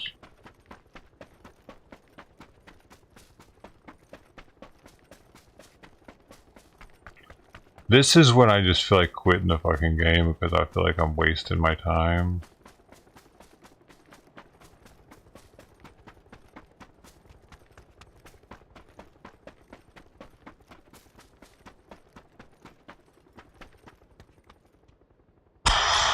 No jammer pack, no meds, anywhere to be found. Just got me walking around for nothing. Yeah. Didn't matter. Even if there's a car here right now, I'm too far out to make it.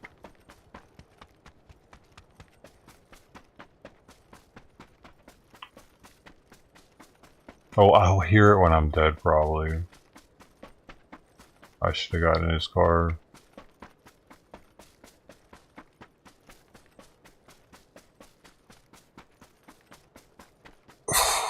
Fuck.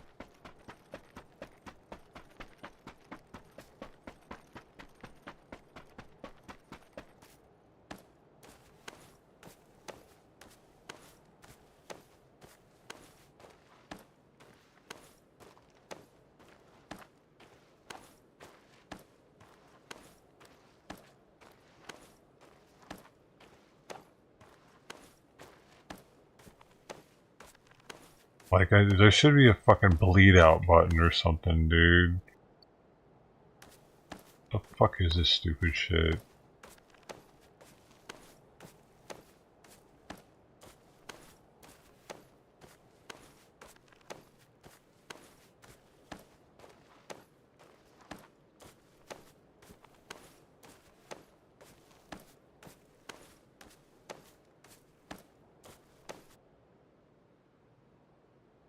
A good 5 minutes of my life just wasted because I, like, by the point I knew I didn't have enough time.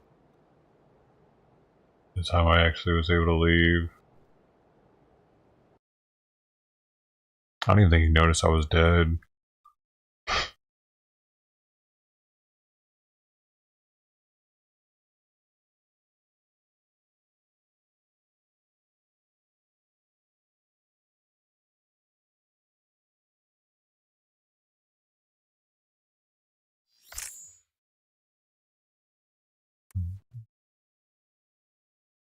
I don't know why he thought it was fucking stupid that I was running in that direction. I'm not gonna run in the other direction trying to find a car, I'm sorry. It's not that good, I guess. The problem. It's higher rate to me, man. That means he's better.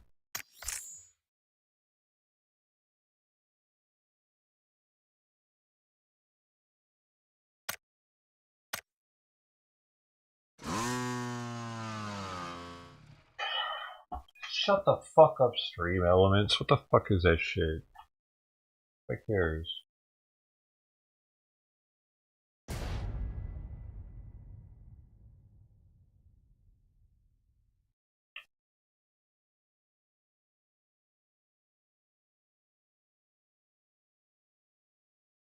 Do you even care what Stream Elements has to say?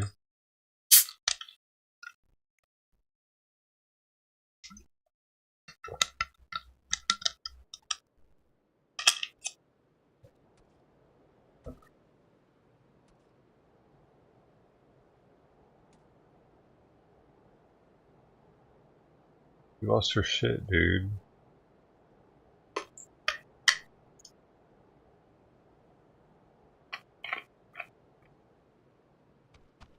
I'm not even gonna talk this time.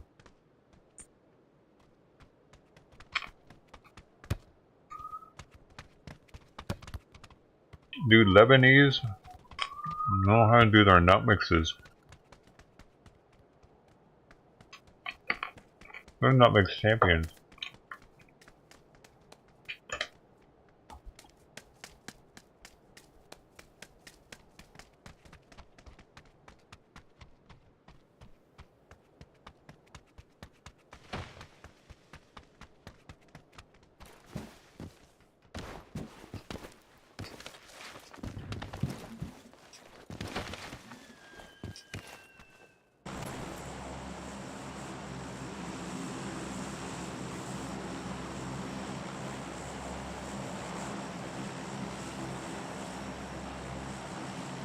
Oh my god, it put me on a team.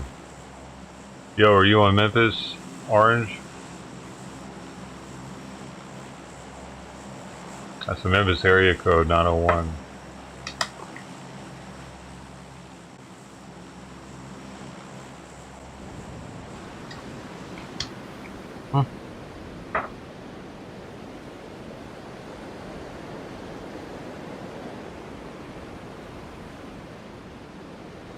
Bruh. Nobody's gonna talk in this squad.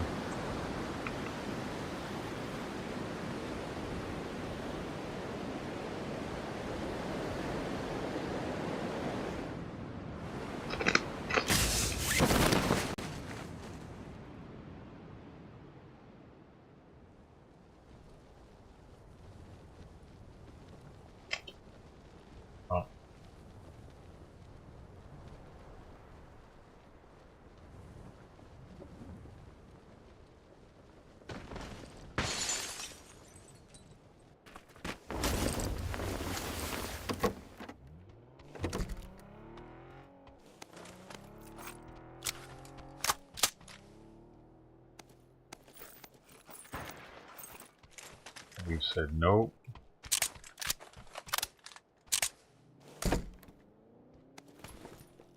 A lot of people are saying no.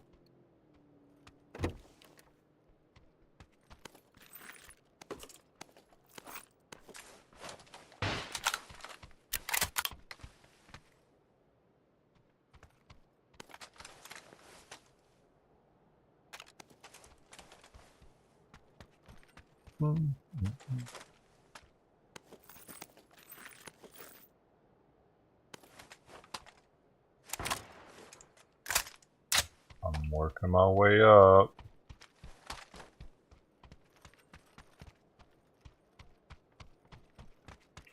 Oh, baby.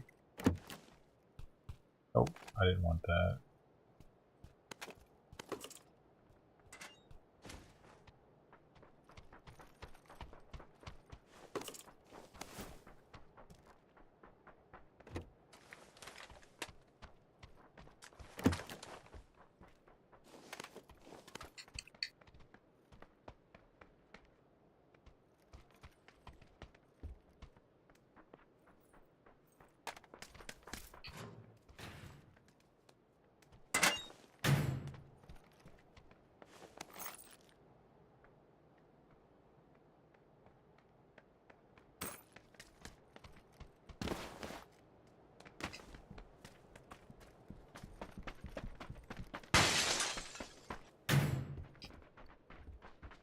Jackpot.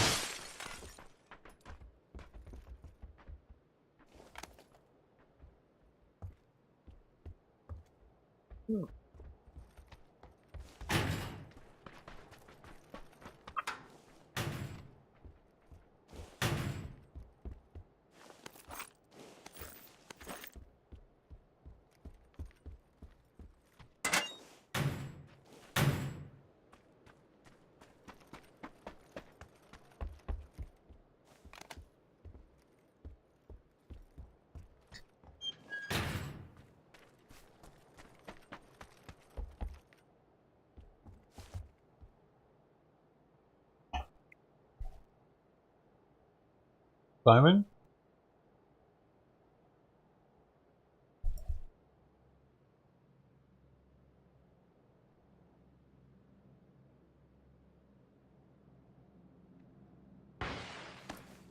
Where we gotta go this time?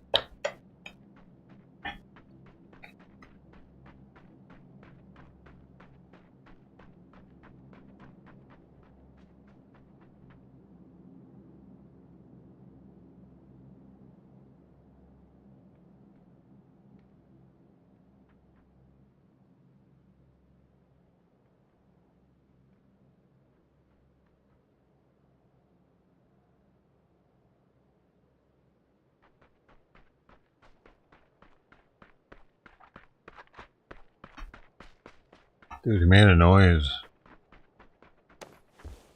What's happening?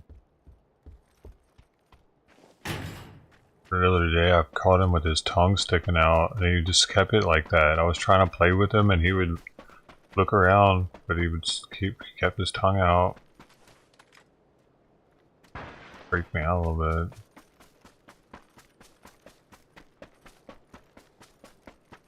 Where's the freaking car at?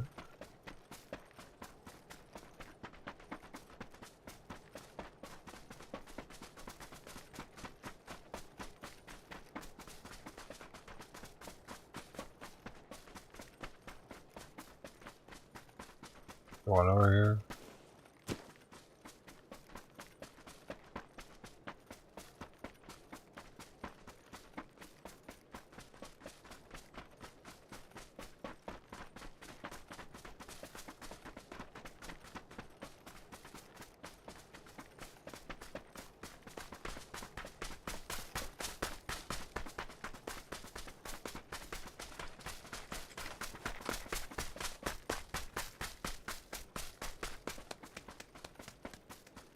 It's bugged, man.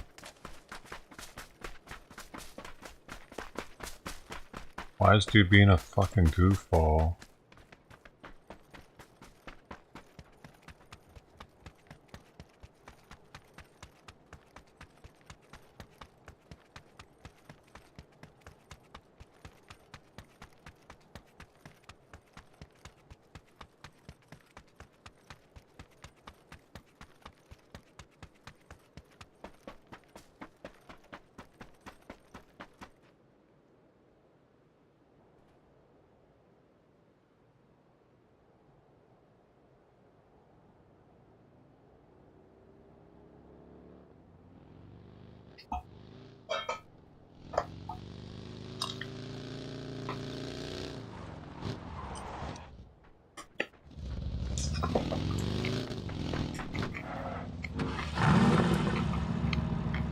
Where's Green at? Oh, he's way in there.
Oh, shit.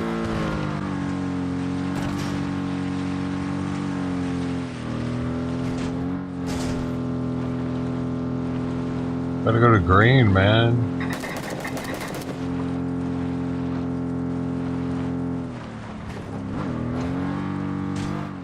Damn, orange just stopped. I was trying to get to green.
What the fuck is that? Bro, I hit a pebble.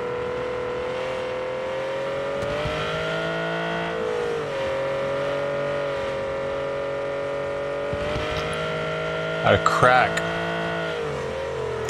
Whoa.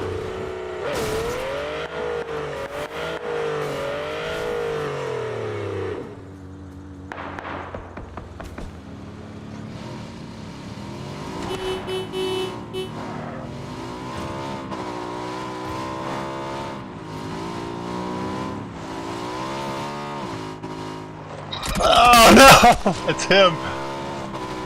You can't have it anymore! God damn. I think it's his motorcycle he got me, dude. Oh, look at me up there. All I was trying to do is get the green, man. Fuck. Fuck you, green. You just drinking a soda. What the fuck's this guy even doing? What was I wasting my time for? I'm done with that shit. This is a moron. Green, you're a fucking moron. You know that?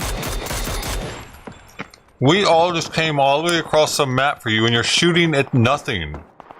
What are you doing? Are you a child? If so, I'm sorry. Are you retarded? I'm sorry there also. Only 2 cases, I'm sorry.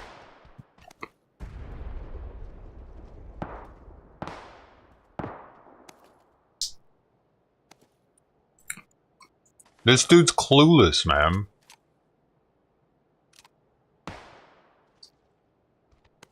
All kinds of shit going on around him. He's just picking shit up. He just had a soda, too. He don't have another soda.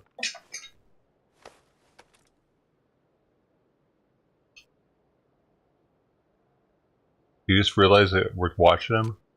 No. Oh, more soda. I'm real.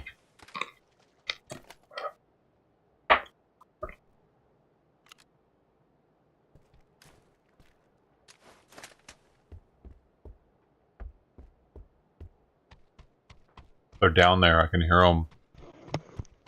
I like how we all just watching.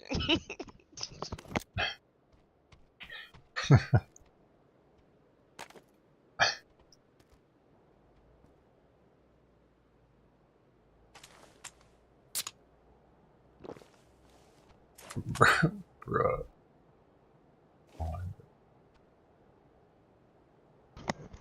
You can do it, boy. It's okay.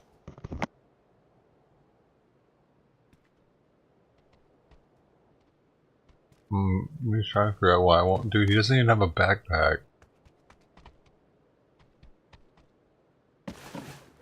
How is he even picking stuff up for this long? Maybe he keeps doing that too. Like, what is that supposed to? I think it's some type of like tactical strategy to draw the enemy out. Oh. Yeah. Didn't work, I guess. Oh, there's a bag. He's hiding from something.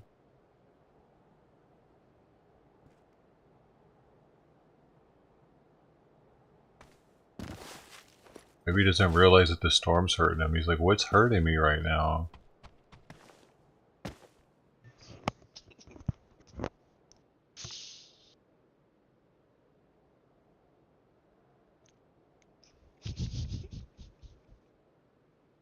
Adjusting the settings. Man, I've never experienced this before. He's a tat master too, so he like knows how to do tattoos. He's born in '81, maybe. But, I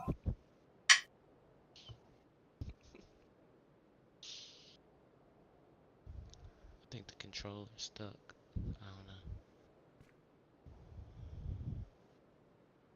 yeah, something's happening. Got a little jittery.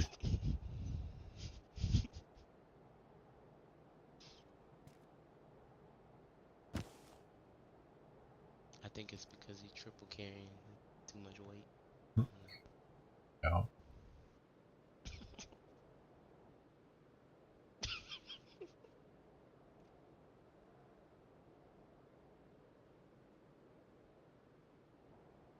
What the heck? He's still at the controller because the thumbstick moving.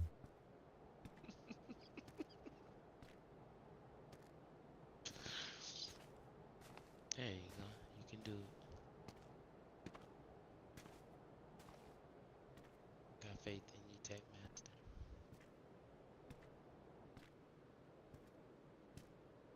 One step at a time. You can do it. Up. And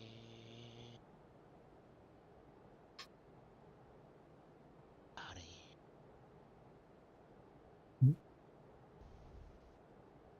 Good game. GG, man. Hey, 8th place. Sweet. Top 10. Now we're going to top 10's cool. What the heck, man? Okay. So I'm not gonna drive to anybody else that isn't mic'd up. New rule.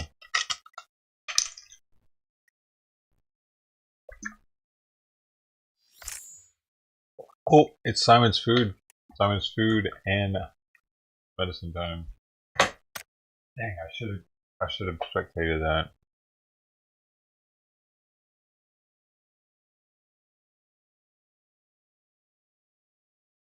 Realize what time it was.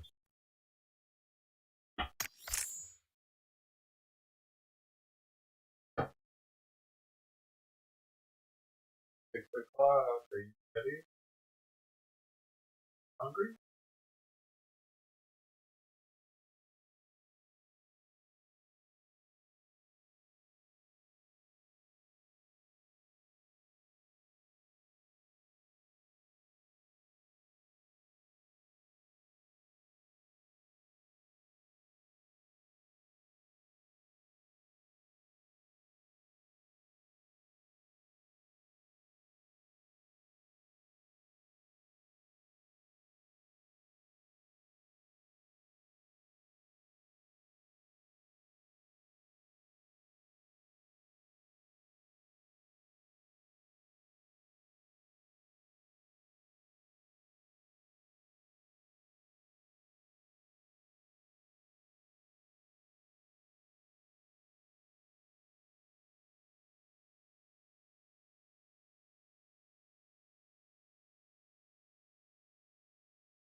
I'm in.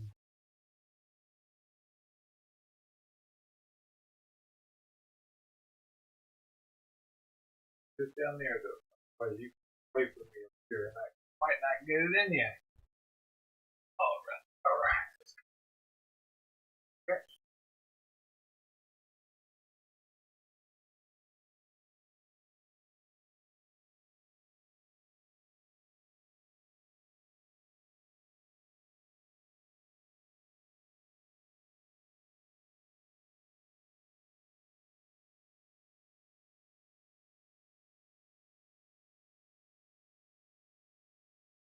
Come on. Go. Go.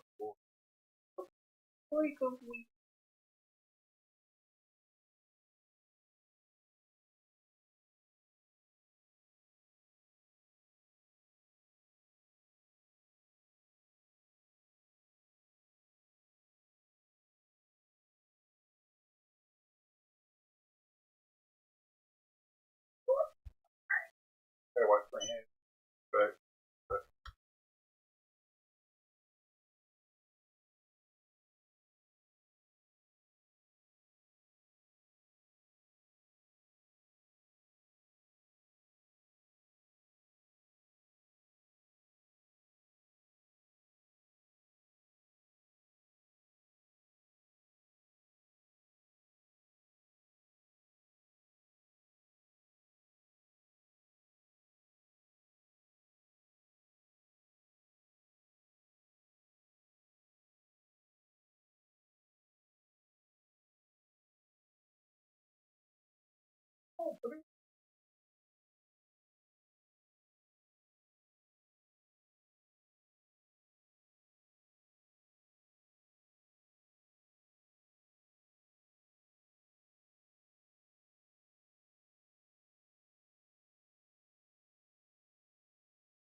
dude, I wonder if I'm getting it too heavy.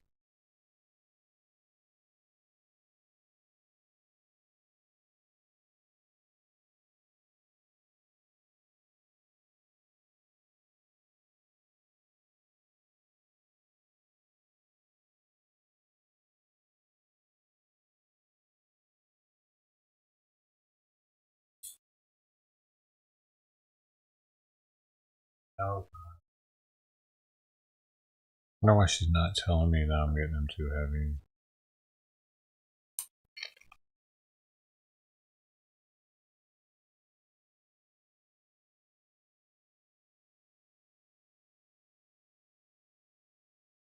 I guess I could ask her.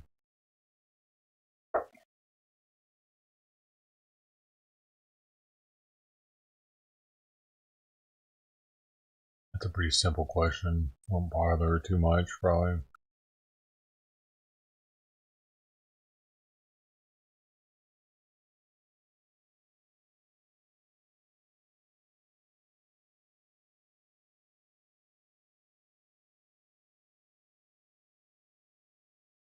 Surprised he's still jumping up there though at his weight. Chonky, dude.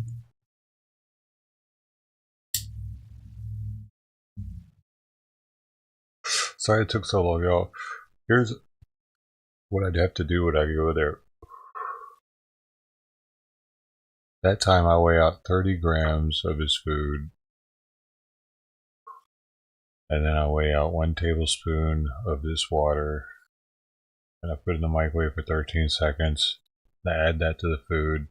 I mix it all up into like a meat paste. And then I take a piece of a pill pocket, half of one, maybe a little less than half of one. I wrap it around the thyroid medication. So it's not just, I don't just take it out of the can and put it in the thing. Oh, and I have to wash the dish. That's the first thing I have to do is wash the dish.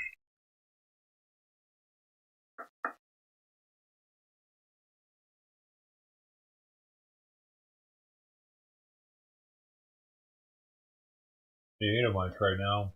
I played with him a little bit. He went in the hallway and just stared at the wall. And I knew he wanted me to come play with him for a second, so I did. And I got him to walk in here, and then he looked at the food and wanted to eat. That's a good time. I just don't know if I'm getting too fat.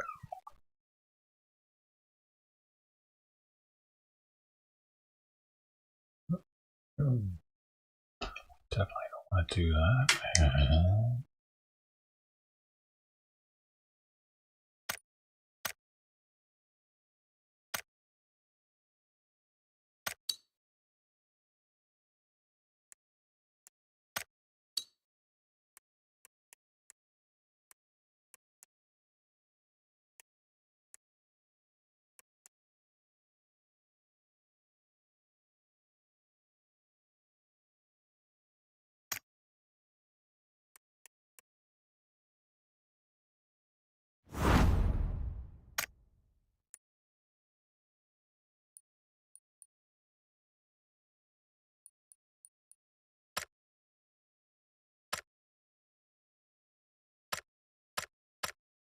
I have it for 1 key, bro.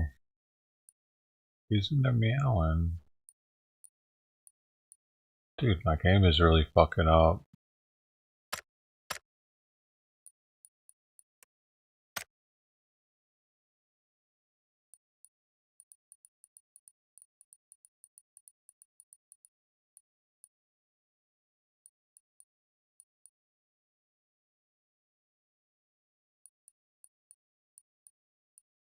What the heck is it?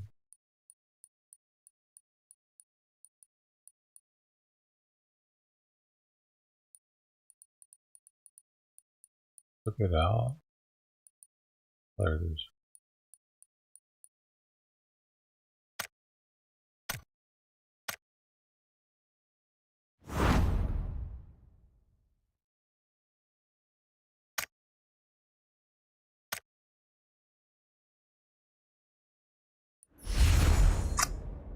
Bogus. Cozy winter pants for women.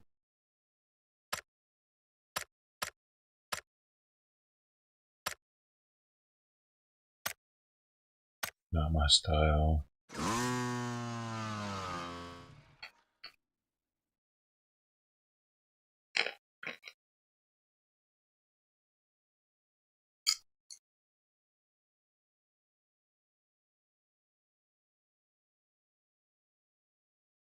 The holy food. The holy land.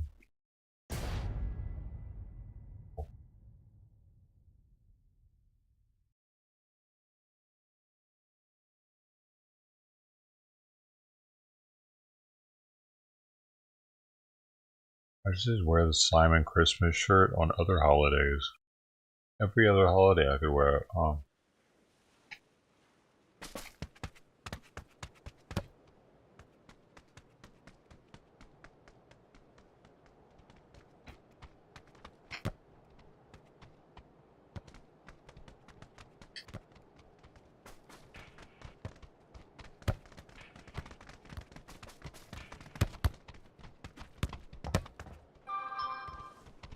Dude, we rubbed cocks on each other. No homo. Not in PUBG.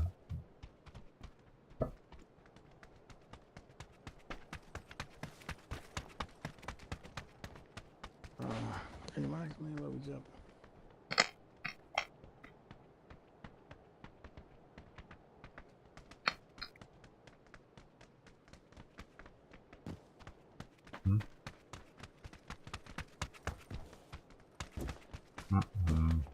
Ooh, it's gonna be hot. Ouch.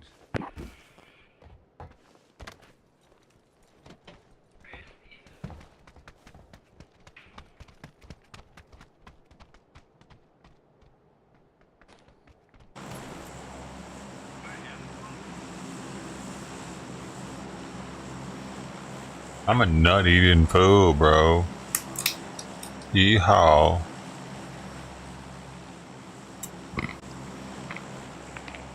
You ever been at Texas Roadhouse? When you wait for your table, you eat peanuts and just throw the shells on the ground, on the floor. A lot of motherfuckers went for that island. I got that cinnamon butter.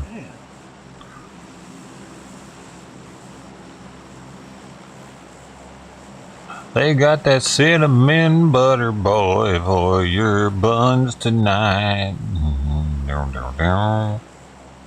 Oh shit, we gotta go.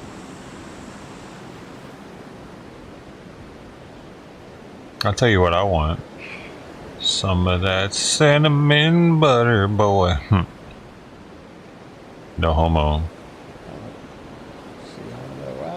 I'm not actually talking to the boy. Talking to the girl.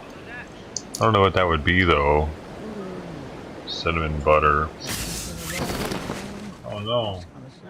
We got a couple of dudes going to the apartments. What? Oh. Why am I the first one here? Oh, oh, oh, oh!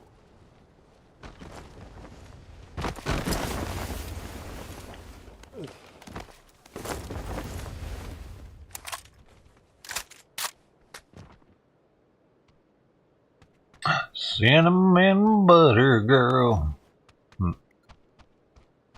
You know you like it. Where's he going? He didn't like my song, I guess. Suit yourself, buddy. What do we have here? The scar. Pretty dookie, but I need a mid to short. I don't think I've seen this one yet. Get your ass up, boy. Yeah, you up by yourself. It's a little bright. A little bright for me.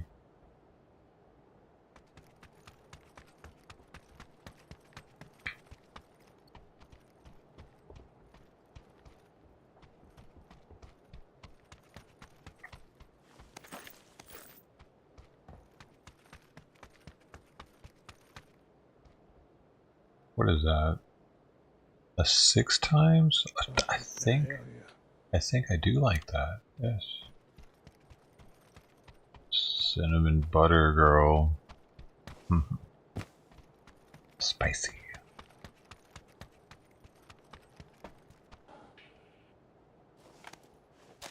Got them nuts in my mouth tonight. All in my mouth. I need to rinse them down.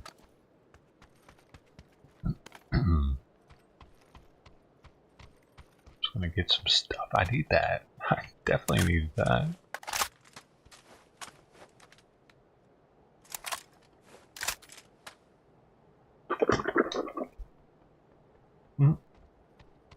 This clan's name is Clan. The Clan. Dude, they're probably huge.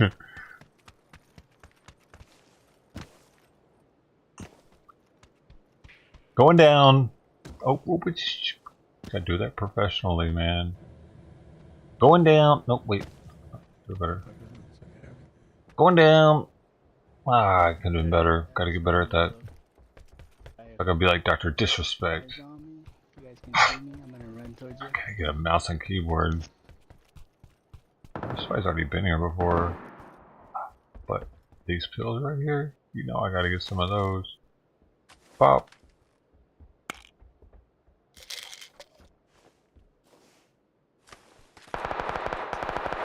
Oh, I got him, no. What the hell's he doing over there? Fucking idiot. We're all at the school. He lands at the fucking apartments where our dude said people were landing. Is that... Are we all just stupid? I'm distracted, man. Fucking hell.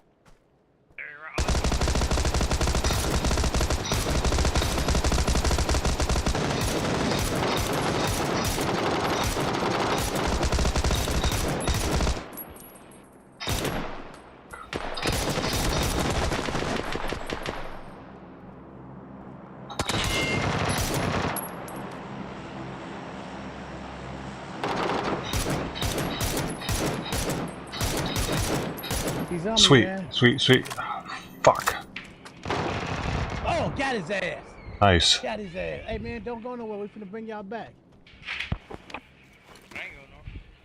Yeah, I'll be here. I got y'all, man. I don't know if y'all Lou gonna be here, but I mean, hey. Come on, Nala. Suck it, man. Try to run up. Where's that? Okay, I know where's that.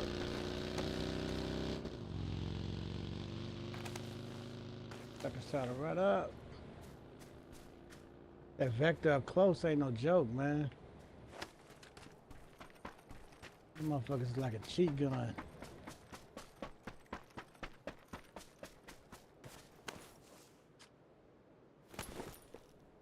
Hell yeah.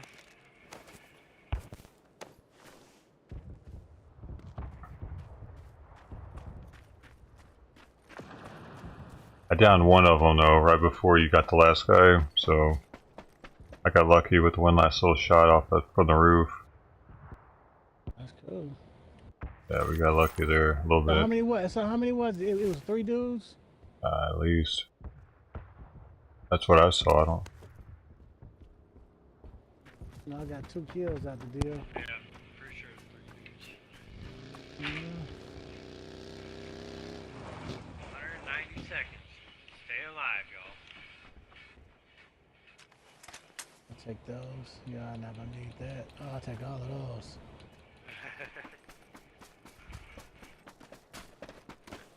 We should do this like this shit house too, bro.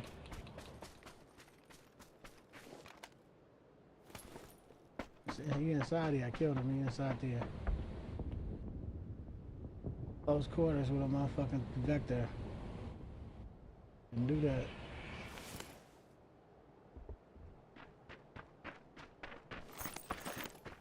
Your button extended? What? Extended right there. Yeah, I got one for Oh, each gun already. over here. This the 3rd dude you talking about. Okay. I think that's the one I got at the very end. Oh, I was on that roof right there. He done had shit. Appreciate the help, bro. No, I already took his. He had a level 3 bag on him, so pretty sweet.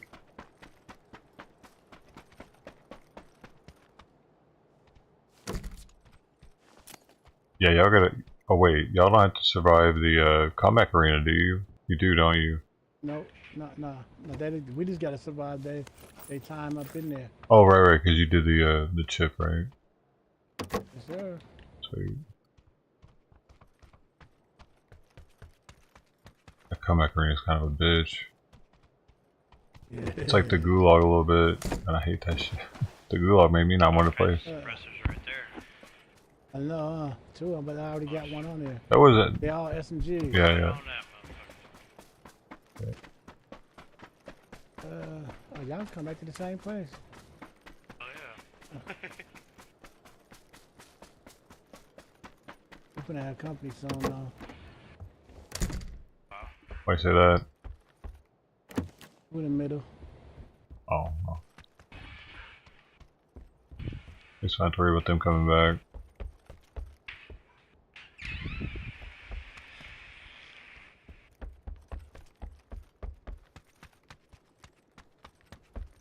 Got a chance to get that P90 earlier today, man, and had 400 rounds, man. I had fun. That motherfucker's so nice.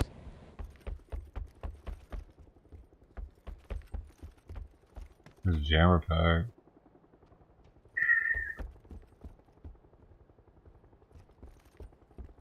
I just need throwables and a new vest.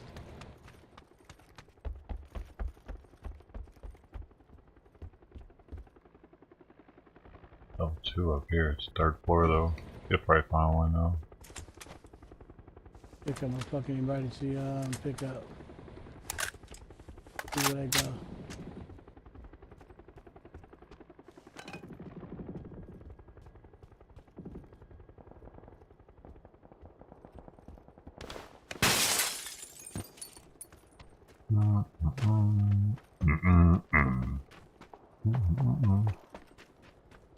There's 18.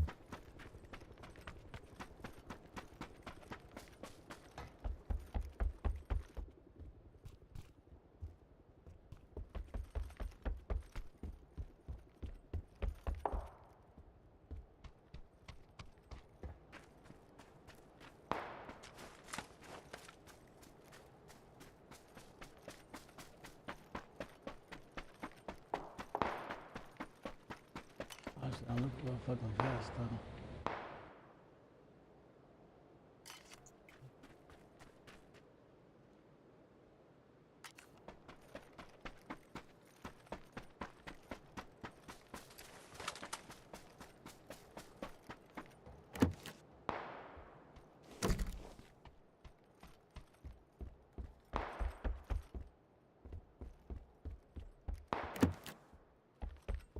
A-time scope, man.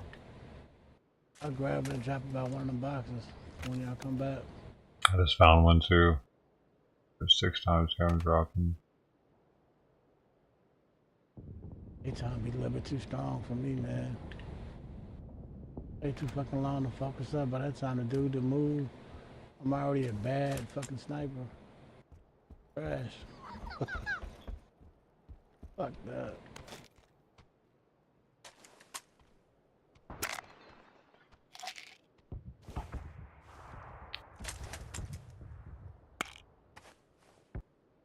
They on their way back. Oh, they're already here. Oh, they here. Here you go, bro. You want this 8 times? Bro, look at these big ass cashews Lebanon has. What? I'm gonna go to this green building over here, hang out over here. Fatty. You'd have that.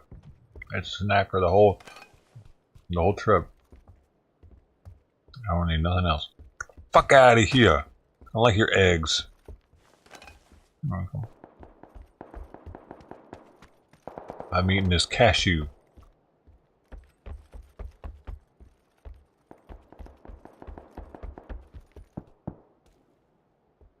Your eggs are mushy. Man, out of my face. I like a crunchy egg. Bunch of jammer packs over here. Fuel bottles, nothing too much. Already got one of those. Who doesn't like a crunchy? You know that egg that cooks up right when you put it in the pan? If it's a hot pan, it'll be right on the edge of the fried egg. That crunchy little bit. That y'all? Okay. It's like egg jerky. Egg crackling. It's an egg crackling.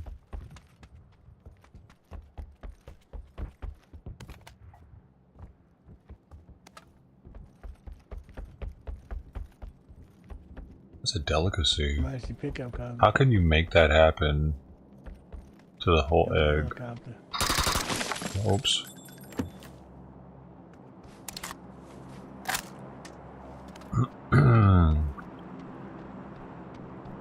I can't be the only one that loves that crunchy part.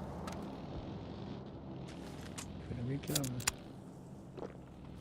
Got 32 players alive. Hey, what are we doing? Are we just staying Oh, here? he's dropping right on us. Oh, it's the dude in the parachute. He's jumping on it. He's dropping. He's dropping. He's dropping in the apartment. Get him. Get his ass. Oh, fuck.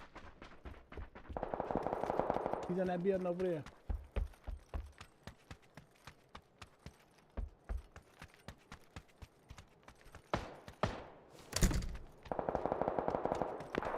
knock his ass, man. Knock his motherfucking ass.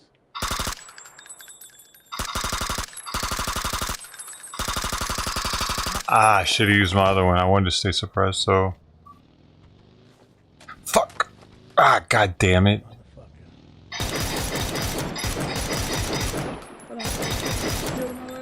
He's picking him up, right? He's picking him up.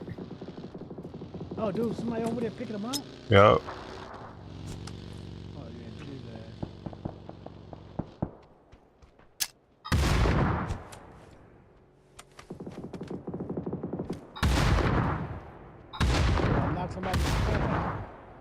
Nice.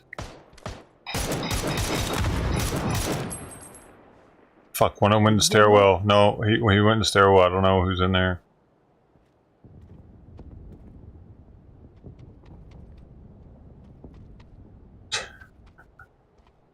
My first grenade was too short, my second was too far.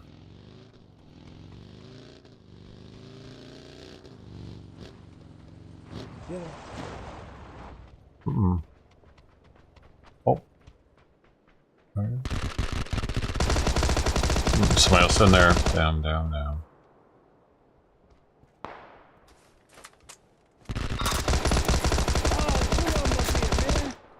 Damn, why aren't you?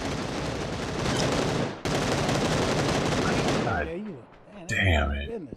Shoot him. Shit.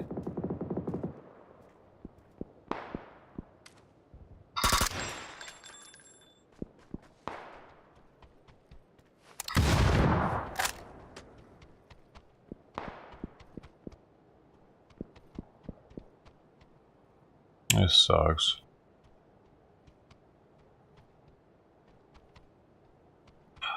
Went in the building.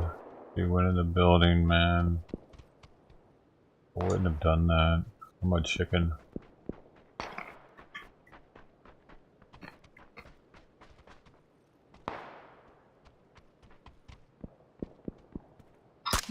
Ah, come on, man, come on. Stay with it. What are we doing?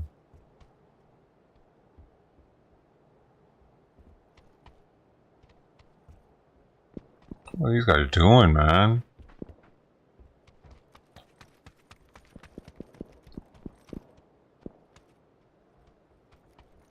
Oh, there's one. There's the other one.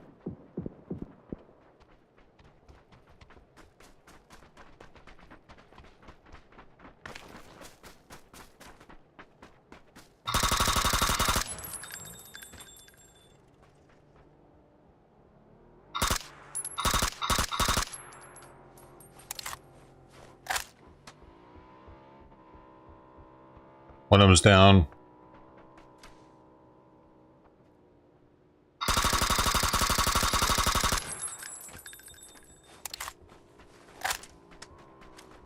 Oh, he took off other side, backside, other side of the building. His boy's coming to get him.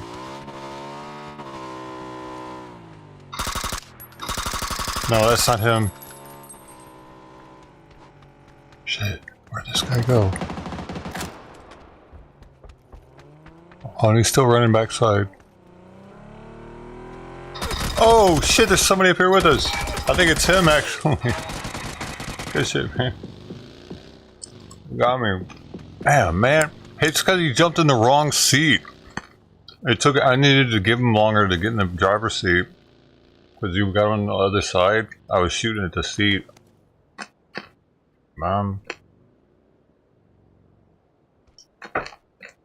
Fuck.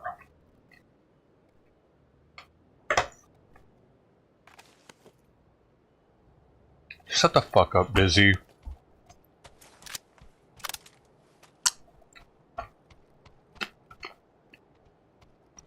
What about... You see what I'm doing right now? I'm not trying to go to your stream. What are you doing?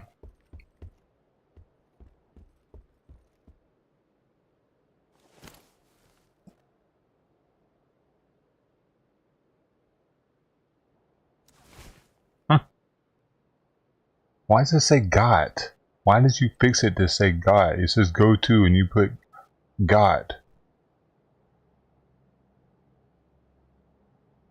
talking about, man? I don't know what the fuck you're talking about. Alex Jones game. I don't want to go, and I ain't gotta do it. I gotta eat these nuts.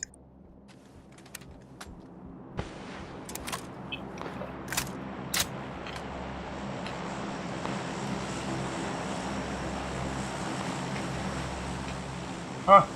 What the hell? That shit bounced. I don't know where it bounced.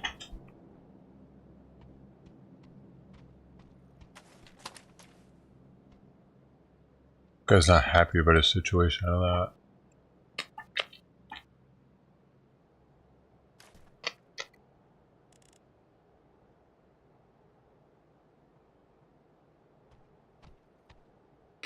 Oh, pumpkin seeds are really salty though.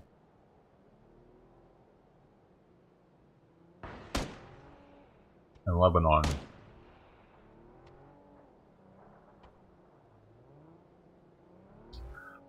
Ugh. I wish this guy was on a roof at least so we could see what's happening.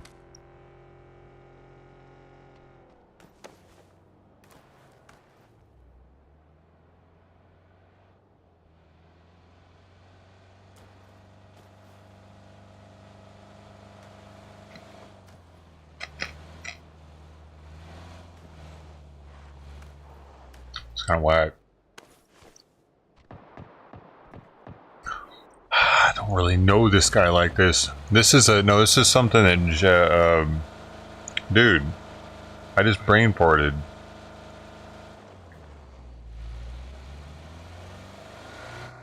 I'm losing my mind. Why do I want to come JR? J-right. It's weird. Why do I want to come JR? It's a mixture from Lebanon that he sent. It's got so many different things in it. It's from Beirut. They had the Beirut blast and they started making packaged nuts and sending them to the world. And I felt like a little explosion getting their way. I don't know. That's amazing, dude. We had their nuts here.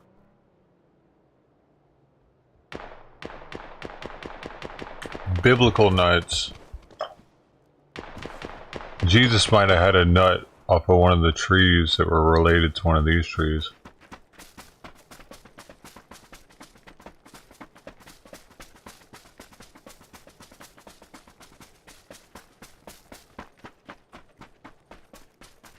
I'm eating Jesus' nuts right now.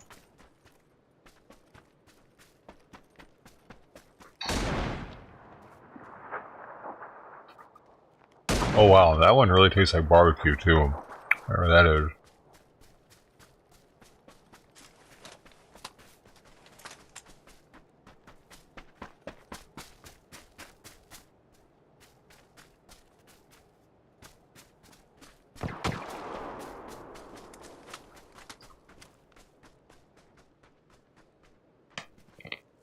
Why do you think somebody's over there?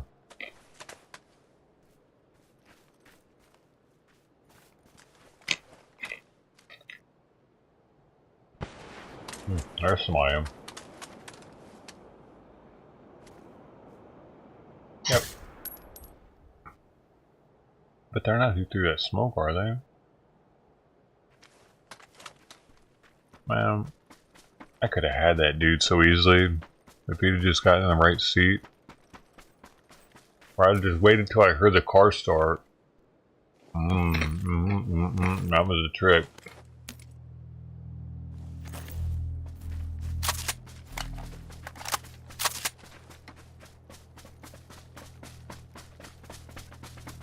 That's where I screwed up, dude. I didn't wait till I heard the car start. Oh no, he's about to die. He shouldn't have stopped. Well, they're both dead probably anyway. Oh wait. Oh, I didn't see that there. Smart move, dude. Oh wait, good. Oh, he's gonna make it. He's gonna make it. Well, he's gonna make it. He wouldn't have made it otherwise. That was smart. That's quick. Hang on. I don't know.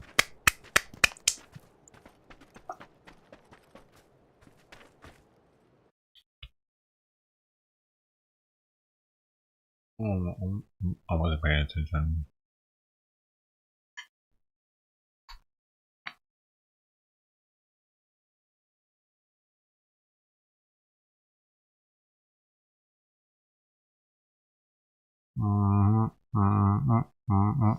It's Friday, dude. Can you believe it? Simon ate some of his food. That's always cool. Maybe it's more though. He doesn't have to.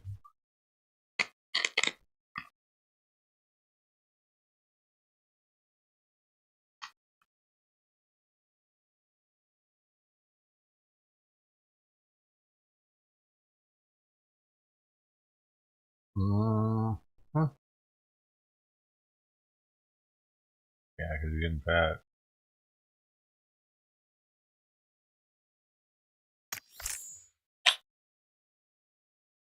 I wish he wasn't getting fat.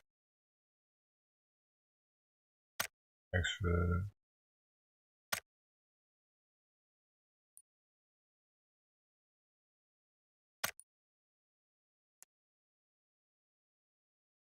Tat Master work. Are you serious right now? The Tat Master guy friend requested from earlier. The one that just stopped, pretty much.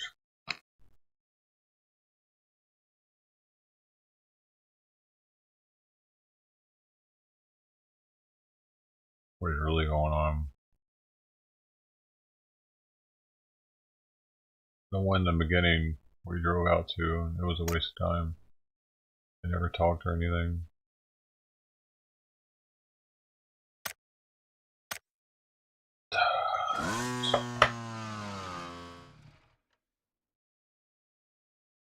He bartered with nuts, probably. He probably gave nuts for free too, if he had some extra.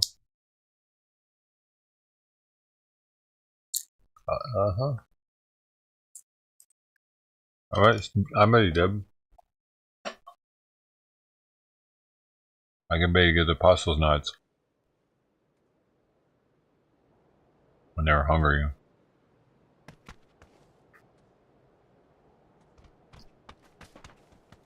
What would you do for a Jesus nut? They would walk long and far for one.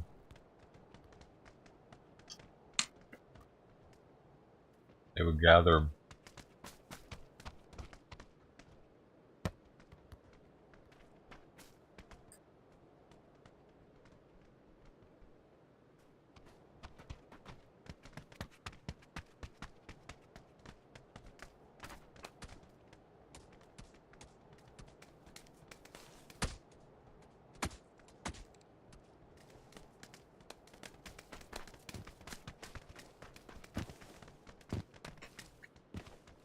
I don't know how long they've had this kind of variety out there. They have this many different things.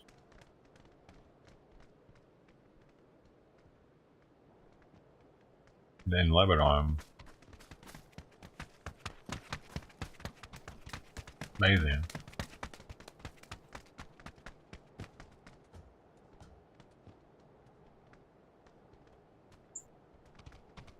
Why don't we have it?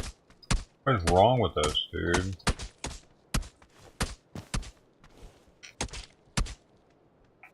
America, they have a nut mix like this.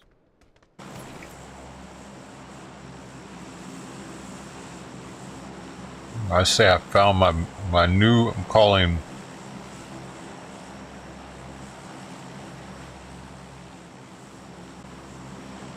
I will create the nut mix to rule them all.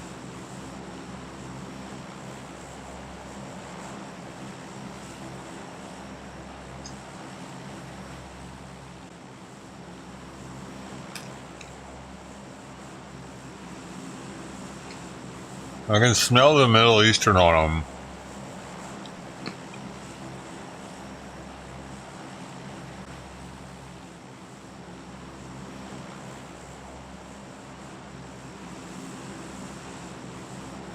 There was Nag Champa in this factory. They like the Indian Nag Champa for some reason. No, they wouldn't do that, would they?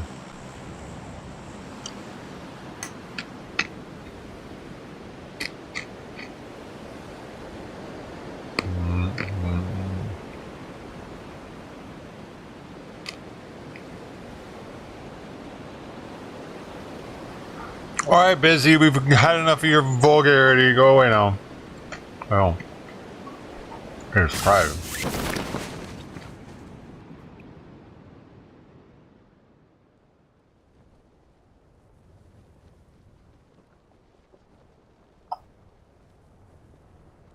Alright.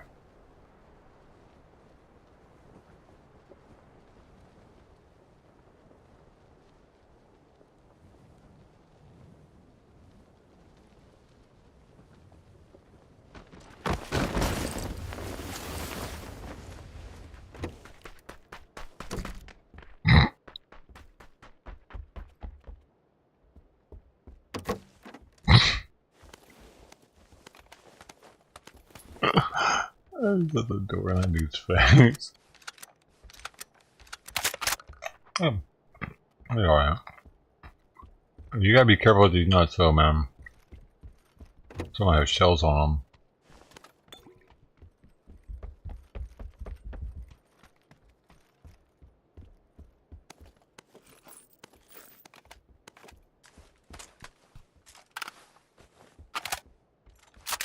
I don't know anything about that.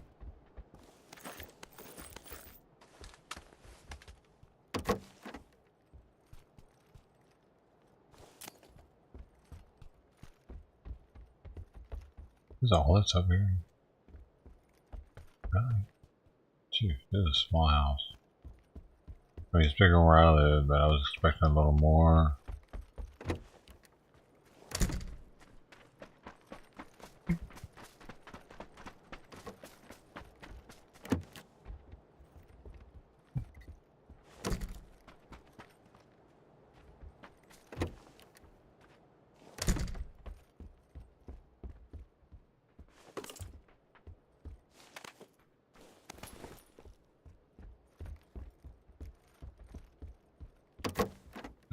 What is it? Tamale ice cream.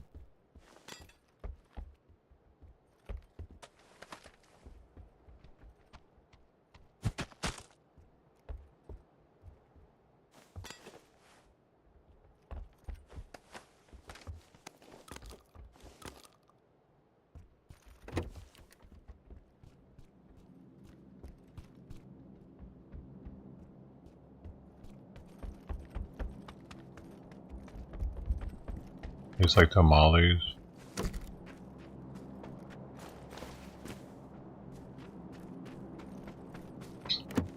Oh, you wanna have a tamale ice cream bar where you sell tamales and ice cream?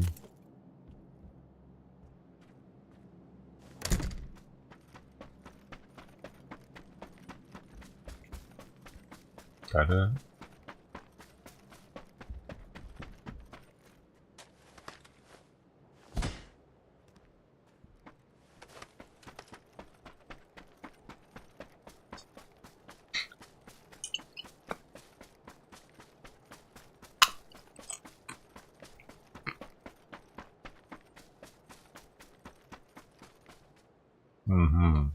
I don't want to hear about any of that. You're making it in your mouth.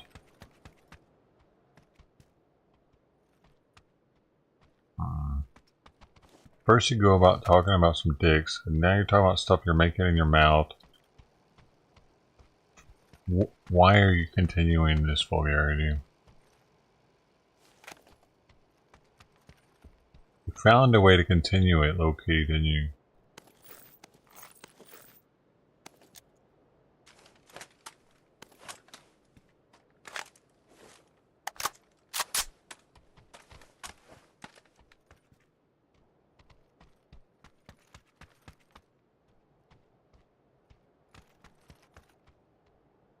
Have a good run.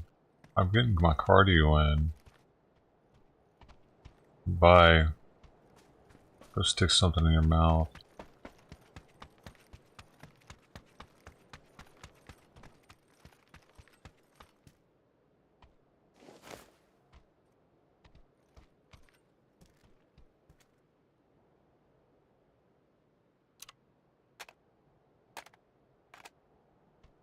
Stick it in your mouth.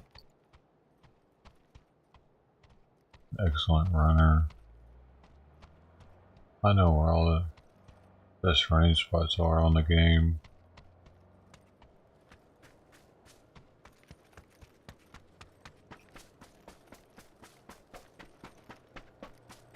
Jesus ran here.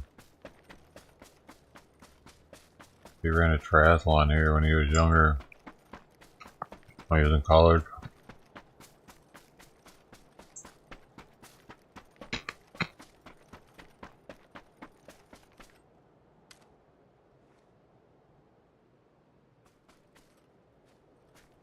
Let's go on my Mexican ride.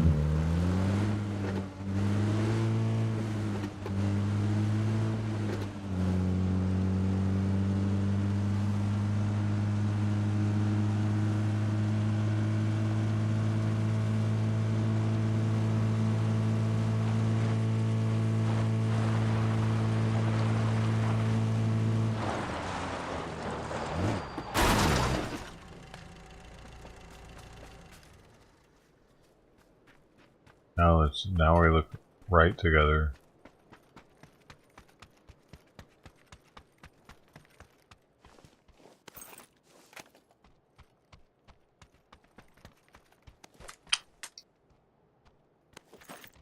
I knew that was gonna happen.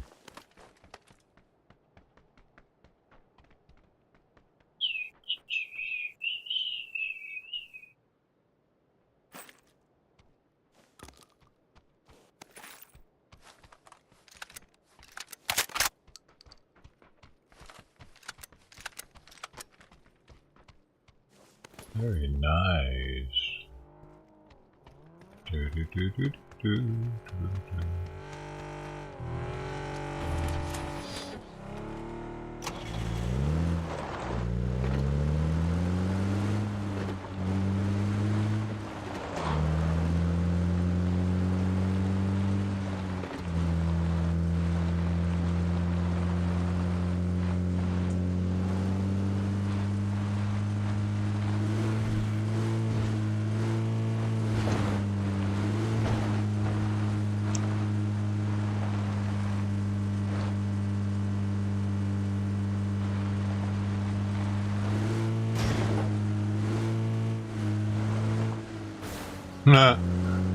Oh my gosh, that was close.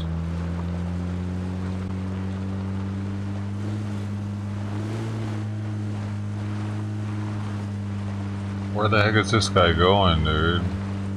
Alright, I'm going this way. Oh shit. Come on, man.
Oh no. I ran out of gas though. Fuck. Come on, baby. Come on, baby. Don't give up on me now.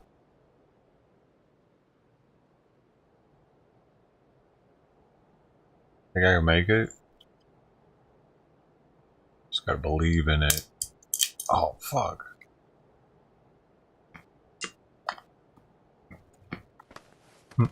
Hopefully someone gets in that. I think it's got gas.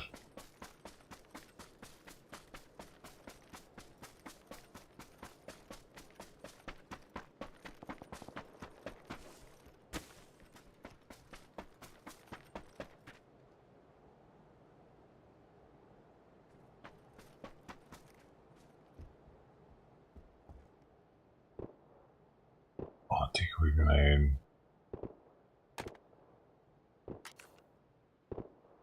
What?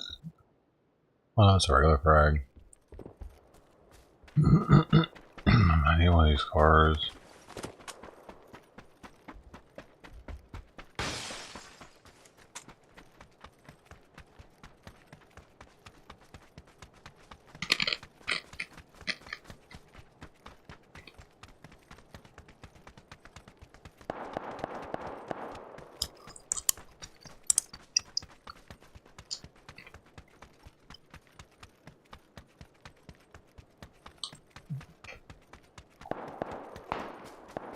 How's he going?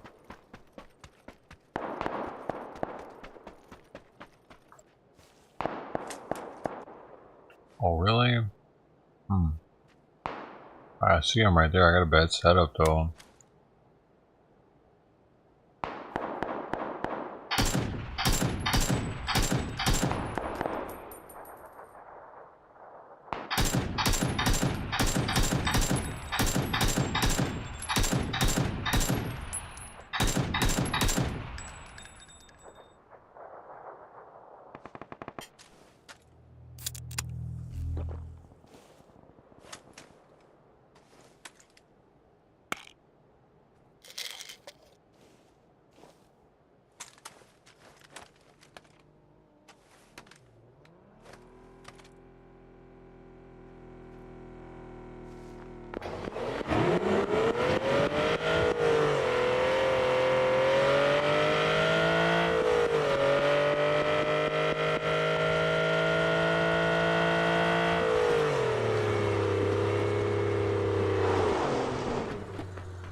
All right.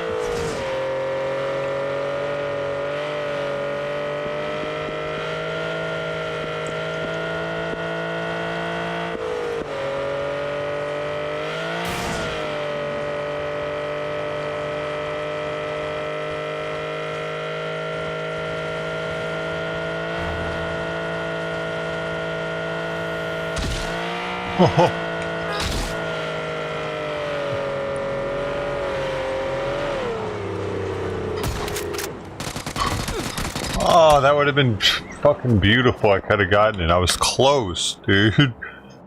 I was kind of close.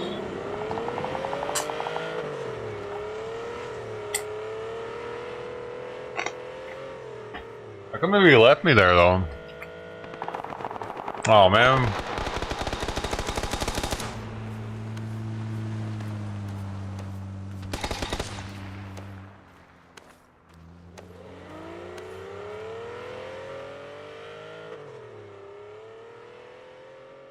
Damn, that was close, but not good enough. I could have him. I had to get that first shot off. I thought I did at first. That's what confused me. Because he jumped out right when I shot. And it felt like I had shot him out, so it threw me off a little bit.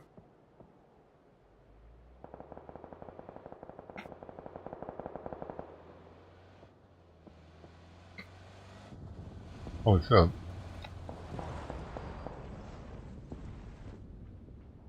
Nobody's here. I think they all left. Thanks, man. Can you? Oh no, I can't get in.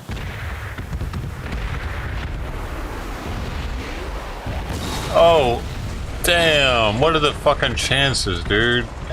Thanks, man. That's... Jeez.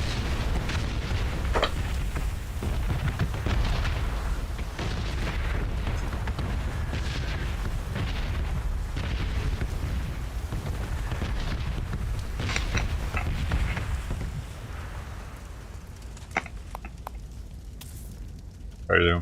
Here's my car.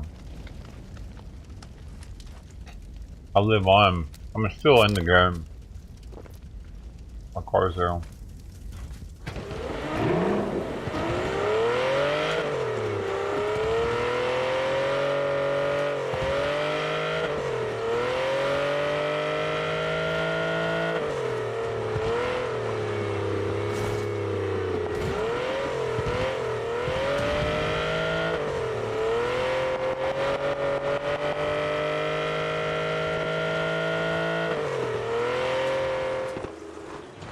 There's a silver dude. This guy.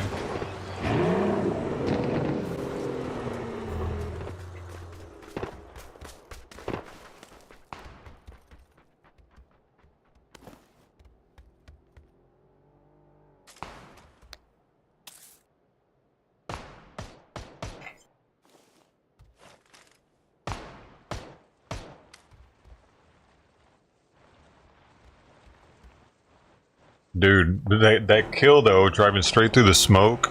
I missed their car by like that much. Because I noticed there was a car there. And the smoke.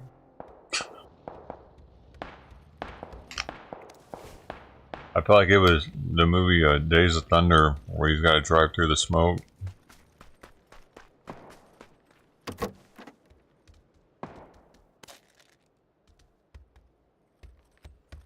If you've seen that movie, you know exactly what I'm talking about. Anybody seen it? Anybody seen it? Come on, somebody's seen it, right?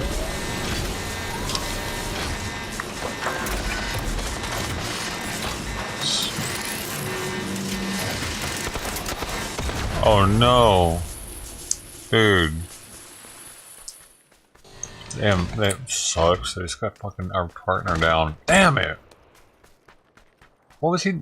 Man, why didn't they stay together? Shit. Oh, right there, bro.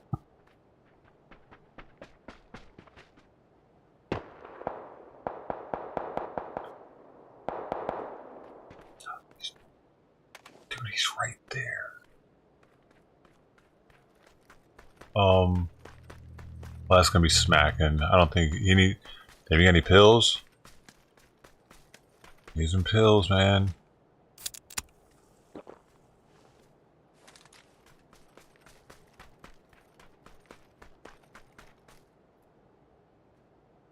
Oh, I ain't gonna let him. Yeah, I won't let you for 10 more seconds, I think. That's when I board the plane. 6, 5, 4, 3, 2, 1. Yep.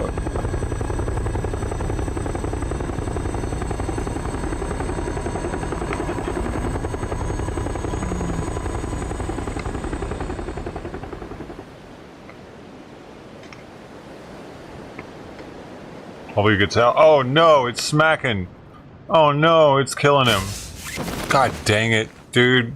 Man. I salute you, man. This is no pressure, huh? I don't have any weapons or anything. Fuck, man. Graham, I'm sorry. Sorry that happened to you, dude. Shit.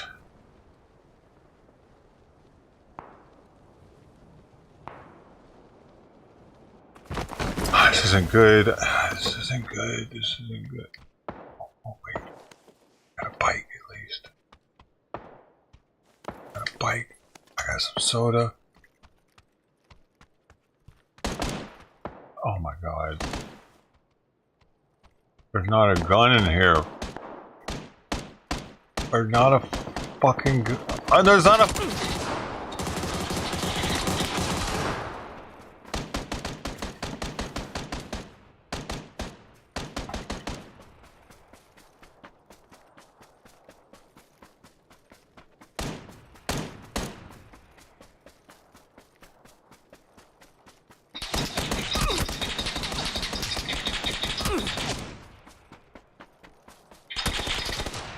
I didn't have a chance, bro. My bad. No gun in the house.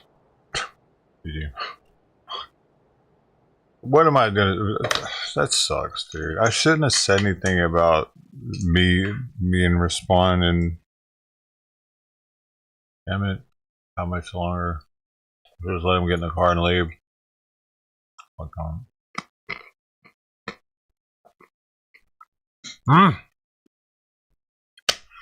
I didn't make him stay there though. He could have done a judgment on it himself. Right.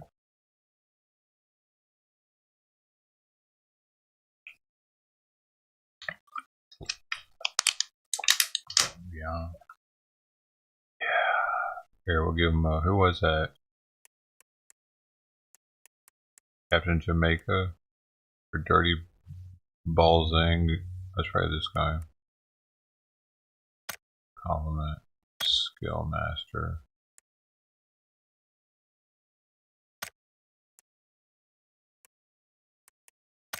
Skill Masters.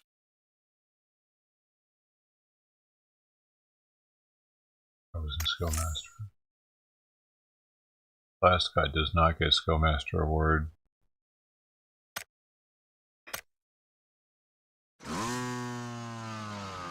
Shit, I gotta pick some of his food up.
I was hoping he'd eat some more, but I couldn't make it happen.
We got 2 guys dropping with us.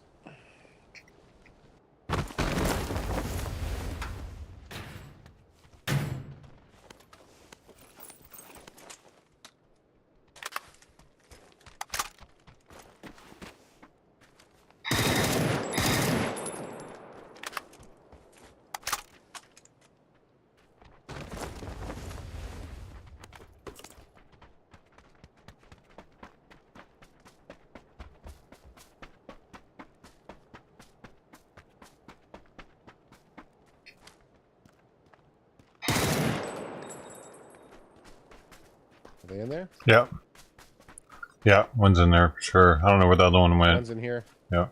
I think he's in here. Nope. Yeah. Say, hold on. I'm coming. He's in the corner. They're both dead. Nice. Oh, I want to use this. Damn, he picked up the wrong gun. He had this rifle right here. He's coming in with the pistol.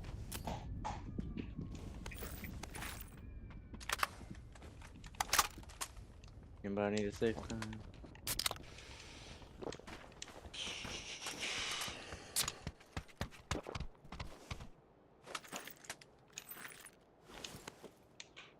Bro, I needed that.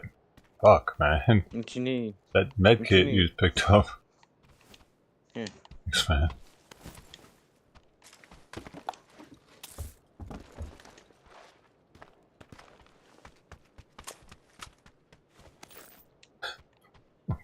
Fuck.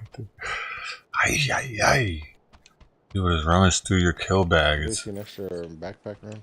wildly infuriating. Yeah, I got one right here. 2 times. He picked it up right when I pressed the button. Up top. Okay. Yeah. How'd we get up there? Here we go.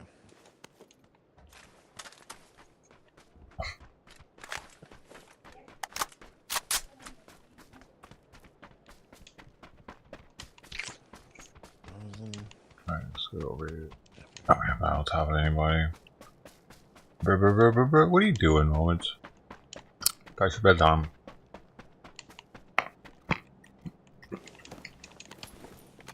I get no respect, Mom. Huh?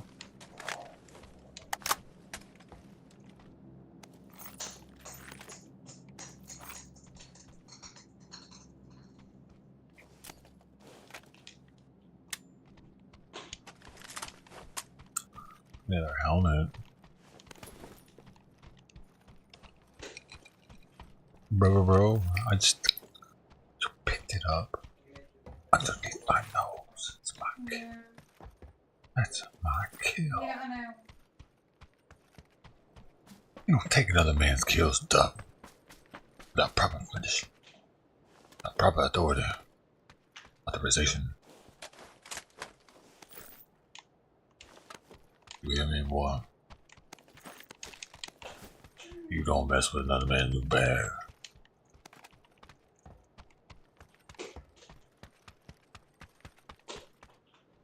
Let's just get all them motherfuckers. Yeah. Alright, so we got long range, we got short range. I got everything I need. I got a half busted helmet. That dude actually hit me in the head. Congratulations. I think I hit him in the head too, though.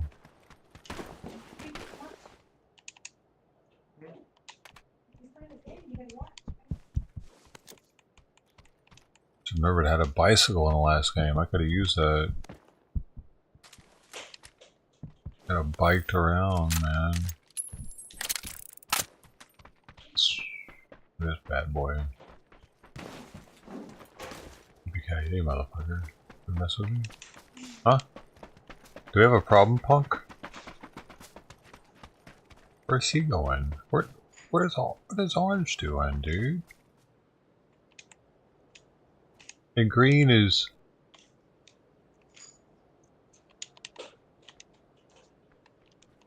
What the fuck is going on right now? Didn't we all originally land here? I'm confused. Mm-hmm. The hell just happened? Yeah, but we kind of rushed through it to go kill them guys. We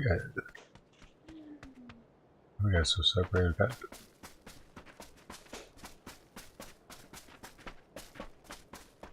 Shit. Man, they got a motorcycle over there, too. Oh, with the... How do you know that? I seen it. Oh, you were over there? It's between us and you, yeah.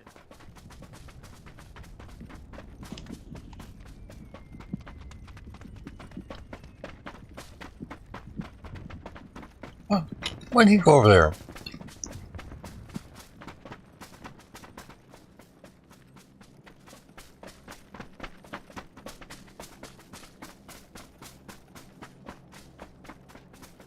I guess we didn't all land. We must not all landed there. Because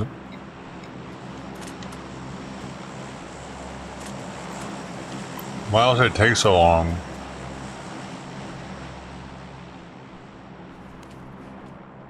I mean, how would they be able to go that far so fast? I mean, why would it take so long for him to catch up to us, or for us to get? Two-seater.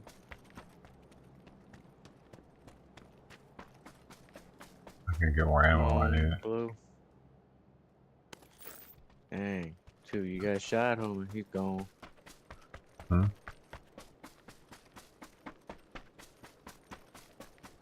Damn.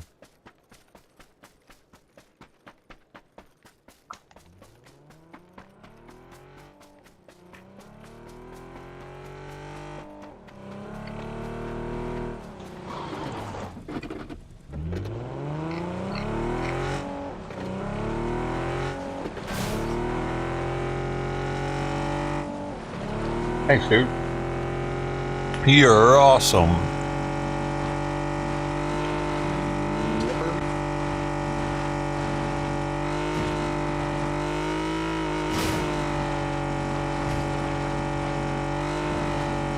Happy New Year's. God dang, this car's pretty loud too, huh?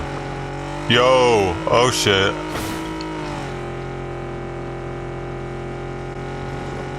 I don't make them like they used to.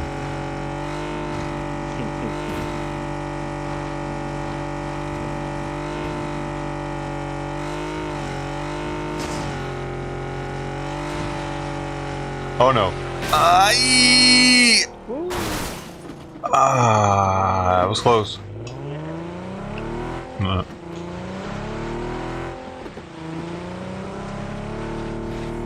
I saw it coming.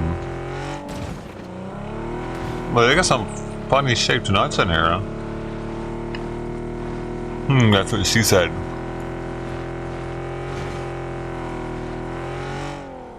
She was at the Chippendales convention. Where is he? You want to get him? It sounds like only one.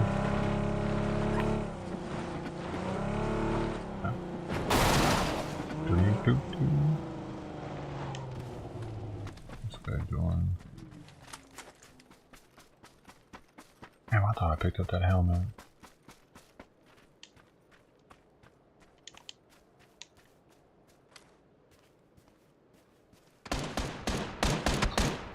Oh, he threw something.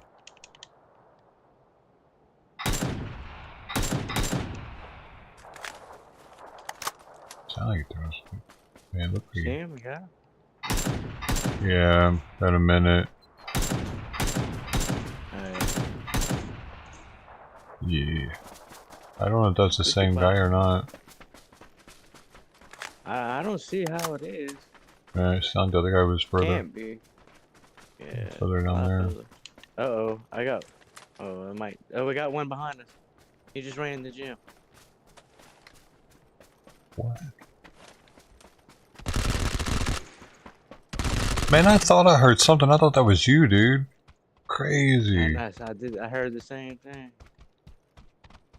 I didn't even look, because I was like, oh, it's him behind me. About to get your ass shot off.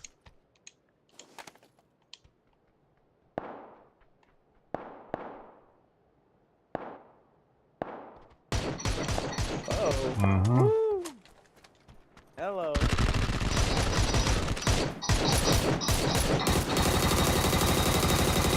Oh my god. I almost didn't get that one. Last minute headshot. Man, I had it on his head too. He hit me first.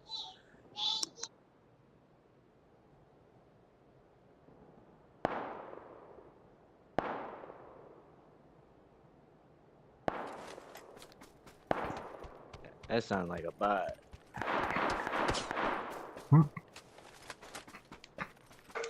That's the dude that shot us a minute ago. That's the one we passed up. Yeah, I think so. I'm going to get him.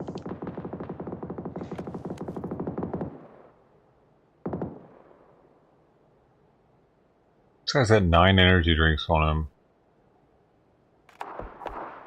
Where are you at? Oh, there he is.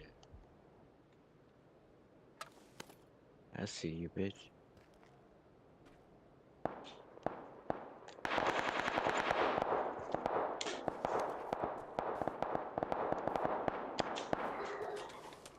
Oh, I gotta get my juice in. Getting juiced up. Oh yeah.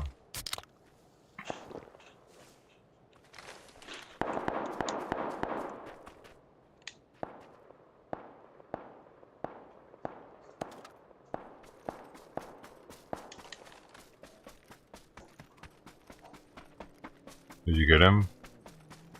Oh yeah.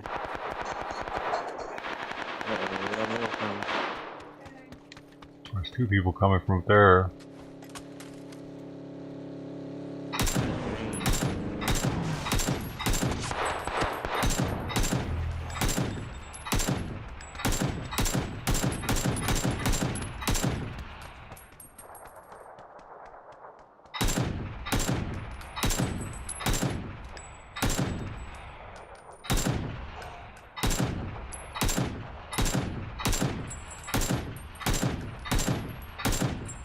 Jeez. Gotta kill him. I had my sights on him, but I didn't want to take your kill. Oh, yeah, I appreciate it, man.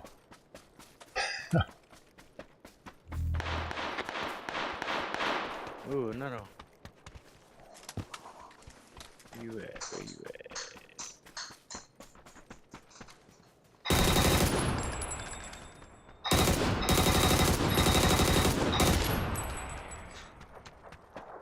Sure. Yeah, Alright, let's grab the car. Biz out.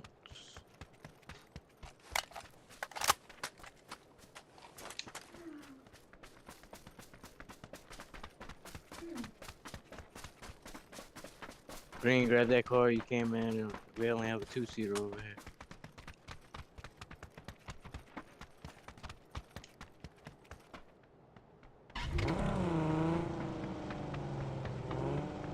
Oh, was there another one out here?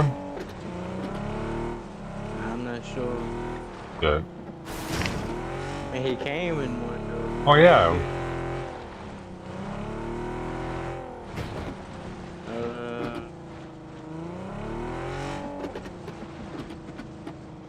Yeah, look, they got a car right here. Here's one. In the garage.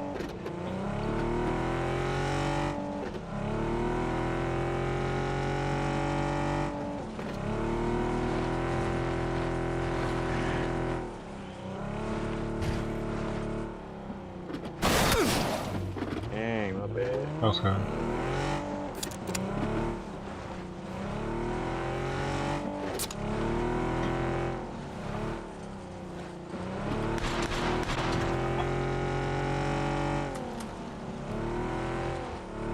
Stop up here.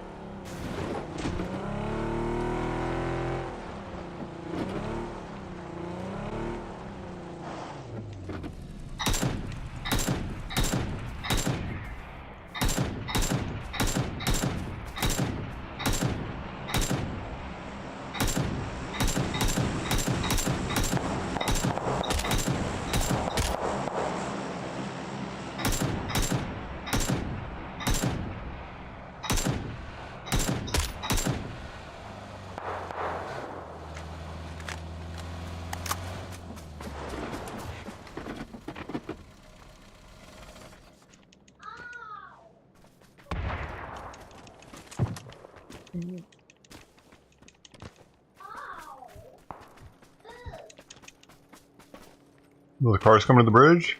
Maybe? 2 at 325, 3 of them.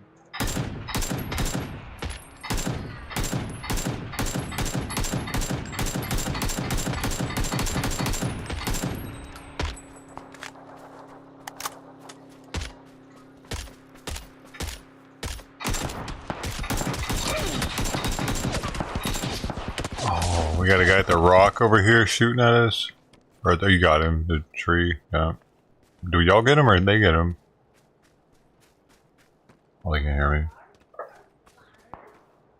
Damn, man. Gun's not strong enough for that.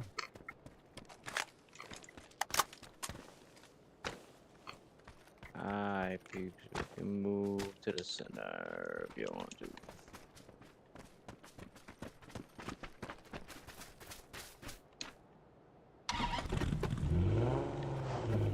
We can all take the same car, shit.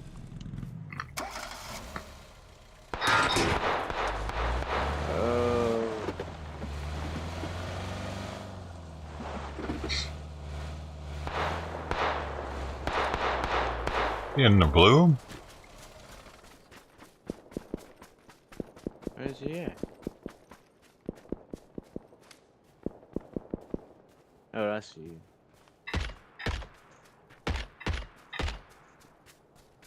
Alright,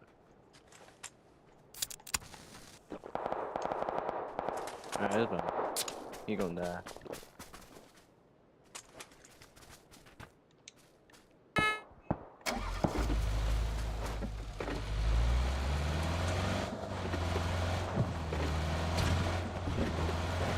Phase 4 ain't so.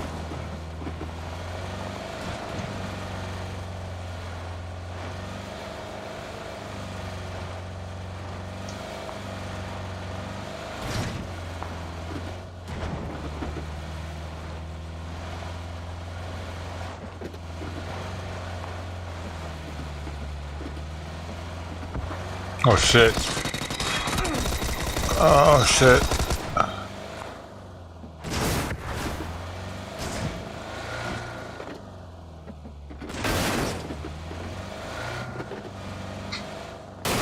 God dang it. Oh, my nose, man. The nuts got me itching, man. I had one too many, I think. I'm not used to this many nuts in my mouth, man. Not the variety I've been having tonight. So itchy.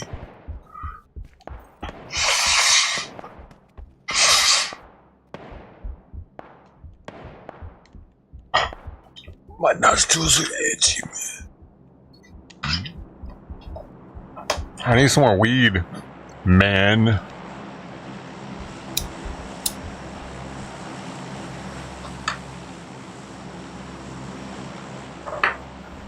Okay, bud.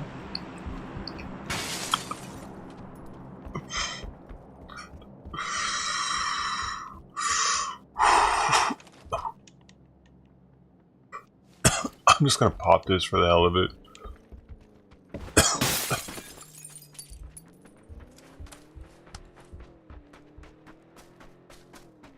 Well, I can't. Shit. I can't do it, man. Here, we'll put it there so somebody trips over it. You fucking idiot. You're gonna trip over my bag. We should this here too.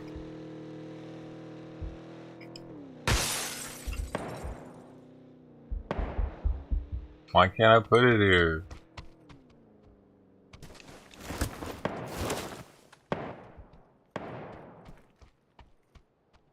We should this.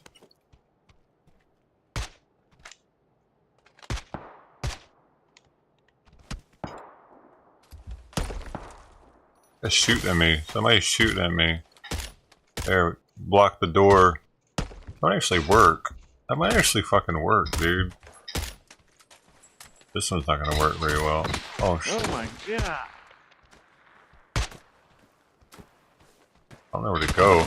I don't know where to go. Alright. Oh shit.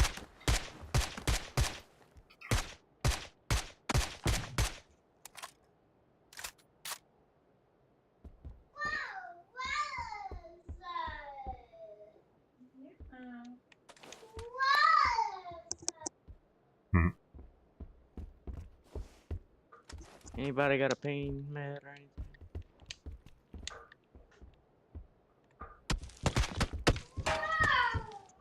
Damn. Oh, we're about to have to leave, dude. It's about to get bad.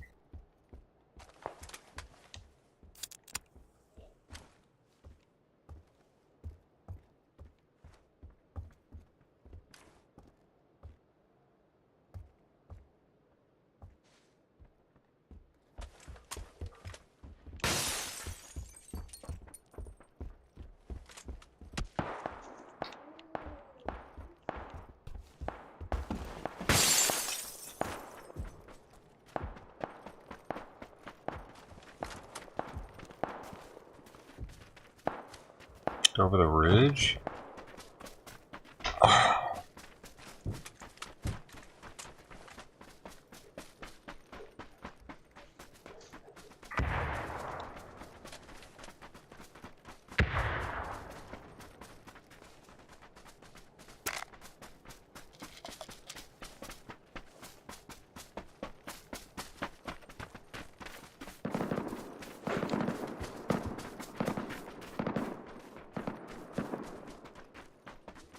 Child? What you doing?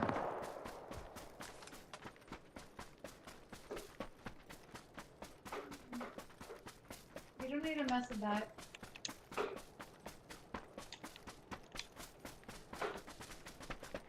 You don't need to mess with that, Christian.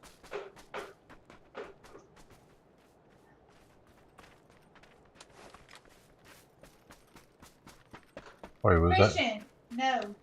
Is that extended quick?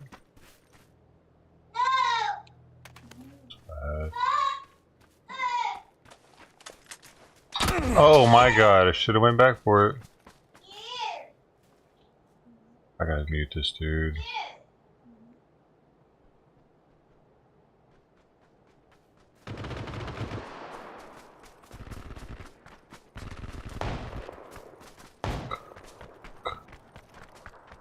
Oh fuck!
You guys left.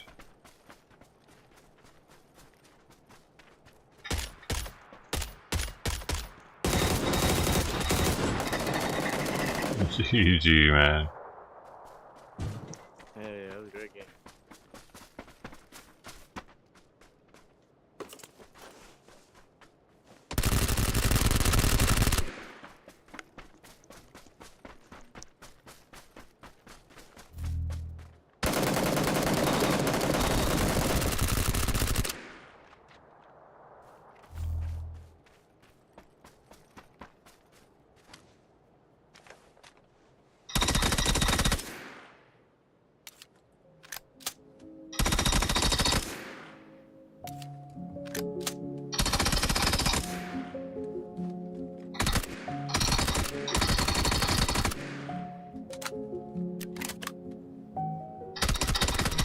Damn it, I wish she would run out of fucking ammo at this point. Holy shit.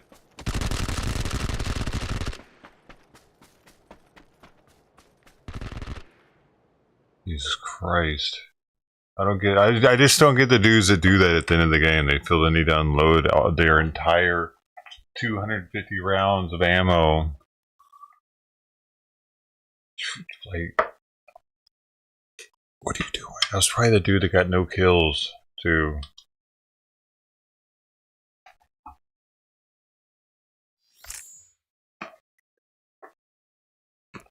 Come on, bro. Oh, 2 kills. 2 or 3. One of those guys. What I meant. One of them. I don't know which one it was. I mean, I doubt it was a 9 killer. I mean, unless you, like, you got, like, hyperactivity disorder or some shit. I don't know. Yeah. Hey, like that, bud. That's too much. It's a little pet peeve of mine.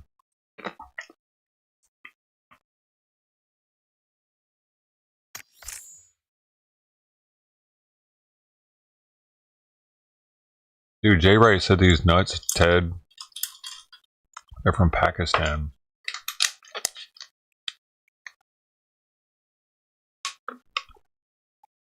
I'm just kidding, they're from Lebanon. What's the difference? Pakistan, Lebanon, from Beirut, dude. You're drunk? Oh, really? I've only drank once this year so far. And it was to finish up what I had on New Year's. I had the rest of that wine bottle and the rest of that whiskey, and I haven't opened anything new. I haven't opened any new bottles this year. I can't say that. But I don't know, having that wine in the fridge was just tempting the shit out of me, so I was like, I might as well just go ahead and get rid of that. We're gonna go ahead and get rid of that. And the same night I finished off the whiskey. There was only like a shot left. But dude, I don't know, I felt kind of shaky earlier today. Bad sign means I'm drinking too damn much.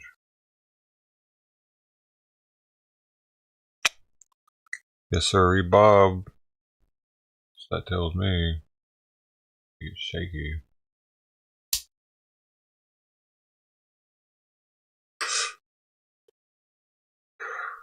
As long as I have DTs, right? As long as I have DTs, then I don't have a problem.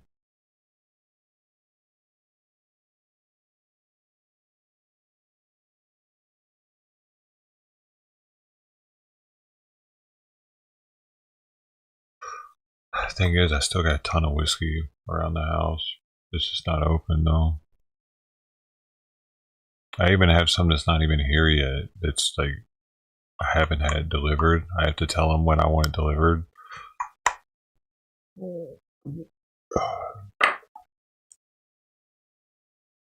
From the woman. Oh, cool, man. That's sweet.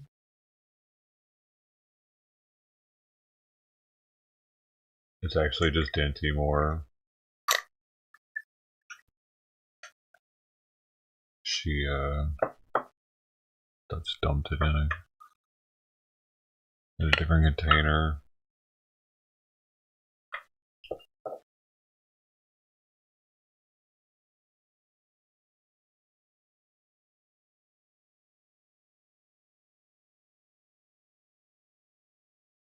Would you be able to tell the difference? It's not good? What do you mean? Shaky, not good.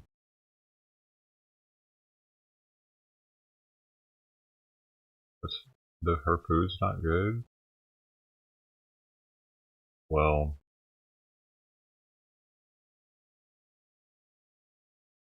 there's no way you're saying that. Her food's gotta be good.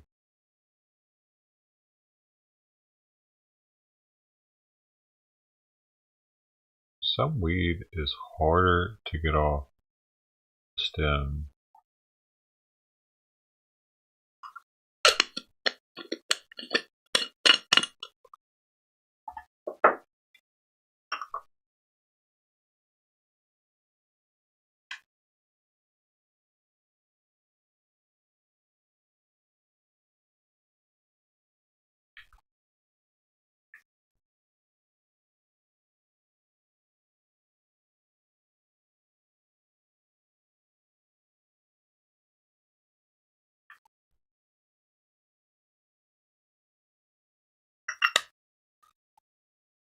That was my ideal moment to use grenades, actually. End game, when I can't see the enemy.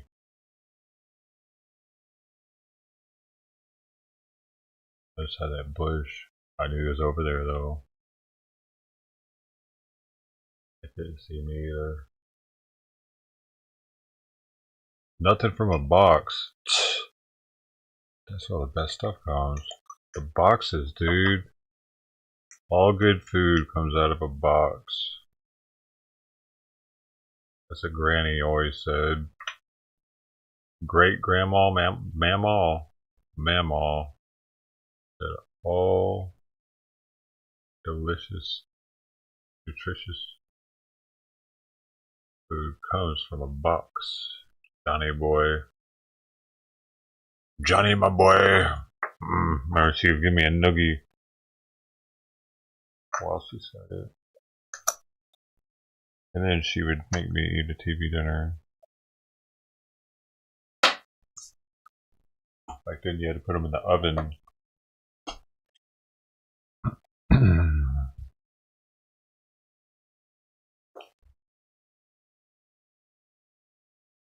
No dinking shakes. What's a dinking shake?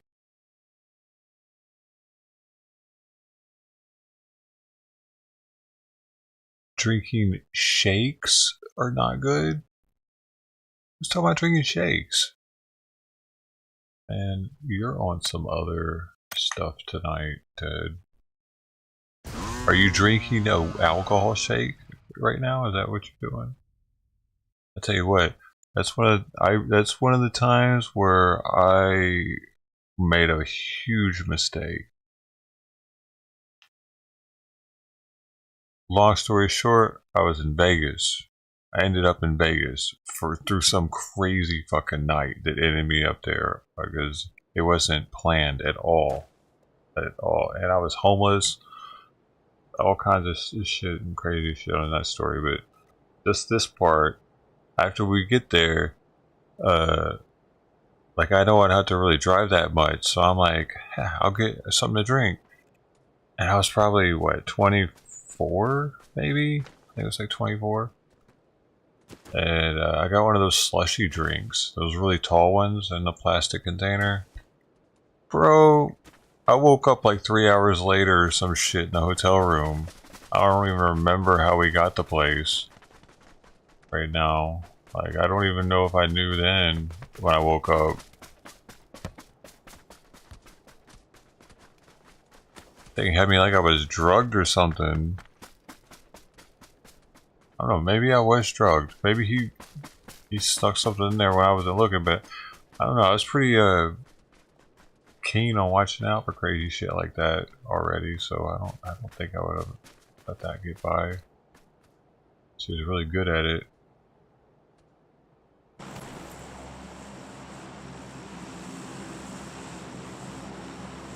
I don't fuck with those dudes. They put a lot of alcohol in those things apparently. He drove my car somewhere and everything. Not the car I have now, it's so long ago. My car didn't exist yet. Whoa.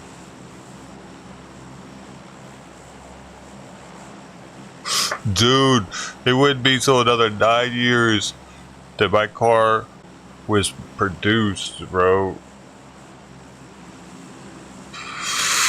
Wow. The body style wasn't even a concept yet.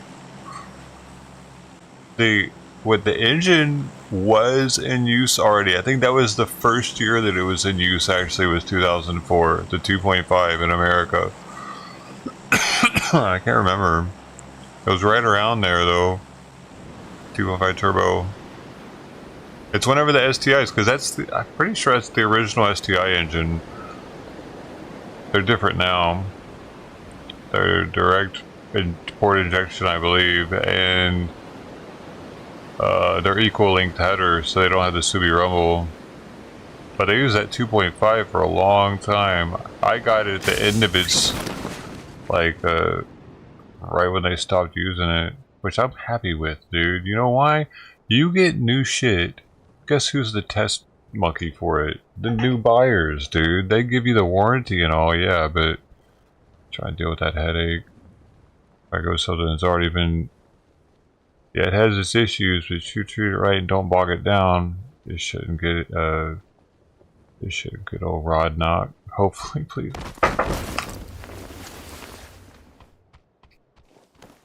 It's the main thing people gotta watch out for them.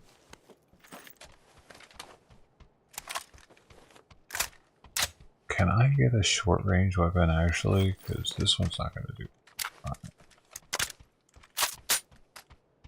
And a better long range, I guess I could use this.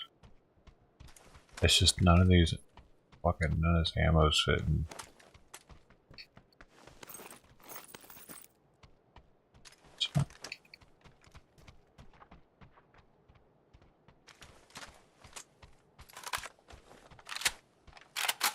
Alright, that'll work. One too many presses of the paddle. I'm just seeing if somebody wants this thing. It's a weird gun. Oh damn, I needed that. I need everything that glows. I need that, even though I don't need it. Oh, 762. Yeah, just in case. I might need it.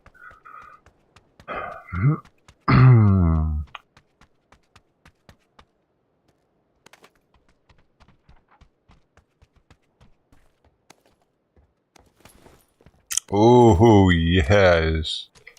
This little thing is sweet, dude, because you can put attachments on it.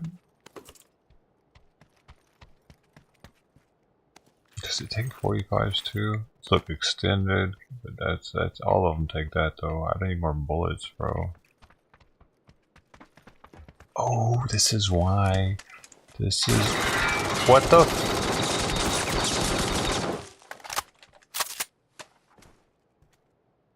fuck, man? What do you thought it was an enemy or something? What's happening? Are you good? Are we good?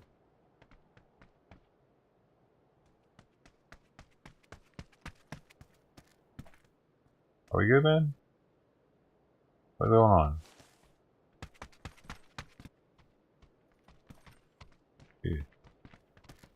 Is it one of those games? Am I the... Oh, I'm the PlayStationer, so everybody's gonna... Fuck it, dude. Alright, I'm out. Let's see,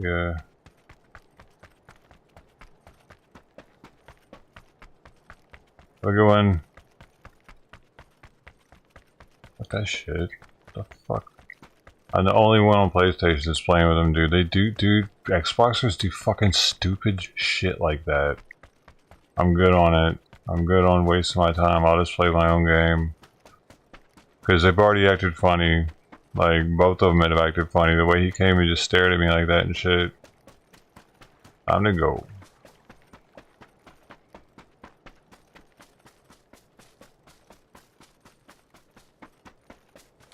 I'm trying to fucking be scared of the people I'm next to.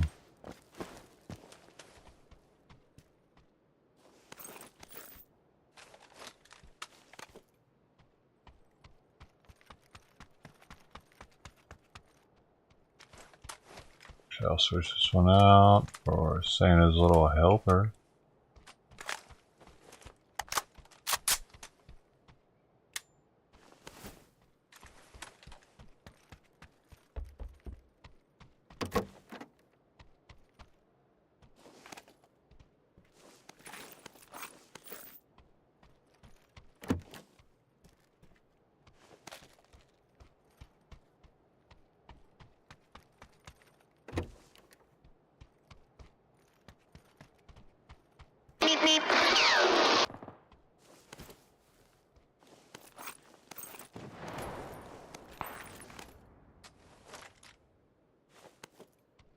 Ah, fuck. I thought that was, for some reason I thought that was this gun, but with the suppressor on it. Like I dropped one with the suppressor.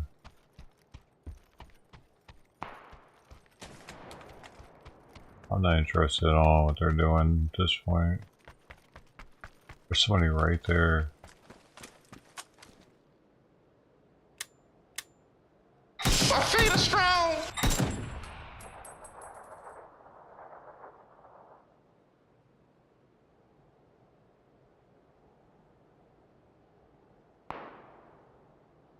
Oh fuck, he's got a partner.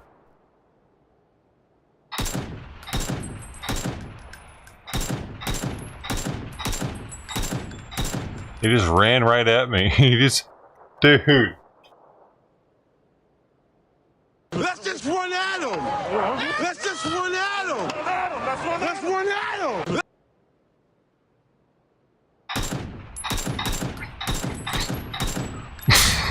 What the fuck? Yo, it's RJ.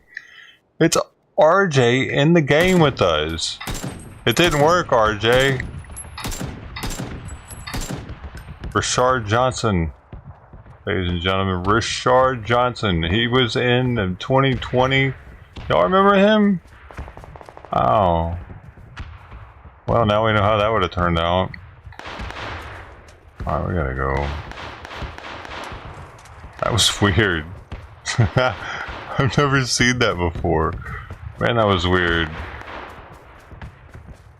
What? The bots won't even do that. They would turn around and start shooting.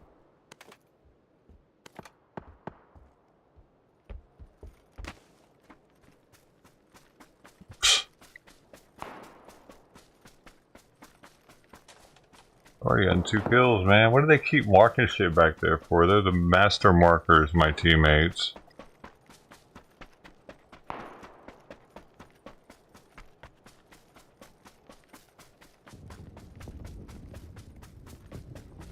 They got it marked out for us just in case.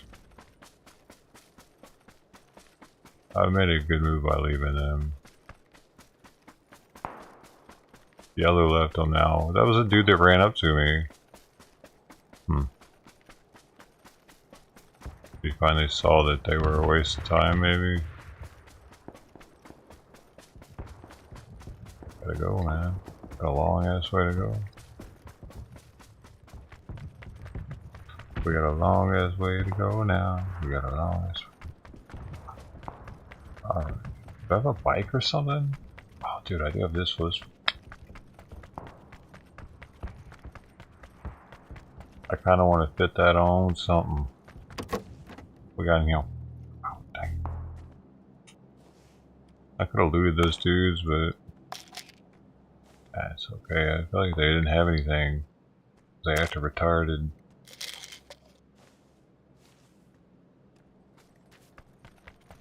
Or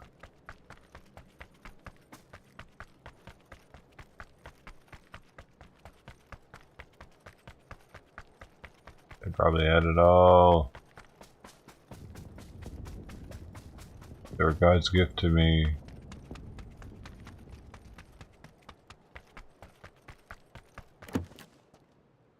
Yo, how'd the grass come up through the floorboard? That's some strong grass. Yo, why, dude? I swear this game just likes watching people run. The AI, yeah, oh, I'm going straight for a station too. It's right there to the right.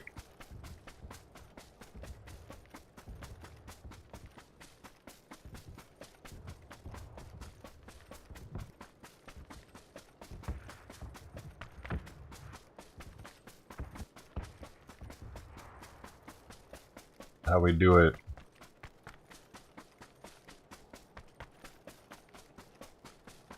On the north side of the island, of the whatever this is. I'm about to get shot, dude.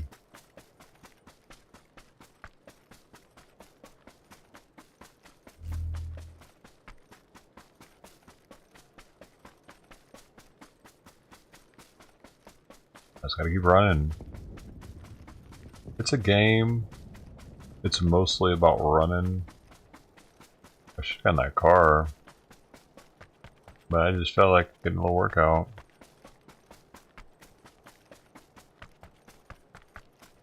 I know my teammates are impressed with how far I can run.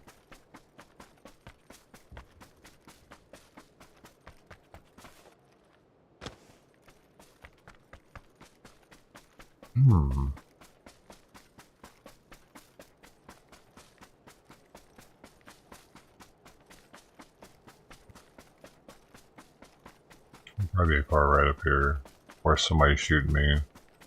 Gotta play to win.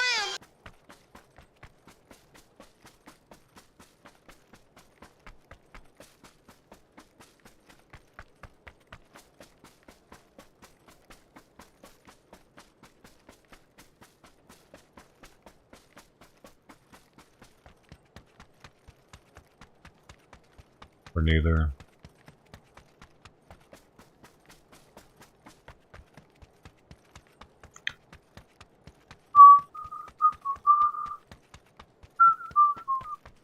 This is what I do.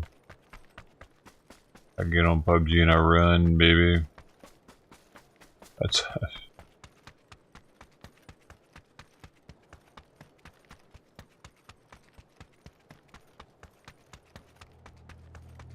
let's go.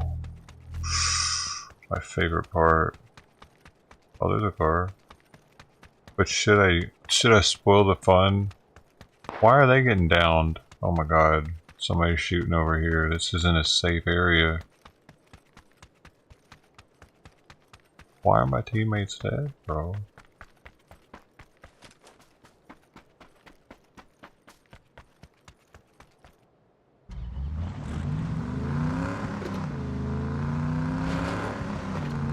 Oh, they're getting each other, I think. Possibly. I don't know what craziness they got going on back there.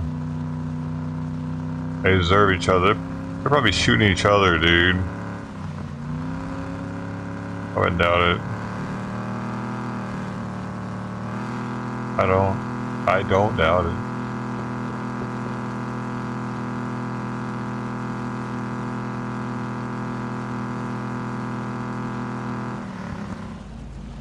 Oh, you see that fucking speed trap? Oh, god dang it.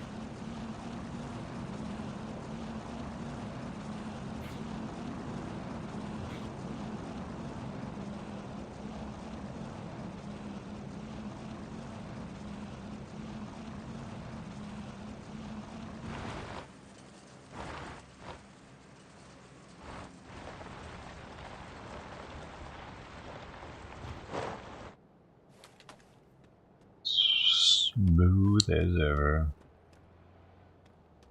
Are they following me?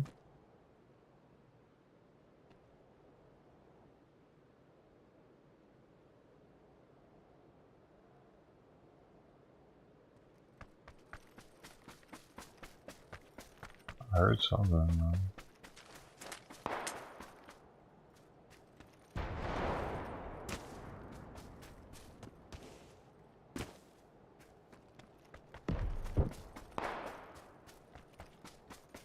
They're shooting me, man. Oh my gosh, that's not cool. You know what? You little shithead. You're gonna fuck if you fucking touch me with one of those bullets, I'll make sure you pay for it. He's in that window right there. Fuck! I got somebody else fucking shooting me down here or some shit. God damn it. Somebody else knocked me, dude. Where did that come from?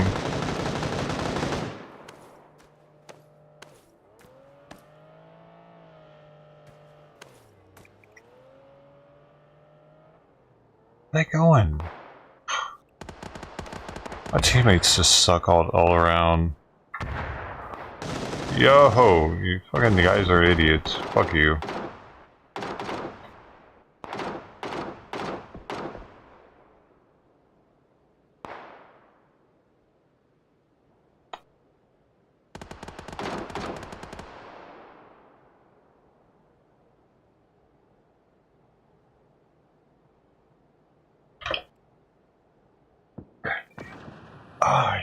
fuck? I'm pretty sure someone else shot me. Otherwise, he was just getting some beamers in there on me.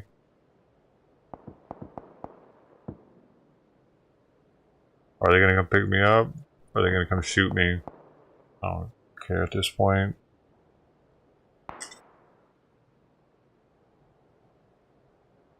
Yeah.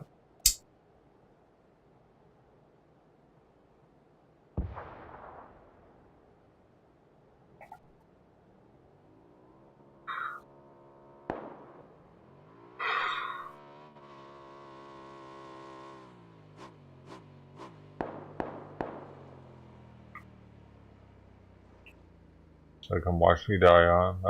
That's weird.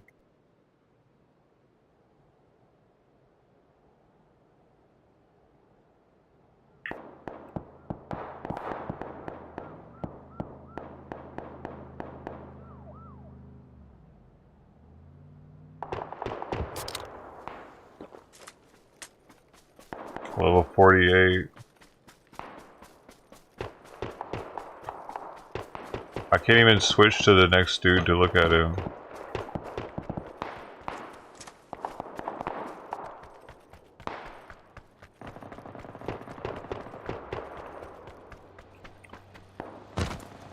And I don't get to respawn. Fuck.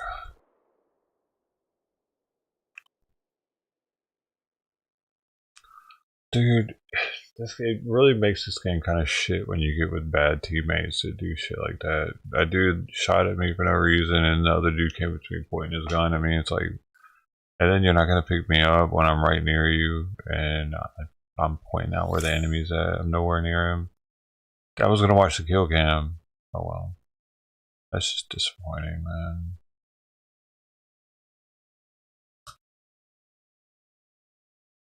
Just got one of those medals.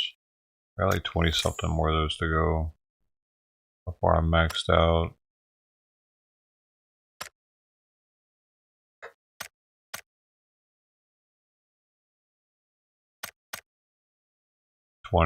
No, only 20 now. Sweet. Yo. That's something.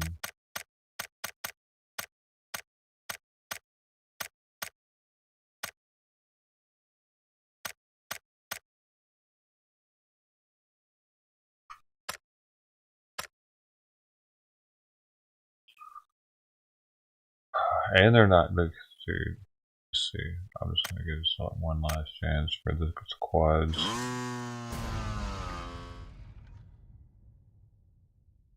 So much.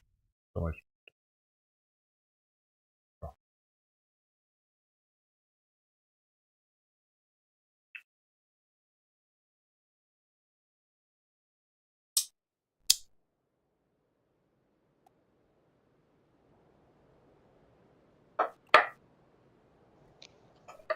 Ay, ay, ay. Hey, don't shoot at me, man. Alright.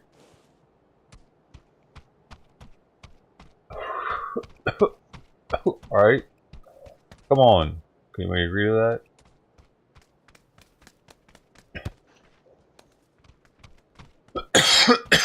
I need to change this to PUBG on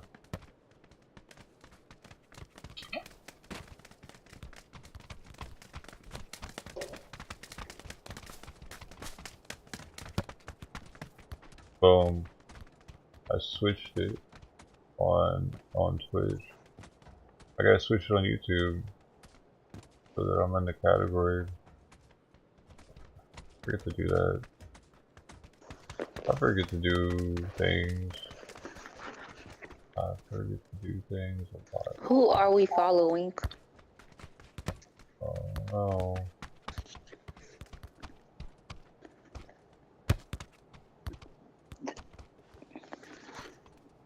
Oh no, do you know where to go?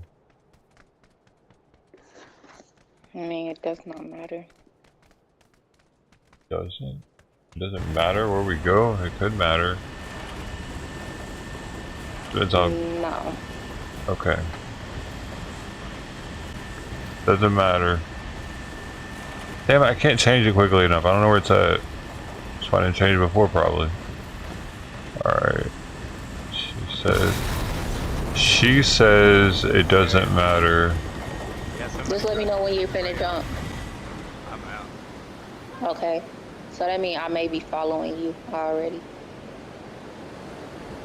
Oh no, she's following me. See if I can get there. Which one are you? Are you John Doe? I'm Spray Daddy. Oh, okay. So I'm Daddy.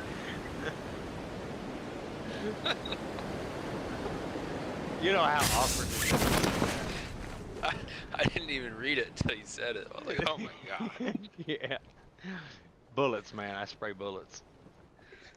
Yeah, we got homies inbound for sure. Damn it, this guy's going where I want to go. And this guy's gonna fight for it. I'm gonna win. God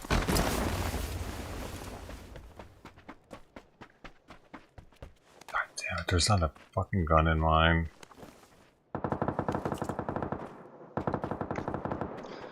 there's hella people over here.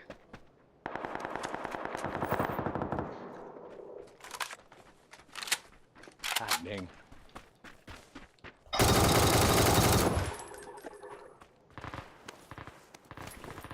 Fuck you, bitch. Not Daddy. Daddy's down. G.I. Joe! Daddy's dead. Oh, just kill back face here. Cool.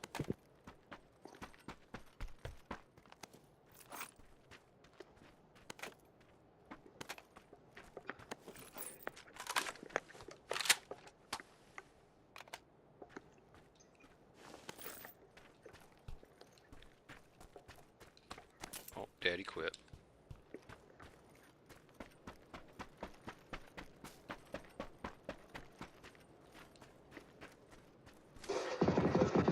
No. How? How? What the fuck? This shit is bad.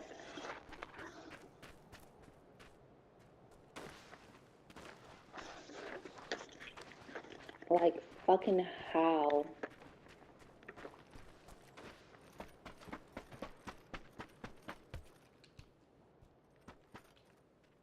Alright, John. There goes our other teammates.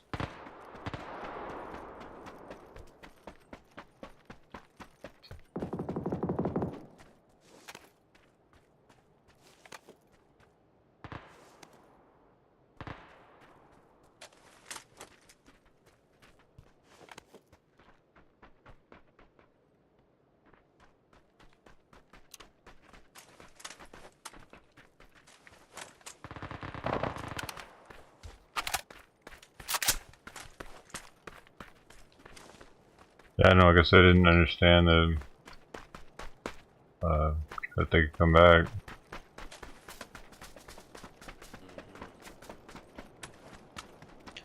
Need a fucking scope.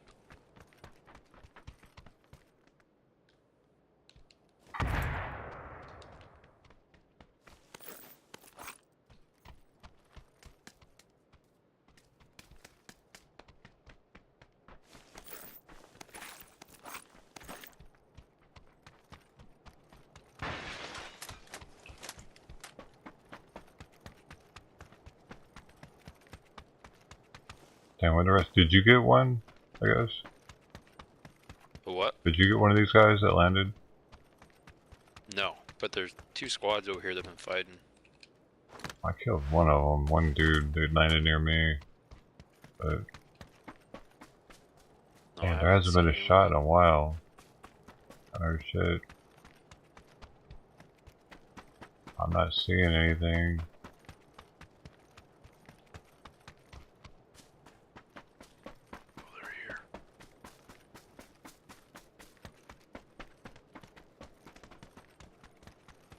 I don't know, man.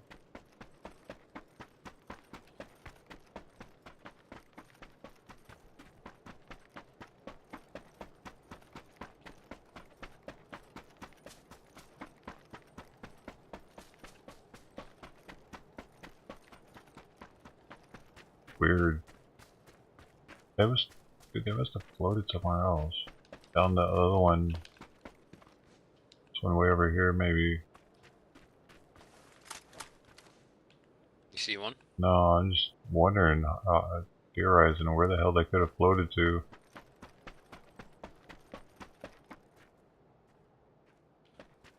I don't know. I heard him when I first got here, fighting it out in this town. There's a loot Oh, crate. okay, well maybe one of them killed another one and he took off because he was scared or something. I know there was at least 2 others besides the one that landed near me, but yeah. I hear a vehicle. Are you throwing a stun? No.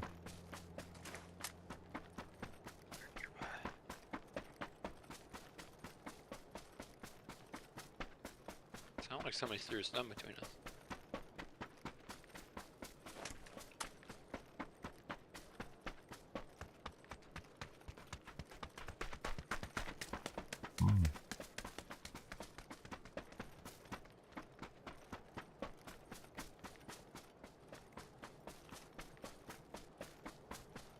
How far we gotta go? Bad. Oh, he's in here. He's finished me. Motherfucker. Shit. The fuck did he come from? He's got a shotgun, be careful. Oh, he's got a boy that's coming too now. I see him on the other side. This fucking guy. Oh, he's gonna. Now his boys are gonna come save the day. Oh yeah, they're here. What's happening right now? This fucking guy, what is happening right now? Stun or anything? I don't have time to even look.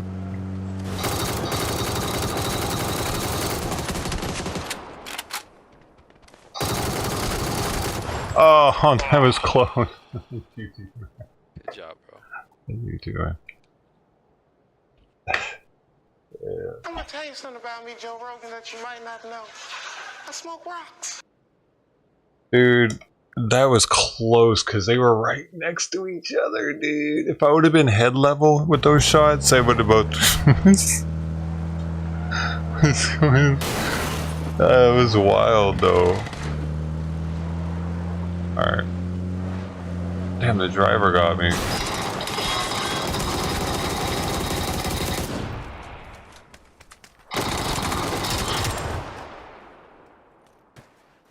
He shot his partner a little bit, I think, too.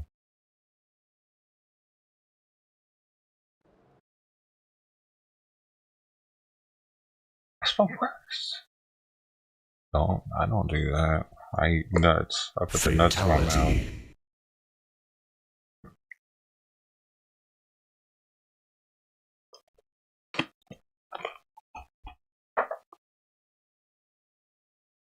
I stay with the nuts in my mouth, dog.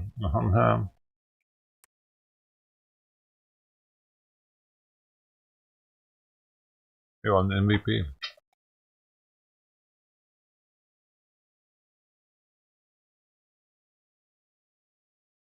I 420 pass XP. That's a sign, bro. I killed somebody at the last bullet in one of my magazines.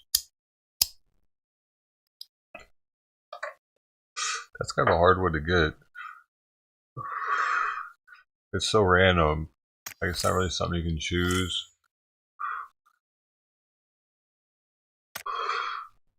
But we got another one of these mofos. Let's go. Dude, yo, they made this confusing. Alright. Oh, I got 3 of them there. Yo, you can easily, like, like if you forget to claim these, if I were to forget to claim these, say I got 4 days, 20 hours, 44 minutes. If 4 days, 20 hours, 44 minutes, if I hadn't pressed that button like that, they'll just disappear. Ain't that some shit, dude? Why do they make us do that? It's a little annoying, right?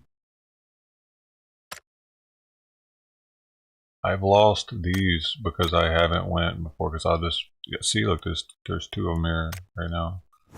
I could space it and just forget that they're here. Not that they matter, but ooh, now that matters. Let's open another one of those and two of those. Now that is fun.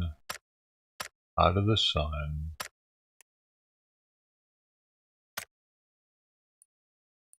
Don't want to get too much of that stuff.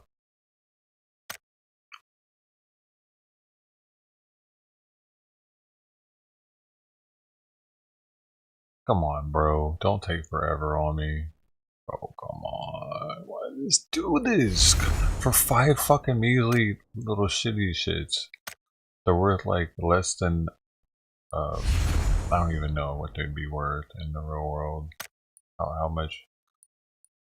If time was money, those things are worth a lot.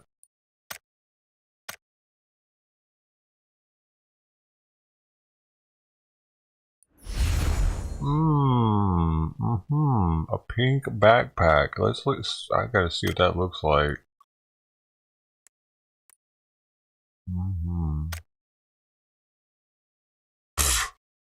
Jelly bean, dude. I kind of like it because it says jelly beans.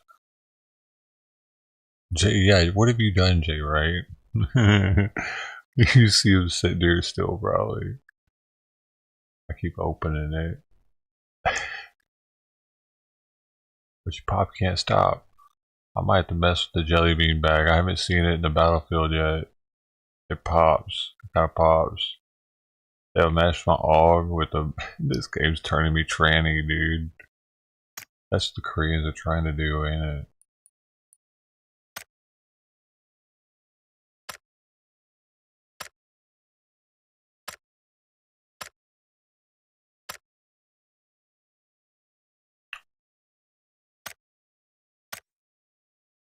Nut butter. What?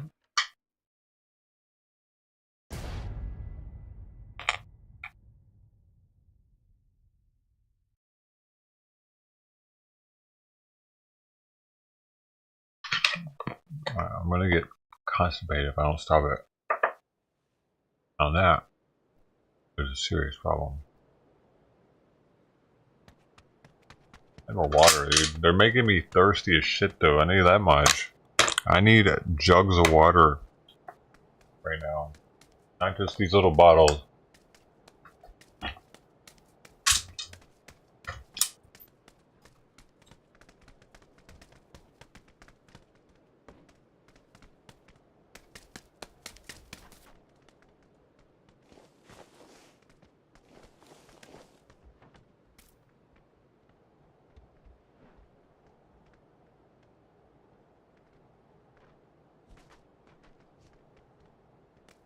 Simon's in there knocked out. Yo, I was supposed to do a solo squad or something.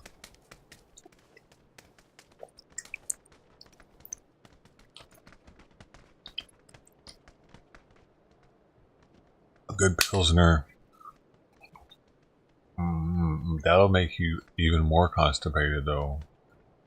Good Pilsner and too many nuts, like too much alcohol and too many nuts, can cause a serious problem.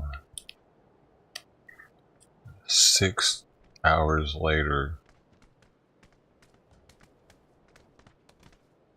No. 12 hours later.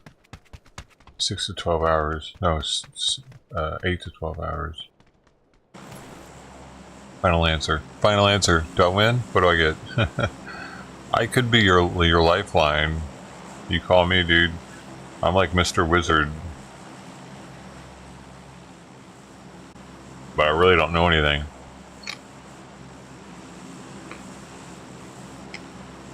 What's on? As long as you have water, I think I need water with these things. There's some next level salty. I can. Oh,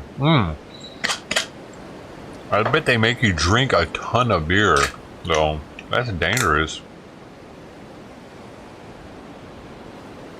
Them pumpkin seeds are especially good, but those are the saltiest thing in there.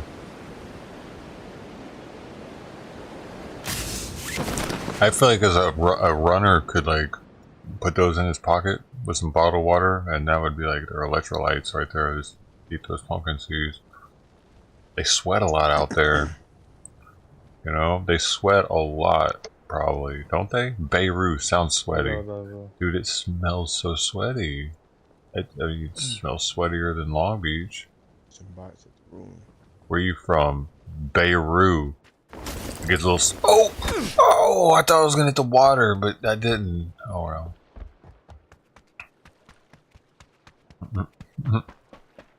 Ham taste. Yo, the barbecue one? That shit. When I first tasted that, I was like, this thing tastes just like barbecue. It tripped me out, dude, because, like, I've had with. Oh, look at this guy. I've had with, Europe. Thought it was tacos or something. Some Mexican food. I forget what it was. Fajitas. But it tasted more like Indian food. But that thing actually tasted like a barbecue, and I saw in the ingredients it says something like barbecue something, and it explains what's in it. It's like, god damn, man, they got barbecue right. Look at them little Lebanese. I think we have a Lebanese restaurant on here called the something Sesame. Fuck.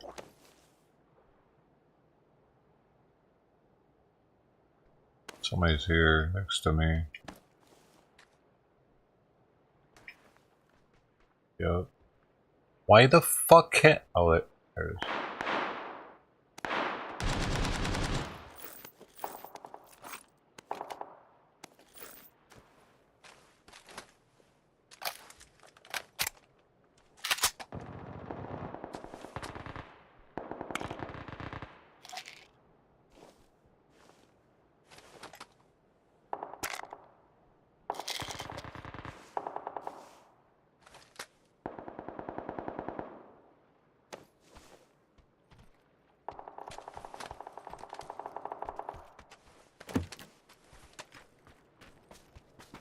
Gotta go.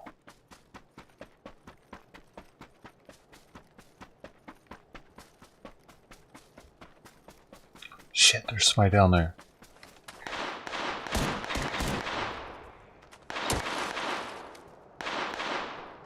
Ah, you... Fuck.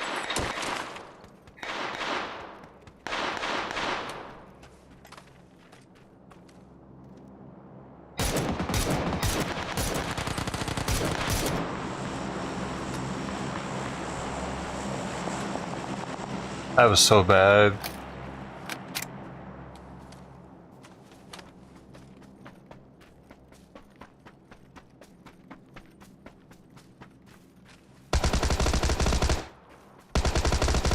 I don't want to push on it. I should just go with the team. Go with the team.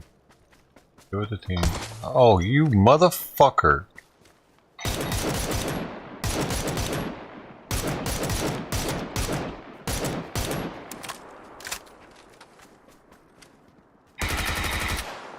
You just had to fuck with me. I was going the other way, man. You know what I mean? That wasn't cool. He was trying to shoot me in the back. What a lowlife.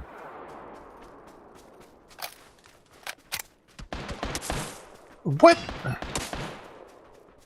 There's somebody else over here, though.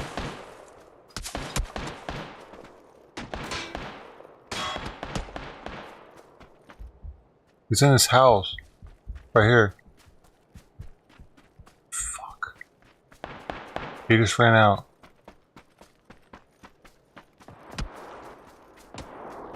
He's trying to fucking find... He's on the roof.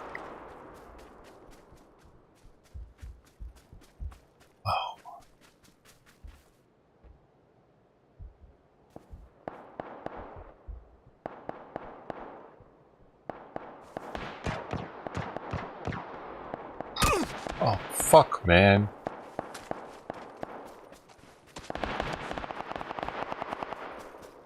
Oh, he's right there, he's right there. Ah.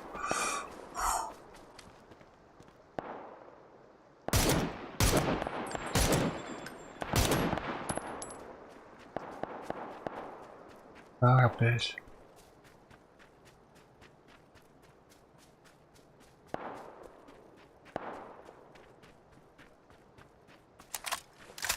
I got people shooting me from all fucking ends. I don't even know what that was coming from over there, man. There's something over here. What's going on? I got this trying to get with my team, man. Can they just leave me the fuck alone? I'm going over here. Going over here, man. I got it.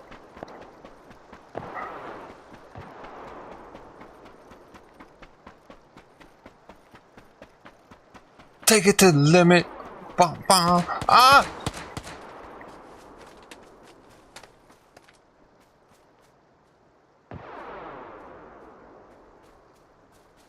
There he is.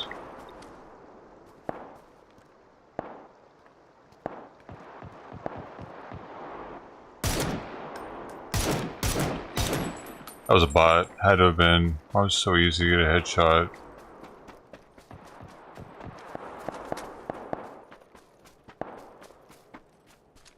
Yeah, plus it turned really quickly. That 90-degree turn it did was kind of odd.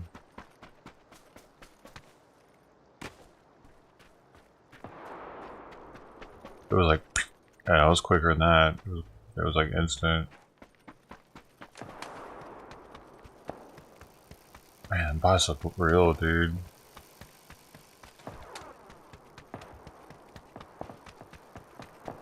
Got me nervous. There aren't many games where the bots will make me nervous, dude. You know what I mean? Like just one of them. It's like, oh shit, okay, gotta act a little tactical with this thing.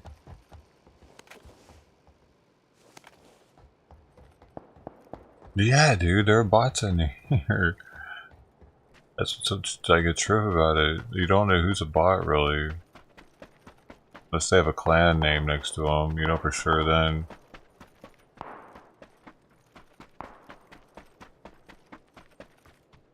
You got here thinking I'm a bot. They could. No, I got a name. They usually don't have. Oh, I don't have numbers in my name though, so they might. There's somebody might.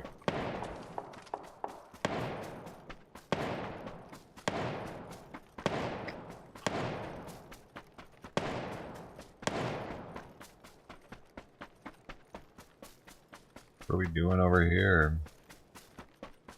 Put them nuts in your mouth, Bill. Are you ready for it? It was nut time.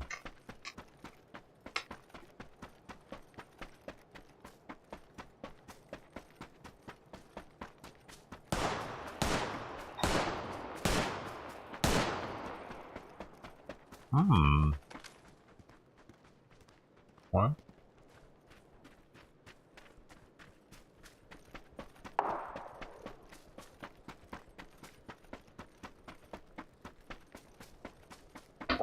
You know what? Because I'll eat a whole can of nuts in a night, baby. I'll eat a whole fucking can of nuts. Don't fuck with me. I'm a nutaholic. Can't nobody hold me back. Oh no. I got to keep on eating.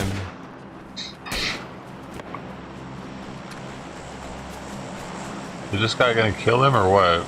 Oh, he did it.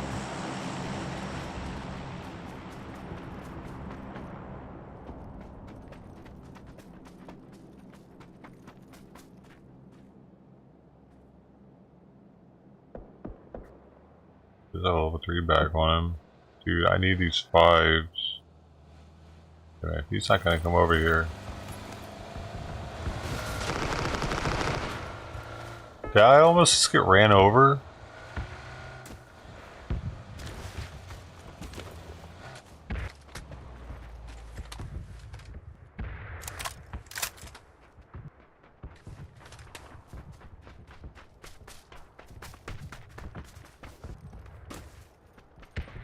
Yeah.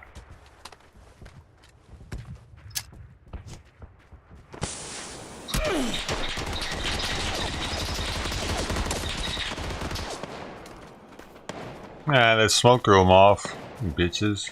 Get out of here.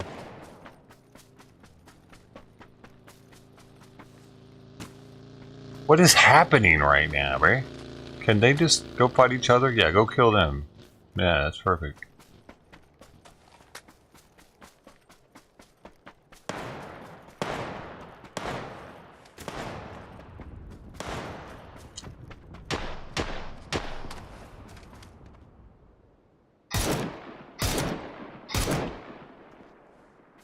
Oh, we don't need...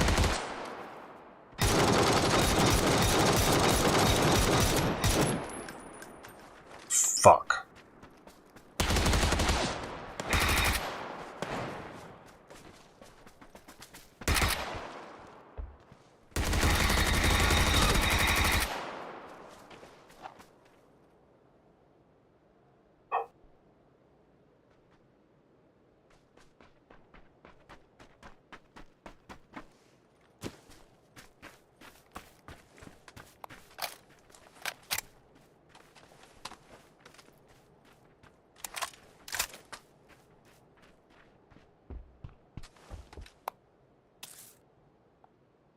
Those weren't bots, though.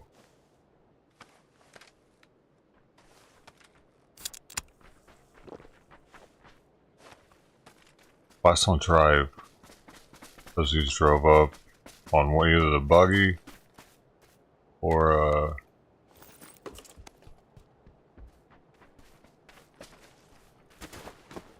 and these vultures are all in the bags.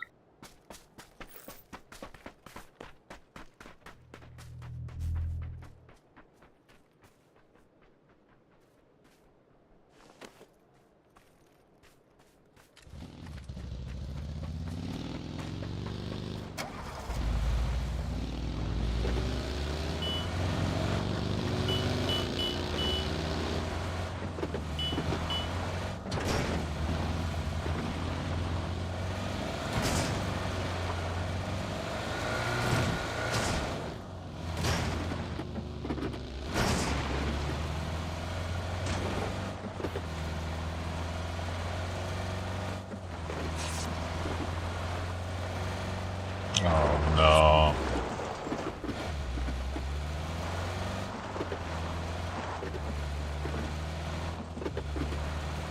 Or, I mean... Oh, he's better off going over there.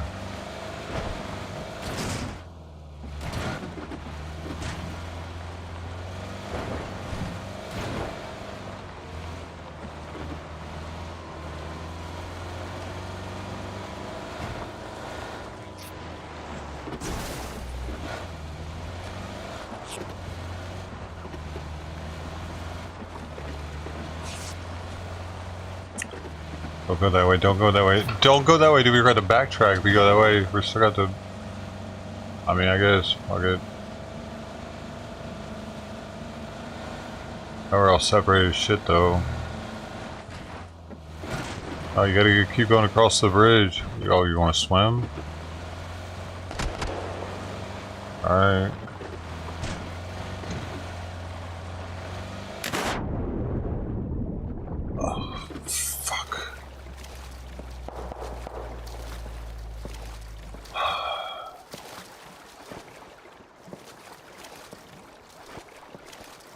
What's he doing?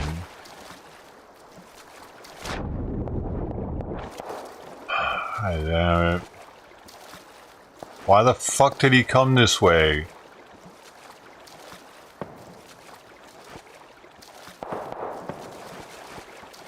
There's people right on the other side of the river. Where'd he go? There was.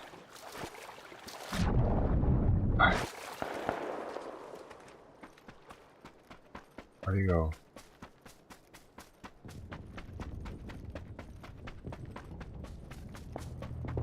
Oh, where am I going?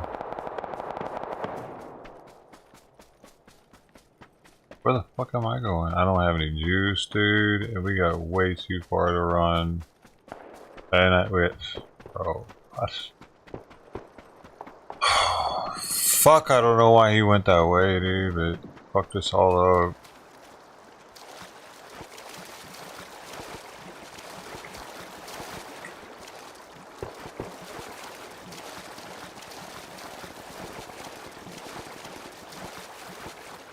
Who was I with, man? The guy who wasn't with a squad or a clan?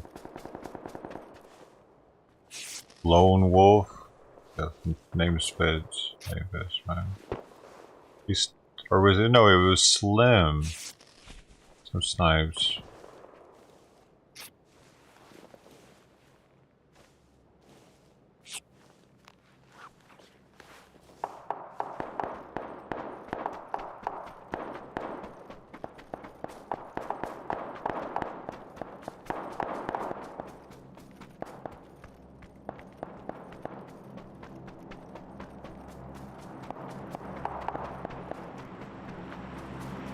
I think it's fine. I'll probably just say on YouTube.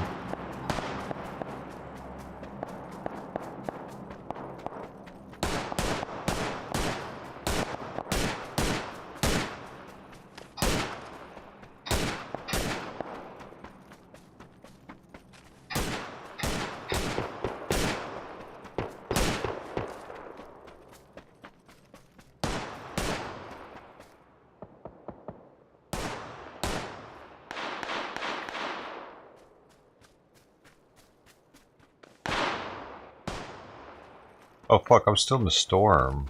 I'm about to die, dude. I didn't realize we were still in the storm.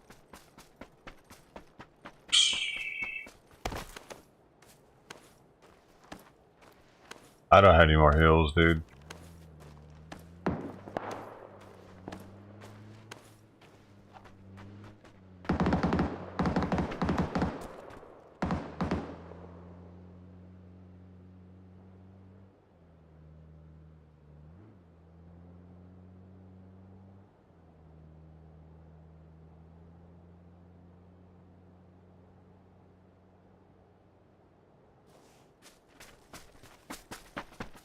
Yeah, sounds like I'm gonna AGDO.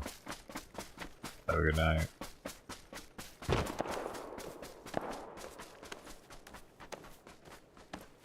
Oh man, I told him I didn't have any heals.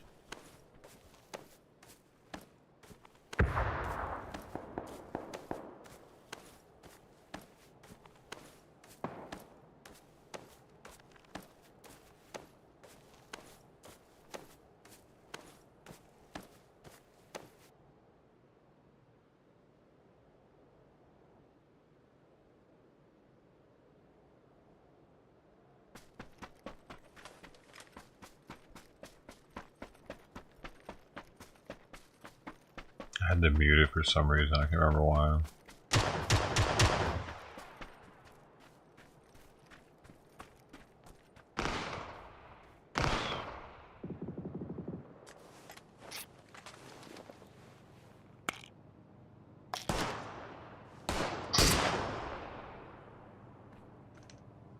Where's he at? Just went to this side too.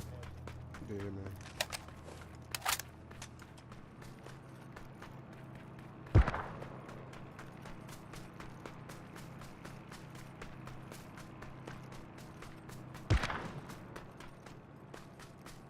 As far as you, dog.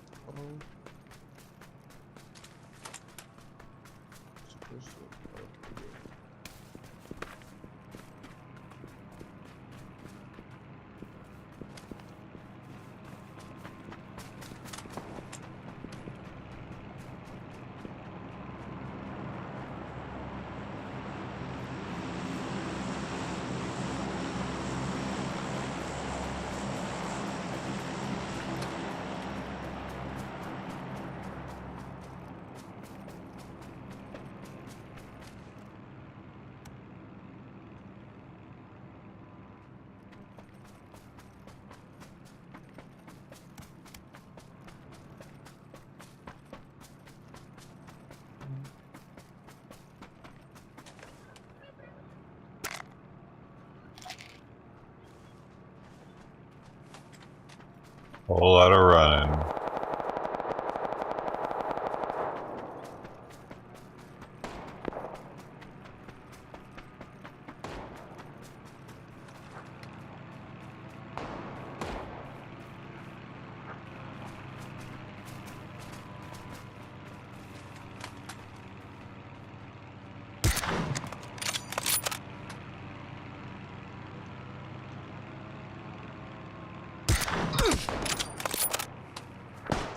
Where the egg, green?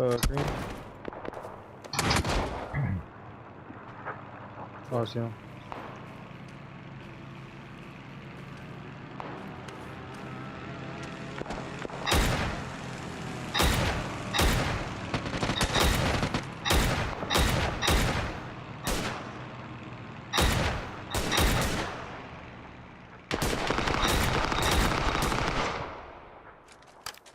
What, do you have a self-revive? Somebody at this thing.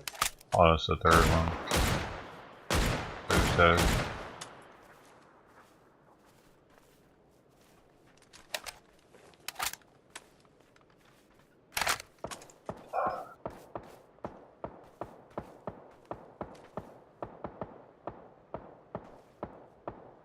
And he killed both of them.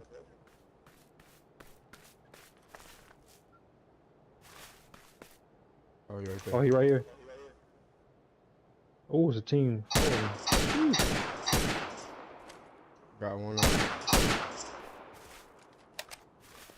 Hold on, I gotta get the one going around. He coming around.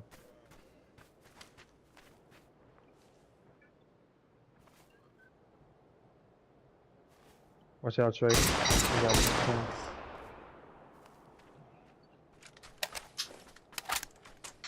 We'll go to this tree right here.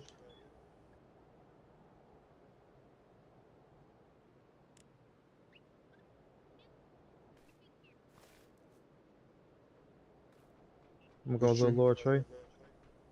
I don't know where he at. Oh, he right here. Hold on. Trey, they're not I'm gonna too try to go a far. little, Trey. Oh, he right here. Dang it. Oh. They over there, bro. Where that ping, that last ping at. There's more than one team alive right now.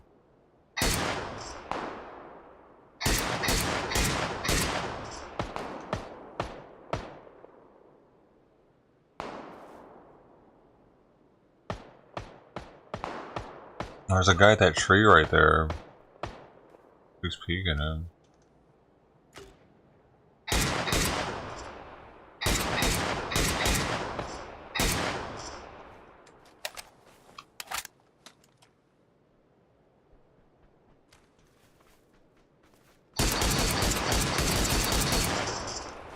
There's one coming right here. Hell no, man.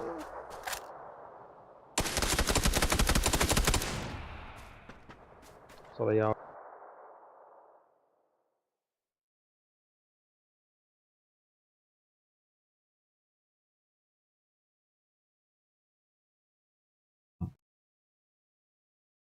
Dead.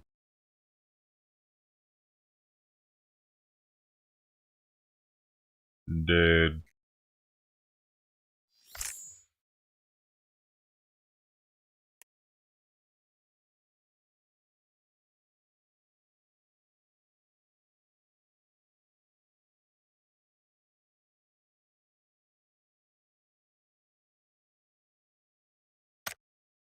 Show them all compliments. All skill masters, bro. Oh, I need 19 more of them. Another one.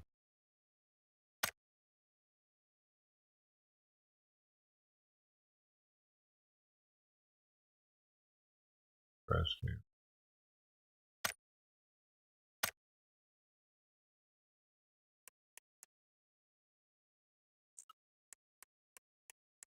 Good, I got 100.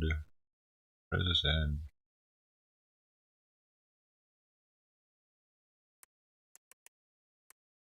Pull out for the polymers just in case.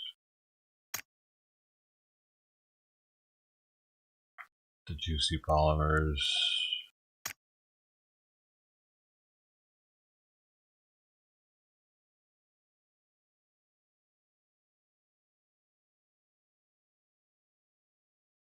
For you two.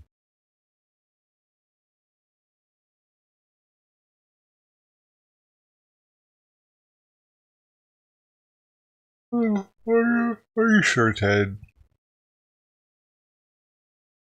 Oh.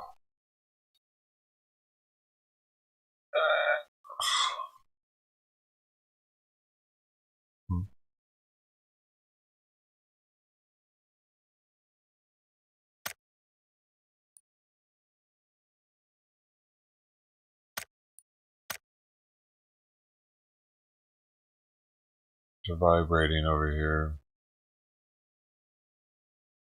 Play girl. Did that sound like an 18-year-old? I can't remember. I think it sounded like a woman, but I'm not sure, dude. The girl that didn't really play, that left. So yeah, just following us. I remember, like, I'm following you, following somebody.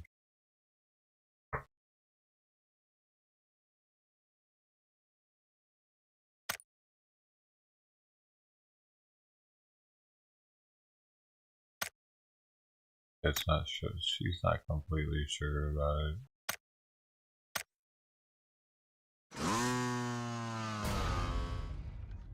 "25 minutes left. I have to turn YouTube off."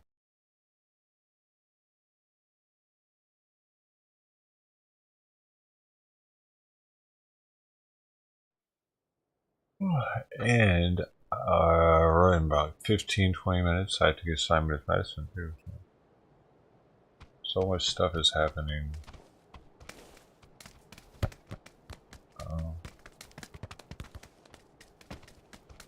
It's amazing. Doing it. I'm really doing it, Daddy. I'm really doing it. Papa. Papa. Pop, pop, pop, pop, pop, pop, pop, pop, pop, pop, pop, pop, pop, pop.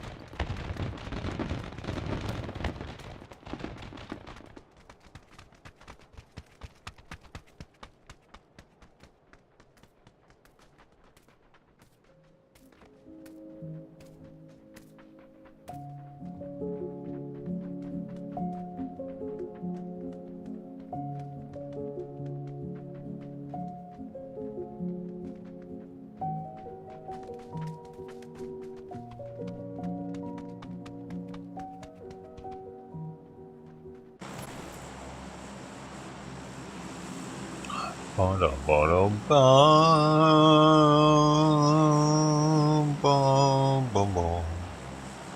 bum bum bum bum. Where is this? Where is it going, bro? Wait, am I the highest ranked person here? Damn it. Why is that kind of pressure? Oh, look, he was picking something near where I was picking. Alright, we're probably really gonna die here, though. My place would have been better. I might still go to my place.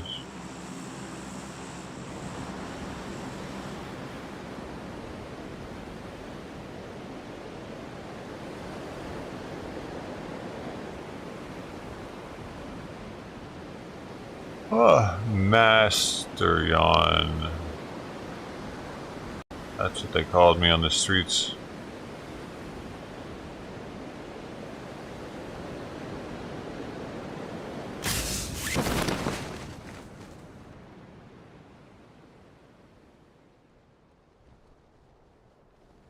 Okay, now I'm cranked up. I got my juice. And I'm ready.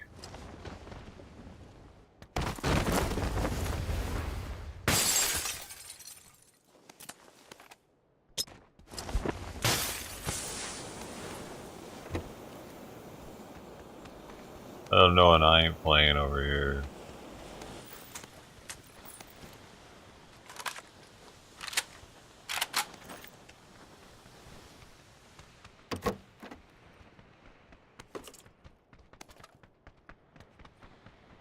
That's not us.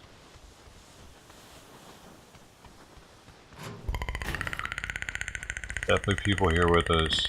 That was nice.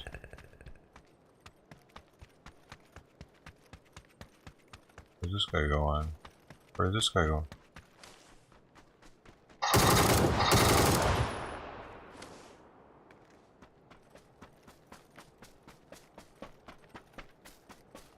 There was a guy that went in the garage.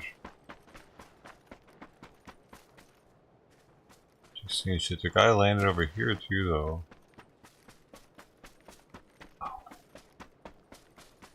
Where'd he go?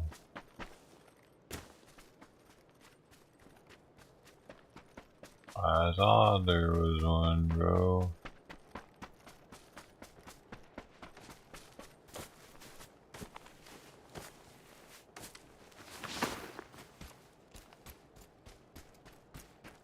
Oh, I gotta get this trophy real fast. Hold up. Get in a car with an enemy.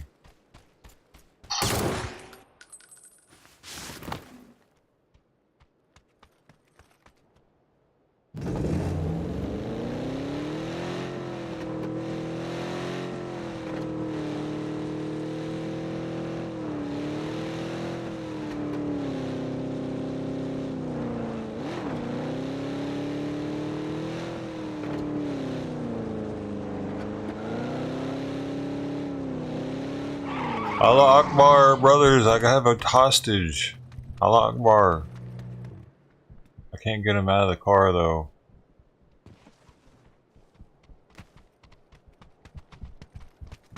Take him to the tunnels. Is it too soon for that?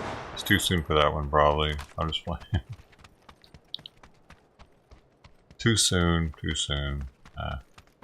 It's a war game. I don't know, man. Because Israel wouldn't take a hostage and do that. You know what I mean? That would be the only like faction I can think of, or ISIS or something maybe might. Yalla yalla. Gas chamber. I didn't say gas chamber. I said down to the tunnels. What you talking about, man?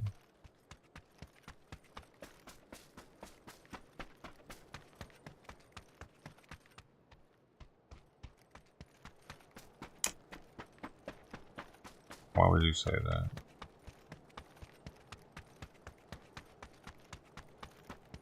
Why is it funny? That is alarming, actually, dude.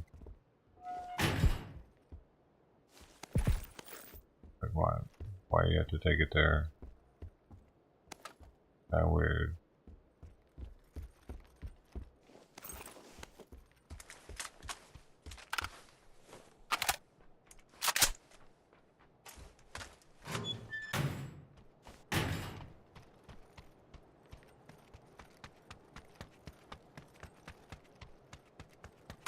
See, I unlike a lot of other people, I don't equate the Holocaust to the fucking tunnel people. Some people knew exactly where they were living. So, it's a little different. I think it's a little different.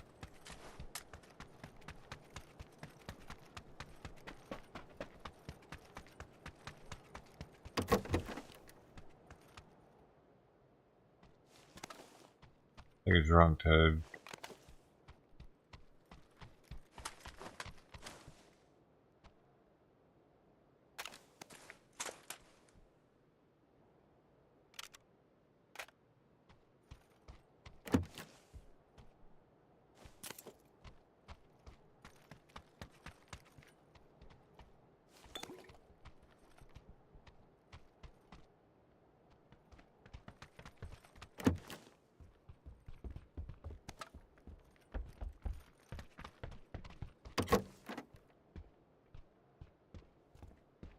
Bikes. Put bike just in case.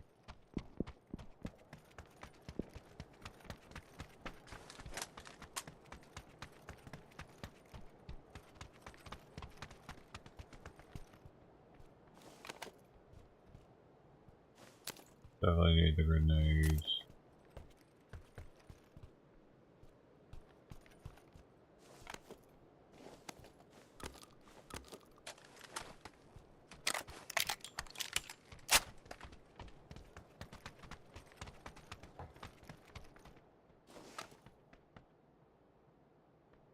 Five drinks. I'm ready for a bike ride.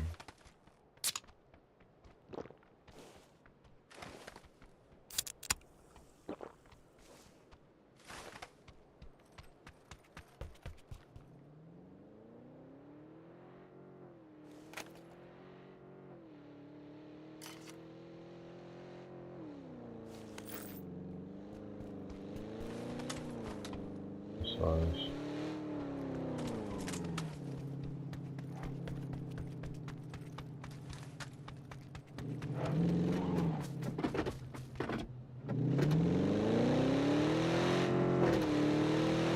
Ay, ay, ay, ay, ay, ay, ay, ay.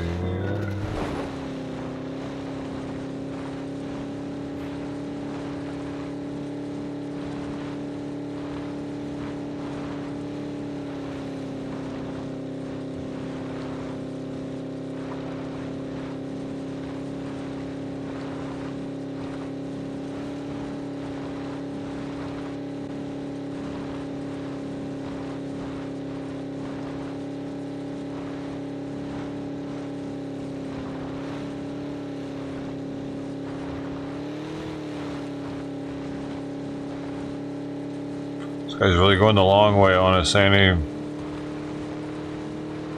Is there a reason he's going such a long fucking way? I don't know.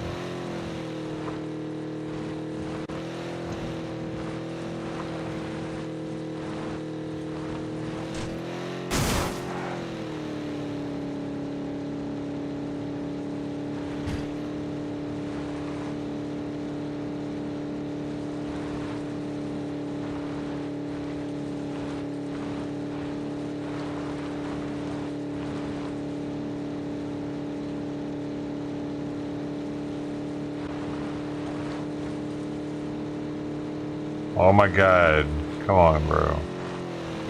It's the longest way to get there, and then it starts doing parkour.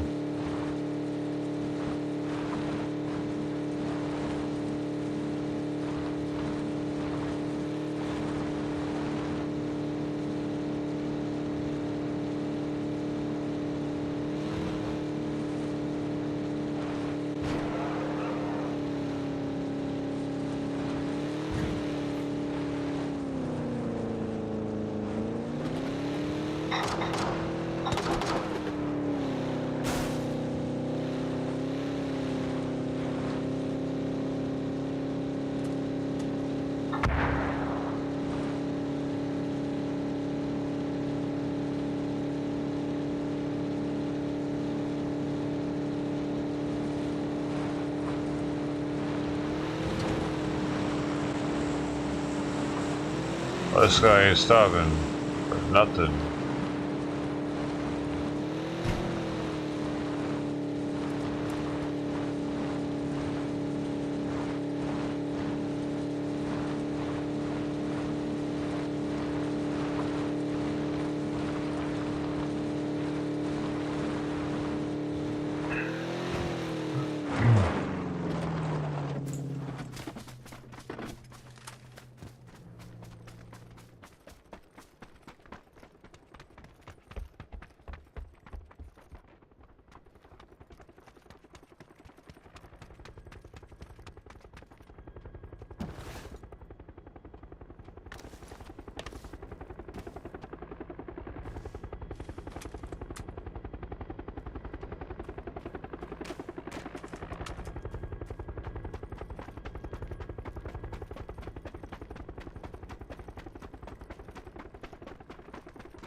Run around, man.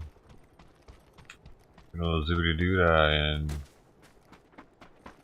don't make me do a spin. I'll do a spin right now. Spitty boo poppy. Yay!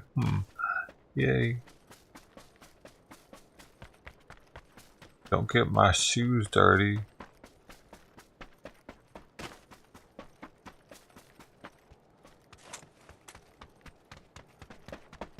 Hey, how's it going?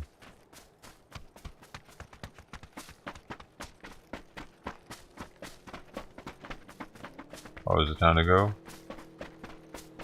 Is it go time? God dang it.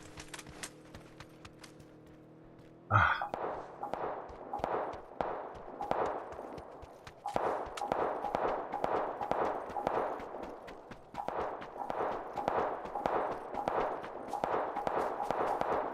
That's a real person.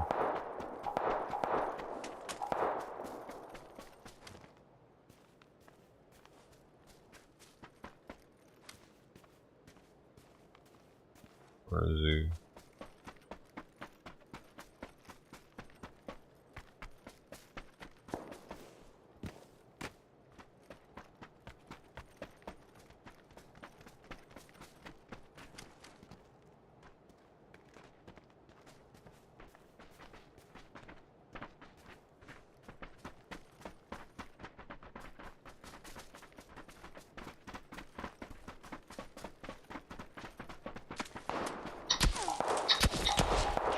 Oh, they're on the mountain.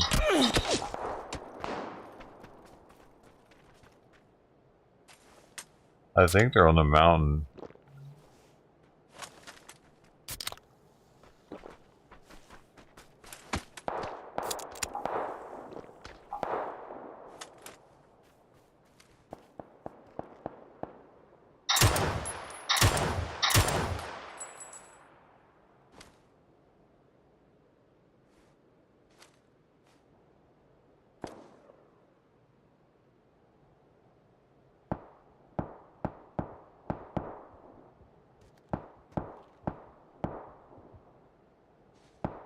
Fucker.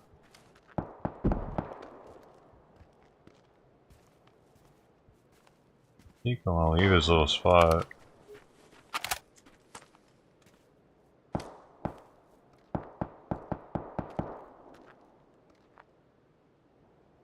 Okay.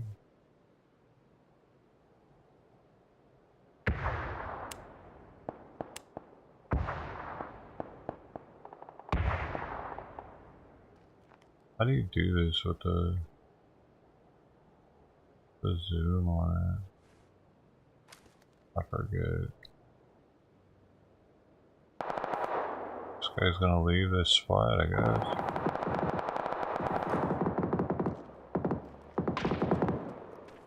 Bullshit. I thought we had something good there.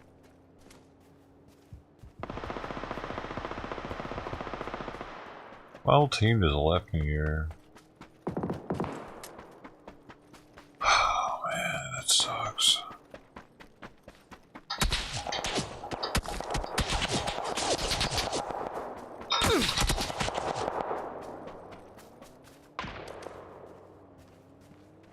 You piece of shit.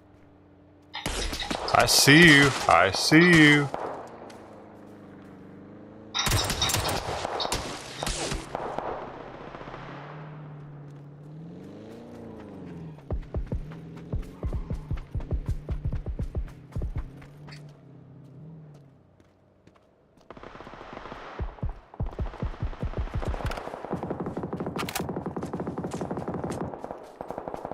You little turd.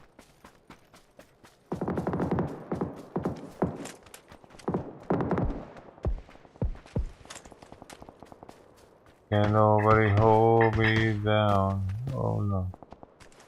Oh. It's that dude again. It's this guy again, man. This little pesky little shit up here.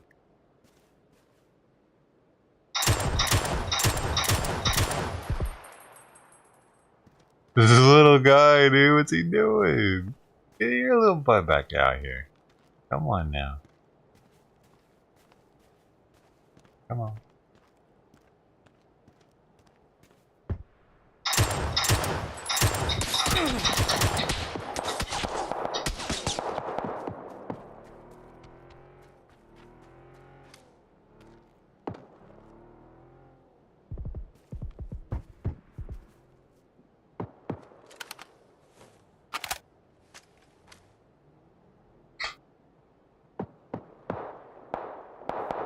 It's just me versus this guy, man. That's all that matters. Where'd he go? Ah, dude, he didn't jump down yet. Dude, he's in the zone. He's gonna stay. There he is. Oh, in the forehead. Oh, you felt that one. Okay. Okay, now we're back in this game. Alright, there we go. He's in there. Ah.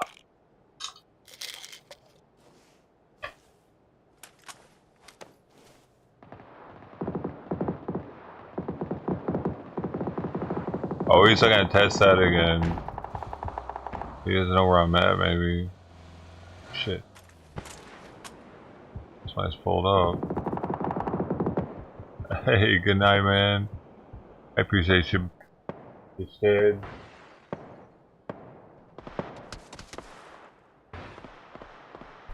Easy, man. That means you gotta get up in the middle of the night and say hi if I'm still here. Bye. Oh, not this guy's still shooting at me, dude.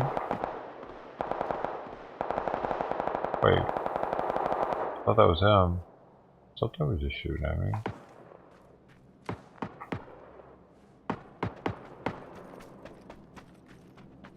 How far are they? Oh, there's people on me, dude.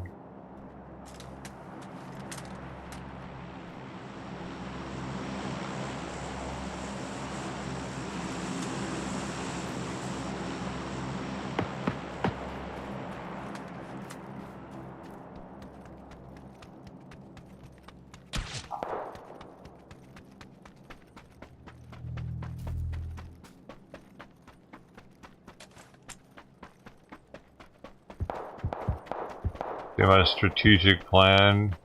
I don't think it's gonna work though. Unless I get in front of this fucking now. Oh shit. Oh shit. They got him.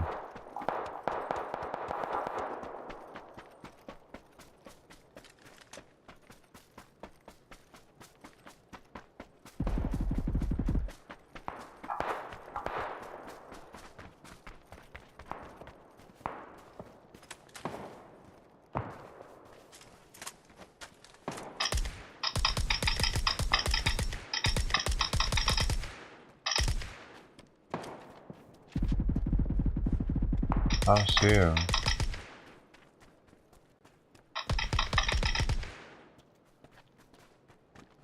Oh. Did see him last minute.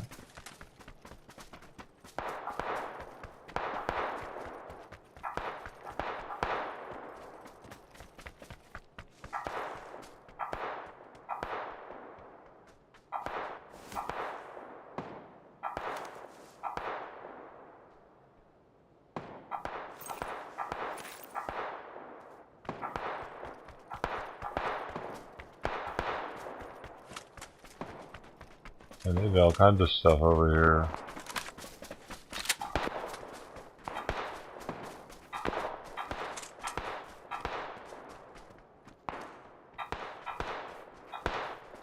This guy's still up there.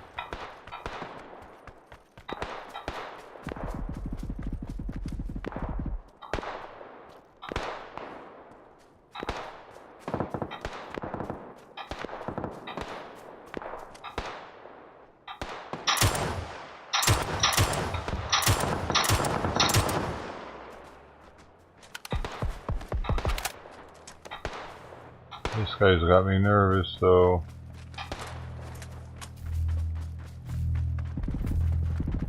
Oh my gosh, this hurts. That dude above us is about to be feeling it too.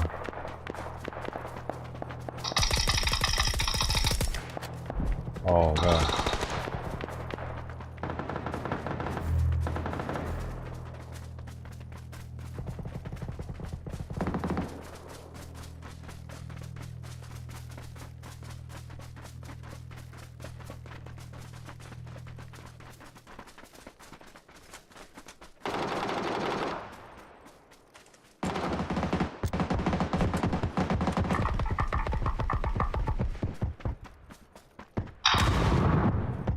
Dead already? Oh, he got him.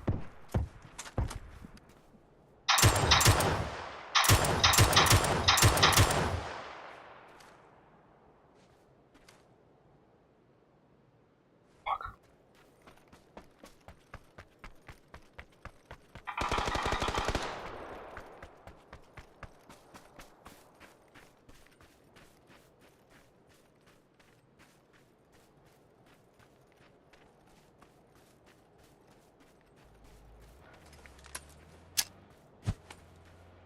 Was all.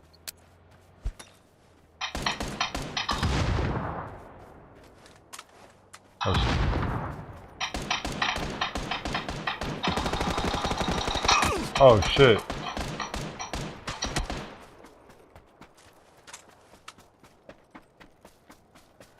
Where's my team at? Damn, they're way the fuck up here.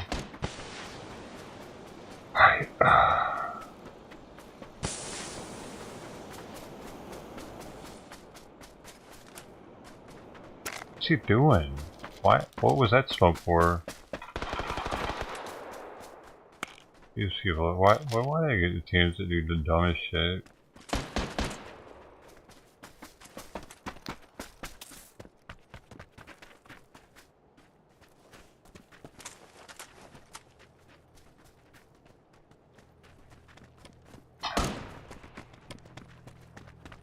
This is the guy from a minute ago.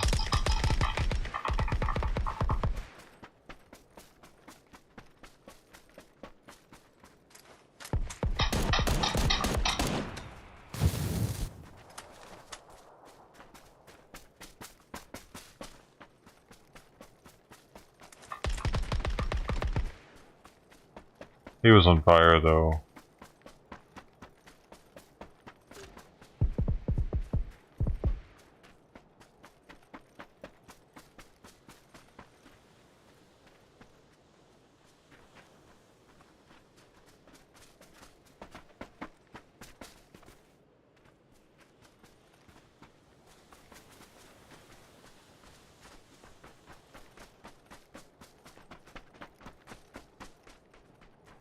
Any throwables on him.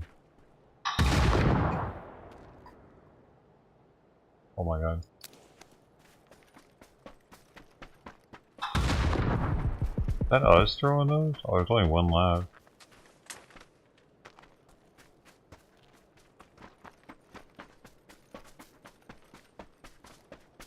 There he is.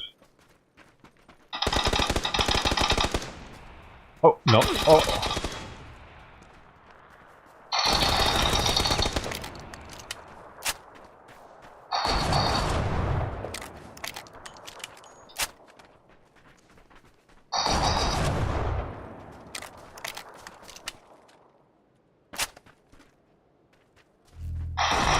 I had to do it one more time for that one. Get off me, man. Oh. There's always that dude. Holy fucking shit. Dude, Ted missed it. He left for the win. Alright, YouTube, I gotta go now. Thanks for hanging out. Appreciate you. Sorry. YouTube's fault. YouTube does this, not me. I'm on Twitch, I'm on other platforms. Hi YouTube. I love you. Thanks for hanging out.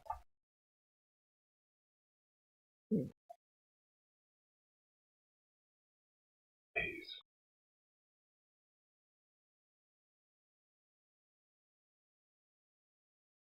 Man, I never did switch it. Okay. Thanks again, everybody. Thanks again, Sister T, this morning. Take it easy.